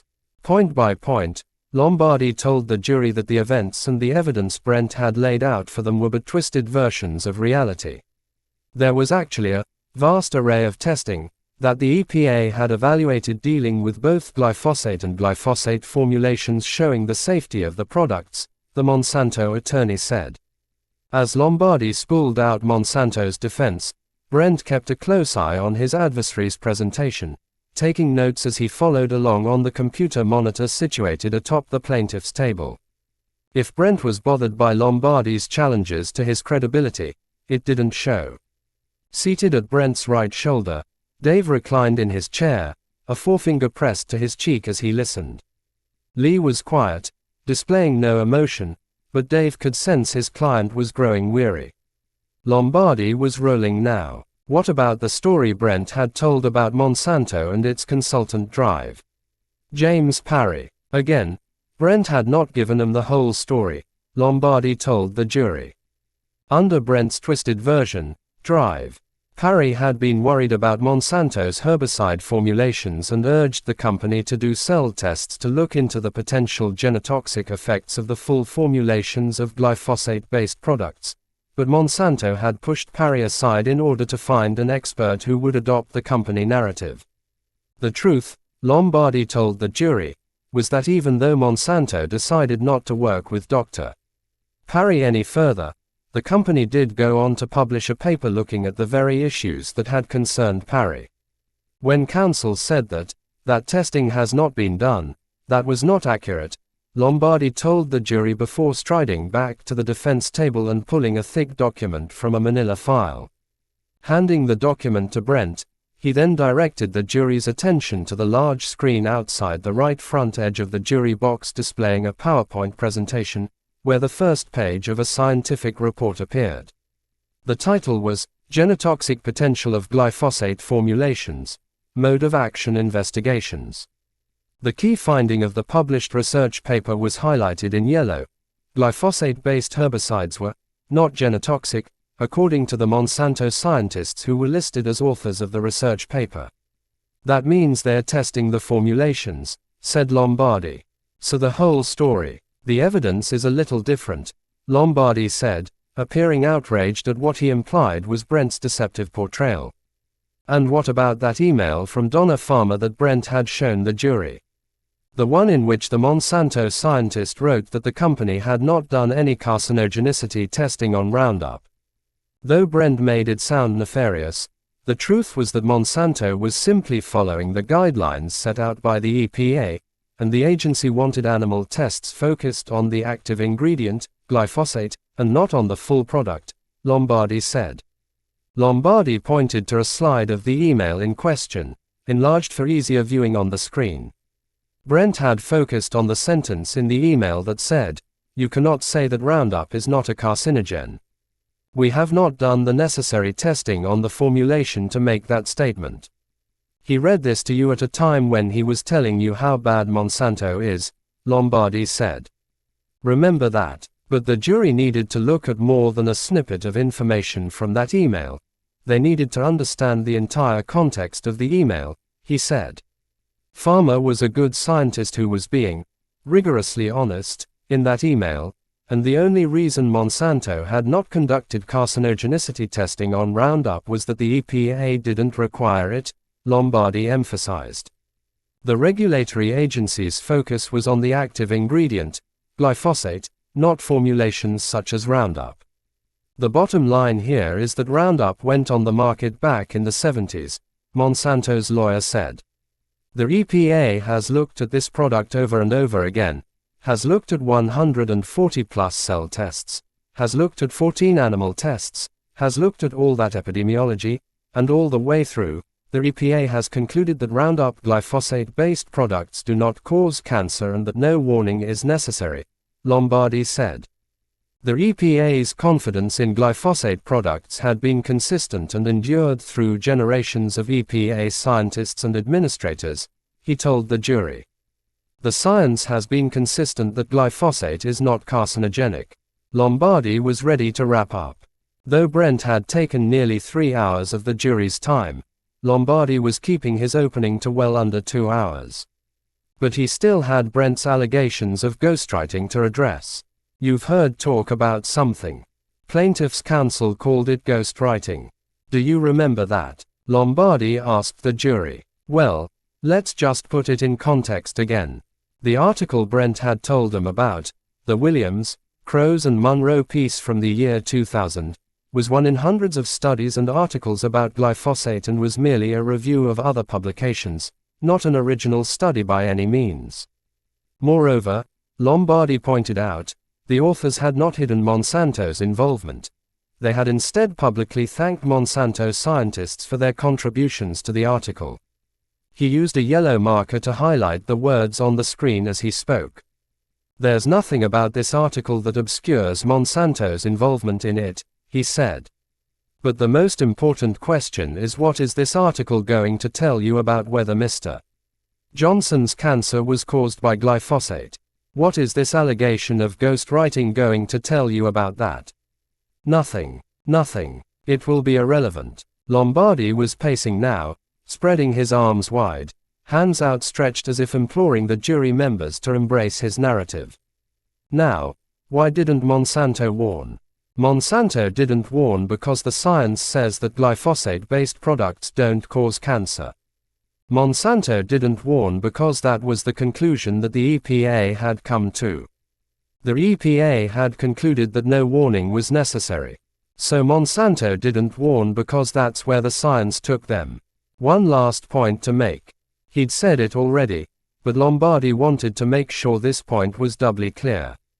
Mr. Johnson's cancer actually started well before he started his work at the school district, Lombardi said. Mr. Johnson's symptoms showed up after he started working, a couple years after he started in that job. But the evidence is going to be that non-Hodgkin's lymphoma generally starts years before. Lombardi paused a moment to allow the jury to take in his point. You can understand why Mr. Johnson might think it had something to do with the spray. But the fact is, the scientific fact is that it did not. All of the facts taken together, without the suggestive spin from Brent, made it clear that Johnson's cancer was not caused by Monsanto's glyphosate-based herbicides, Lombardi said emphatically. Thank you again for your attention today. It was a long time to sit and watch people talk, he told the jury with a chuckle. But I appreciate it, Mr. Griffiths and Ms. Edwards, and I look forward to presenting our case to you as we go forward. Thank you very much. Brent let out a long sigh and looked at Dave. Damn, Lombardi was good. They all needed to talk, but not here in the courtroom. After gathering up their files, Dave, Brent, and the rest of the legal team walked slowly with Lee and Araceli the couple of blocks to the local law office they were using as a home base. Lee had questions. Why was Lombardi saying Lee had cancer even before he worked at the school district, before he started spraying Monsanto's weed killers? Could that be true? Lee wanted to know. Dave did his best to reassure him. While there were experts who said non-Hodgkin lymphoma typically took many years to develop, there was also evidence the disease could develop in a shorter time frame, even within months, particularly in a case like Lee's, in which his exposure had been extreme. Don't worry, this is all going according to plan, Dave told Lee. He complimented Lee and Araceli on their stoicism in the courtroom throughout the long day. You both did great, he told the couple. They should go find some dinner and get some rest, he said. After saying goodbye to Lee and Araceli, the lawyers settled in for several more hours of work. The jury consultant had put together a shadow jury, a group of people who mirrored the demographic makeup of the real jury, to offer their perceptions of the trial proceedings. Videos of the opening statements had to be assembled to give to the shadow jury that night for their input. This would continue throughout the trial. If something was not resonating with them, the chances were that it was not resonating with the real jury either, and adjustments to their presentations would need to be made.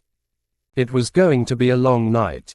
Chapter 17. An unusual case. The first day of testimony opened easily enough, thank God, because Brent, Dave, and the rest of Lee's legal team were still tired from the prior long day and night. It was almost impossible to get more than a few hours of sleep during a trial. To lead off the evidence and testimony, the team had decided to show jurors a 2.5-hour-long video deposition of Mark Martins, a former director of toxicology for Monsanto. Martins had never met Lee, of course, and had no direct knowledge about his specific condition. But Lee's lawyers determined the best approach for presenting their complicated case was to break up the evidence into two general sections. The first several days would be devoted to proving what they referred to as general causation, expert testimony and evidence that supported the allegation that Monsanto's glyphosate-based herbicide formulations such as Roundup could cause cancer. The second phase would be about specific causation, providing jurors with proof that Lee's exposures to Monsanto's products were a substantial cause of his disease. Martins's testimony was key for the first phase. The Martins deposition focused on Monsanto's internal reaction in the late 1990s to news that Italian scientists had found concerning results with tests on Monsanto's glyphosate formulations. Company communications showed that Monsanto wanted to find an expert who would refute the findings and provide support for Monsanto's position that its products were safe. This was the Dr. James Parry story Brent had told the jury in his opening. Now he would show them the story was true. The trial team would have preferred to have Martins appear in person. In fact, they wanted to bring several Monsanto executives to the stand to testify. Showing jurors a video is never as good as presenting a live witness. But Monsanto refused to agree, and the California court could not compel witnesses to travel from the company's home base in Missouri. Amy Wagstaff had conducted the deposition of Martins. In the video, she was seen pushing him into acknowledging that Monsanto executives had been worried about the genotoxicity studies. Under her prodding, Martins also admitted that Parry had been clear in telling Monsanto there were concerning indicators with glyphosate formulations when it came to carcinogenicity, and that he had been insistent about the need for additional testing on health impacts. Monsanto had declined to allow Parry to do that testing and ultimately ran tests using its own people within its own labs, never sharing Parry's concerns with the U.S. Environmental Protection Agency, EPA, or any regulatory agency, Martins confirmed in the video deposition. And after arguing the point, Martins finally reluctantly admitted that Monsanto had Parry sign a secrecy agreement that kept him from talking about the concerns he shared with Monsanto. It was not blockbuster testimony, but it was a strong start. Over the course of the next several days, Dave and Brent brought to the witness stand one scientist after another to dissect the studies linking Monsanto's herbicides to cancer. In all, they called 6 scientists and doctors to testify for their side. Though Brent and Dave did the heavy lifting in questioning the witnesses and introducing evidence to the jurors, they were aided throughout by colleagues from multiple firms, including Michael Baum and Jeff Travers. Also lending a hand was Mark Burton, a San Francisco-based lawyer whose office was located just a few blocks from the courthouse. The team used Burton's conference room for convening strategy sessions before and after court. Tim Litzenberg, Lee's lawyer from the beginning of the case, was noticeably absent from the proceedings. Though Tim had been the one to shepherd Lee through the depositions and had won his trust, Tim had lost the trust of Mike Miller and the other senior attorneys because the troubling behavior they had seen from Tim over the past several months was only growing worse. Tim missed several pre-trial planning meetings, and the notes he sent to other members of the trial team were often incoherent. From the texts and emails he sent to firm members, it seemed Tim was more focused on using his new Corvette Stingray to pick up women than on preparing for the trial. Mike feared Tim might be using cocaine or other drugs. They could have used Tim's help with the constant juggling act of witnesses and documents at trial demands, but there was no way they could let him go before the jury or even sit at the plaintiff's table. The drama outside the courtroom only mirrored the one inside as Lee's legal team put their scientific experts up on the stand and Monsanto's attorneys did their best to knock them down, trying to paint them as incompetent, corrupt, or deceitful. Monsanto also regularly peppered the plaintiff's team with motions seeking to limit evidence and testimony, a strategy that forced the two sides into repeated arguments in front of the judge during breaks when the jurors weren't present. One recurring argument was over Monsanto's insistence that there be no mention of the fact that California had decided that cancer warning labels should be placed on all glyphosate products sold in the state. Judge Suzanne Bolanos sided with Monsanto on that matter, as she did on several other matters limiting evidence. Both Brent and Dave felt the judge was favoring Monsanto in her rulings on evidence, but while it made the jobs harder, they also believed it made it more likely that a verdict in their favor would survive an appeal by Monsanto. Another of Monsanto's requests turned out to be a boon for Lee's case, though the Monsanto team didn't know it. It came on the day Lee's dermatologist, Drive, Honorapemipo Offadal, was due to testify. Offadal had been a key early player in deciphering Lee's disease and referring him for cancer treatment. Dr. Offadal was not an oncologist and had no expertise in cancer causation, but she had seen Lee more than 24 times over 2 years. When Brent and Dave talked with Dr. Offadal that morning before court about her upcoming testimony, the doctor told them she had been reading a lot of information online about Monsanto's herbicides and was feeling uncertain about whether or not Lee's cancer was actually due to his herbicide exposure. If asked in court, she would answer with her truthful opinion. She was not sure his cancer actually was related to his exposure to Monsanto's herbicide. Dread washed over Brent and Dave. It would be a big risk to put her on the stand. Their concern was confirmed by Mark Burton as the three men walked to the courthouse together to begin the day's proceedings. "You can't call her," Mark said. "I know you guys like to gamble, but this is a nightmare. You should put that doctor on a plane to nowhere and tell the judge you have no witnesses today." But they had to call her. Brent and Dave agreed. She was here. She was a key foundational witness to the facts of the development and spread of Lee's disease. They would just have to avoid asking her about what might have caused Lee's cancer. Monsanto's lawyers were not likely to want to open that door by asking for her opinion in their cross-examination. And even if they did, Brent would point out that she had no expertise to know if the herbicides were a factor. They'd figure it out. They'd be fine. The problem was solved for them when they arrived at Judge Bolanos's courtroom and Monsanto's lawyers presented them with a freshly filed request to the judge to limit Drive Offerdale's testimony. The company's attorneys were insisting that the doctor be barred from offering her opinion about what might have caused Lee's cancer. Neither side should be allowed to ask her if she thought glyphosate-based herbicides were to blame, Monsanto's attorneys demanded. Brent and Dave did their best to hide their relief, agreeing to the limitation with as much feigned anger as they could muster. It was an unexpected, if unintended, gift from Monsanto, and they were grateful to accept it. During her turn on the stand, Drive Offerdale did what they had hoped she would do. She laid out for jurors the strange development and spread of the disease across Lee's body and all the treatments and procedures he had endured, without discussing her opinions on the cause. After Lee told her he was worried about continuing to spray Monsanto's weed-killing pesticides during his school district work, she had written a letter to Lee's employer requesting he not be exposed to things that could exacerbate his condition. Drive Offerdale told the jury, Lee's was an unusual case, and also one of her most severe cases, the doctor testified. As they unspooled their arguments and evidence, Lee's lawyers referred again and again to the assorted internal Monsanto emails and other records that they said showed how Monsanto had spent years trying to stifle the science, manipulate regulators, and silence critics. At any point, the company could have simply worked with regulators to put warning labels on its products, but instead, Monsanto did all it could to hide the risks of the herbicides, Lee's lawyers asserted. One internal Monsanto email brought into evidence discussed concerns a company's scientist had about the presence of formaldehyde in Roundup, along with traces of a carcinogenic substance referred to as N-nitroso.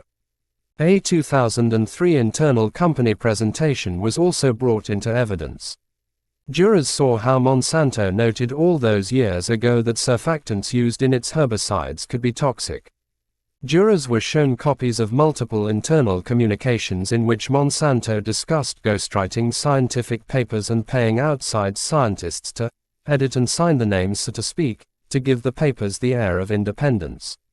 Jurors saw Monsanto's secret plan to orchestrate outcry against the International Agency for Research on Cancer, IARC, for classifying glyphosate as a probable carcinogen, and they saw records detailing Monsanto's meetings with government officials in Washington, D.C., to try to counter the IARC classification. Jurors saw EPA documents about a 1983 mouse study in which so many mice developed rare tumors after being dosed with glyphosate that several EPA scientists expressed concerns about the cancer-causing potential of the chemical, concerns that had largely been hidden from the world for more than 30 years.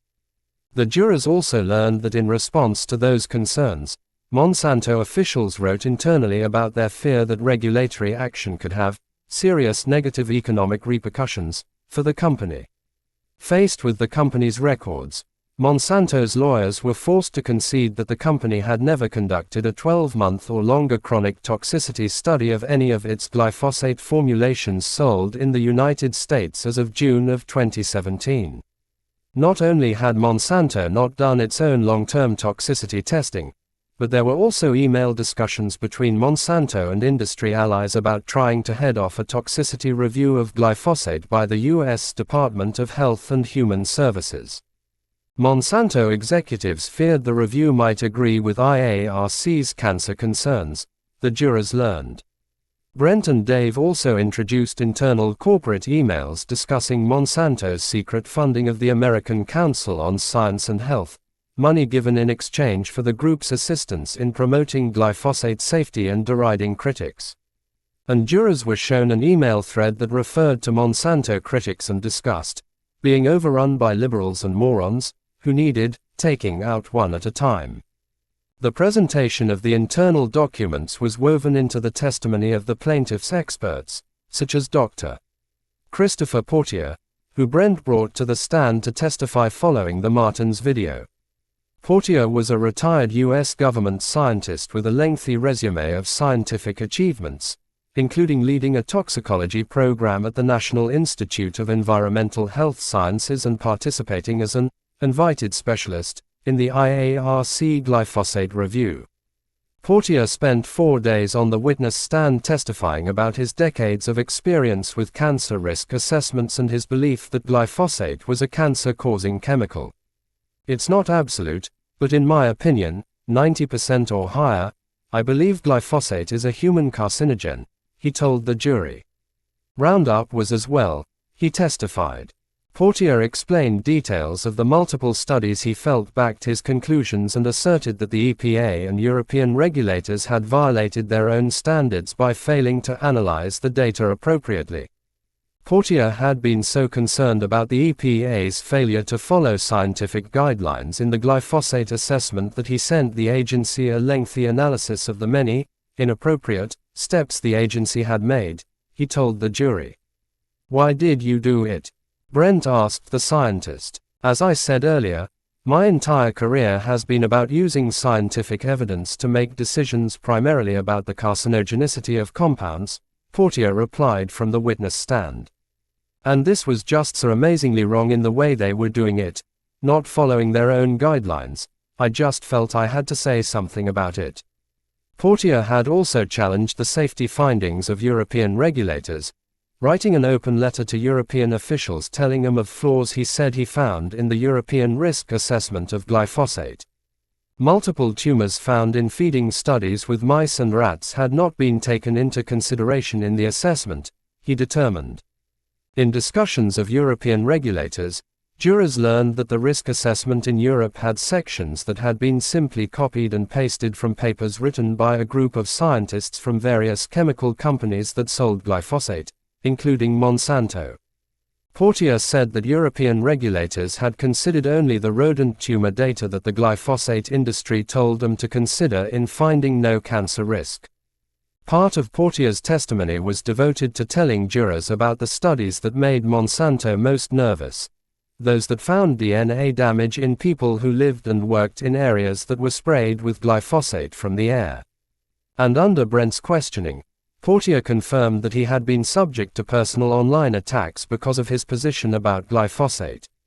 The American Council on Science and Health, the group funded by Monsanto, had posted multiple negative articles about Portier on its website, saying he engaged in scientific fraud after the IARC classification.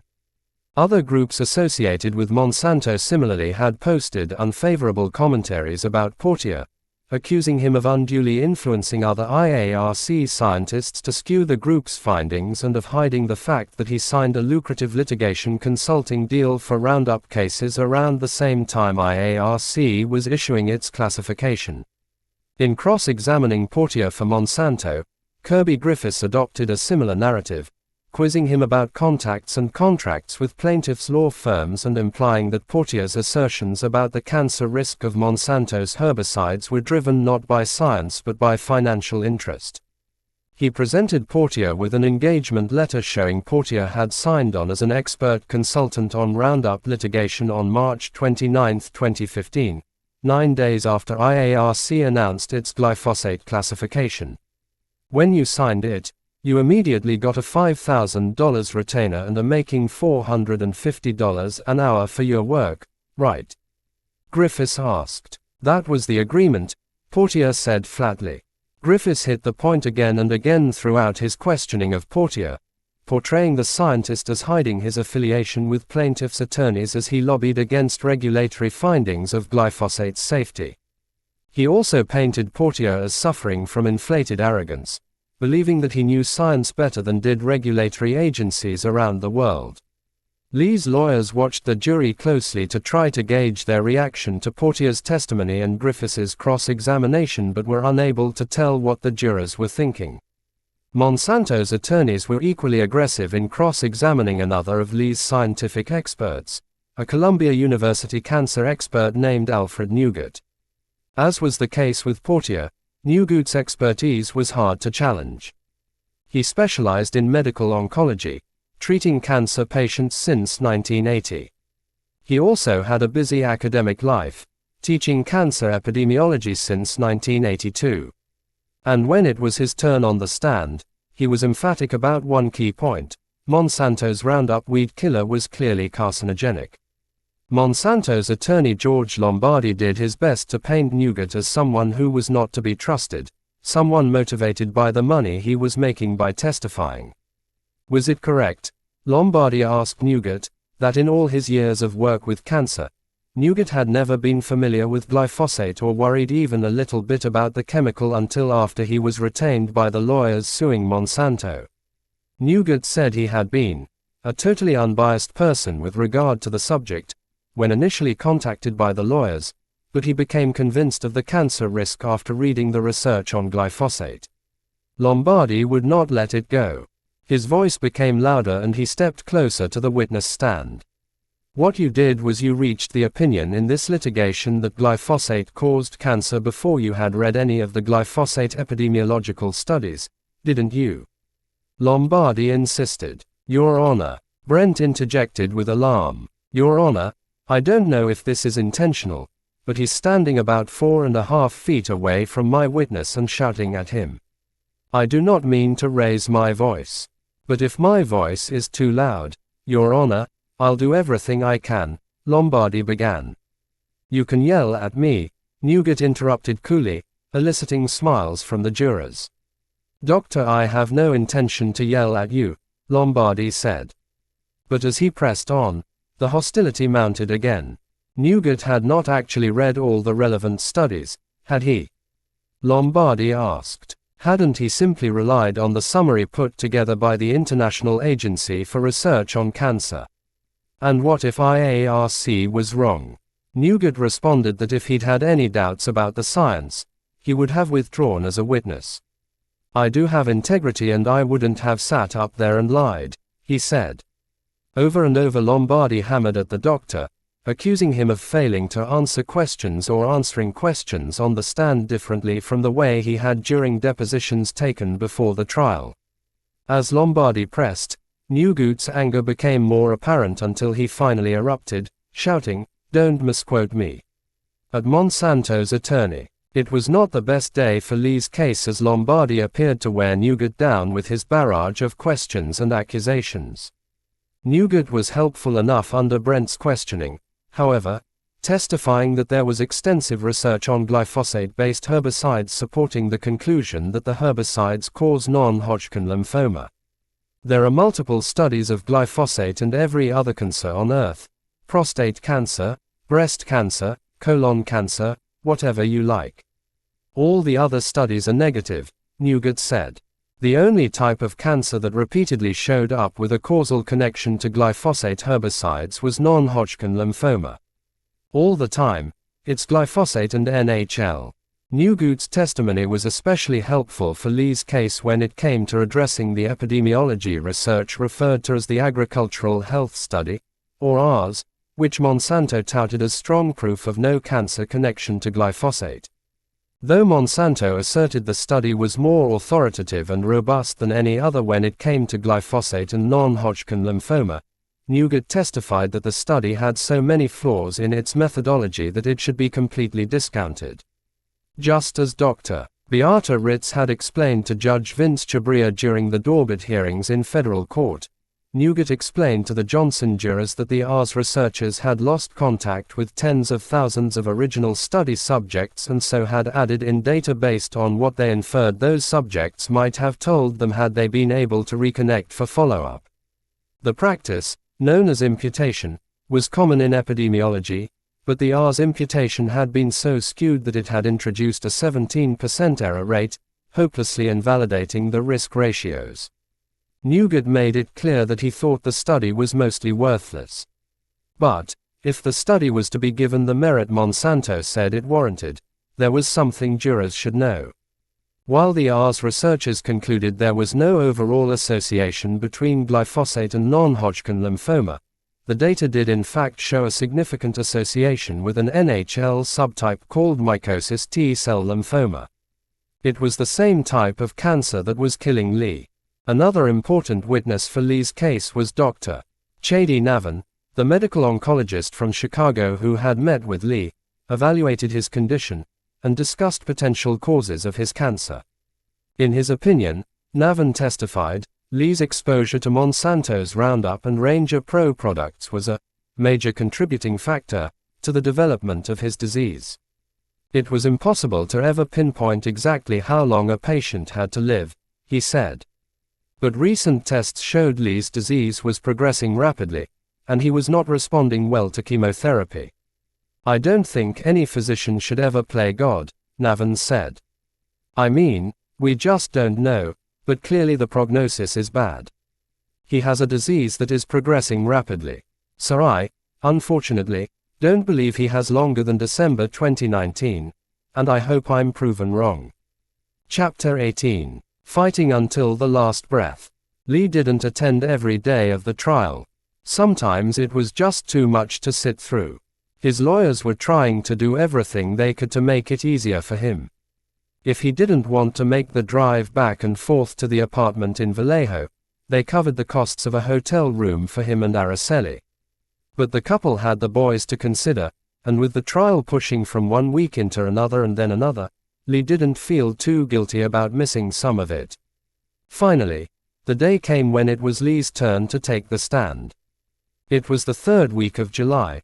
The jurors had been selected in mid-June, and by this time they were steeped in the science and structure of Monsanto's glyphosate business. They'd heard from most of the expert voices, and they'd heard from 3 of Monsanto's executives via video depositions. Now they would hear from Lee. And he knew just what to wear. The leather jacket was not quite orange and not quite bronze, and so ugly that the only place it belonged was the trash can, according to Araceli. But to Lee the coat was magnificent, his own suit of armor. He'd had the coat more than 20 years, longer than he'd known Araceli, longer than his children had been alive. He'd worn the coat to clubs back in the day when he was healthy and strong and the ladies all liked the way he looked. He had worn the coat to Las Vegas with his friend Darrell Waters, staying up all night, gambling and talking and planning for a long future. One sleeve had been slashed by some fool with a knife one dark night all those decades ago, but Lee had found someone to patch it. He loved the coat, and he didn't care what Araceli said, or anyone else for that matter. He was wearing the coat to court to face Monsanto. Underneath the coat he wore a black button-down dress shirt layered over a soft white t-shirt. He put on one of his nicest pairs of pants and slipped his favorite stud earring into his left earlobe. His skin was bad. He had skipped the lotions and grease he usually applied to soften the scabs and scars. He wanted the jurors to see what he had to endure. Araceli chose a sleeveless heather gray dress for the occasion and combed her dark hair until it was straight and shiny. There would be reporters and cameras there. She and Lee would be the focus of so much attention. It almost took her breath away. Before they put Lee on the stand, Brent and Dave wanted jurors to hear from Araceli. She was so nervous that they were not sure what, if anything, they would be able to get out of her. But she was the best person, other than Lee, to tell the jury about the toll cancer had taken on her family. With Dave's gentle guidance and a reminder for her to speak loudly enough for jurors to hear, Araceli described how she and Lee had met in an algebra class at Napa Valley College and how she was instantly attracted to his good looks. She testified about their marriage, the raising of their 2 boys, and the times they had spent together as a family, snowboarding, watching and playing sports. Lee was vibrant, energetic, and engaged with his sons. Until he got sick, she said. Timidly at first and then gaining confidence, Araceli recounted how she had started working 14-hour days, 5 to 7 days per week, when Lee could no longer work. I wanted to be able to help to ease off the stress for the bills and make sure that the kids had a place to live, she said. Was that hard on Lee when he couldn't work? Dave asked. Tremendously. Araceli's voice quivered. His job was everything. He had a great job. He had good insurance. He had everything. I didn't have to work 2 jobs. I mean, he was fine.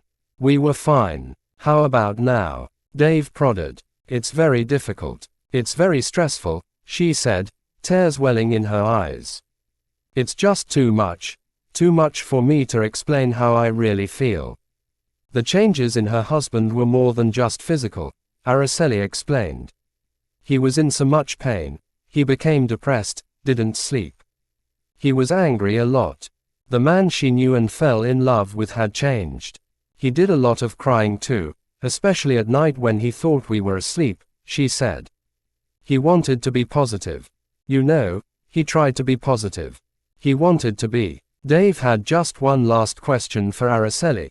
When was Lee at his happiest that you've ever seen him? She answered easily. Before he had cancer, we had nothing to worry about.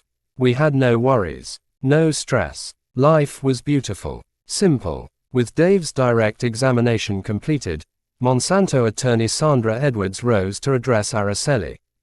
Good morning, Mrs. Johnson, she said pleasantly. Thank you for coming in today. But I have no questions for you. The decision by Monsanto's lawyers to pass on questioning Lee's wife surprised no one on Lee's trial team. Her description of the loss of her once happy family life had clearly resonated with the jury. There was little to be gained and far too much to lose if the jurors perceived Monsanto's lawyers as bullying such a sympathetic witness. It was time for Lee to take the stand. After being sworn in by the court clerk, he settled into the witness chair, tugging the leather coat tight around him as he tried to find a comfortable position. Araceli had been questioned for less than 30 minutes, but Lee knew he was facing hours of questioning, from his own lawyer and from Monsanto's. Thank you, Mr. Johnson, Dave began. You just said your name is Dwayne Johnson. Do you go by Lee Johnson? Yeah, I use Lee. I don't use Dwayne at all. Dave was easing Lee in. How are you doing today?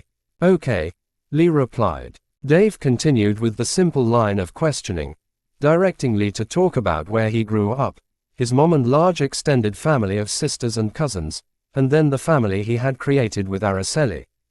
Talking about his boys, Lee was effusive, pride filling his voice. His older son, Ali, was super athletic, strong, tall, playing multiple sports. He would be starting 8th grade in the fall and was so smart and outgoing, a popular kid.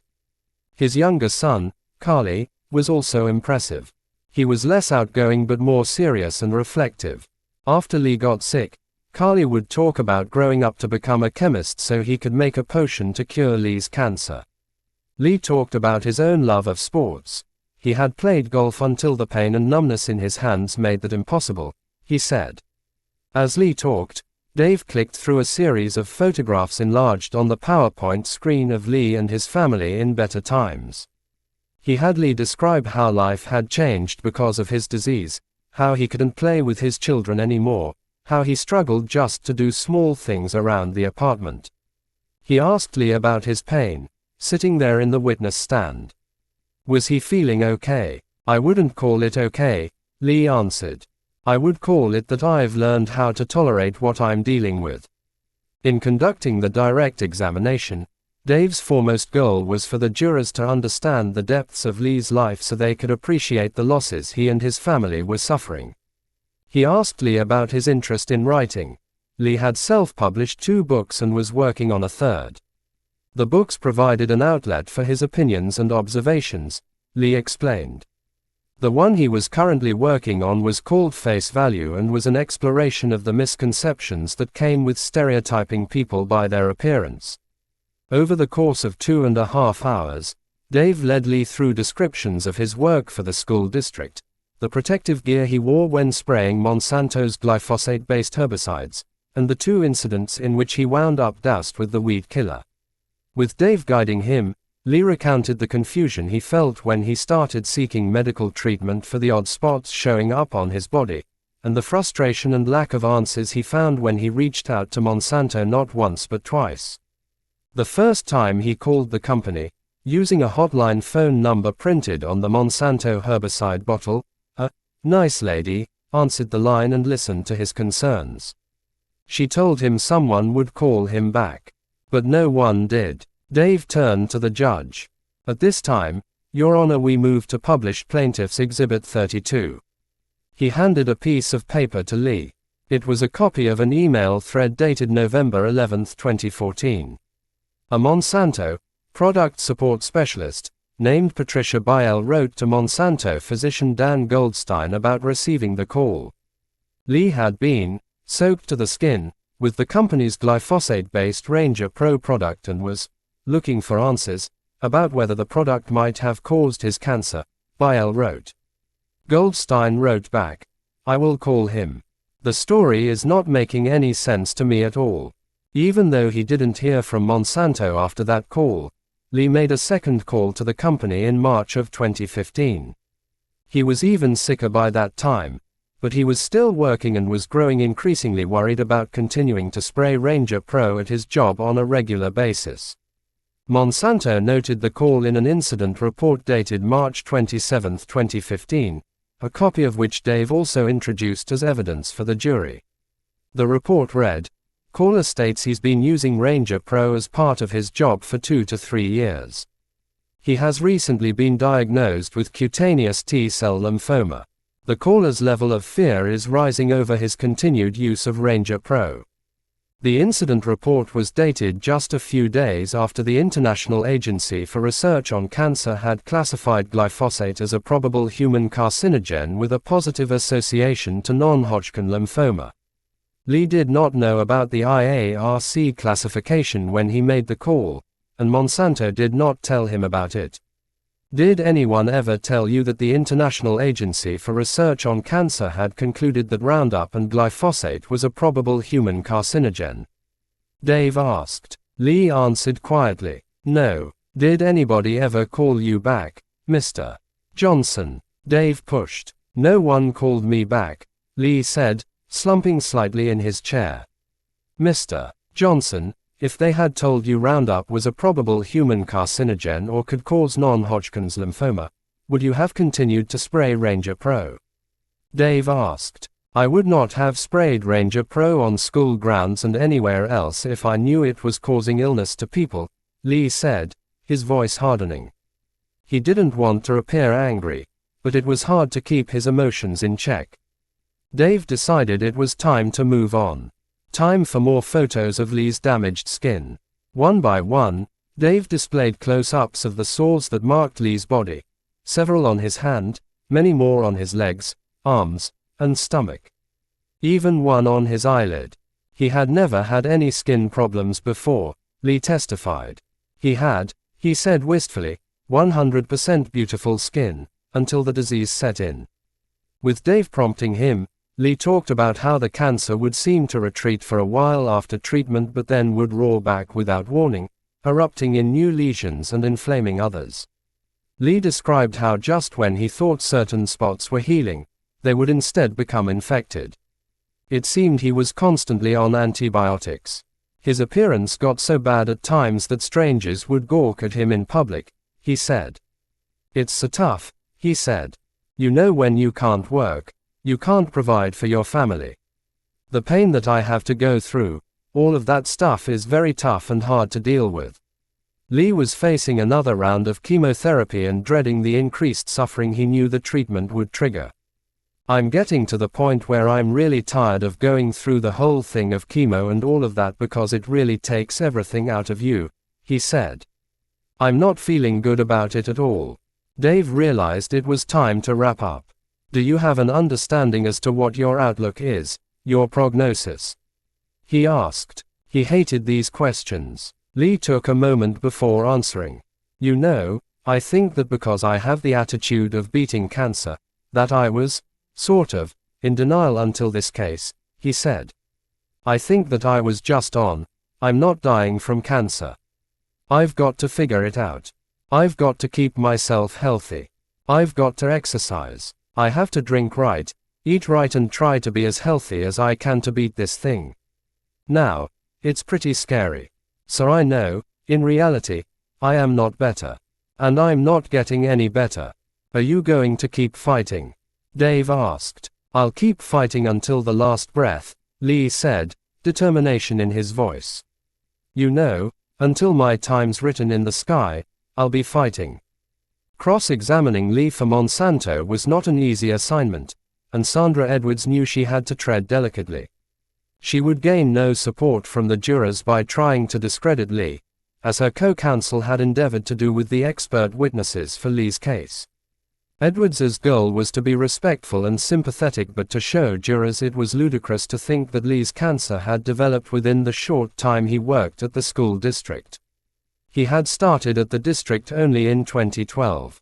Non-Hodgkin lymphoma was a disease that many experts said took decades to develop. Good afternoon, Mr. Johnson. Thanks for being here today, she began. You're welcome, Lee answered. Edwards led off her questioning by asking Lee about his duties at the school district, his use of Ranger Pro on weeds on school grounds, and the small amount of Ranger Pro he would mix with large amounts of water to prepare the spray. Wasn't a typical tank full of spray only about 1 to 2% of the active chemical ingredient and roughly 98 to 99% water? Edwards asked. Lee didn't have the percentages memorized but agreed generally the mixture was largely water with a smaller percentage of the active ingredient. Edwards asked him about the protective gear he wore, pointing out that it appeared he had been very careful to avoid coming into contact with the chemicals. Then she turned to the onset of his disease, asking Lee to recall when he told doctors he first developed a rash. It was the fall of 2013, wasn't it? She asked. Lee did not remember. He just didn't. Edwards could ask as many different ways as she wanted, but he simply was not able to recall the specific time periods that these lawyers found so critical to his case. It could have been 2013 or 2014 or the fall or spring or summer. Lee's memory of that time was fogged over. Even during the depositions he gave months before the trial, his memory had failed him. He blamed the cancer treatments. Then Edwards turned to the multiple doctor visits Lee had made. She wanted to make it clear that of all the many doctors who had helped to treat him, none told Lee that Monsanto's herbicides were to blame. Your current oncologist is Dr. Trong at Kaiser, right? Edwards asked. And she hasn't told you what caused your mycosis fungoids, right? I've asked her, Lee replied. And yeah, she hasn't told me. And then you saw a dermatologist at UCSF. Do you remember Drive, Pincus? Edwards continued. Yes. All right. And she didn't tell you whether there was a cause to your mycosis fungoids either, right? Edwards pushed. They say the same thing. They all say the same thing, Lee answered, growing irritated. All right, Monsanto's lawyer persisted. And by they, does that also include Drive? Kim, the doctor down at Stanford? Yes, yes. How much longer did she want to do this? Lee wondered. All right, and so she hasn't told you what caused your mycosis fungoids either? No, Lee said again. He was sick of this bullshit. They all say that they don't have any scientific evidence that proves that that's what caused it. So that's what they told me. They don't know what causes lymphoma. They just try to treat me as doctors, is what they try to do. They didn't really go into the cause or where I got it from. Okay, all right, Edwards said. She had accomplished all she could. Thank you very much for your time, Mr. Johnson. I appreciate it. And with that, Lee was done. Thank you, Mr. Johnson, said Judge Bolanos. You may be excused. Chapter 19. The last word. Lee's testimony had gone very well, his legal team agreed. But it wasn't going to win the case for them. They had to present more evidence, more science, more internal documents from Monsanto's files, and more proof that Monsanto cared only about its profits and not about the potential risks of its herbicides. One highlight of their case that Lee's lawyers hoped would resonate with jurors was a video of Monsanto toxicologist Donna Farmer answering questions during a deposition taken before the trial began. Farmer had been with Monsanto since 1991 and was a high-profile public defender of the safety of the company's herbicides. Mike Miller had taken Farmer's deposition, questioning her repeatedly about records he believed showed Monsanto was cavalier in the face of scientific evidence that its weed killers could cause cancer. Mike relished turning witnesses' own words against them, and with Farmer he had ample ammunition. Even though his injuries from the kiteboarding accident were still healing and he couldn't be at the trial in person, through the video Mike was very much present. "All right," he said as the video began. The camera was trained only on Farmer, but Mike's Virginia accent was clearly heard. "Now, ma'am, as a Monsanto employee and a person with your particular skills and expertise that we've been discussing about, even you, Donna Farmer, cannot say that Roundup does not cause cancer, true?" "Roundup does not cause cancer," Farmer said, shaking her long ringlets of hair back and forth. "There's no data that supports that statement." "All right, ma'am." Mike handed Farmer a document. "Now this is a document, a copy of an email, sent by you, right, ma'am?" Donna Farmer. "Yes," Farmer said, looking down at the paper. "Okay. And it was sent by you on September 21, 2009, right?" Mike continued. "And in that you say this: you cannot say that Roundup does not cause cancer." "We have not done the carcinogenicity studies with Roundup." "Did I read that correctly?" Mike sounded incredulous. "Yes, you did read that correctly," Farmer said.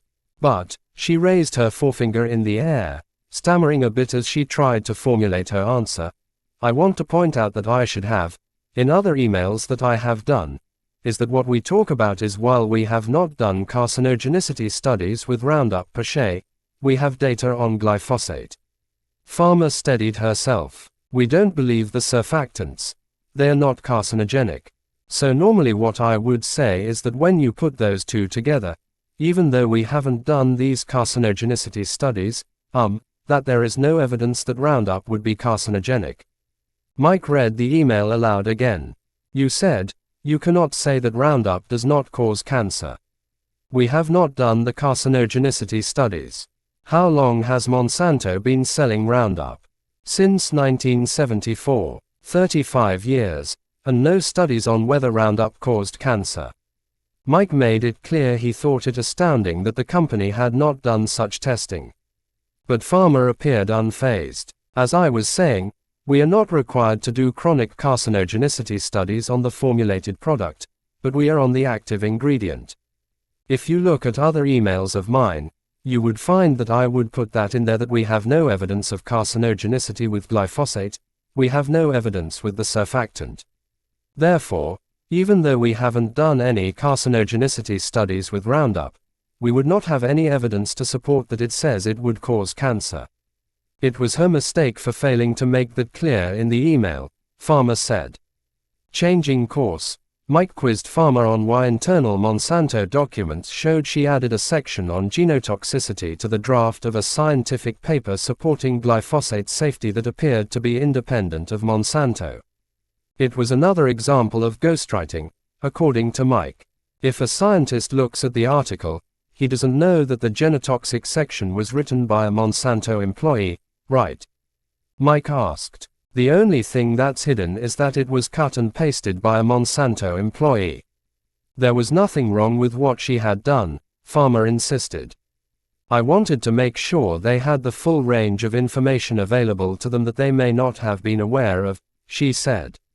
"Everyone knows that Monsanto, they talk about us in their credits. It's a very large document. So these are only just a few sections in a very, very large document." Mike hammered on and on at Farmer, forcing her to acknowledge an inoculation plan Monsanto put in place to counter the International Agency for Research on Cancer's glyphosate classification, including the company's strategy to orchestrate outcry against IARC. "It was simply a way to defend glyphosate globally," Farmer said. More damning for Monsanto than Farmer's deposition was the video deposition of Monsanto physician and clinical toxicologist Dan Goldstein. Goldstein, who started working for Monsanto in 1998, was responsible for handling consumer safety complaints for Monsanto. It was Goldstein who had been notified of Lee's concerns, not just once but multiple times. Again, Mike Miller had taken the deposition, trying to make clear that Goldstein was well aware of numerous scientific studies linking glyphosate-based herbicides to non-Hodgkin lymphoma and still had seen little need to issue any warnings. Goldstein was so familiar with the scientific literature associating glyphosate with cancer that he and others within Monsanto had predicted that IARC would classify the weed killer as a possible or probable carcinogen, Mike pointed out. And yet Goldstein had never called Lee back, never warned him of even a potential risk. When Mike asked Goldstein about Lee's pleas to Monsanto to help him understand if the chemicals he was spraying could be harming him, Goldstein said he didn't recall the details of Lee's situation. He was sure, however, that he would not have warned Lee even if they had communicated because concerns that Monsanto's products caused cancer were not supported by the science. Mike tried to drill home his point, but, Goldstein, let me ask you if you're aware of this, sir. When he wrote you on November 11, 2014, he was not terminal yet. He continued to spray glyphosate. He got no information from anyone at Monsanto. He later became terminal after continuing to spray the glyphosate. Are you aware of that, sir? Goldstein kept his answer brief. I have not seen his medical records. Lee hadn't been the only one reaching out with concerns about his health, Mike made clear.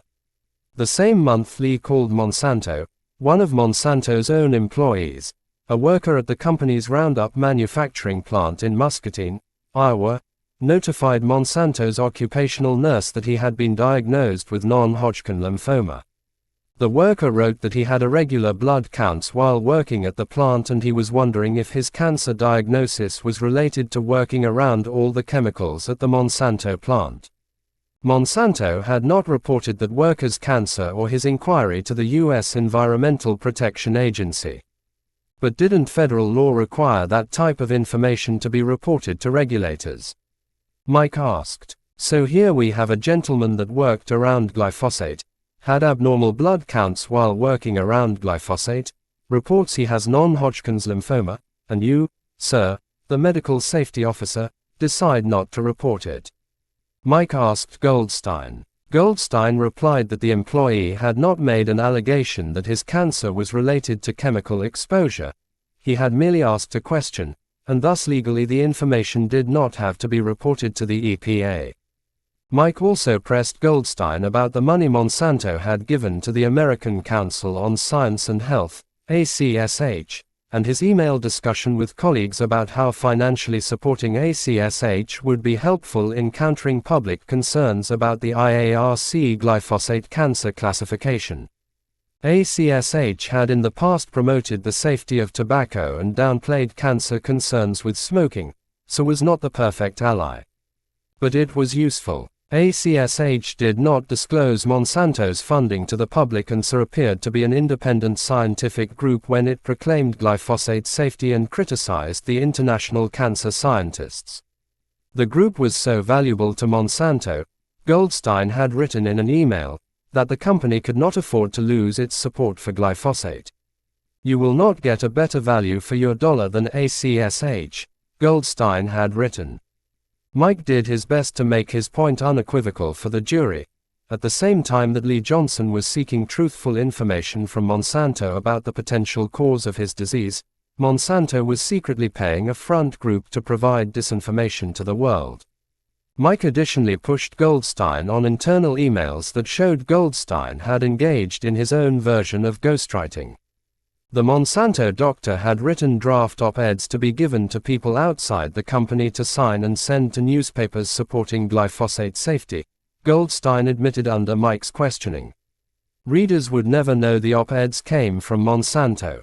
Over the course of multiple days, Dave and Brent continued to present the jury with internal Monsanto documents, some dating back decades, in which Monsanto executives discussed ways to promote the safety of glyphosate-based herbicides while also avoiding long-term cancer testing of the products. The company's creation of a scientific outreach network of seemingly independent scientists who could be deployed to defend glyphosate was documented. Monsanto's cozy connections to officials at the EPA, and more discussions of ghostwriting papers proclaiming glyphosate as safe, were also documented in the evidence. Jurors also saw a recent internal memo detailing internal concerns that Monsanto stood to lose significant revenues if school districts stopped spraying the company's glyphosate-based herbicides amid the cancer controversy. School districts are another big risk with the Healthy Schools Act and increased attention, the report stated. The video of Mike deposing Monsanto toxicologist William Haydens, the company's product safety assessment strategy lead, was another high point for Lee's case as jurors saw Haydens struggle to explain away the company's practice of ghostwriting papers supporting glyphosate safety. In order to help the jury keep the litany of cancer studies straight, Dave and Brent presented what they called tumor charts. Jurors saw that time after time, in experiment after experiment, laboratory animals developed tumors when exposed to glyphosate-based herbicide. One scientific paper had particular resonance for Lee's case. The authors of the study had written that the research results suggested that glyphosate has tumor-promoting potential in skin. Before concluding the presentation of the direct evidence, Dave and Brent wanted to make sure the jury knew just how wealthy Monsanto had become peddling its herbicides and other products. Monsanto's lawyers argued that the company's financial position was not relevant to the case. They especially did not want jurors to learn that Bayer Ag had paid $63 billion in June to acquire the company. But Judge Suzanne Bolanos agreed that Brent could read two simple sentences to the jury. As of the first quarter of 2018, Monsanto's net worth was $6.60 billion, and among Monsanto's assets, cash and cash equivalents were valued at $3.10 billion. Brent and Dave had taken 11 days to make their case. In contrast, Monsanto's lawyers took only 4 days presenting their side.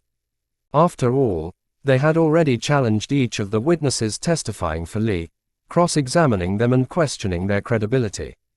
The ghostwriting allegations were easily explained away as nothing more than cherry-picked phrases taken out of context, Monsanto's lawyers insisted.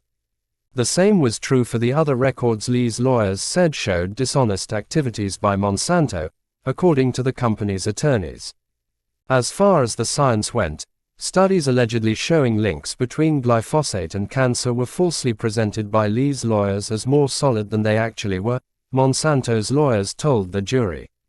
Their own scientific and medical experts took turns on the witness stand testifying that the best science available proved there was no cancer risk with the use of the company's herbicides. One of Monsanto's was Harvard University cancer epidemiologist Lorelei McChee, who had testified at the Daubert hearings. As a star witness for the defense, McChee told jurors about numerous flaws she said she had found in the studies Lee's lawyers presented. According to McChee, one of the most reliable studies was the 2018 update to the Agricultural Health Study, AHS, that had found no association between glyphosate and non-Hodgkin lymphoma but had come out only after the IARC classification of glyphosate.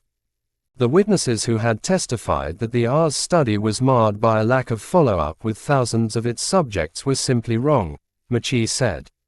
Under questioning by Monsanto lawyer George Lombardi, McChee testified that after taking into consideration a large body of epidemiologic evidence, she was quite certain that there was no causal association between exposure to glyphosate-based herbicides and NHL risk. Also testifying for Monsanto was Canadian medical researcher Warren Foster. Foster had experience in toxicology and exposure studies with environmental contaminants and at one time had served on a working group for IARC. While McChee had focused on the human studies, Foster's testimony was specific to the animal studies regarding glyphosate. According to Foster, Lee's experts had misapplied and overinterpreted the statistical data in the animal studies they presented to the jury. With proper analysis, he testified, the data showed no compound-related effects. My ultimate conclusion, Foster told the jury, is that since glyphosate is not a rodent carcinogen, it doesn't support the hypothesis that it could be a human carcinogen. And just as Lee's lawyers had made use of video depositions, Monsanto's lawyers showed the jury a video deposition of Aaron Blair, the epidemiologist from the National Cancer Institute whom Monsanto blamed for some of its woes. Blair had chaired the IARC working group on glyphosate and, according to Monsanto, had withheld critical data from the working group that showed glyphosate did not cause cancer. Some of the data had become part of the updated agricultural health study, showing that glyphosate had no tie to NHL.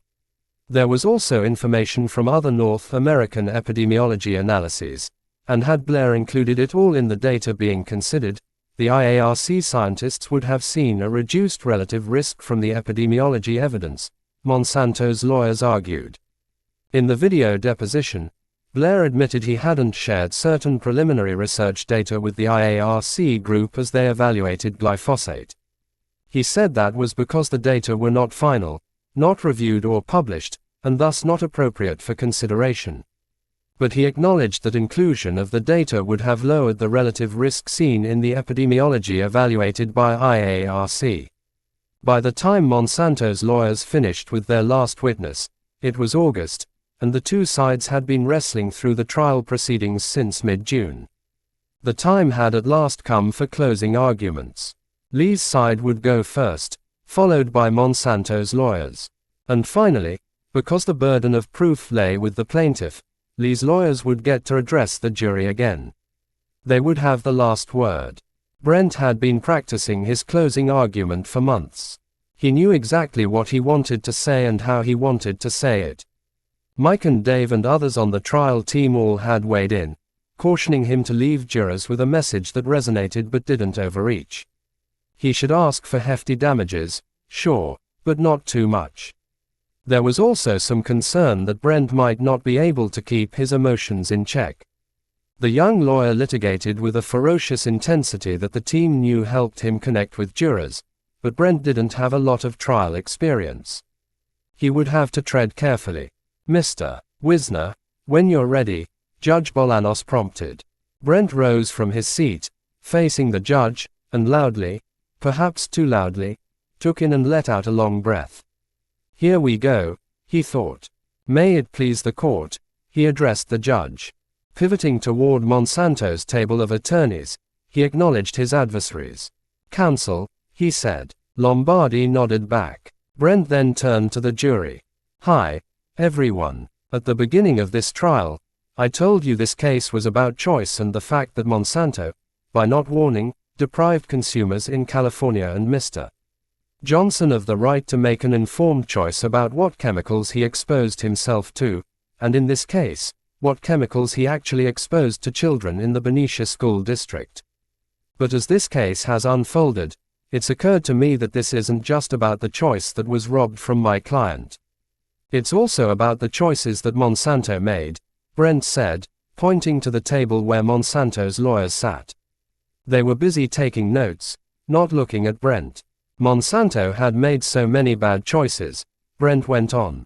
The company's scientists chose to ghostwrite science to make its products appear safe. They chose not to share drive. Parry's concerns about their herbicides with the EPA. They chose not to do long-term carcinogenicity tests on their products. They chose not to call Lee back. And, Brent said, despite all the scientific studies showing ties between glyphosate and cancer, despite the IARC cancer classification, Monsanto made a choice to not put a cancer warning on the label. Brent's voice grew louder, his anger apparent. That is a choice that reflects reckless disregard for human health. It is a choice that Monsanto made, and today is their day of reckoning. The volume ticked up another notch. Every single cancer risk that has been found had this moment, every single one, where the science finally caught up, where they couldn't bury it anymore, where the truth got shown to 12 people sitting in a jury box making a true and honest decision, and that is this day. Brent pointed again at the table where Monsanto's lawyers sat, mute. This is the day Monsanto is finally held accountable. The jury could send a message to Monsanto, Brent continued. They could say, Monsanto, no more. Warn. Call people back. Do the studies that you needed to do for 30 years. And if you return a verdict today that does that, that actually changes the world. I told you all at the beginning of this trial that you were part of history, and you really are, and so let me just say thank you. With the aid of the PowerPoint presentation, Brent flipped through a few images of Lee, who would be starting another round of chemo in a few weeks. Brent reminded the jury. He won't make it to 2020 absent a miracle, Brent said. How much was Lee's life worth? Brent asked the jury. There were his real economic costs, his lost income, his health care costs, and then the future economic costs and losses he faced. But there were also non-economic costs, the pain and suffering, the disfigurement, the emotional distress, and other intangible harms his family was facing even now and had been ever since his diagnosis. Monsanto should pay Lee $39.20 million for all that he had lost and would lose. Finally, there were punitive damages. Monsanto had ignored Lee's calls at the very time that their own scientists were predicting IARC would classify glyphosate as a possible or probable human carcinogen. They had shown disregard not just for Lee but for all Monsanto customers. The company had continued to target schools for sales of its glyphosate-based herbicides, even after the IARC cancer classification, Brent reminded jurors. Punitive damages were designed to punish, to deter future bad conduct, and Monsanto's conduct warranted a harsh punishment, according to Brent. Think of it, he told the jurors. Monsanto executives were no doubt sitting in a conference room in the St. Louis company headquarters just waiting for the phone to ring and tell them they'd won. They likely had a bottle of champagne chilling on ice waiting for a celebration, he said. Lombardi was incensed. Your Honor, I object, he interjected. This is supposed to be about the evidence. This is complete fantasy. But Brent continued. The number that you have to come out with is the number that tells those people. We have to change what we're doing. Because if the number comes out and it's not significant enough, champagne corks will pop.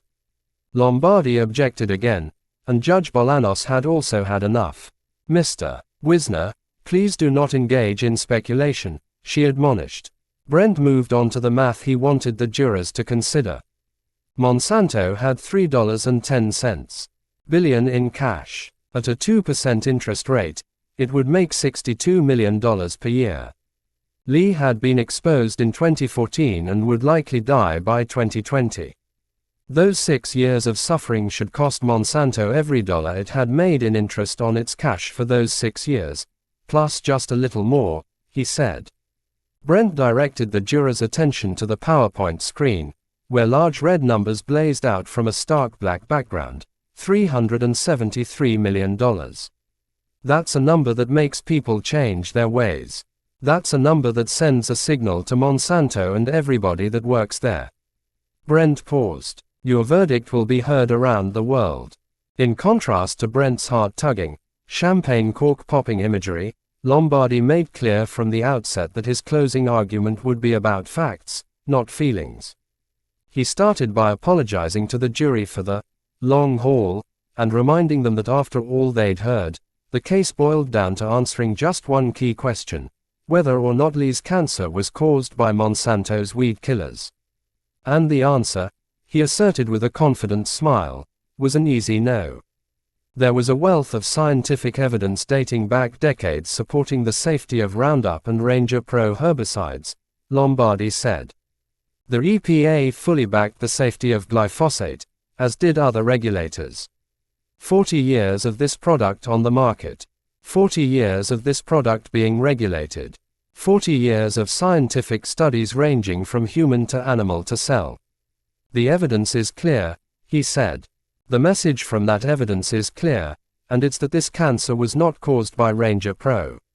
Though Lee had not made it to every day of testimony, he was there for the closing arguments and watched quietly as Lombardi continued. It's not my burden to show you that. It's the plaintiff's burden. They have to show you that actually it's the case that throughout that entire time, Ranger Pro caused cancer. They have to show you. Lombardi's hand sliced through the air repeatedly as he emphasized his points. For some of their claims that the whole world thought, the whole scientific community thought, Ranger Pro caused cancer, and there's absolutely no proof of that. As for the evidence that Dave and Brent had laid out, well, they were allegations in search of proof, either designed to play to the jurors' emotions or just flat out wrong, Lombardi said, striding back and forth in front of the jury.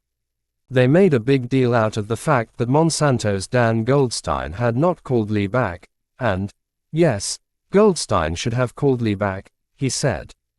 But that did not make him a bad person, and the lack of a call had no impact on Lee's health. What about those allegations of ghostwriting? Those were built on snippets of documents pushed by people who ignored the truth, Lombardi continued. When Monsanto was involved in writing papers, that was disclosed in a footnote, not hidden, as Lee's lawyers alleged. And it was absurd to believe that Lee could have gotten his cancer from Roundup exposure, since he was diagnosed so soon after starting his job. Everyone knew it took years, sometimes decades, for non-Hodgkin lymphoma to develop. Lee couldn't even remember correctly when he first noticed changes in his skin, Lombardi pointed out. In the end, the hints of scandal, the rhetoric about bad conduct at Monsanto, had nothing to do with whether or not Lee's cancer was caused by his exposure to the company's herbicides, Lombardi said, summing up. Thanking the jurors for their time, Lombardi urged them one last time to put aside any sympathy for Lee and decide the case, fairly and on the facts. Then Brent stood up again to address the jury one last time. He led jurors back through key evidence, entreating them to remember how Monsanto had buried Drive Parry's concerns, how people who had been sprayed with glyphosate in Ecuador were found to have DNA damage, how animal studies had shown that mice and rats dosed with glyphosate developed tumors, how human studies in multiple countries had shown that farmers using glyphosate-based herbicides had elevated rates of non-Hodgkin lymphoma, and how Monsanto had never seen fit over 40 years of selling its herbicides to do a long-term carcinogenicity test on its products. He reminded them of the studies showing the danger of the surfactant that Monsanto used in its Ranger Pro herbicides, the same herbicide Lee had used at the school district. At the end of the day, the evidence is actually overwhelming. Other than hiding behind the EPA, Monsanto has quite literally no defense, said Brent. So do the right thing. Go back in that deliberation room, answer those questions, talk it out, figure out the truth. Because the truth is it causes cancer. It caused Mr. Johnson's cancer. And these guys, he paused, pointing to Monsanto's table of lawyers one more time, need to be held accountable. Chapter 20. Verdict. Sitting together in the jury box week after week, many of the jurors had become friends. They took coffee breaks together, celebrated birthdays with cupcakes, and forged a Friday's food truck for lunch tradition. But during all those many long days, they had not been allowed to discuss the details of the case. Now they could. Armed with their notebooks, along with evidence binders and individual instructional packets provided by the judge, the group decided the best way to tackle the mountain of information they'd been given was to go back through the key points one by one. The windowless conference room designated for the deliberations came with 2 large whiteboards mounted on the walls and a pad of poster-size adhesive sheets of paper. The jurors created a summary of what they had learned from each witness on the pages, pasting them onto the walls around the room in the order of the testimony. Seated at rectangular tables arranged end to end, the jurors took turns discussing the pieces of evidence they found compelling as well as the arguments they found lacking. The evidence binders did not include the details of the scientific studies discussed at trial, which frustrated some jurors. But they did contain the internal Monsanto emails. Monsanto's ghostwriting activities were particularly disturbing to many of the jurors, as was the lack of responsiveness to Lee when he reached out to the company. And the words of Monsanto's own scientists, asserting they had done all the testing they were required to do, did not sit well with several jurors. Why hadn't they done more?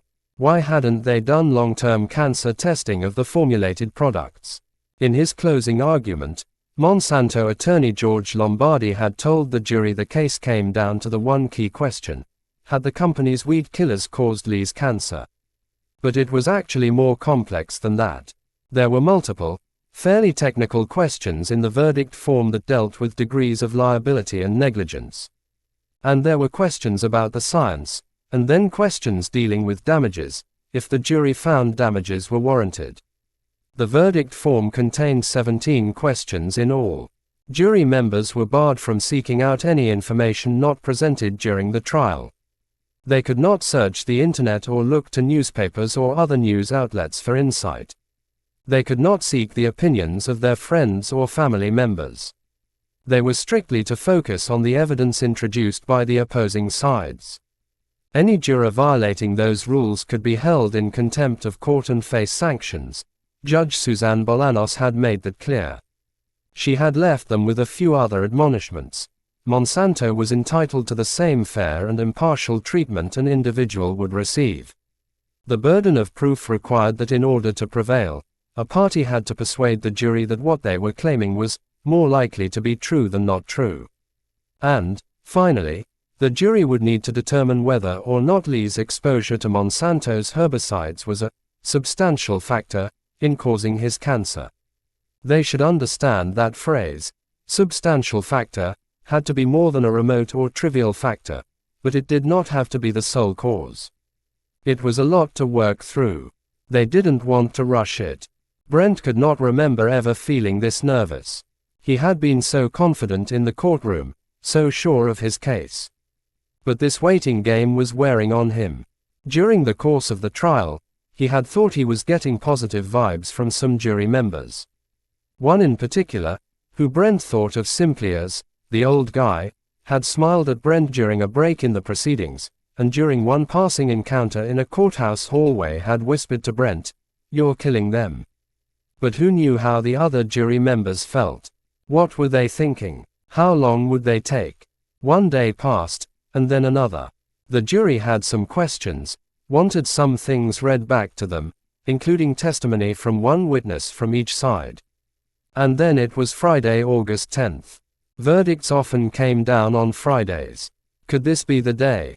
Brent thought back to a brief private exchange he'd had with one of the many members of Monsanto's extended legal team one day outside the courtroom. The lawyer had acknowledged to Brent that the company knew Lee's lawyers might prevail, but if Brent and Dave somehow did manage to pull out a win, it would most likely be inconsequential. They'd be lucky to get a couple $1 million. There's winning, and then there's winning, Brent recalled the lawyer saying smugly. Brent was in the courthouse hallway giving an interview to a French television crew when he got the word. The jury was back. They needed to notify Lee right away. The judge would announce the verdict in 30 minutes. As he made his way to the courtroom in silence, Brent saw the same juror, the one he called the old guy, who had earlier given him the words of encouragement. The man had no smile for Brent today. He appeared glum and kept his eyes on the floor as Brent passed. That was it, Brent thought. They had lost. He had known Monsanto would be tough to beat. He had known their case had its challenges. But, damn, he thought these jurors saw what he saw, a corrupt company that didn't care if it killed people with its chemicals. Brent began to run through a mental checklist of all the people he had let down. The partners on his legal team, especially Mike Miller, who had entrusted him to help Dave with the historic case, thousands of plaintiffs around the country, whose claims would effectively be scuttled with a loss here today, and, most painfully, Lee and Araceli. He had hoped to win him enough money to allow Araceli to quit working, so the family could spend time together for however long Lee had left to live. Brent replayed his closing argument in his mind. Where had he lost the jurors, he wondered. Had he gone too far with the champagne honest comment? Had he been too glib? Too certain? He wanted to cry. As Brent tried to steady himself, Dave and the rest of the team waited impatiently for Lee to arrive. He was always late, they had learned that, but they didn't think he'd be late to hear his own verdict. Lee had not wanted to hang around the courthouse all day, so he had taken a drive to the historic Coit Tower, a 210-foot-tall landmark that offered 360-degree views of the city and the nearby waterfront. The tower was situated in a park at the tip of a steep and winding road carved out of the wealthy Telegraph Hill neighborhood. The area boasted some of the city's most expensive mansions and was a place where Lee had never dared to even dream of living. Until now. As he took in the lush landscape of flowers and trees planted to please the millionaires who lived there, he thought for the first time about what a verdict in his favor might mean.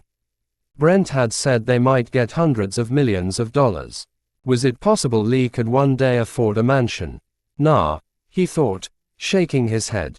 That wasn't for him. He just hoped the jury would award him enough to take care of some medical bills, and maybe there would be enough to allow him to seriously look at doing the bone marrow transplant the doctors had been talking about.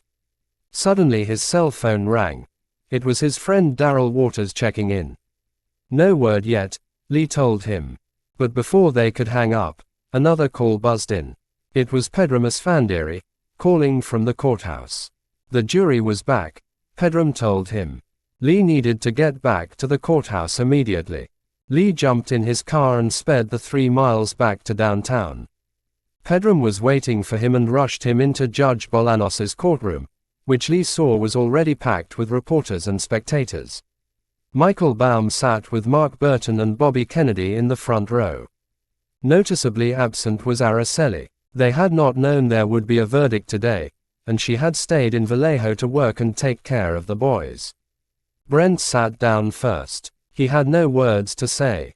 Dave sat to his right, then Lee. Pedram joined them, taking a seat at Lee's right. They all needed to be ready to help Lee face the decision, whatever it might be. One by one, the jury members filed into the courtroom, taking their seats without a word. The bailiff announced the entrance of Judge Bolanos and, once she was seated, handed her the completed jury form. Silently, the judge read through the form as the courtroom waited.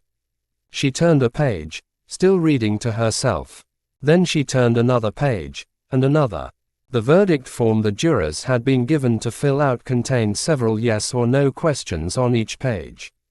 If the jurors had decided to answer the questions in favor of Monsanto, they were to ignore and skip over several questions. But if they decided the case in favor of Lee, they had to answer every question. Brent noted that it seemed to be taking the judge quite a while to go through the pages. Did that mean every question was answered? Brent's heartbeat picked up a pace. The judge kept reading silently, turning another page. Ah, that was a good sign. Brent took a deep breath. His hopes started to lift.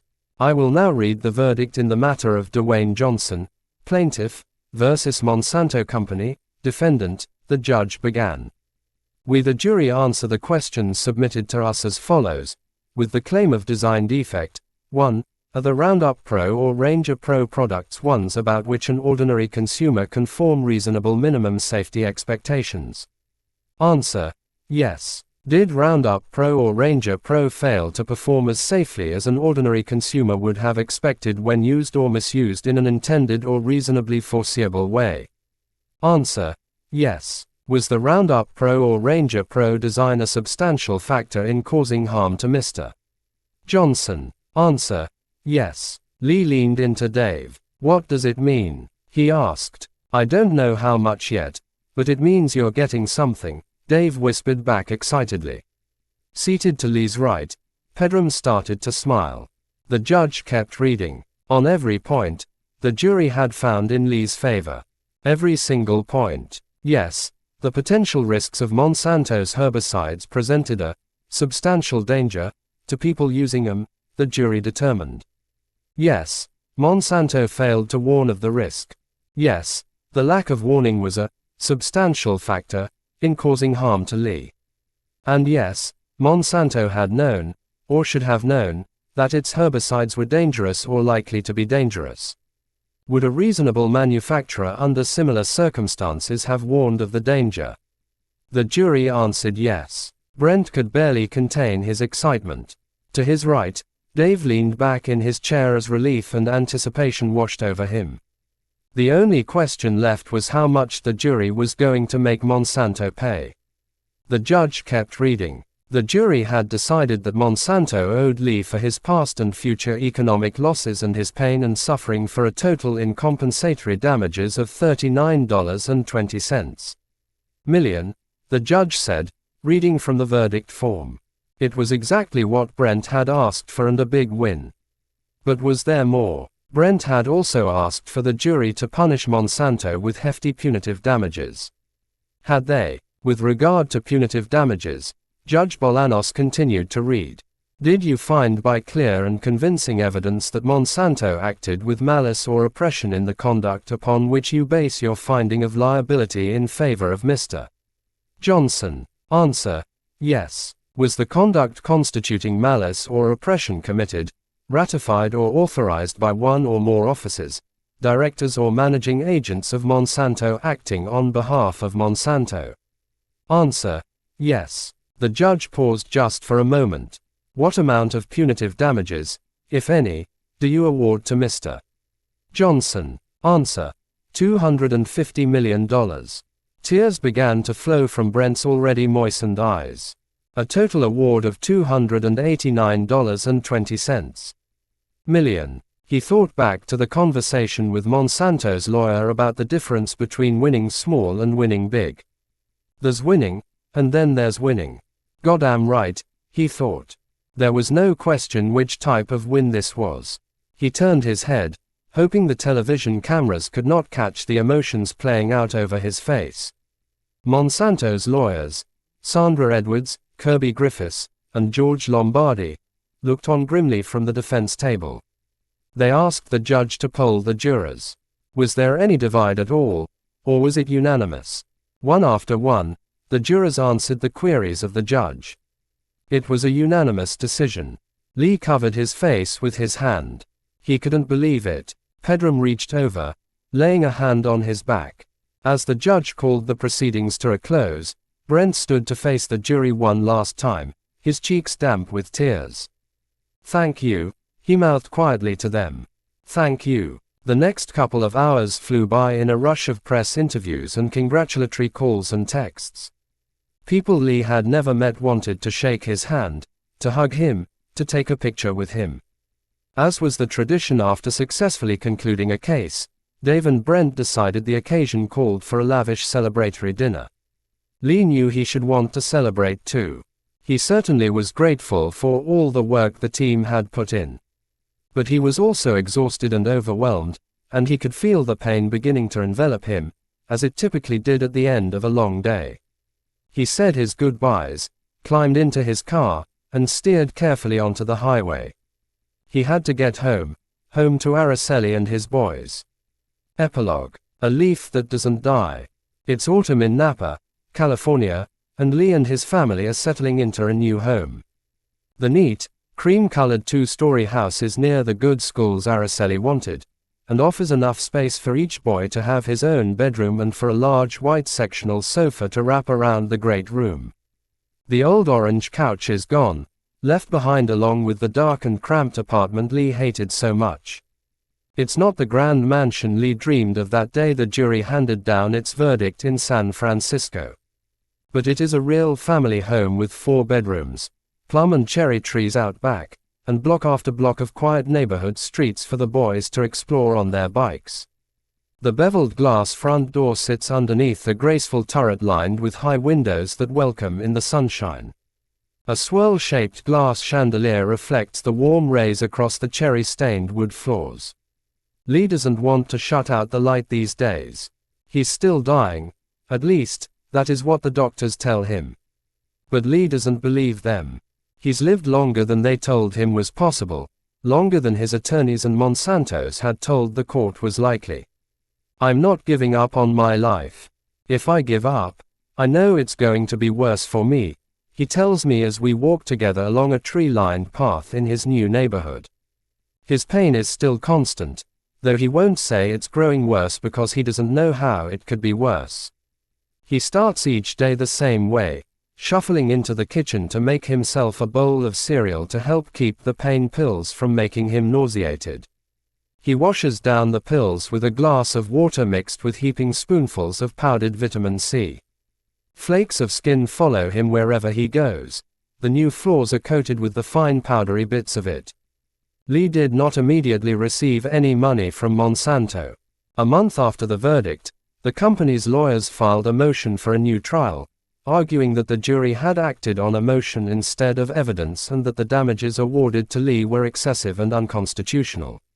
Judge Suzanne Bolanos seemed to agree, indicating in a tentative ruling that she was inclined to order a new trial. She questioned whether or not Brent's statements that the jurors would be changing the world if they found in Lee's favor were too prejudicial. And she determined that there was no evidence that Monsanto acted despicably. She also wrote in her tentative ruling that Lee's lawyers failed to prove evidence of malice on the part of Monsanto. The jury members were outraged when they read news of the judge's intention, and several were angry enough to write personal letters imploring her not to reject their carefully considered verdict. Robert Howard, juror number 4, wrote, "The possibility that, after our studious attention to the presentation of evidence, our adherence to your instructions, and several days of careful deliberations, our unanimous verdict could be summarily overturned demeans our system of justice and shakes my confidence in that system."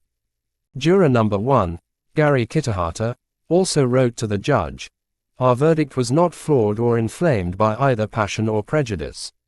You may not have been convinced by the evidence, but we were. I urge you to respect and honor our verdict and the 6 weeks of our lives that we dedicated to this trial." A week after receiving the jurors' letters, the judge reversed course, issuing a permanent order that left the jury verdict intact but sharply reduced the monetary award from $289 million to $78 million. That was not the end of it, of course, but merely another beginning. Monsanto filed an appeal seeking to throw out the jury award altogether.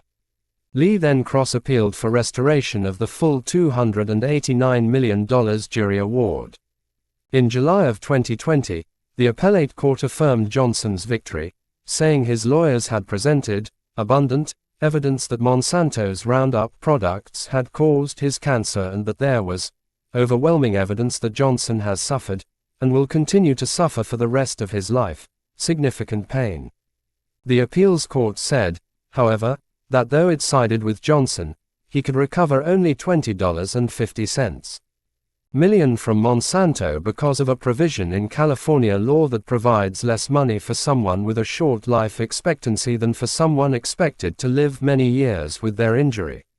The reduction was a sharp disappointment to Lee and Araceli. After legal fees and taxes are deducted, they would be left with very little money if and when Monsanto actually paid the damage award. With that in mind, Lee appealed the reduced verdict to the California Supreme Court in August of 2020, seeking restoration of the $250 million punitive damage award. Monsanto also appealed, again trying to reverse the verdict. But the state's high court refused to review the case, leaving Lee with the win but also owed a much smaller award. 2 other trials followed Lee's, and in each case, the juries found the evidence of Monsanto's wrongdoing sufficient to award large punitive damages, though in each case the judges lowered the damage award substantially. Lawyers for Monsanto appealed those verdicts, and the cases are pending as of this writing. As for the tens of thousands of other plaintiffs who filed lawsuits also claiming their cancers were caused by Roundup, Monsanto's German owner, Bayer AG, agreed in June of 2020 to pay out $10 billion to settle close to 100,000 claims brought by cancer patients and their families. Bayer had threatened to file for bankruptcy if it could not find a way to end the litigation. Many plaintiffs were angered by the deal because though the lawyers stood to make millions of dollars in fees, individual plaintiffs on average would receive relatively little, some less than $100,000. Soon after its announcement, the settlement deal became stymied with complications, and it is unclear as of this writing how many cases will actually be resolved and how much money will ultimately be paid out by Bayer. Another on the long list of disappointments for Lee has been the fate of his first lawyer, Tim Litzenberg. A little more than a year after Tim was barred from helping represent Lee at trial and then separated from the Miller firm, he was arrested and charged by the U.S. Department of Justice on federal charges of extortion. Prosecutors said he and another lawyer tried to extort $200 million out of a company, not Monsanto, involved in the glyphosate supply business. In June of 2020, Tim pled guilty to a reduced charge of 1 count of transmitting interstate communications with the intent to extort. Litzenberg was sentenced to 2 years in prison for the scheme. While Lee waits for a payout from Monsanto, his lawyers have helped him arrange a loan of sorts, an advance against the money he could receive once his case is finally concluded. This type of funding is popular in legal circles but can also be highly exploitive of vulnerable individuals, requiring huge fees on top of repayment of the advance once the plaintiff receives a jury award or a settlement. Some funders require repayment nearly double the amount advanced, though if the plaintiff loses an appeal, they then are not required to repay the advance. It's a gamble by both parties, and though Lee liked to gamble, he didn't like feeling exploited. It took him nearly a year after the trial ended to move forward and secure a small advance against his jury award, just enough to pay some bills and buy the house for Araceli and the boys. He needed to make sure they were taken care of.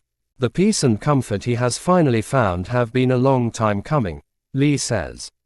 In those first few weeks and months after the verdict, people he barely knew and people he didn't know at all barraged him with requests for money. A woman he refers to as a voodoo priestess somehow obtained his cell phone number and called at all hours of the day and night claiming she could heal him.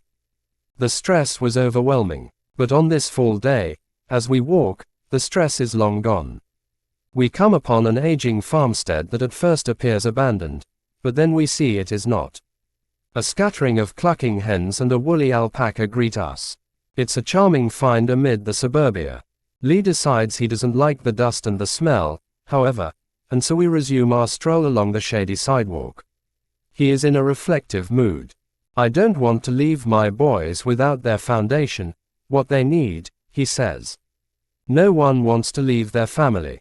But I'm not afraid to die. I've been loved my whole life.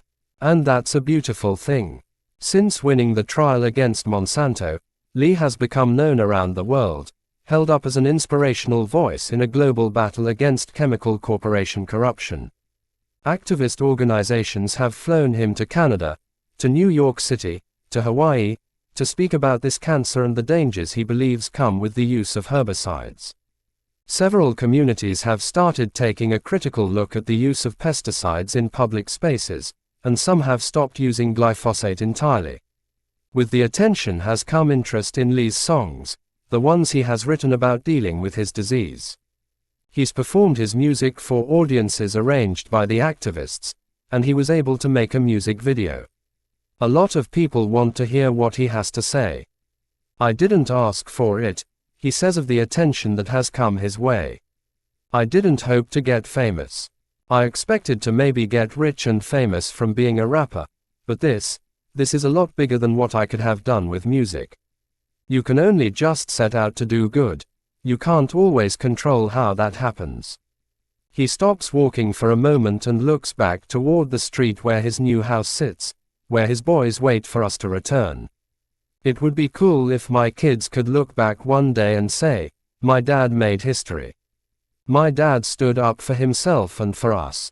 I ask what other lessons he hopes his boys will carry with them. I would tell my boys that pain can make you stronger, because real strength comes from within, Lee answers. And to always try to do the right thing, help people when you can, and try to always be positive. He pauses to make sure his words are precise, and to prepare for the worst, but enjoy the good times because you never know when the bad times are coming. We stop walking to rest in the shade for a moment. Lee reaches a scarred hand to a low branch and slowly strokes a silky green leaf. I know I am supposed to face this, to accept this, the death thing, he says. But maybe I don't have to. Maybe I'm supposed to survive. Maybe it'll be the leaf that doesn't die.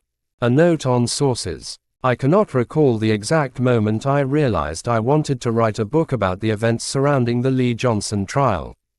But in the fall of 2015, as I sat at my desk writing a story for Reuters about the first Roundup litigation filings, it was immediately clear to me that an epic legal battle lay ahead. Over the course of reporting this book, I also became deeply fascinated by the imperfect and paradoxical nature of the mass tort system in the United States. I learned that too often the plaintiffs at the heart of the legal actions, people injured or killed by dangerous or defective products or practices, wind up as mere pawns on a chessboard in a game where the real winners are the attorneys who reap riches from every case won and the corporations that often escape with relatively mild punishments. It is a highly imperfect system that can clog courts with thousands of claims for each problem product and each person harmed. But it also is the only avenue for justice offered to those who suffer the consequences of a lax regulatory system that protects corporations over consumers. Without the hard work and commitment of plaintiffs' attorneys such as the people described in this book, injured individuals stand almost no chance of achieving compensation and the companies pushing dangerous products escape accountability.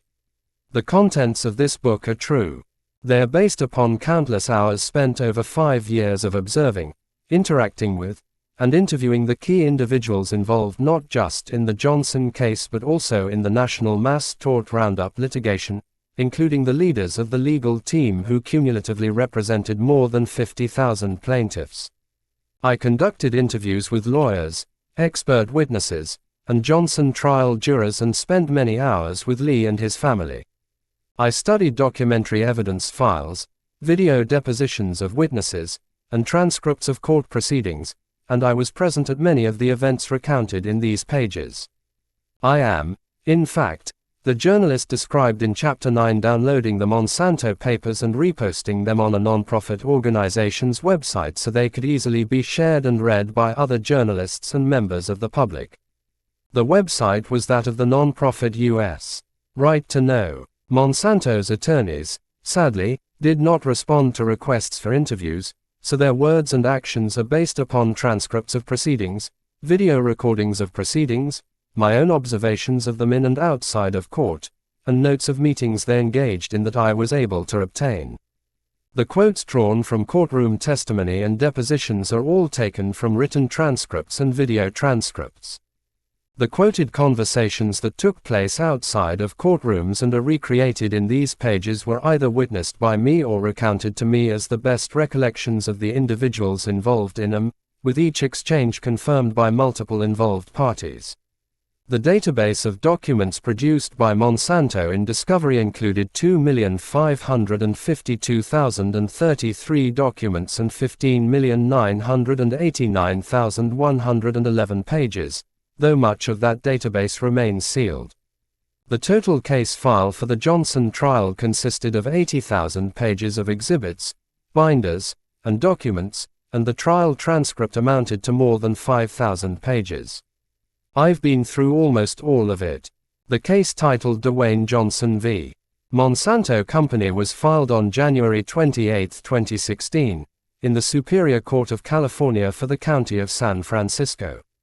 A copy can be found here. usrtk.org. Many of the court documents, discovery documents, and transcripts from the Johnson case and the broader Roundup litigation can be found in one or all of the following document databases: Baum, Headland, Aristey and Goldman. Dwayne Johnson v. Monsanto Company Records. BaumHeadlandLaw.com. University of California, San Francisco. Chemical Industry Documents. Roundup Products Liability Litigation. ucsf.edu. University of California, San Francisco. Chemical Industry Documents. USRTK Agrichemical Collection. ucsf.edu. U.S. Right to Know. Monsanto Papers. Roundup, Glyphosate, Cancer Cases. Key Documents and Analysis. usrtk.org. The following additional resources also were useful to me. American Association for Justice. Accessed June 29, 2019. Justice.org. American Cancer Society. Key Statistics for Non-Hodgkin Lymphoma. Accessed March 8, 2019. Cancer.org. American Cancer Society. Non-Hodgkin Lymphoma Risk Factors. Accessed March 8, 2019. Cancer.org. Andriotti, Gabriella, Stella Koutros, Jonathan N. Hoffman, Dale P. Sandler, J. H. Lubin, Charles F. Lynch, Catherine C. Lero, Anna Claire J. De Ruse, Christine G. Parks, Michael C. Alavanger, Deborah T. Silverman, and Laura E. Bean Freeman. Glyphosate use and cancer incidence in the Agricultural Health Study. Journal of the National Cancer Institute 110, No. 5. May 2018, 509-16. doi.org. Associated Press. Eli Lilly settles Zyprexa lawsuit for $1.42 billion. January 15, 2009. NBCnews.com. XGDCPUHKJCs. Bayer Ag. CEO Werner Baumann at the annual stockholders meeting of Bayer Ag. Bayer is making good progress strategically. Press release, May 25, 2018.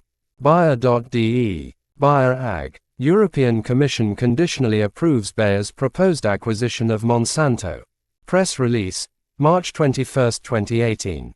Bayer.de. Brennan, Vince. Grant. Other executives to leave Monsanto after Bayer acquisition closes. Street. Louis, Mo, Business Journal, May 7, 2018. BizJournals.com. Campaign for Accuracy in Public Health Research. Most comprehensive study ever to be conducted on glyphosate finally published. Access January 15, 2020. Campaign for Accuracy in Public Health Research.com. Christophe, Helen. Yelling breaks out during Roundup Cancer Link trial. Courthouse News Service, July 18, 2018. CourthouseNews.com. City of Creve Coeur, Missouri. Creve Coeur History. Accessed May 25, 2019. creve-coeur.org. Cornell Law School, Legal Information Institute. Rule 45. Subpoena. Accessed May 11, 2019. Cornell.edu. Croson v. Davil, Inc. Case No. A03, SAR, 668, SS, Slip-Op. W.D. Tex. June 10, 2004. Dickerson, Linda. Perspectives. Head of data firm says, what gets celebrated gets done. Pittsburgh, PA, Post-Gazette, May 31, 2003. Post-Gazette.com.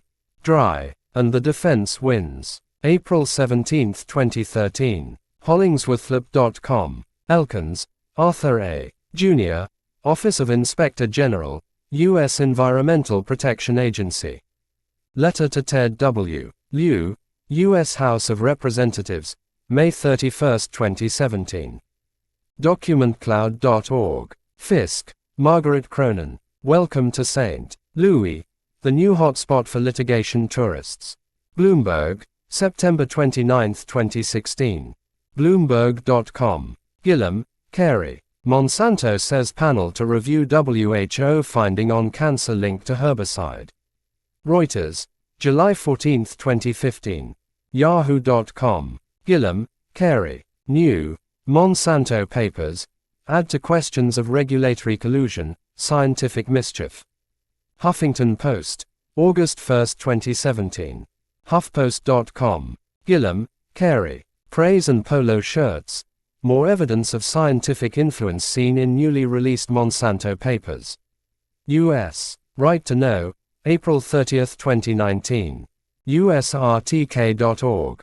Gillam, Carey. Something to chew on. U.S. Right to Know, March 1, 2019. Posted by Gary Ruskin. USRTK.org. Gillam, Carey. U.S. lawsuits billed against Monsanto over alleged Roundup cancer link. Reuters, October 15, 2015. Reuters.com. Gillam, Carey. Whitewash. The story of a weed killer, cancer, and the corruption of science. Washington, D.C. Island Press, 2017. Goldstein, Matthew. As pelvic mesh settlements near $8 billion, women question lawyers' fees. New York Times, February 1, 2019.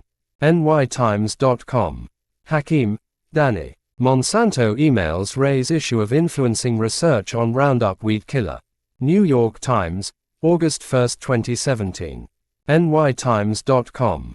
Howard, Robert. Letter to Judge Suzanne Bolanos, October 2018. usrtk.org. HSU, Tiffany.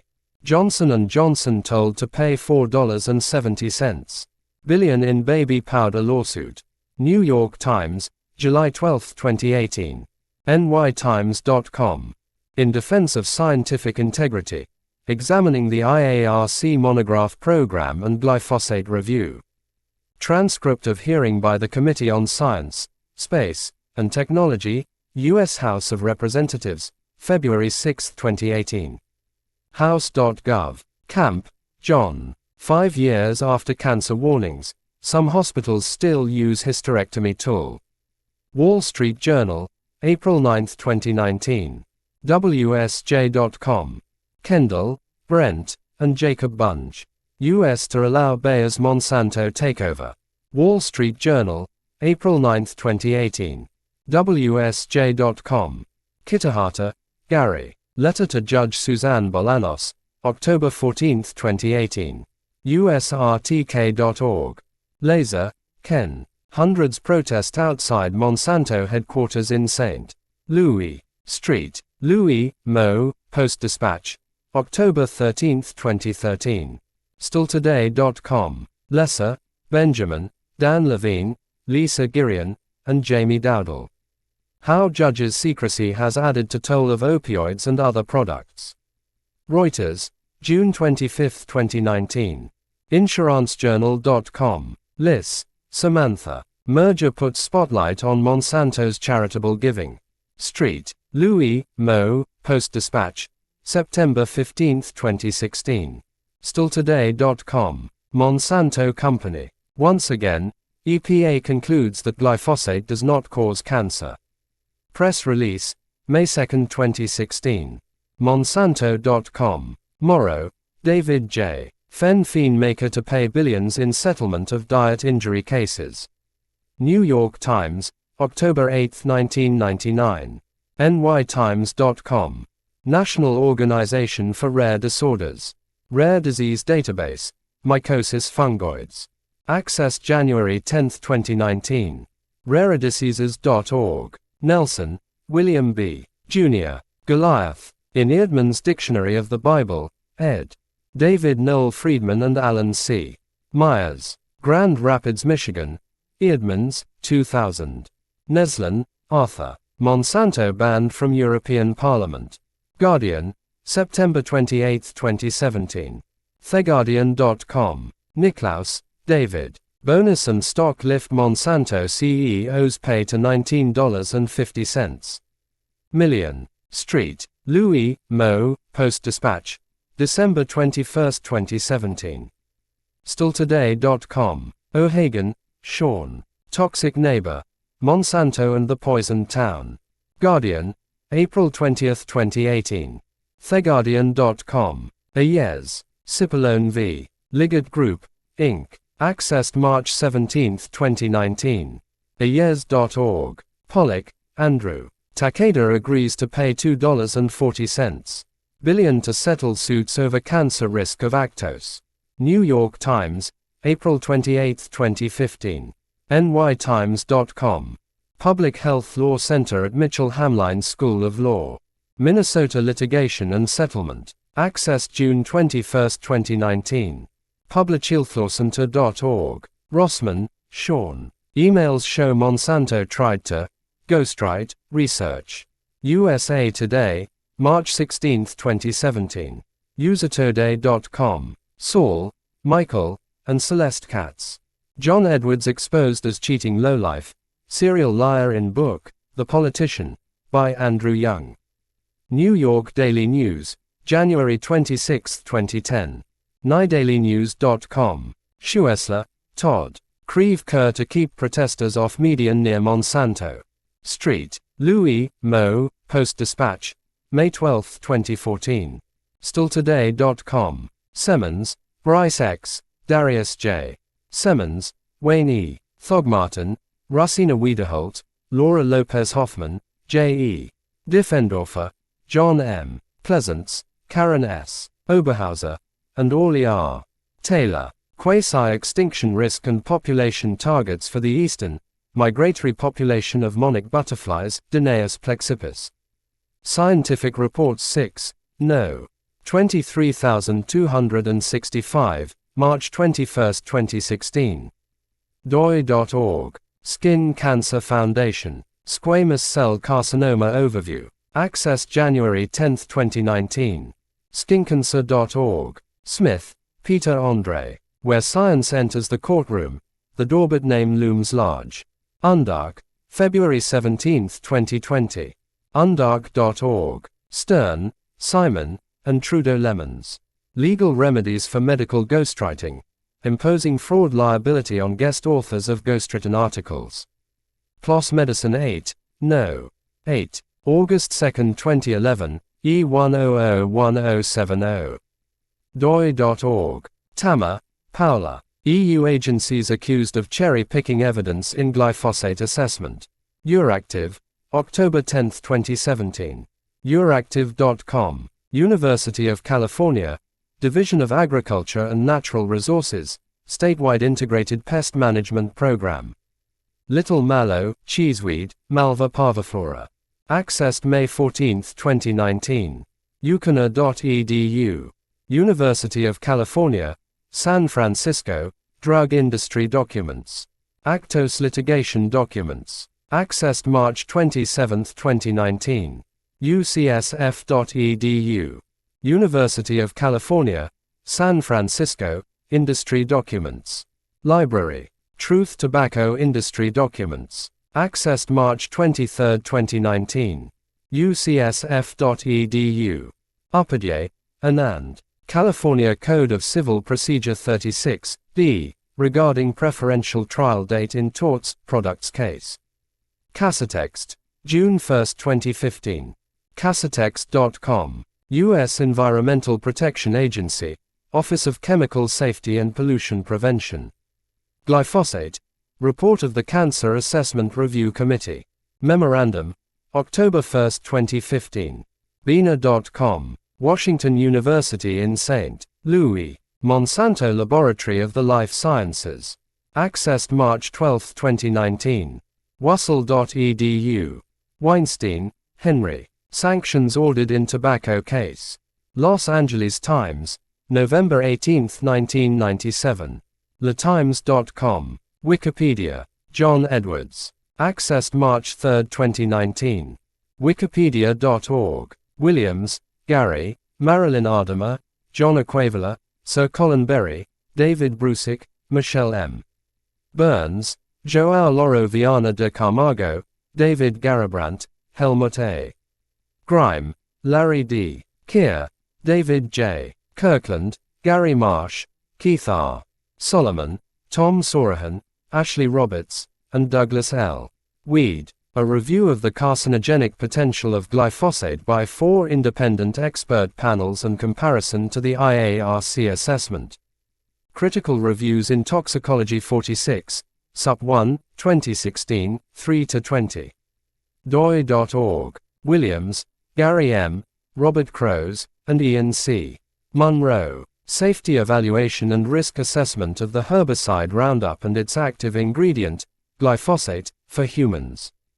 Regulatory Toxicology and Pharmacology 31, No. 2, April 2000, 117-65. doi.org. Wisner, Brent. Letter to Arthur A. Elkins, Jr., Office of Inspector General, U.S. Environmental Protection Agency, August 1, 2017. usrtk.org. Wolf, Jan. Litigators of the Week. Eric Lasker and Rosemary Stewart of Hollingsworth LLP. American Lawyer, March 7, 2013. Hollingsworthlip.com. World Health Organization. The Tobacco Industry Documents. What they are, what they tell us, and how to search them. Accessed July 12, 2019. WHO.int. World Health Organization, International Agency for Research on Cancer. About IARC. Accessed February 17, 2019. IARC.fr. World Health Organization, International Agency for Research on Cancer. Evaluation of 5 organophosphate insecticides and herbicides. IARC Monographs Volume 112, March 20, 2015. IARC.fr. World Health Organization, International Agency for Research on Cancer. Some drugs and herbal products. Pioglitazone and rosiglitazone. IARC Monographs Volume 108, September 2015. IARC.fr. Several court cases separate from Johnson's case provided additional information for this book. The following are some of the relevant documents from those cases. Arias, al. v. Dinkorp, al. 928f. Subpoint 2D10. 2013 WL 821168, DDC. February 19, 2013. Bessemer v. Novartis Farm Corp. Number. Mid L1835-08, Mountain, NJ. Super. Court 2010, Aft. Number. L1835-08, 2012 WL 2120777, NJ. Super. Court. App. Div. June 13, 2012. Edwin Hardeman v. Monsanto Company. Filed February 2, 2016. Case number 316 CV00525VC. U.S. District Court of the Northern District of California. Elaine Stevick and Christopher Stevick v. Monsanto Company. Filed April 29, 2016. Case number 316 CV02341VC. U.S. District Court for the Northern District of California. Jones v. Velsicol Chem. Corp. 625 NYS 2D 934, NY. App. Div. 1995. Phyllis Kennedy v. Monsanto Company. Filed December 31, 2015. Circuit Court of Camden County. Case No. 16CMCC000001.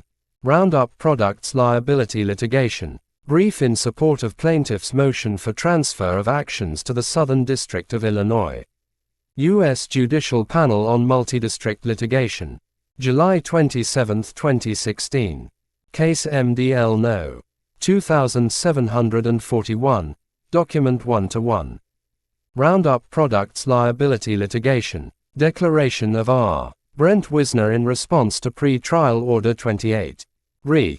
Case number 316 MD02741VC. August 14, 2017. USRTK.org. Roundup Products Liability Litigation. Monsanto Company's application for emergency relief. Case number 316 MD02741VC. August 2, 2017. USRTK.org. Roundup Products Liability Litigation. Pre-trial Order No. 45. Summary Judgment and Daubert Motions. Case number 316 MD02741VC. July 10, 2018. USRTK.org.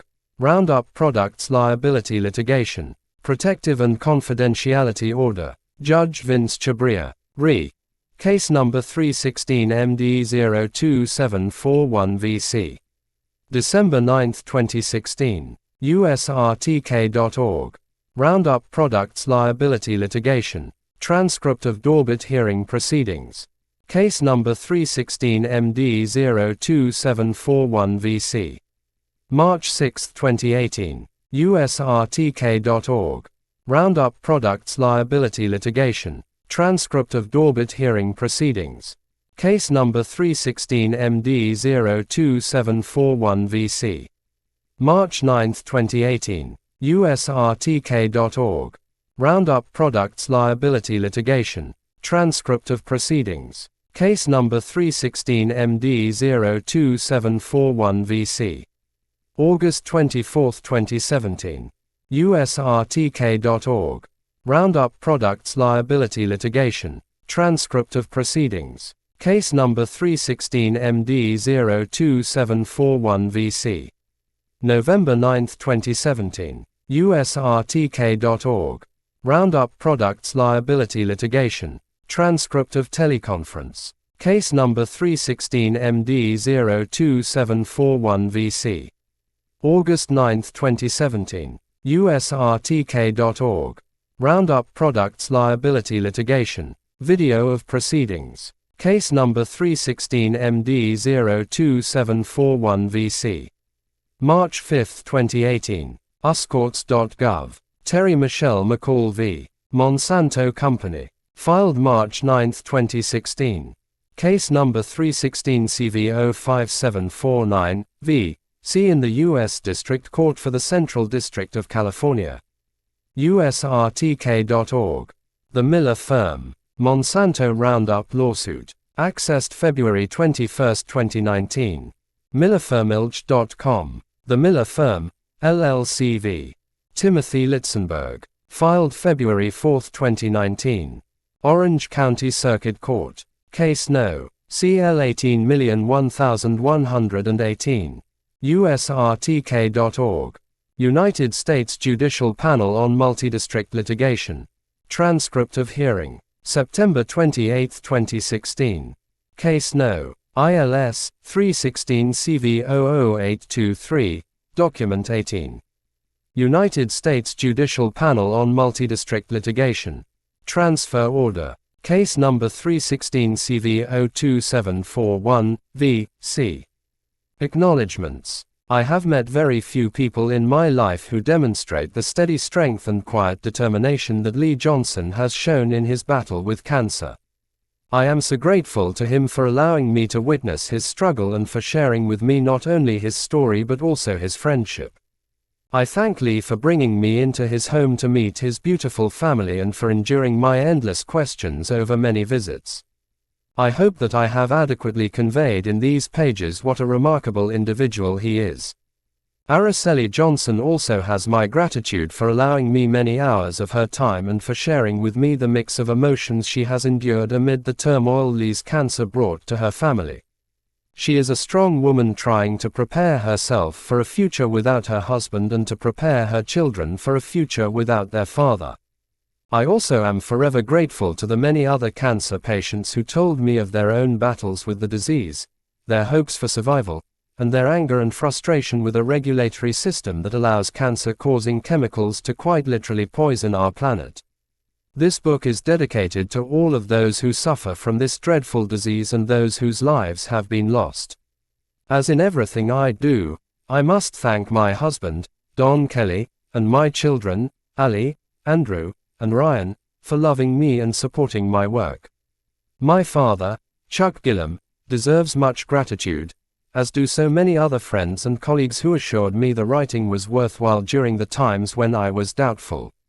Many of the lawyers named in the book have my appreciation for their patience and professionalism as I followed their work both in and outside of courtrooms these past few years. And finally, thank you to Emily Turner, my editor at Island Press, David Miller, president of the publishing house, Sharice Simonian, Island Press production manager, and all the other talented Island Press team members who made this book happen. And finally, I say thank you to the growing number of enlightened individuals who understand the dangers chemicals such as glyphosate pose to our health and who are toiling away in their communities to create a healthier world for us all. There is no more time to waste.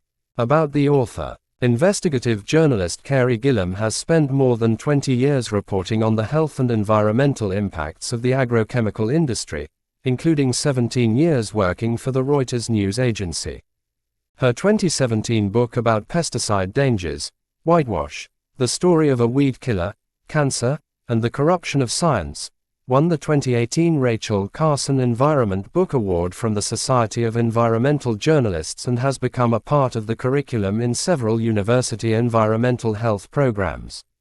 Gillam's reporting and writing have led her to become recognized as an international expert on corporate control of agriculture and the health and environmental impacts of a pesticide-dependent food system.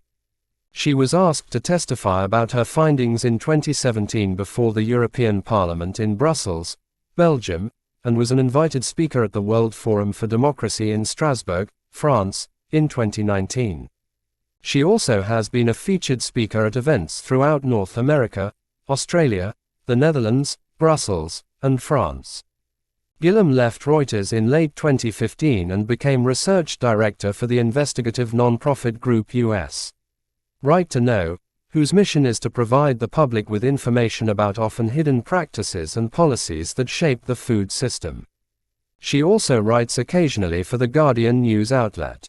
Gillam resides in Overland Park, Kansas, with her husband, 3 children, and one very large and much-loved dog. Index. ACC. See American Chemistry Council. ACSH. See American Council on Science and Health. Actos. 26, 40. Adams, Steve, 47. Advertising for